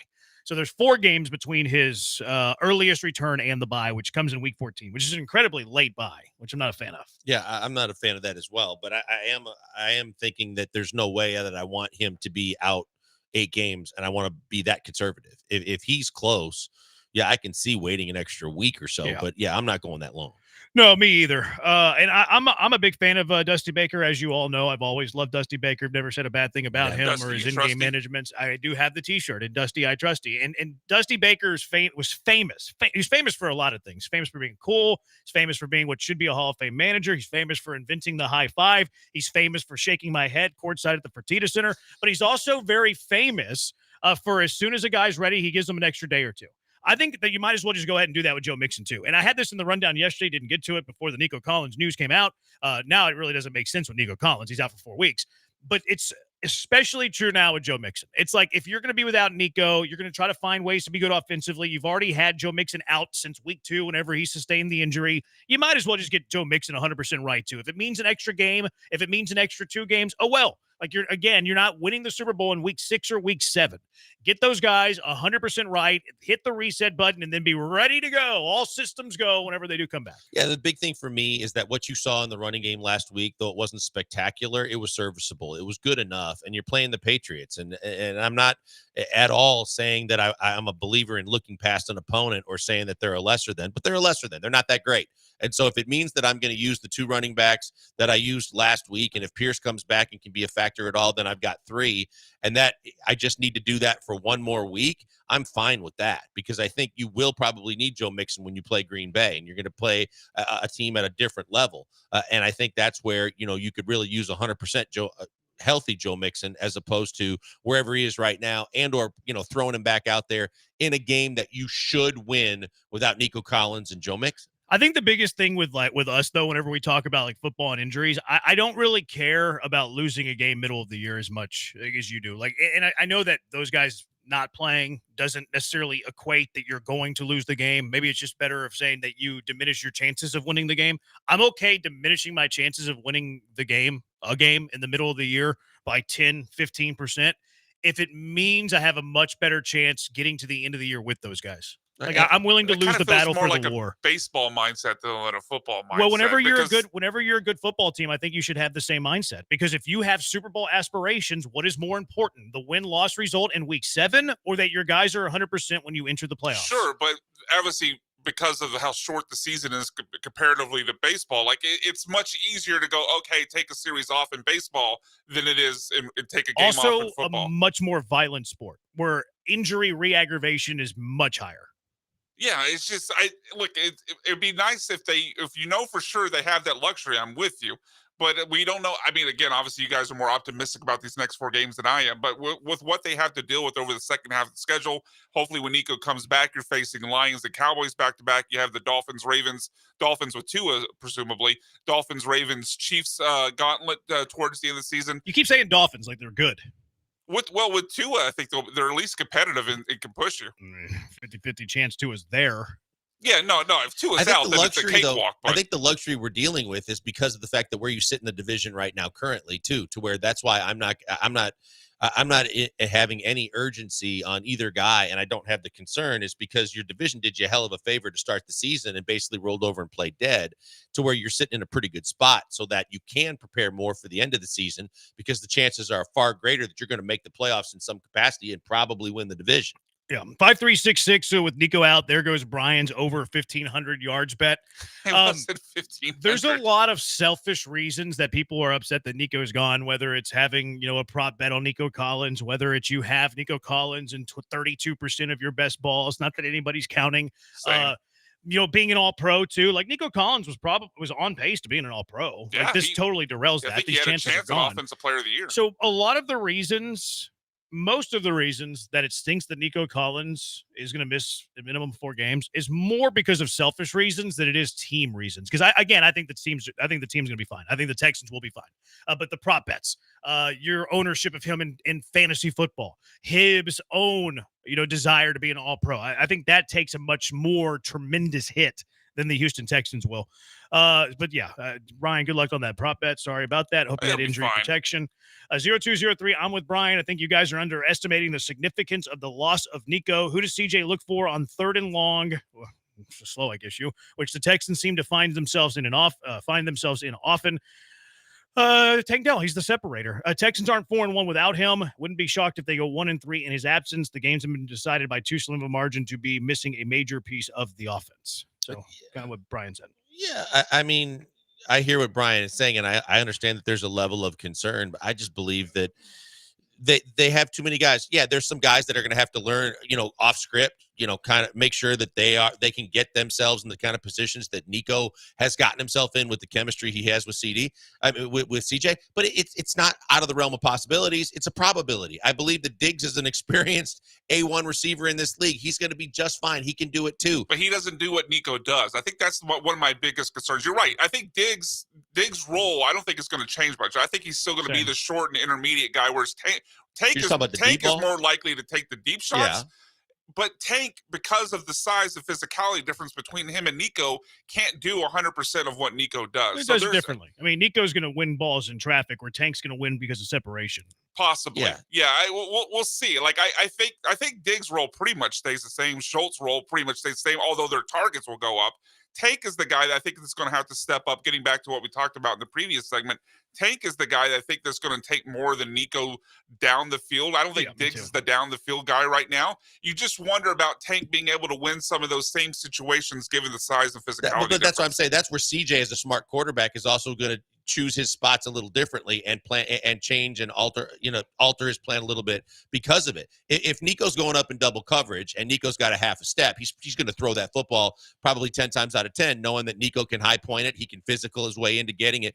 Tank's going to be more about how much distance does he have between the safety or the corner? And if he's got a step, then he's got no problem throwing it. But I don't think he's going to throw it in the same situations he'd throw a ball to Nico. And to be clear, just so nobody twists my words, Nico's a great separator too. Like, he's not only a guy who's winning balls in traffic, he's an elite separator as well. A few more text on this, 3977 with our defense. The Texans should go 3-1 next 4 games because our defense is Texan Swarm. This is something we haven't brought up in the first 47 minutes of the show. The Texans defense is their strength. Like, the Texans defense is their strength. So I think that should factor in too on how well the Texans do in the absence of one Nico Collins. And I think that you're going to get Autry back in another week, and that's going to be a huge factor for you because now you've got yet another weapon you're adding to the defense to make them even stronger. So I think that's a huge key. You hope to get Christian Harris back here in the next couple of weeks. That should also enhance and make your defense even better. So as good, what don't you know? I don't feel optimistic about Harris. I'm worried about it, but I mean, with as long as it's taken already, I got to believe if he's going to be, unless this is something we have not been told at all, I believe, by the Green Bay game, if not the Green Bay game right after that we should have Christian Harris back too. But you're getting guys back on your defense. How much do you think he needs to practice before he plays? Because, he hasn't practiced. Like, Autry's a suspension where he's not coming off of an injury, so he could probably just pop up and be ready to play. Maybe not, full, unleash him completely, but can give you 20 snaps, go rush the quarterback. Harris, to me, he hasn't played football at all this season. He went out to one training camp practice and got set back down. He's going to need at least 2 weeks of practice before he's able to play. So he hasn't stepped on the field yet. Even if he stepped on the field next week, I still think that's 3 weeks out. And maybe so, but nonetheless, I think from the standpoint of the defense getting better, you're going to get two guys back, depending on just as a matter of when they come back. But I think that you're going to get even better, and I don't have a problem saying that their calling card has been their defense, because looking at what they did in the offseason, as much as they added Mixon and Diggs, I feel like what they did on defense was what D'Amico wanted to do, and they've already taken that step up. The offense hasn't taken the step up that a lot of us were expecting to see by now, but the defense has already done that and established themselves as being a dominant force in this league. Yeah, the defense is something that gives me optimism too. 0-8-9-1 without Nico will be fine. Our run game has been more of a concern ever since Mixon got injured. I'd be more worried about the running game than Collins. That's an interesting question. Just saw Jeff Saturday's take on First Take. Do y'all think CJ and Nico are the best wide receiver quarterback duo in the NFL? Not anymore. Nico with one hamstring is going to be tough. 0-9-7-9, Diggs went into the slot, but he can stretch the field too. Now they'll have a practice without Nico. Diggs going to earn a new contract. I just don't think Diggs has that elite speed that he used to. He's not a deep Elite threat guy now. separation. I don't think he's like, maybe you have a few plays here or Sure. there where you're trying to sneak them downfield up the seam or something like that. But to me, I agree with Brian. Tank's more of a deep threat than Diggs is. And Nico's the best one that you have. 3-2-2-7. Texans are 4-1, but haven't looked great. Look, it's the NFL. I think it's too early to say rest for the playoffs. No one said rest for the playoffs. I said give a guy an extra week when he needs an extra week. Maybe you can also see where you're at win-loss record. But you're 4-1 right now. You don't need to rush guys back. Rest until Nico is ready, but no way you can be too conservative and act like we are the Chiefs. You need to evaluate where you are each week. Right now at 4-1, I'm not rushing guys back. You lose back-to-back games and you're 4-3, then it's a different conversation. Yeah, and with the Patriots on the schedule, there's no reason to rush back, like specifically Mixon. There's no reason to rush Mixon back this week when it's the Patriots on the schedule. And 5-9-1-2, if Stroud is the quarterback, we're fine with whoever he has at wide receiver. Let's see if that is true, because I do think you're onto something with that. All right, overreactions in the NFL. What are your biggest overreactions that you have after 5 weeks of the NFL season? 713-780-3776. Killer Bees, ESPN 97.5, ESPN 92.5.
You're locked in with the Killer Bees on ESPN 97.5 and 92.5. Live from the Veritex Community Bank Studios, here's Joel Blank and Jeremy Branham. What are your hot takes, your overreactions from the NFL Week 5? 713-780-ESPN, HRP listener line, 713-780-3776. King of Twitch is roasting Joe right now. Joe, as the listeners are unaware, is in the production room right now. If you're on Twitch or on YouTube, you can see Joe, King of Twitch, so exhausted looking at Joe. Joe worked hard today. He's already done his 3 hours. He's still here. He's grinding. He's doing the other job. He might be grinding on coffee and whiskey. Might be doing both. Hats. What are your overreactions? Do you have any big overreaction from this past week in the NFL? I mean, one of them is just the fact that everybody just seems to believe that the Chiefs are in so much trouble because of their wide receiver issues. I just think you did that yesterday. What? That was you yesterday. What do you were saying that the Chiefs are in tons of trouble because of the wide receiver room. Right. Okay. But what I'm saying is that I said yesterday I thought that they'd be in it on trying to trade for Amari Cooper. But I think they're going to the big picture is they're going to be just fine. Everybody wondering like this if this is going to have this massive effect on the Chiefs, whether they make a trade that's a big trade or a small trade. I just believe that Andy Reid and Patrick Mahomes are going to figure it out to where I don't think they're falling off that pedestal regardless of their record. With all due respect, you said the opposite yesterday. Great. You're on the other side of that argument yesterday. The ones that stick out, like I didn't really have any off the top of my head, but some of the ones that are being set out there by the NFL and ESPN has their overreactions after week 5.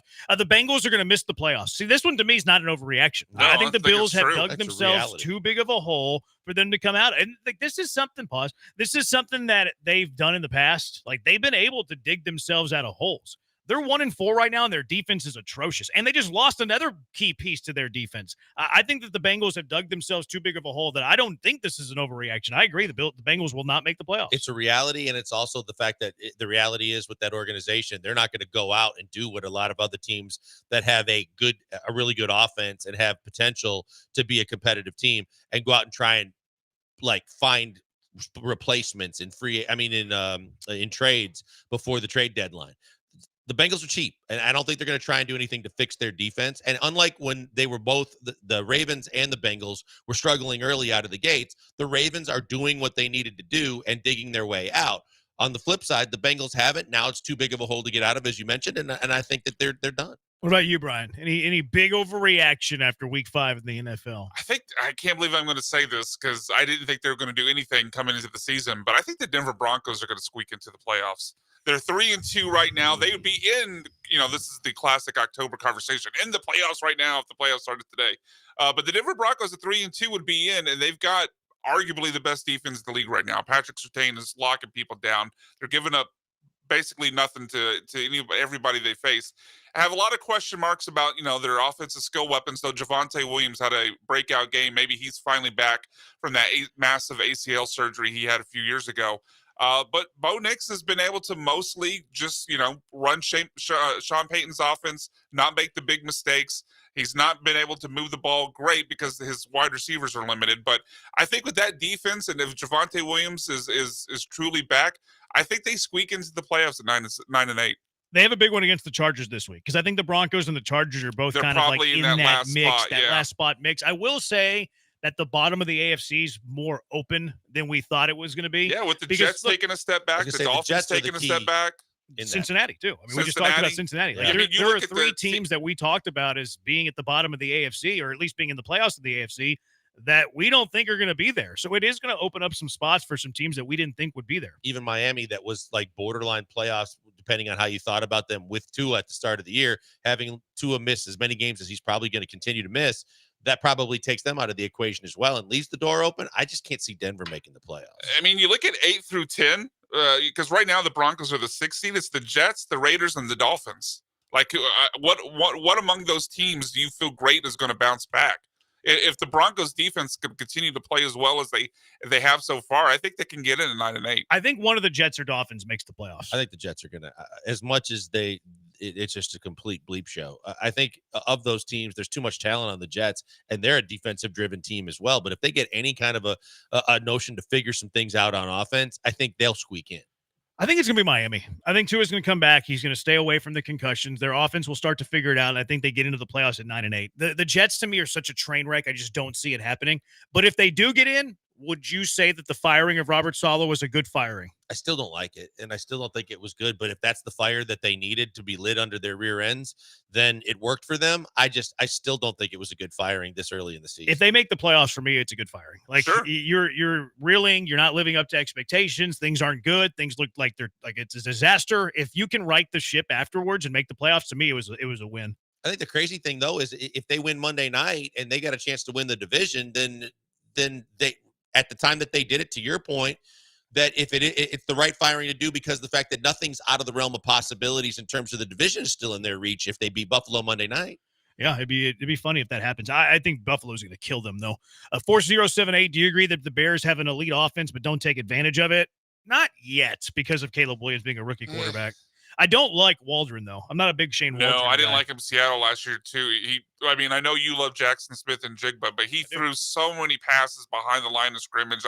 I thought his offense looked outdated. Now, to his credit, the offense looked great this last week, and they've been running up tempo. They've been a little bit more modern than what we saw in Seattle, but overall, I haven't liked Shane Waldron. No, I think that's the biggest issue right now, and the fact that Caleb's still figuring things out. He's only going to get better. Yes, they surrounded him with all these weapons we talked about going into the season, but I don't think that it was suddenly going to hit the ground running and be a team that was going to be one of the better offenses in football. They still have the potential. They have all the pieces. 0167 Deshaun Watson will go down as the worst contract of all time. Yeah, probably. Yeah, that's Contract not and overreaction trade. at all. I think that's confirmed. Probably so. Yeah, All right. contract and trade, right? Yeah, I would think that's fair to I say. think it's both. Yeah, the trade was pretty stinking bad. All right, the Rockets, hey, they play a basketball game today. We know that they're full of young talent. They're as deep as anybody team. How do they get a star, though? They don't have one, right? It is the Bees on ESPN 97.5 and ESPN 92.5.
Coming to you live from the Veritex Community Bank Studios, it's the Killer Bees. On ESPN 97.5 and 92.5. Here's Joel Blank and Jeremy Branham.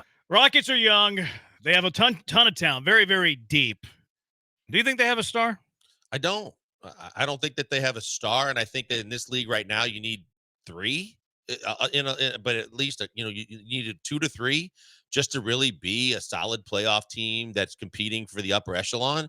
And I was watching them the other night, and I forgot about Jayshawn Tate, and I'm like, my goodness, they have so much young talent, but they don't have a star. And I know that a lot of people believe Şengün is a star. I don't think he's a star. I think he's a really good above average player in this league.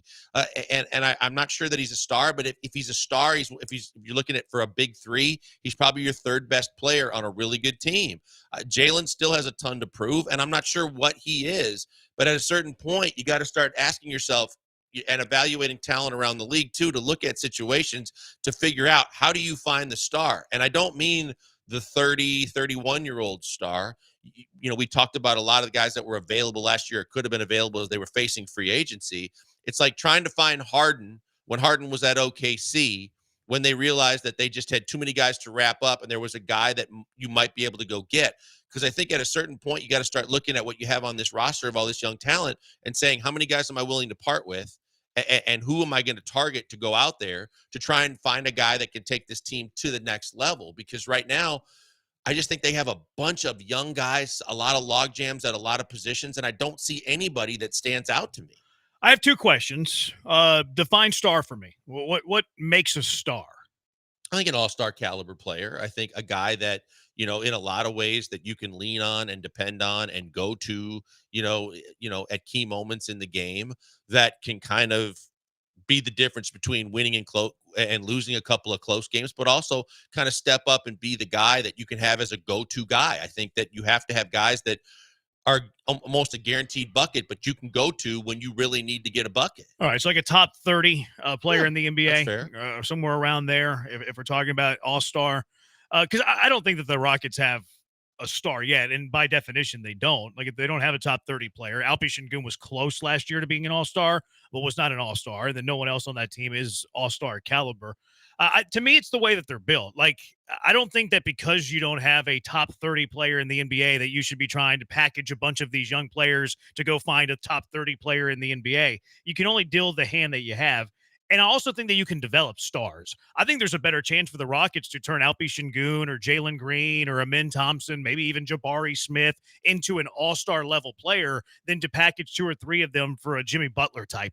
Like, I'd rather them develop their young guys and hope they can develop an all-star caliber player than to be so desperate that you're packaging 2 or 3 of those guys to go get a guy who's in their mid-30s or early 30s. And I'm not saying be desperate, but I'm saying be more forward-thinking in the fact that you've got guys that are going to want to develop more, that are going to be searching for the minutes. You still are, putting and force feeding Dylan Brooks and Fred VanVleet when you have a logjam at a lot of the positions that you have in the way you're constructed. And I'm looking at that and saying, Jimmy Butler's not the right fit because he's one of those guys that I want to avoid because he's older. I need a guy that's going to be able to fit right in with the younger talent and they can all play together, but he's going to be a step above in a lot of ways. Reed Shepherd might be that guy in a couple of years. He's not close to being that guy right now. I don't believe that Jabari Smith is more than what he really, I think he's an above average role player. I don't see Jabari Smith as ever being one of my big 3 type players. There are some guys that do have the potential still to be one of those big 3 type players. But it's just a tough, they're playing OKC tonight. And we talk about Shai Gilgeous-Alexander, and you've got a guy, or even Chet, that might end up being a guy that could be a top 3 player on a playoff caliber team. But how did the Thunder make those guys that? They drafted them and then developed them. They traded for Shai. Yeah, the Clippers trade. But then Chet was somebody that you drafted and developed. I don't like. You have to play the hand that you're dealt. Like, what solution is there? Like, that's the kind of the hang up that I have with your point is, what do you want them to do? Well, I'm not saying it. It's not desperation. I'm not, don't misread that. It's not desperation, but at a certain point, you got to start looking like the way the Celtics found White, turned him into one of those big 3, big 4 type guys. Look around the league and say, are there going to be teams that have just such a glutton of talent, or that the young guys they're not going to be able to pay him, or start evaluating some of the talent of the last couple of drafts and see if there isn't a guy, because on a team that's more of a playoff caliber team where you might be in line to say, yeah, I can package a couple of these guys that are playing the same position. I'm not trying to like deplete all the depth that you have of young talent, but maybe get a guy that in your system gets the minutes that he needs to be able to flourish better than where he's at, and start looking at that kind of talent evaluation instead of, like you said, taking the assets you have and trying to get the best players that you can get. There's a way to do this to kind of not fast forward it, but get to the next level. You don't think they're doing that, though? I don't. You don't think that the general manager of the team is looking around the league and trying to capitalize on certain things that could become available? I mean, this is the general manager that draft pick Rio allocated, their future first with Brooklyn, and all of a sudden got Phoenix's future first. So, like, that type of trade was very, like, trying to look ahead, trying to position themselves for a much better spot. So if you have a general manager that's doing those kind of trades, I have to believe that general manager is looking at possible, players on teams, should they become available, that we could be aggressive at attacking. No, that's 2 different scenarios. That's just trying to play the draft yet again, and we don't know how that's going to play out. But I mean, I don't have to believe that. I want to believe that, but I don't know that I can believe that right now. And I think that within the Rockets organization, this is a crucial year to start doing that. If you haven't done that previously, fine, because you've done a really good job stockpiling a lot of talent. But at the same time, as you look at what you have and where you want to go with it, and where your owner and your coach want to take this to, I think just continuing to draft guys and hope at a certain point you start forward thinking and looking around the league to evaluate on other rosters and younger and what situations may be to try and acquire a guy you don't have that you might not be able to get just through the draft. Yeah. I guess we have just a difference of opinion on what we think Rafael Stone is doing in terms of the forward thinking of his roster. And I'm okay with them just going this year. Like, I'm okay with, you have all these young players. Let's see how it all plays out. And then maybe at the trade deadline, you start to evaluate, okay, this guy isn't living up to the expectations we have. We think he has good value. Maybe let's include him as part of that trade. I don't want them to do anything until the trade deadline at the earliest. I think that their best chance of acquiring a star or developing a star is to develop the star. I think it's much easier that way. You have a lot of young players that could take that next step, and I don't want to be the team that trades those players like SGA before he took that next step. So I want them to hang on to what they have. The second question I had is, do you need a star to win an NBA championship? I think you do. I really do. I think you need more than, sometimes in a lot of cases, I think you need more than one. And I think you've seen that in a lot of the teams that have won the title recently, with the Bostons and the Denvers and the teams that have won the title. I think you need more than one, but I definitely think you need one to kind of take it to not just getting in and being content with that and taking it to the next level. And that's why I think this is why maybe the better way to put that in terms of the point I'm trying to make is this is such a critical year for the Rockets that people are just a lot of people are just saying, hey, they're great. If they're going to be fun to watch, they got a young team. But I think that when you hear some of the comments Tillman makes and Ime make and where they're trying to get to, I think this is a critical year because, right, you might wait until the trade deadline, but between now and the trade deadline, not only evaluating what you have, and you've got to see what Jalen and Şengün look like together and as individuals, and then with the guys that you have and the rotation that you set, trying to figure out, hey, at a certain point, I got to look to make a couple of moves here to try and better this team because of where we're currently constructed. You look at Boston, and they have Tatum and Brown, who are obviously all-stars and would be considered top 30 players. I don't know if either one's considered top 10. I don't think Tatum or Brown are top 10. Like, Tatum couldn't even get into the USA Olympic rotation. I think regular season, Tatum's a top 10 player. I think it's borderline. Like, again, he couldn't crack the USA rotation, and that doesn't even include, like, the international players. Like, Luka's better than him. Like, he's more of a star.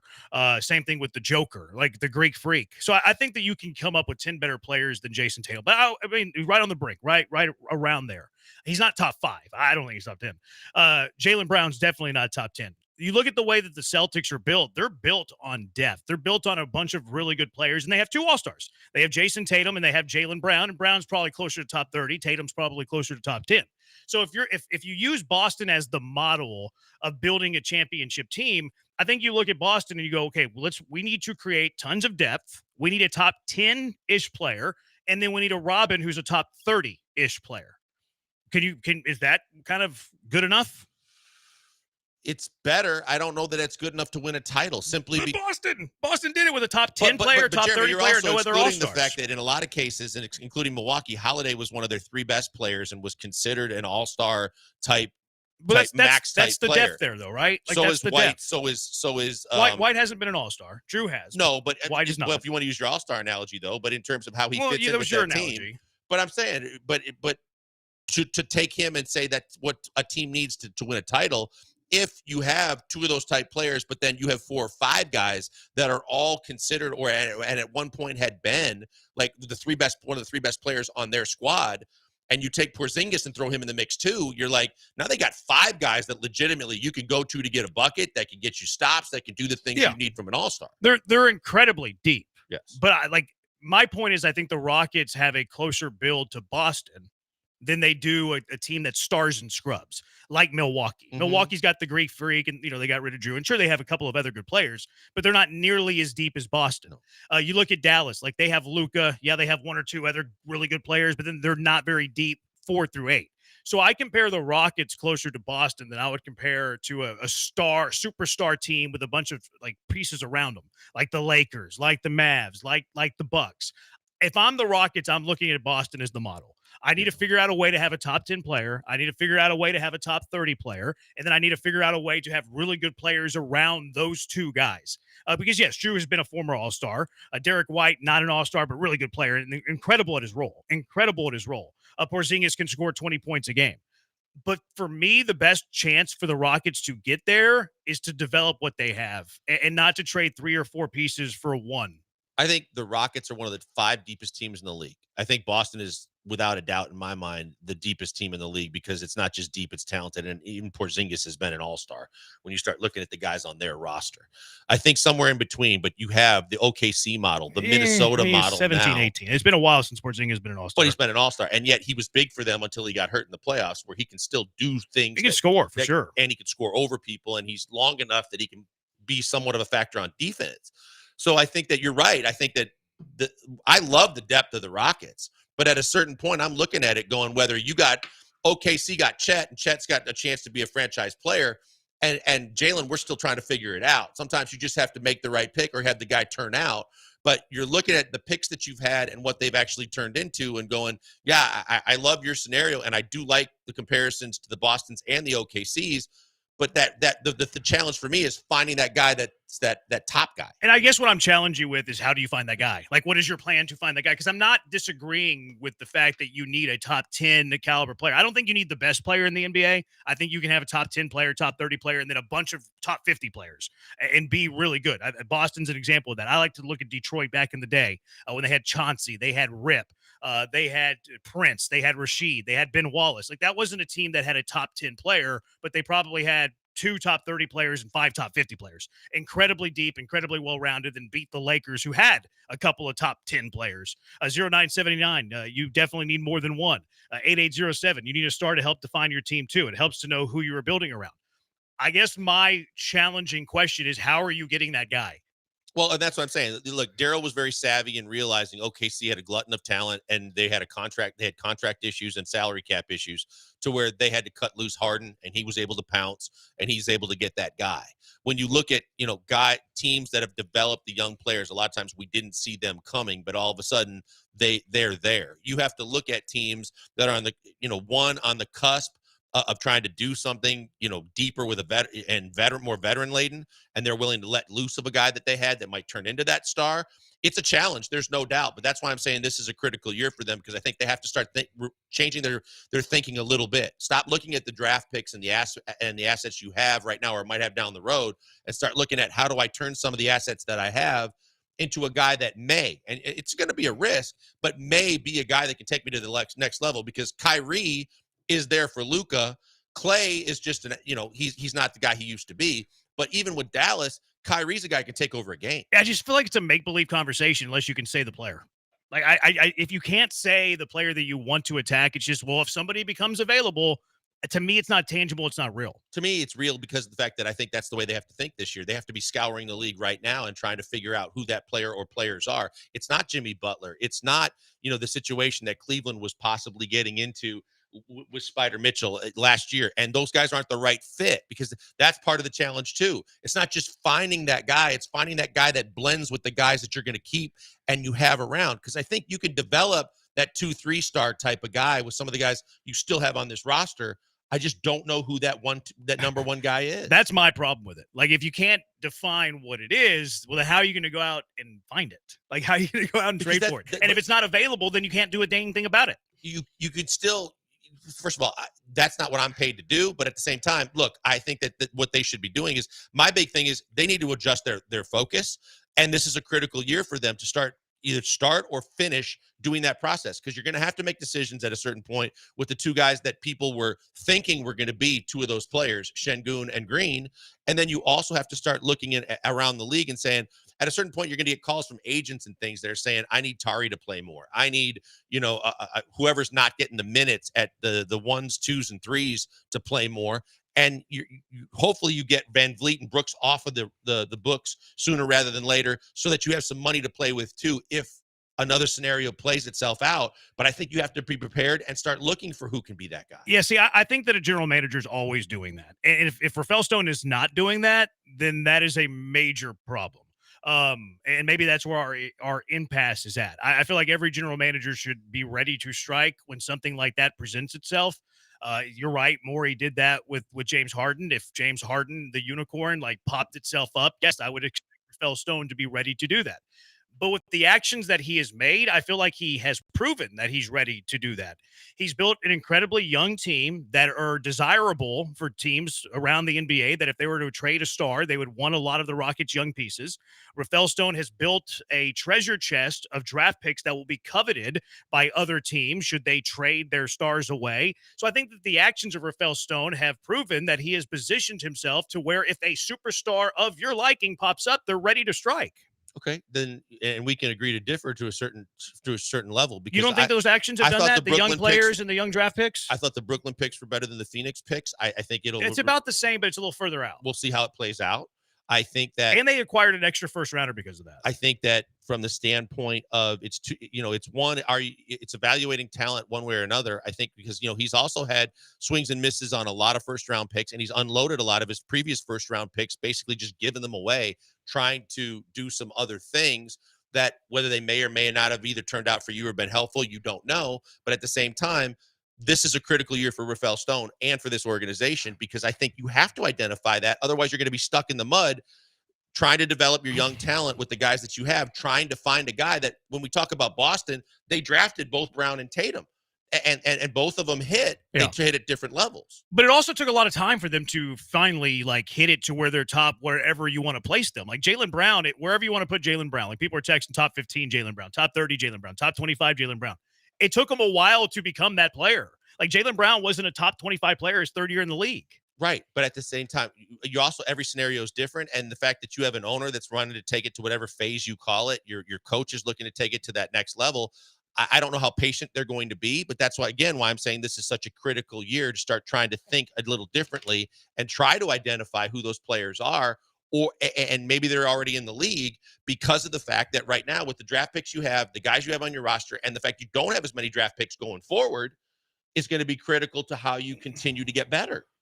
Well, you have more draft picks now. They're just not coming up soon. Right. You kick the can down the road to acquire more draft picks. And, whether which trade's better, it's going to depend on where Phoenix is at, quite frankly, versus where Brooklyn's at next year or the next couple of years. But if that never presents itself, what are they to do? Between guys that have come up in free agency, between you always see this. I mean, look, you talk about the way Phoenix was able to get a Bradley Beal, but, Booker was a guy that a little younger in age, but you don't know from year to year. We see teams suddenly want to blow it up. We saw what happened in Brooklyn. We saw teams that we thought were going to be perennial playoff teams that can blow it up too, to where That's all I'm saying is that this is a lot of people are just saying it's going to be a fun year to watch. I think this is going to be a critical year for this entire organization to try and figure out how to take the next step. I think they're a playoff team. And I think they're a playoff team. So best.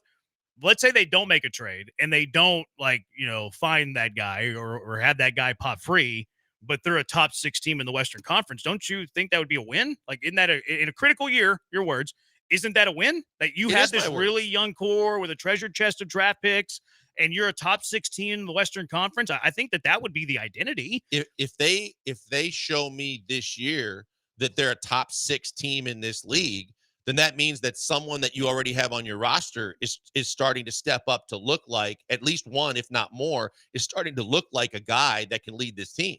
Yeah. That goes back to the developing thing, right?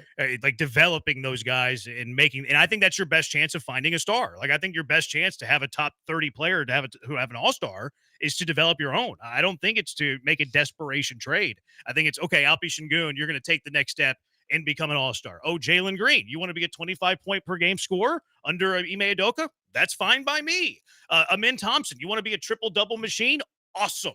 I think that's better than like, hey, let's take a very risky trade where we're trading a couple of our young players for this guy who might be a superstar, because you might already have your superstars under contract. Yeah, I'm not saying to make a desperation move, but I'm saying that in terms of why it's a critical year and how you have to evaluate things is because you have multiple guys playing the same position, same age, close enough, and doing the same kind of things, that as you try to identify how do I take the next step, that there's just a lot of agents aren't going to like the minutes their guys are getting anyway too, and that's going to be part of the equation as well. I think if they get to the 6th seed this year, then they've done a great job developing their guys to where now you're not as like, I want to say desperate, but now you're not as focused at trying to find a guy that could be a top 15-ish player. 713-780-ESPN. Let's go out to the HRP listener line. D, you're in the Hive with the Bees. What's up? What's up? I'm just listening in on y'all's NBA stars conversation. There was 2 things that I wanted to talk about. You said Jason Tatum isn't a top 10 player. You don't think the Celtics had a top 10 player on the team at all? I think he's top 10-ish. He had a very difficult time cracking the USA rotation, which is about 7 to 8 deep, and that's before we talk about international players. I'm surprised that you're nitpicking me. I thought you were going to go after blank. Shocker. I can't believe it, D. No, but that don't like his USA rotation. That don't have nothing to do with it because he won a ring and then didn't play. So I mean, okay, you think he's top 10? I don't. What else you got?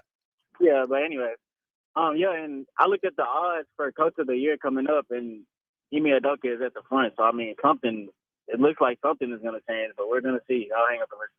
All right, appreciate it. What is that? I don't understand what. I think that was, I'm not really sure how that added into the conversation. How does Udoka factor into that conversation? Maybe that he's going to get the most out of the young core. At least that would be better for my side of the argument. I think the one thing that we can all agree on is that Udoka is getting the most out of guys that Steven Silas wasn't getting anything out of or trying to develop. They need Udoka. There's no doubt. And I think that's probably why I'm more pro-develop than pro-trade, is because if Steven Silas was the head coach, I'm not going to sit here and yell pro-development. But I believe in Ime Udoka to develop his players. A couple of quick texts on this. How do you feel about Karl Anthony Towns? Would he have been somebody that's... No. Yeah, me either. Stay away. 5790 Sassy Branham. Part of the issue was we thought Şengün was that guy, but then the team played better when he was out. That is a wrinkle because let's see what that looks like this year. Hopefully they can figure it out. Jalen Green, that game may not have evolved until it gets near the deadline. That's what I think. I think it's this conversation is probably closer to deadline talk. And then 4229, the personal negative bias, Joel Hestestone. Mentioned you being biased towards Stone. Okay. I'm calling what I see, and you can have your opinion. It's fine. All right, 713-780-ESPN, HRP listener line, 713-780-3776. Stressing or blessing? What are you stressing or blessing? It is the Bees on ESPN 97.5 and ESPN 92.5. Right now, I'm going to tell you about Vanderford Air. Vanderford Air is they're the best in the business because as a service company, when you deal with companies that come out and do things for you, you want to make sure that it's all backed up. You want to make sure that it's in writing. You want to make sure it's guaranteed. You want to make sure that if anything goes wrong or you're not satisfied, you can get your money back, and that's what Vanderford does. Vanderford does a variety of different services. They can repipe your house. They can put a dehumidifying system in your AC units in your house. But the main thing that I'm focused on right now, while it's still warm in Houston, is the air conditioning. Your HVAC and your AC units are so vital to your everyday happiness. And when something goes wrong, you want a company that's going to take care of it now. And that's what Vanderford Air does. All you got to do is remember their number, 281-557-COOL. When you put that number in your phone, whenever there's an AC issue, you call them, they come to you. It's guaranteed that when you call them, within 24 hours, they'll be there to see you. You don't have to wait for days on end. You don't have to hope that they have time to see you. And then when they come to see you, they're going to identify what you got going on. They're going to put everything in writing. They're going to tell you what it's going to cost to fix the part, if it's just a part. And or if you want to replace the system, they'll give you that written estimate too. And then once they do the work, their workers' work is guaranteed, that they're going to do top-notch work the first time and be exactly the way you expected it to go. That the system or the part that they replace is guaranteed to work exactly how it's supposed to work. And that overall, your AC is going to be exactly at the temperature that you prefer. If any or every of those things go wrong, it's 100% satisfaction guaranteed or your money back. That's why I tell you to lock their number in your phone. Even if you don't need anything right now and you don't feel like getting your AC unit checked, and they can do that too. When you need them, you need to have that number ready to go because they're going to be the ones that take care of you the best. 281-557-COOL or go to vanderfordair.com.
You're back with the Killer Bees on ESPN 97.5 and 92.5. Live from the Veritex Community Bank Studios, here's Joel Blank and Jeremy Branham. Oh, it's Wednesday. It is 4:30, so it's time now for our weekly Are We Blessing, Are We Stressing? Garrett, HoustonStressins.com, IG, Houston Stressins, Texan commenter on TikTok and Twitter. How you doing? What are we blessing or stressing on today? I'm doing great. There's obviously a lot of news going on today, but my first thing is I'm going to ask: are we blessing or stressing on playing Drake May in his first ever start? Obviously, I'm blessing, but with the old Texans, I would definitely be stressing. This does bring me back to the last time the Texans played a rookie with his first ever start was none other than Jacoby Brissett, and we all know how that game went. So I'm expecting a much different outcome this game. Obviously, the matchup of the Pats O-line versus our D-line is a massive advantage for us. So I'm blessing. I'm blessing the fact that he doesn't scare me right now at this point in his career. And we talked about earlier in the show today how the calling card for this team so far has been the defense. And I think that when you take a defensive-minded head coach with the weapons that he has to unleash, you mentioned their offensive line, but then just putting Drake May in a whole bunch of uncomfortable situations to try and quickly make reads and see different kind of stunts and blitzes and things. I think that they're going to make life very uncomfortable for him. And that's why I feel a little bit more comfortable playing him than I do Jacoby Brissett. Yeah, I can't say that I'm stressing playing Drake May, but I would be blessing more if they were going up against Jacoby Brissett. I think Brissett's an easier quarterback to beat. Drake May has talent that we don't know about yet. If you listen to C.J. Stroud, Drake May was C.J. Stroud's favorite quarterback in this draft.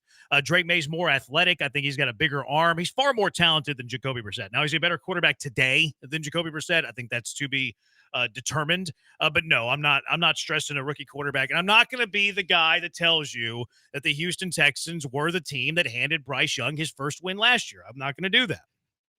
Yeah, so obviously, like you mentioned, the pass comes into play. And then on Brissett, too, like it would be nice. He kind of is like a statue in the pocket, but I still think we'll be fine. The next one I got is blessing or stressing. The idea that D'Amico Ryans put out there that we should make the H-Town blue uniforms our Texans' primary uniform. I am big blessing on this. I was at the game on Sunday.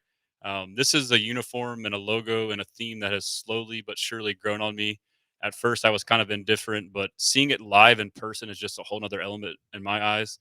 And being at the game, like the entire aesthetic of the whole stadium was just electric, between the video boards, the end zones, the H logo on the field. And obviously, a win makes it that much better. So I'm big blessing on that. I'm going to stress it on this because of the fact that I like the fact that they implemented Houston blue. I just need more of it. And the uniforms, I'll probably get killed for this, but to me, the numbers look cheap. They looked plastic. I didn't like the way that they looked on the uniforms. And I think that maybe if this is the first iteration of what might come to fruition more down the road, where we get more of the Houston blue, where that becomes more of a predominant color. We don't know what the legalities of that are with the Adams family in Tennessee, and if they can or they can't. But for me, if we're going to go and implement Houston blue, I want to see more of it. I want that to be more of the predominant color in that uniforms scheme. Yeah, I'm stressing. D'Amico's taste in uniforms is like D'Amico wanting to run the ball or pass the ball on 3rd and 5 with 44 seconds left to play. That led to an intentional grounding. I don't like them either. I'm with Blankers on this one. I couldn't read the numbers on the back of the uniform. And as a guy who wants to see the numbers on the back of a uniform, I want numbers that I can see. They were like bunched together. The dark red, once you get a little sweat on them, made it difficult to see against the dark blue. I like the H logo as a secondary logo. I don't like it whenever you have 3 colors on it, though, because now it becomes the circus. You have the H-Town blue, you have the little navy blue, and then you have it outlined in red. It looks cartoonish. It looks circusy to me. I like it when it's one solid color. I like it on the back of the normal helmets. I do like the H-Town blue Toro that's on the back of the helmet. The alternate logo. Yeah, I really like that on a hat, that on a polo. Like, that's really sharp. I do like that they added the H-Town blue, but I am not a fan of these uniforms. I think the one thing on that, too, Jeremy, is the fact that when you think about when you use that kind of that old school letter, you think about the Tigers, you think about the Yankees, you think about teams that use that, it is a standalone. And when I see it on the helmet, it all gets kind of just washed into the helmet. to where if you had like a light silver or a bright outline on just the H, It's too I'm busy. good with it. But there's a lot going on. Too big. It looks like a cartoon. Like make it if you had it one solid color, like you do see it like with one solid color and then like a red outline on the normal helmet, or you see it like on shirts. I think it looks good like that. Once you have the 3 colors, it looks too goofy. Or the for one me. in the end zone too, where they just use 2 colors. I think it's a it red, pops. and it pops. I Right, like that. exactly. Because I don't like the fact that it all just kind of gets mishmashed together. Some people said it looked like if you were playing Madden and you created your own team and used that logo on the helmet. I guess what I'm not seeing is being at the game. Maybe it looks one way in person as opposed Could to be. TV. The number argument sounds fair to me, but I will say too, the one part that I do like is the accessories, the armbands and the gloves with the H-Town blue, that kind of pop. But unless you're trying to avoid holding calls and you see that those bright blue gloves really stand out when they're grabbing jerseys. That's a whole nother story right there. But yeah, I mean, at the very least, it seems like this is just a way for us to put our foot in the door to maybe introduce I this hope as so. a more permanent color going forward. So next up, I got, are we blessing or stressing the potential that Dameon Pierce will be RB1 this week? I guess I'm just like a super optimistic guy. I am blessing this for a couple reasons. I was obviously low on Dameon Pierce this preseason.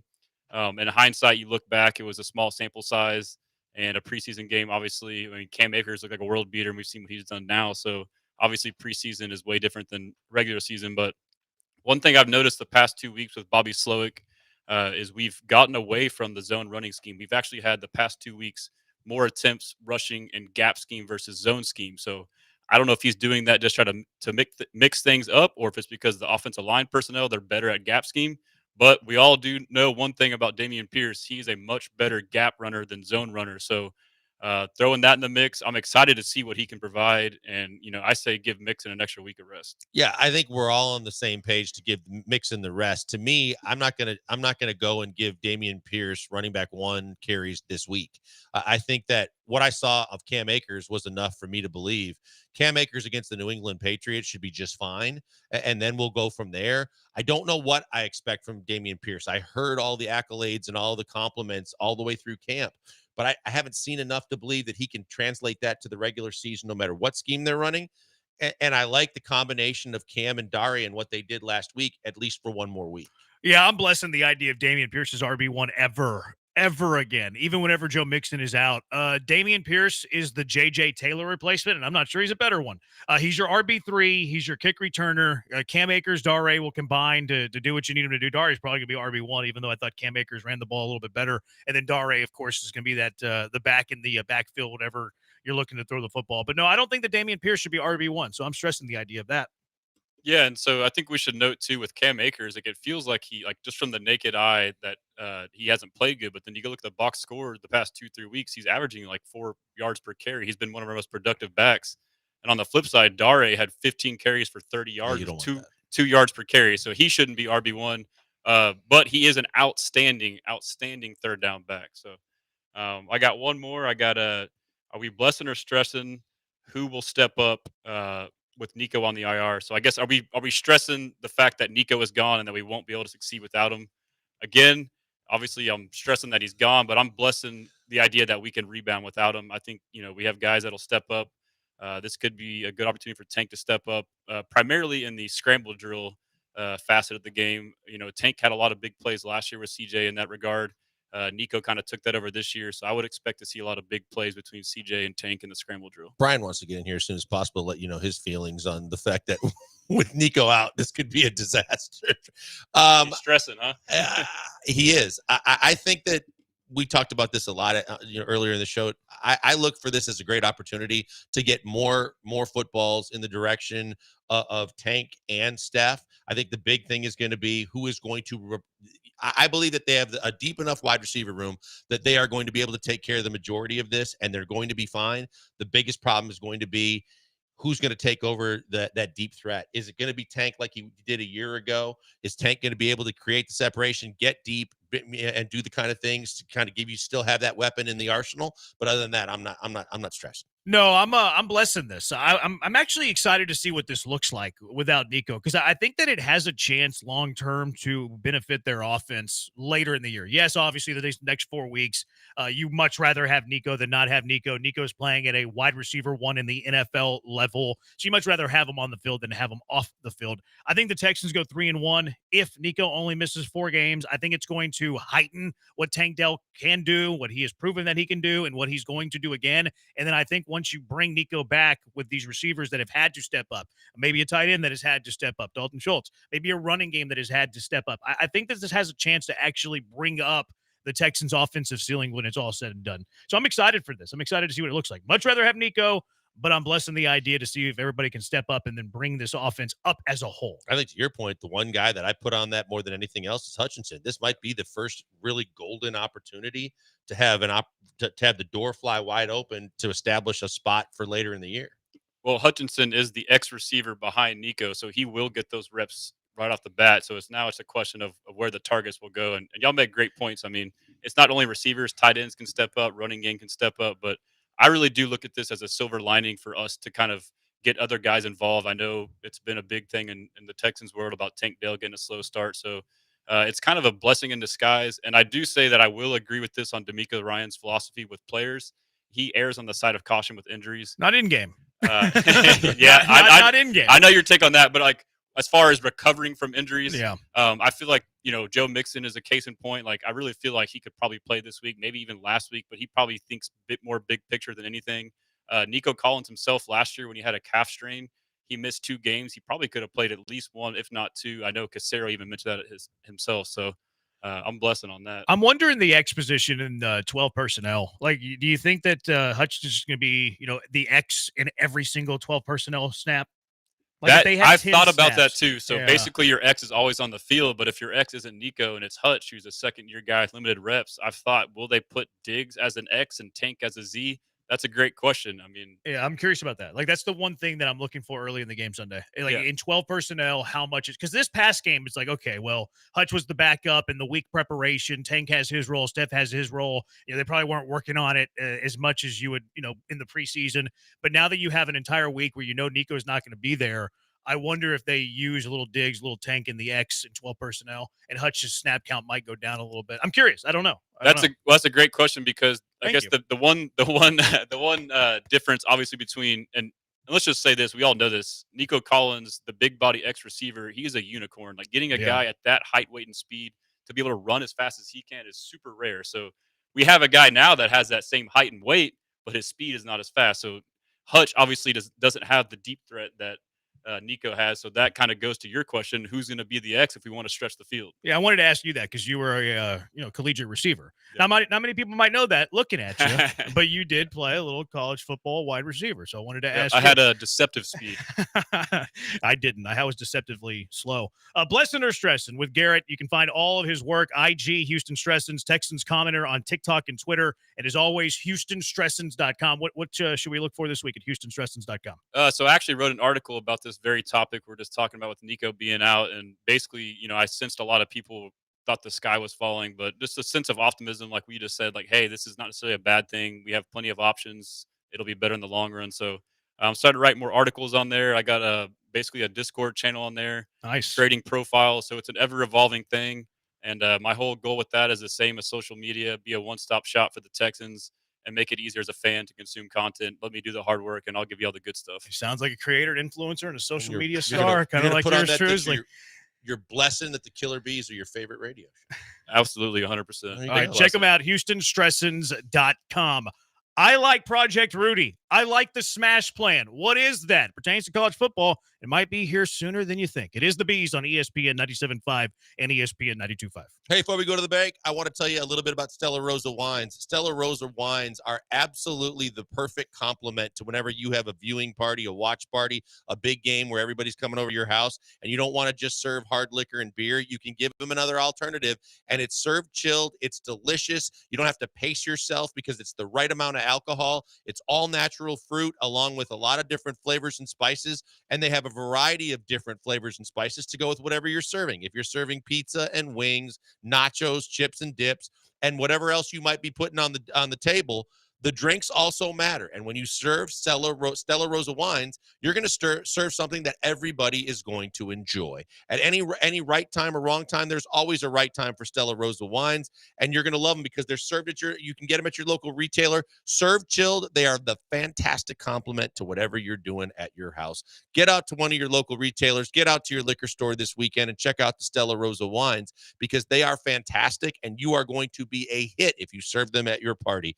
And always, as I tell you, enjoy them, but please celebrate responsibly.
Broadcasting live from the Veritex Community Bank Studios, it's the Killer Bees with Joel Blank and Jeremy Branham. On ESPN 97.5 and 92.5. 0979. Y'all days have passed. We the guys. Flex emoji. Y'all not the trendsetters. Y'all's opinions on what's fire is irrelevant. The young guys know what's up. Cringing face emoji. That's all about the uniforms? No, I think I don't know. I think he's just talking about our opinions in general, but he always listens. He listens. Our opinions stink, but he listens to every single one of them. Those who hate you listen twice as long. You listen twice as long. The great Howard Stern once said that. Yeah, I thought that was because we were critical of I don't know if it was Howard Stern. Fire new unis. I think it was Rush. I think it was Howard Stern. I thought it was. I think I'd they always said heard the something comment similar from Rush, but I mean, multiple people could have said it. Yeah, I'll have to look it up. What were you saying, Blankers? No, you guys have said that before, right? I mean, you have this. I thought it was Howard Stern, and but maybe they said similar quotes. They could have said something similar. One of them could have co-opted it from the other one.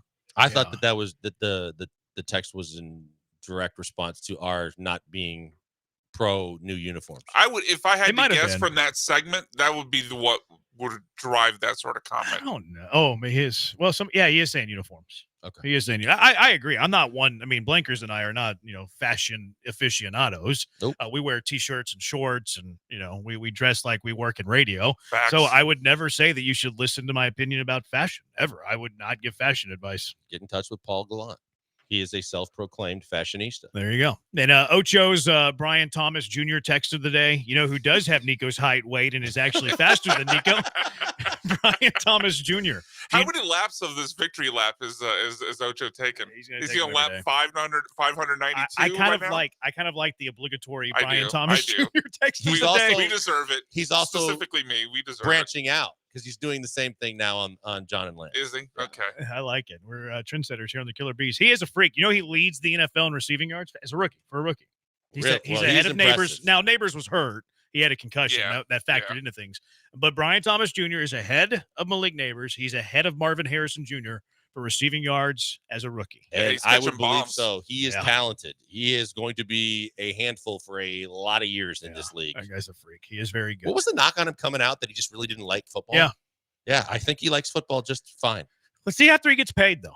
Maybe. Let's see. Like, there's a lot of people who don't love sport that love money, and as soon as they get that contract, They love it until the big see you later. contract. Yeah. So we'll just keep that in the back of our mind. I'm not saying Brian Thomas Jr. is that guy, but I'll store it in the back of the mind.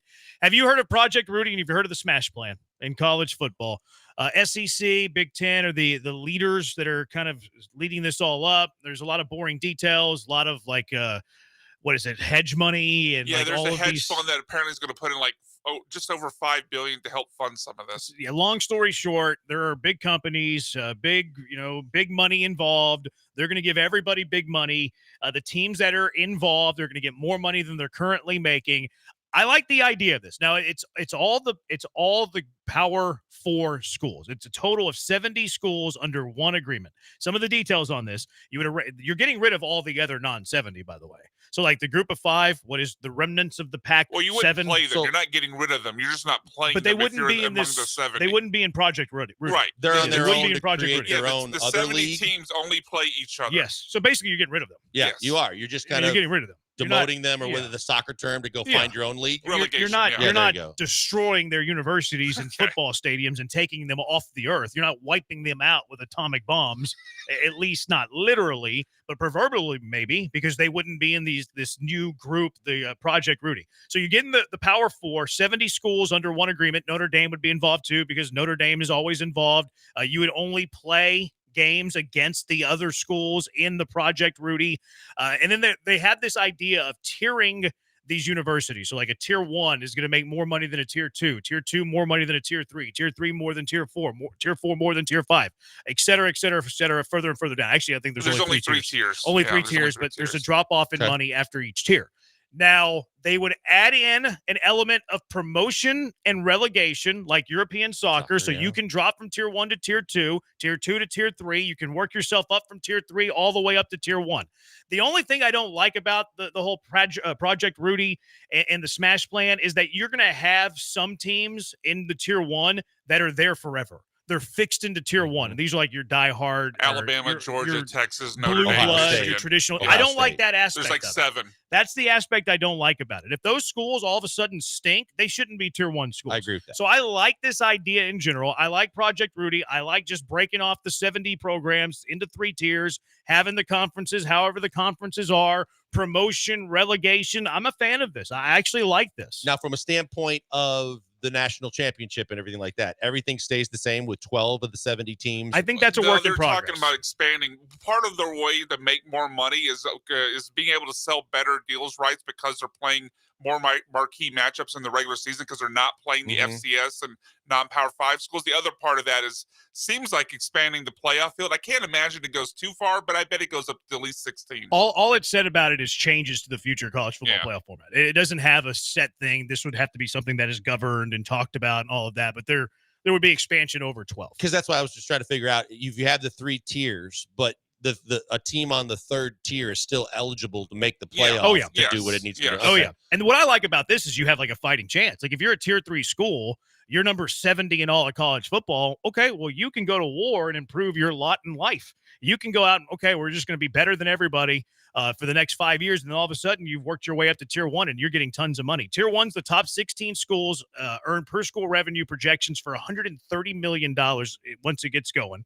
Escalated all the way to $250 million in year 2. So that's big money for your tier 1 That's schools. more than what SEC schools are making now. Tons of money. Your tier 2, the next 22 schools earn a revenue of $60 to $110 million, which is similar to what the SEC and the Big Ten currently get. So even if you're tier 2, your school's 17 through 39, you're making $60 to $110 million. And then tier 3, the last 32 schools, you have earning projections of somewhere between $30 and $60 million, which is similar to the Big 12 and ACC.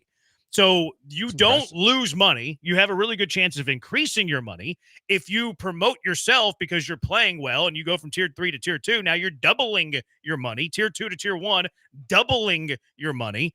I love this. This is a great idea. This is the best idea I've heard so far about trying to save college football, because otherwise, the sustainability for the long term of having a lot of schools involved, I just think was slim and none, because you're going to see more and more schools fall off, and it's going to be the haves and the have-nots, and the haves are going to have a ton and the have-nots are going to have less and less. So I like it. You know who hates this? The SEC.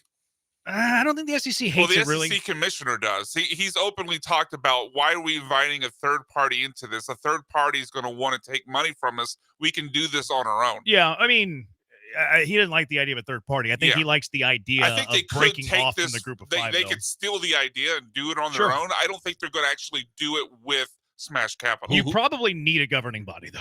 Oh, for I don't sure. think they want one, though. I know, but you probably want to be the governing should body. need to have one. Who hates more it than more will. than what? The teams that aren't one of the 70 schools? That's who hates it. The Boise States, the Washington States, the Tulanes, the Rice Owls. Yeah, they're dead. I mean, they become football championship subdivision. Pretty become much. FCS. Yeah. They become, and then, I mean, they would still have basketball in your Olympic sports, but good luck funding that. Boy, yeah, and the TV networks love this because they have more interesting games on a week-by-week basis. Mhm. They're going to be all over this. Yeah, I like this selfishly. Now, if I was still a group of 5 person, I wouldn't love it. But now that I am an elitist and now that I am Power 4, I love it. So you're saying Give me like all of the this. schools in the Big Ten would be one of the 7? Yes. All the big Power 4. So you Okay. talk SEC, Big 10, Big 12, ACC. So it wouldn't be Rutgers. It would be more the Rice and the Yeah, Rutgers would survive. Yeah. Unfortunately. Yeah. Sorry if there's any Scarlet Knighters. I don't that think are out there's any there listening. Rutgers alum here. Yeah, but I'm a fan of this. Are you a fan of this? 713-780-3776. All right, Nico Collins, he's hurt. Does the injury of Nico make you regret any of Caserio moves so far this season? And does it make you change your mind on a couple of guys, a couple of names that might be out there? 713-780-3776. It's the Bees on ESPN 97.5 and ESPN 92.5.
Broadcasting live from the Veritex Community Bank Studios, it's the Killer Bees with Joel Blank and Jeremy Branham. On ESPN 97.5 and 92.5. Project Rudy. How do you feel about Project Rudy? 713-780-3776. We'll get to the Caserio mistakes if you feel there are any, if there are names that you think that the Texans should be kicking the tires on in a moment. But let's go out to the HRP listener line. Jerry, you're in the hive with the Bees. What's up? Hey, guys. Thanks for taking my call. I like Project Rudy. The hedge fund's putting in $5 billion.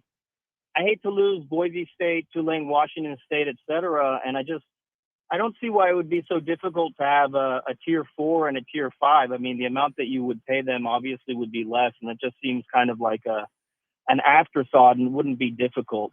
Another question I have is, if you're in tier 1, do you only play tier 1? Is your entire schedule against tier 1? And I will hang up and listen. Thanks, guys.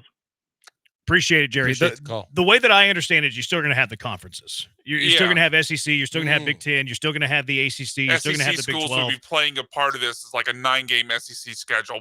And I think that that's a fixed number for every conference to use. It's just that you're out of conference games. And I don't know how those would be scheduled. I don't know You wouldn't have, because there's 16 tier 1 schools. You wouldn't be playing against.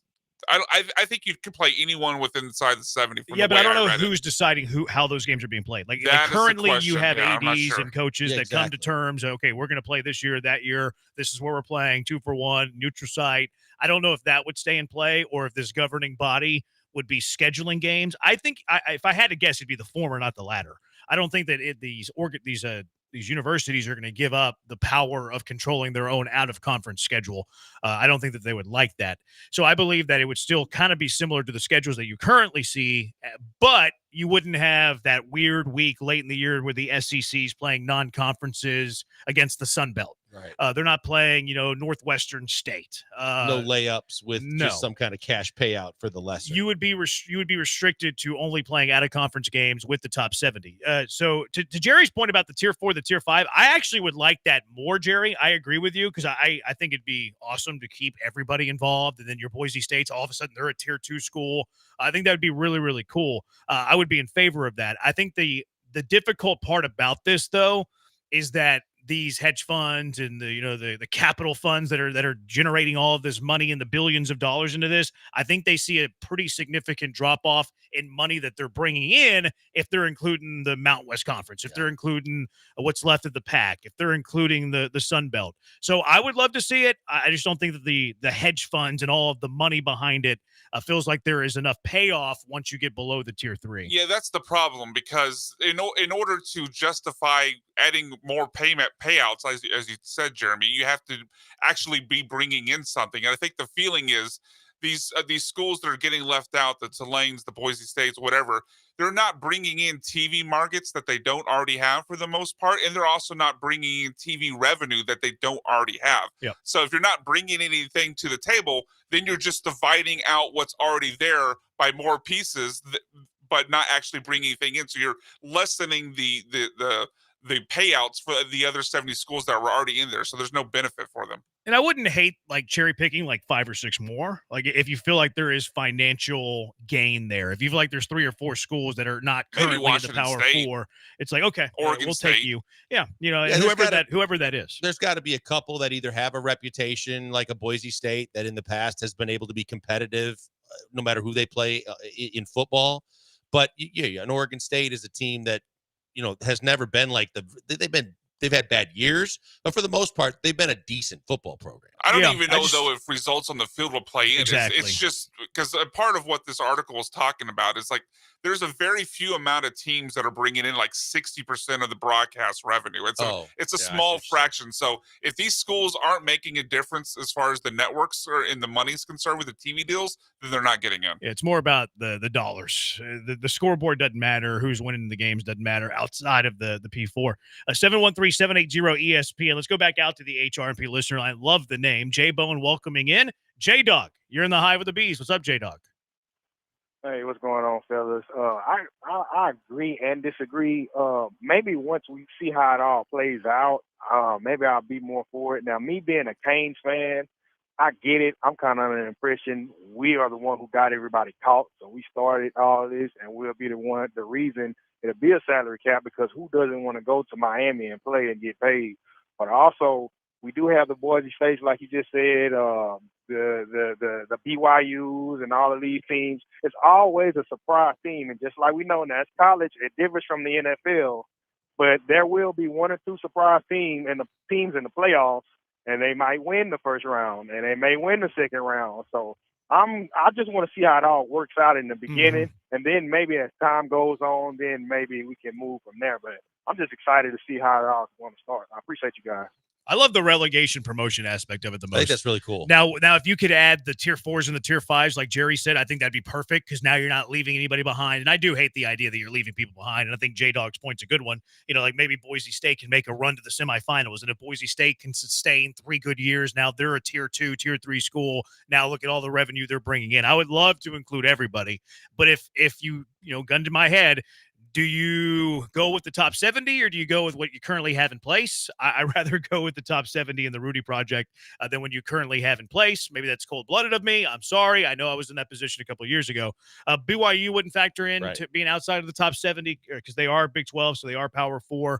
But the promotion delegation's enough for me. I've always been a big fan of promotion delegation in college football. I think it'd be perfect. Perfect in college The big football. thing was, depending on how it shakes out, and this is great because at least it seems there's enough substance here that you could actually keep working and trying to iron out some of the wrinkles. But at the same time, I would love to see some of the outside looking ins in the relegation and promotion thing, where if you ended up winning the outside, outside of the top 70 aspect of it, then maybe that allows you the next year to have a chance. Yeah, maybe you can have 1 or 2 extra spots factored into this, where the best of the non-group of 70, or whatever term we're giving for this, are able to get in on a year-by-year basis, and then you maybe go and play relegation and promotion like the rest of the teams. I like that idea. Like if you can still work your way into the top 70. It's very similar to what they do in the European soccer model. You can go from being, League One to the Champions League, depending on how you fare. It's also kind of similar to the PGA and what do they use, the Corn Ferry these days? Yeah, they always it is change Corn the Ferry, sponsorship on it. I don't ever know. The Corn Ferry has their top, 30 players that get promoted from the Corn Ferry up to the PGA. So that'd be a cool element too. Like, okay, let's compromise here. We're not going to have tier 4 and tier 5 because it doesn't make financial sense. But to throw a bone your way, top 3, top 4 schools, they're going to be in the in the top 70. But as I'm thinking about it out loud now, good luck getting the top 70 to agree to delegation out of the top 70. Yeah, no, I think it would just have to be a rotating, like let's say right now we're in a group of 70. Let's call it the group of 75. That last 5, I think the 70 would remain the 70. I think, because you're right, they wouldn't agree to get relegated. Yeah. But what you could agree to is maybe adding 5 spots, and those teams outside the 70 would rotate year after year depending on their success outside of the 70.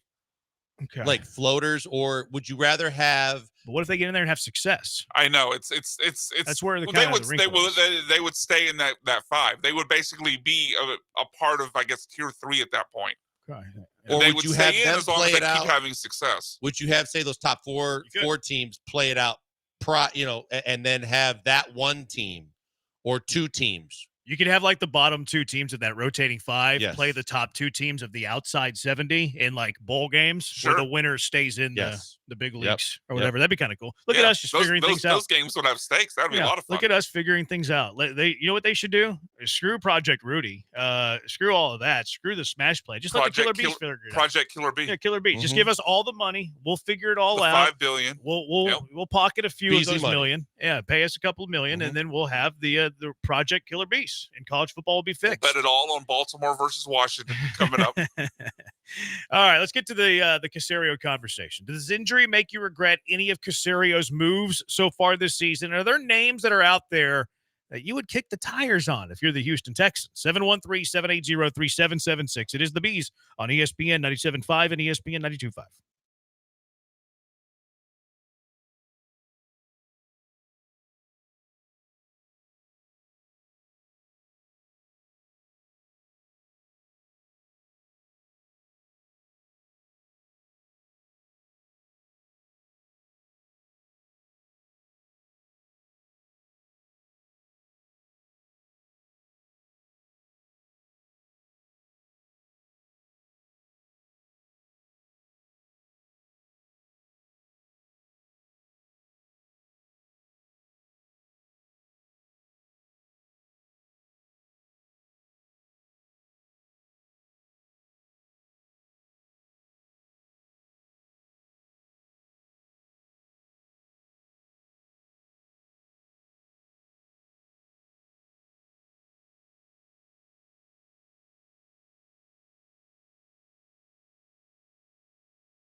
Live in the Veritex Community Bank Studios, it's the Killer Bees. Now back to Joel and Jeremy. Joe George used to be the queen bee.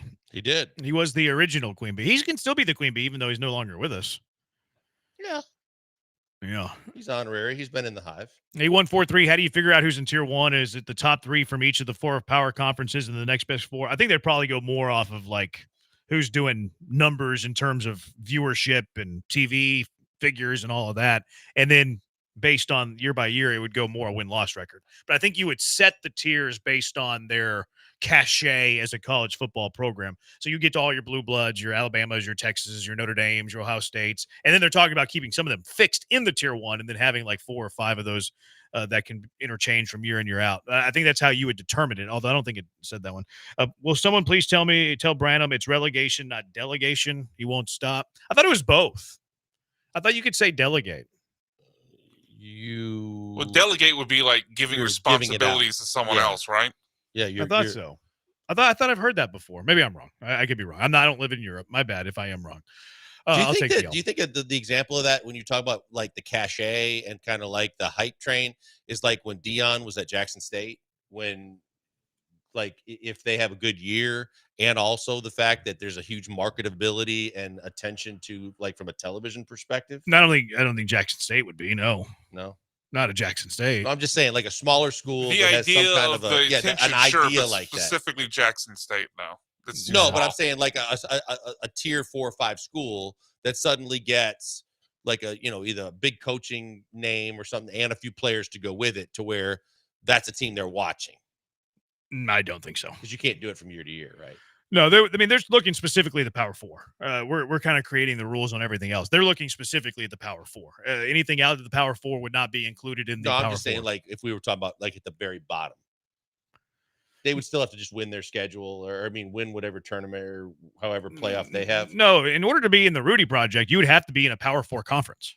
No, I'm saying if we were adding like the outside schools, if they had the top 4 play each other and play to try and get in, so we left 2 spots open. I mean, we invented that. That's not real. No, I understand that, but I'm saying when you start talking about revenue being more than what's on the field. Well, I think revenue would establish the initial tiers, but then you start winning and you get promoted, and if you start losing, you get relegated. I did it. I got it right. I got it relegated. You lose, you get relegated. You win, you get promoted. But no, the tiers would be cachet initially, I believe, but only Power 4 schools. Anybody out of the Power 4 is done. You do not exist when it comes to big boy college football anymore.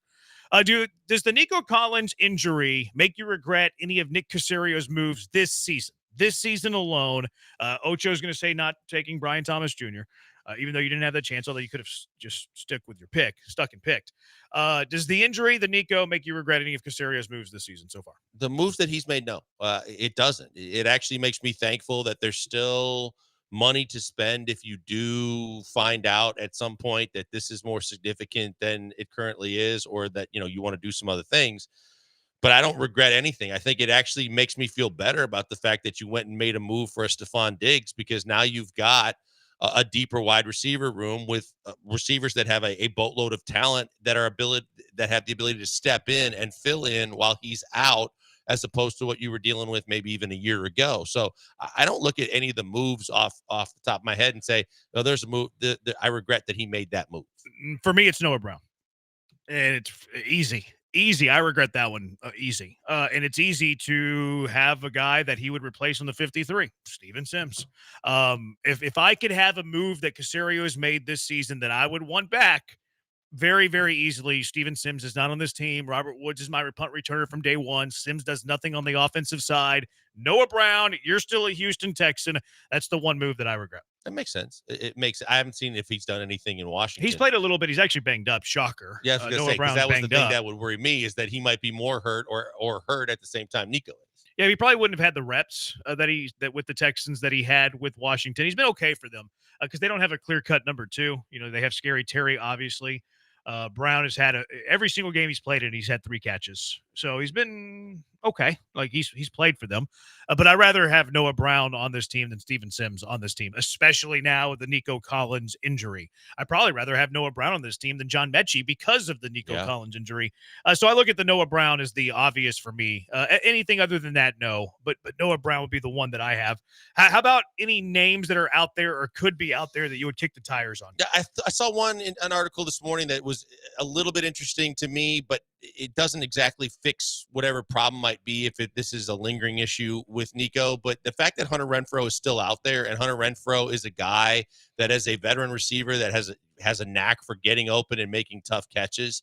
If you find out that this is a longer injury than 4 weeks, if you find out that Woods and Hutchinson and the Mechie types aren't doing it, there's a guy that's still unsigned that's out there that has plenty of NFL experience that I don't know what the shape he's currently in, but there's a guy out there that at least I raised my eyebrow to say, well, I mean, there's another guy that could make reliable catches for you. I don't know if he's ever been in great shape, that Hunter Renfrow. I don't think it helps you. Renfro's very much a slot receiver. Yeah. I think the Texans have enough inside guys. I think Stephon Diggs is an inside guy. Tank Dell can do both. People think he's better in the slot, but did play more outside last year than inside. Robert Woods, a little bit more inside guy at this stage of his career. And then you have John Mechie. So Renfrow doesn't do anything for me. He doesn't move my needle. I think Renfro's better than John Mechie. I mean, obviously. I don't know. I think it's pretty well.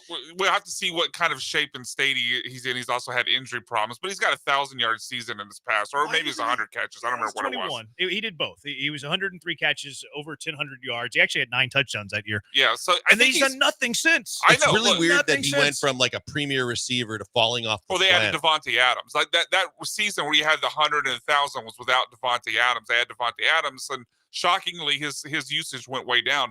So I think. Devontae's first year in Vegas was 2 years ago? This is his third season, Okay. yes. Yeah, he also had concussions that year, Renfrow did. Yeah. Remember he got concussed They also multiple times. added Jacoby Myers, so that took more off of Renfrow's plate. And like you said, he's had injuries and concussions. So I think he's better than Mechie. The problem is, as Jeremy talked about with the slot, like you lost your deep threat, your outside alpha over the middle, over the deep part of the field. You add Renfrow, he doesn't help you there. So you're still kind of in the same boat as you are now. But doesn't he help you if you want to play Tank more outside or Diggs more outside, that you have a guy that you could put in the slot? I'm playing devil's advocate. You'd have to think he's better than Woods and Mechie. I feel like he's better than Mechie, and I think he could be better than Woods in the slot. That Raiders team, by the way, in 22, like they had incredible skill. Darren Waller, Renfrow. Josh Jacobs went over 2,000 yards that year, total yards. They had Devontae Adams go over 1,500 total yards that year. They didn't add Myers yet, but they had Mac Hollins. So I'm a big fan of Mac Hollins. I think he's just a good football player, maybe not a great receiver. They had Darren Waller. Yep. Darren Waller, who was actually Darren Waller. That's when he fell off. He had injuries, only played 9 games. He was really good the year before. But yeah, that was a weird team. It's really odd to me that Hunter Renfrow's not on a football team. That's where I was going with Brian's point. Was like, it's one thing to say Devontae Adams and some of the guys they brought in. Why has he not made another roster anywhere? And the fact that he's not on a football team makes me not want him on my football team. Like, if he's not on a football team on October 9th, I don't want him on my football team. Intern Kevin wants me to mention Michael Thomas, but Thomas. But that's what I did. I looked up. I looked up the list list of the guys that are still out there. Michael Thomas is number 1. Michael Thomas and Hunter Renfrow is number 2. Corey Davis, then Julio Jones, who no one I think wants at this point in his career. No, he's washed. And then a bunch of guys that either are washed or don't do anything for me, like Chase Claypool and Randall Cobb and guys like that. Dante Pettis. But Michael Thomas, to me, is more volatile in the locker room than any guy that you could possibly imagine bringing into your locker room. And he hasn't had a productive season since 2019. That like all world 140 plus catch season was 2019. He hasn't done anything since then. Yeah, he's washed. Y'all missed one. Who was there? A Cougar or something? ESPN himself. Antonio Brown. He could go deep. He was in Houston last week. Yeah, did you see him swinging it in that home run derby? Look good. Swinging in. He took off his shirt. He looked good. He can still run some routes for you. Work boots? I don't know. I didn't. They showed him. Yeah, the batting cages. In the batting cages, he was in like very high work boots. Athletes taking baseball swings or softball swings is the great equalizer it didn't look good. in athleticism and sports. I'm obviously kidding on Antonio Brown. There aren't really names out there that interest me. Like, you go with who you have. You have a deep wide receiver room. These are your guys. Like, these are your guys. I'm not looking to add anybody right now. No, I had a buddy of mine say, would Green Bay trade Dobbs? One, you don't need, if you're the Texans, you don't want to make any trades right now because you're just trying to figure out what this injury really is and the extent of it.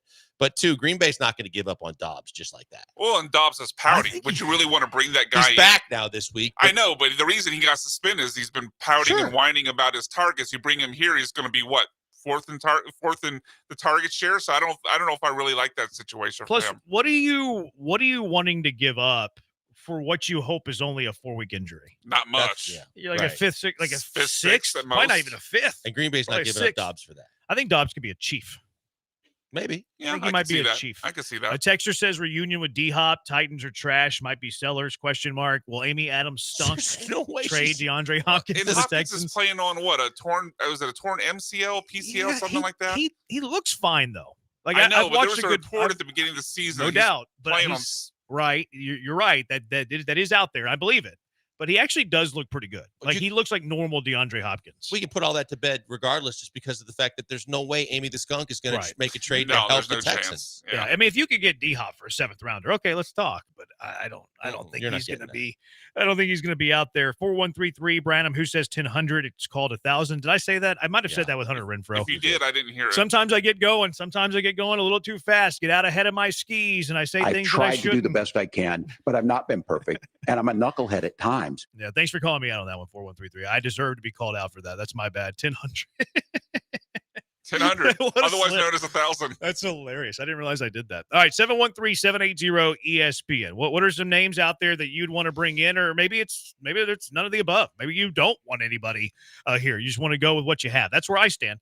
713-780-3776. Also, where do you stand on trading Jake Myers? It is the Bees on ESPN 97.5 and ESPN 92.5.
You're back with the Killer Bees on ESPN 97.5 and 92.5. Live from the Veritex Community Bank Studios, here's Joel Blank and Jeremy Branham. King of Twitch says Hunter Biden better than Hunter Renfro. Come on, King of Twitch. We checked Hunter Renfro's emails yet?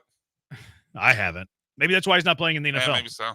But why isn't Hunter Renfro playing in the NFL? That's the crazy thing to me is because he was a premier receiver, a very sought after, highly respected receiver. His early days in with the Raiders, and then all of a sudden it's just like it's one thing to say, okay, he's out of favor because of the guys they brought in with Las Vegas. Someone else should be picking him Maybe up. he can't pass the physical. I mean, Maybe. that might be what it is in all this. But he hasn't even been brought in for physicals. Yeah, I don't know. Maybe the And concussion. what's he history? not passing because of the concussions? It could be. I mean, Yeah. he had injuries beyond the concussions, but I mean that would be probably the biggest one he'd have to answer. Maybe he just didn't want to play. Could be. He doesn't have a love for the game. Maybe he's like Brian Thomas Jr. He just doesn't love football. What did Ocho think about Renfro? Yeah. Ocho, did you like Renfro? I don't know. 713-780-ESPN, HRP listener line. I was thinking about this today. A bunch of people on Twitter were talking about the Astros offseason and, competitive balance tax and payroll. And Dana Brown talked last week about, they have to be creative on how they can add to this team. It sounds to me like they don't want to spend a ton of money. Like if you're talking about having to be creative with the payroll and creating how to help the team and, playing prospects, that reads to me as an organization that might not want to spend a ton of money. Maybe I'm wrong. And we've seen Jim Crane, when he gets enamored by an idea, is willing to spend. He did it with Josh Hader. Maybe it was because of his reaction to the Kendall Graveman news. He did trade for Zach Greinke at the deadline. So he's went over the competitive balance twice. Now, he went over the competitive balance tax last year, and they were out in the wild card round. How does he react to that? I don't know. Time will tell. But I started to think about Jake Myers, and I'm not a big fan of trading players whenever their value's down. Like, I'm not trading Chas McCormick. People are like, oh, get rid of Chas McCormick. He's a bum. He's not good. We know that Chas McCormick 2 years ago hit over 270, hit over 840. He hit 22 home runs. I'm not going to trade that guy a year later after he hit 211 with a 576 OPS because now I'm trading when his value is at the absolute bottom. Whenever it's at its floor, I'm losing from that commodity that is Chas McCormick. So I have no interest in trading Chas McCormick. I'm trying to get Chas McCormick back to his 2023 form. But what about Jake Myers? And look, Jake Myers plays really good defense. Jake Myers plays top 10 level center field, which is a premium defensive position.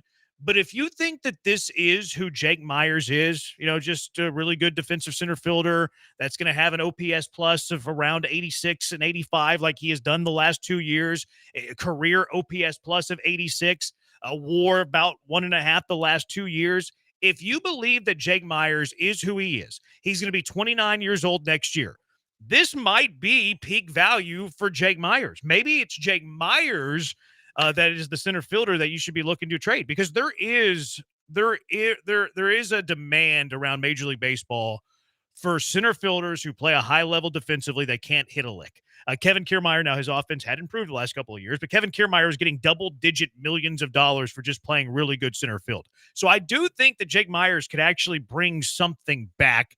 I think you're selling Jake Myers at pretty close to his peak value, whereas Chas McCormick, if you're trading him, he's at his lowest value. I mean, to your point, Harrison Bader's a guy that continues to get money and decent money to go play center field, and he can't hit. You know how I feel about this. I mean, I think you've always been higher on Jake than I've been, and I'm fine trading Jake Myers. I'm fine if you take a little bit of a step back in terms of the overall defense you get from Jake Myers to get someone that brings offense to the table, whether that's Chas and Dubon, and you just do something internally to use one of those guys, or you feel like there's another option that you can find or you're going to bring up that could play center field. I don't believe in Jake Myers. I don't like just overall my eye test when I watch him in terms of, I do think that we've seen the best of Jake Myers. And I don't know how much longer you want to wait to just take Jake for what he is. And if there is a team that's out there that's interested in taking Jake Myers, in my mind, take Jake Myers. King of Twitch says that Jake has the value of BMAC right now. That's not very nice. We're going to put that in mean text. See, I think Jake has more value than King of Twitch is giving him credit for. Like, I don't think that you're trading for a cleanup man. I don't think that you're trading for a top half of the rotation starter. But can you get your third best reliever? Can you get a first baseman who is on the final year of his deal that's easily an upgrade at first base? Can you find maybe that's a third baseman? Maybe you can find a third baseman in the trade market that a team's trying to get rid of because they have a surplus at the position. They have a weakness in center field defense. They want to play up their center field defense because maybe they have a good pitching staff and they have a third baseman that's a surplus that's on the final year of his deal. Like I'm not saying that you're getting a superstar for Jake Myers, but can you get a player that helps your team for Jake Myers?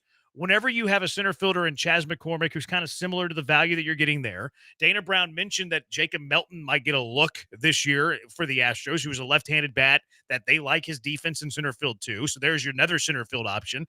Dubon's your emergency third center fielder if you want.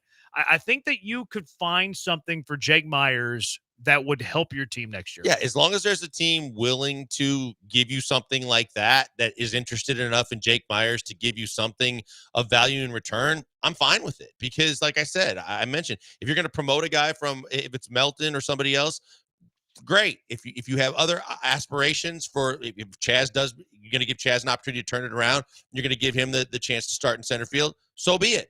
But I'm totally fine if that's one of the positions you identify and say they're ready to go in a different direction and Jake isn't their guy, because Jake hasn't been my guy. You guys know how down I was to start the year on him. And yeah, early on he had a little hot streak offensively, which was surprising to me, but he still was playing defense. I hate his arm as well. So I'm fine moving on from Jake Myers. You're not really upgrading your arm if Chas is your center fielder? No. They have pretty even arms, and you are losing defense there. And quite frankly, Jake Myers is a better offensive player than Chas this year. But if you're going off next year, who's going to be a better player for you, Jake or Chas? I think Chas. I think it could be, like, even if it's a tie, I think you're getting more in return in a trade for Jake than you would Chas. Oh, I agree with that. Last year, I was ready to trade Chas last year because I wanted to trade him after, his peak season, whenever his value is at his highest. But I'm not trading him when he's at his lowest. I don't think that Jake Myers has much more than what we've seen. Like, I think this is Jake Myers' peak value as a Major League Baseball player. Well, what do you mean? He's not a very good, he was not a good offensive season. He had an 85 OPS plus. 2023 had an 86 OPS plus. His career OPS plus is 86. I think we've seen Jake Myers plateau for who he is. Really good defensive center fielder, not a good bat. Major League Baseball does value good defensive center fielders. I think you can trade him. Chas McCormick is equal or better in center field than Jake Myers. You have a young guy that you want to give reps out in center field at some point. Why not trade Jake Myers for something that can help your big league team? Whether it's a first baseman on the final year of his deal, whether it's a third baseman on the final year of his deal because you lose Bregman, whether it's your fourth best relief pitcher. I think that's your fourth best relief pitcher. I think that's the best case scenario, is that you can get a relief pitcher. I just don't know that what you're getting in terms of the other guys you mentioned, like unless it's a last year guy that they need to move on from, that's a different story. But I think other than that, I'm thinking like JD Davis guys or guys that are just, like really short term, not anything that you're going to, write home about, but you get something for him and it gives you, I think, a chance to be better offensively no matter what. Yeah. Like I don't think that I am overselling what you can get in return for Jake Myers. You're not getting a star for Jake Myers. You're not getting one of your top 6 guys in your batting order. I don't even think you're getting a starting pitcher. Like maybe a number 5 guy. Doubtful though. I don't think you're getting a starting pitcher. I think you're getting a guy in the final year of his deal that's an average to above average offensive player, or you're getting a middle reliever. But would I trade Jake Myers for a middle reliever? Yeah, I would. Yeah, I would have done it yesterday. I'd have done it before the season started last year. So I'm totally fine with trading Jake Myers. And I because his defense, I think he does have a little bit of value, not tons of value, a little bit of value. 0053. We should pick up Yuli and Tommy Pham.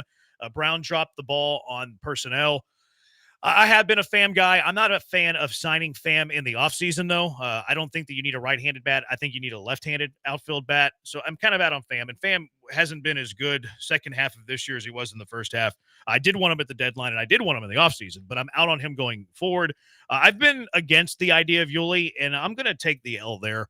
Yuli Gurriel would have helped the Astros this year. I was wrong about that, but he's not a guy I'm adding in the offseason. No, because he's older, and I don't know what, after this season, no matter what he's found to be in the fountain of youth, to be able to do what he's doing in this short sample size once he got added to the Royals, I don't believe he could do that for a full 162 and be a guy that you can count on as an everyday guy that's going to produce for you offensively, no matter, and I would assume he still could play some defense, but I'm not doing that. Not at his age. No, but kudos to him for what he's doing right now. Yeah, I do wish the Astros would have signed him this season.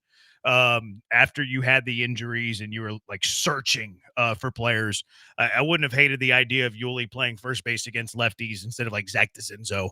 I think it would have been a decent platoon. Singleton against righties, Yuli against lefties, and he's been helpful in the postseason. Gives you a good at bat. Had a really good at bat against Garrett Cole. Like, he's not your answer at first base next year, though.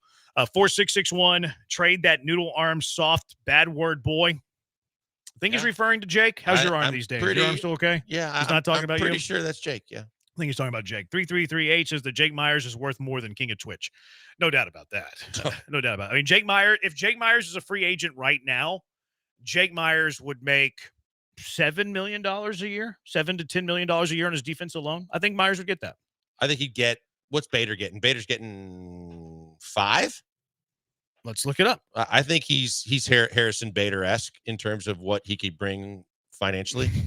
Bader's getting 10.5. Oh my! I told goodness. you defensive center fielders go for double digits, and Kiermaier's getting 11 million. Good night, man, Jake. Yeah, good on you for just having one skill set and gonna get cash in. So if Jake Myers is a free agent today, I think he would get at least a 1-year, $7 million deal on defense alone. I have no doubt in my mind.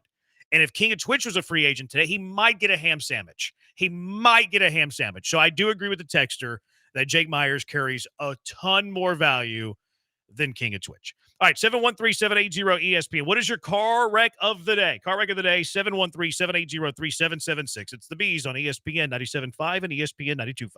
Hey, guys, the word for mybookie.ag. I'm telling you right now, we've got 4 baseball games. One's already completed, but you got one going on, 2 more tonight. All kinds of baseball on the TV. You want to make it more interesting because your home team's not in it? Well, maybe you want to put some money down and really have a team to root for. Go to mybookie.ag when you do it, because mybookie.ag is always going to take care of their customers, and they're doing it for new customers right now that sign up. When you sign up for the first time at mybookie.ag and use our promo code BET975, you're going to cash in instantly before you even bet on a game.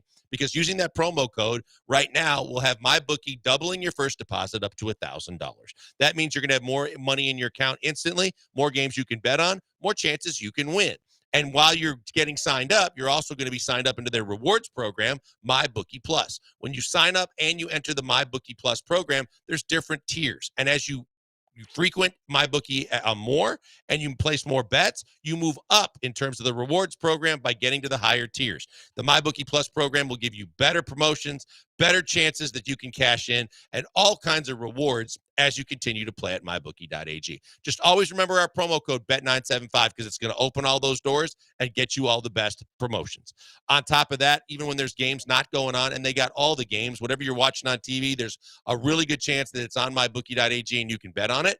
But even when there's not, there's live dealers standing by with casino games like poker and blackjack. So you don't have to fly to Vegas or drive to Louisiana. Just get your gambling on with mybookie.ag. They are the ones that I always tell you to go to, and I'll tell you this. You can bet anything, anytime, anywhere, with the only place I tell you to do it, mybookie.ag, promo code BET975.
What is your car wreck of the day? 713-780-3776.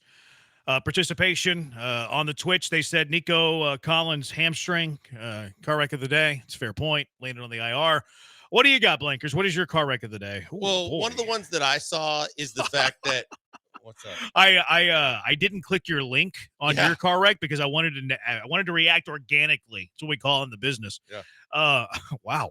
Yeah. So with all the different changes that are going on with regional sports networks, we're seeing more and more teams trying to do their own thing. And then with that, they're going to try and get more creative. Chicago Sports Network last night debuted their first Bulls telecast, and they got creative with their in-game scoreboard.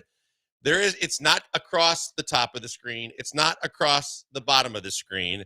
It is a massive banner that comes down from the left-hand corner of the screen that blocks out players, referees, and a significant portion of in-game action that is extremely annoying. It is not going to be looked on favorably by Bulls fans. This isn't going to last. No, it can't. There's no way it This can last isn't in the gonna regular last. season. What do they call it in the business, the TV business? And they don't put me in the TV business because I have a face for radio. They call it a lower third. Your lower third Or the score bug. bug. Your lower third score bug.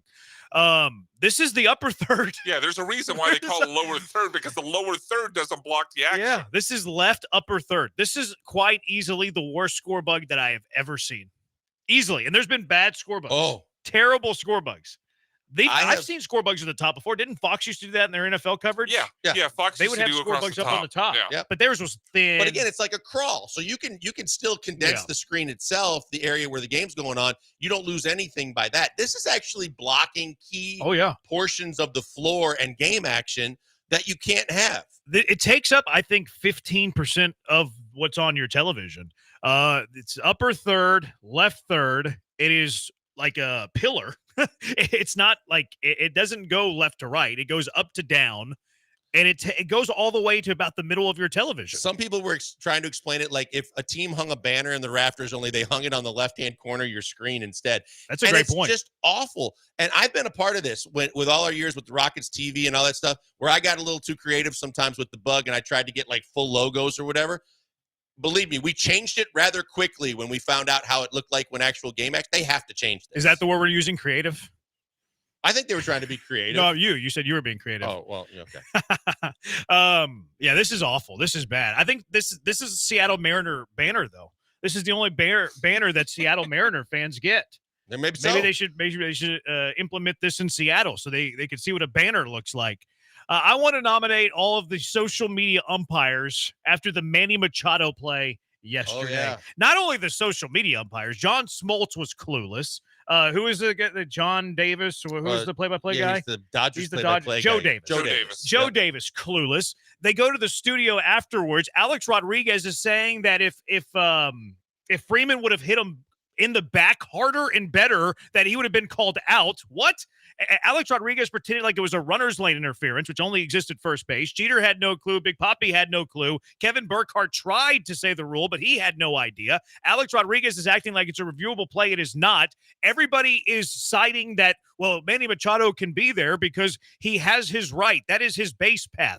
A base path is not defined until a tag is attempted on a base runner. You had so many people yesterday, whether it was commentators, whether it was studio analysis, Hall of Famers, Twitter, social media folks that have no clue, that are citing the wrong rule. Did you and know I it? argued with them way too much. Yeah, Did you I did. know it? I Yeah, figured you know why I did? You know why You had it in this the game. triggers me? No, because of Yasmani Grandal in the playoffs against the White Sox back in the day. But that was first triggered base, me then. right? No, it was at the plate. It was a throw coming to the plate. You Okay. can only have runner's lane interference once the runner is 45 feet up the line. Yasmani Grandal is not 40 feet up the line. And you can only have runner's lane interference on a play at first base.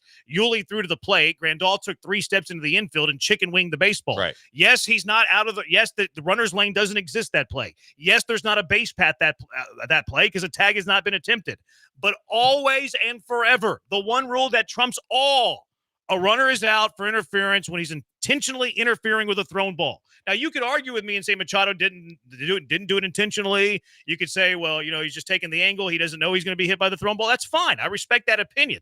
I would respectfully disagree. But don't start citing all these rules that do not apply to that specific play. I think the only rule, official baseball rule 6.0110, the runner is out for interference when he intentionally interferes with a thrown ball. Manny Machado, in my opinion, did that yesterday, and Yasmani Grandal did it against the Astros, whatever year that was, and quite frankly, it ruined Lance McCullers. Because if the Astros win that game, Lance McCullers doesn't pitch the next day, and Lance McCullers is pitching and winning Cy Youngs. Joel, I think I you don't and believe that last I point. think you and I should just get out of the way and let Jeremy. I I 100% he's believe on one. He's on a rant on this. I'm gonna let him go. He just because quoted, the one thing that was the first indication, if you knew the rule or not, was the Dodgers didn't come running out of the dugout. No one came managing, trying to make a stink about it. And after the game, Freddie Freeman said, "I would have done the same thing." But he didn't say it was illegal. No, I'm saying he said I would have done the same thing. And he said smart. He cited what you said, which is the fact that there is no created base path like out of the baseline, like first base. But you can't intentionally interfere with a thrown ball.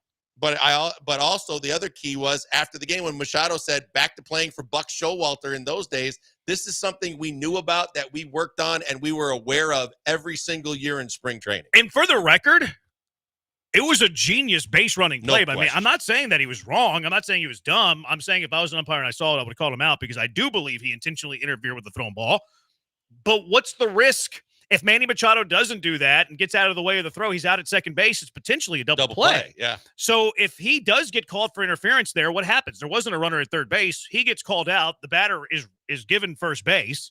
It would have been the same exact situation. So what do you do if you're Machado? You try to wear it. You try to get hit. You try to force the umpire to make a courageous call that is almost never made. I'll concede that call is rare to be called because the umpires are looking at different things. They're only going to call it if it's super, super egregious. I concede that. My biggest beef, though, is all these people citing these rules that do not apply to that specific play. 6.0110. Official baseball rule. What are you nominating, Brian? Sorry. It's all right. And by the way, I'm rooting for the Padres. I'll quickly nominate the use of the phrase 1,000 instead of saying 1,000. I deserve that. Also, I'll nominate delegation instead of relegation. And then apparently I'm going to have to nominate the Raiders for days after Antonio Pierce was liking things on social media about Devontae Adams being gone. He's then now telling the media, oh, yeah, he was never not a Raider. He's going to be here, and when he's healthy, he's playing with us. I saw Adams said he officially requested a trade today. Not according to this guy. There's a quote from Adams was on Antonio with Kay Adams, Pierce. and he was accused of being a liar because he was saying a whole bunch of things that wasn't true about the request. So is he going to get traded or not? He's gone. Think so? I think the Saints are out, though. With Derek Carr's injury, I don't think he'll be a Maybe. Saint. 0426 wants to nominate me for saying 1,000. What's winning? I think I should win for 1,000. That was pretty bad. I just think you should win for the rant.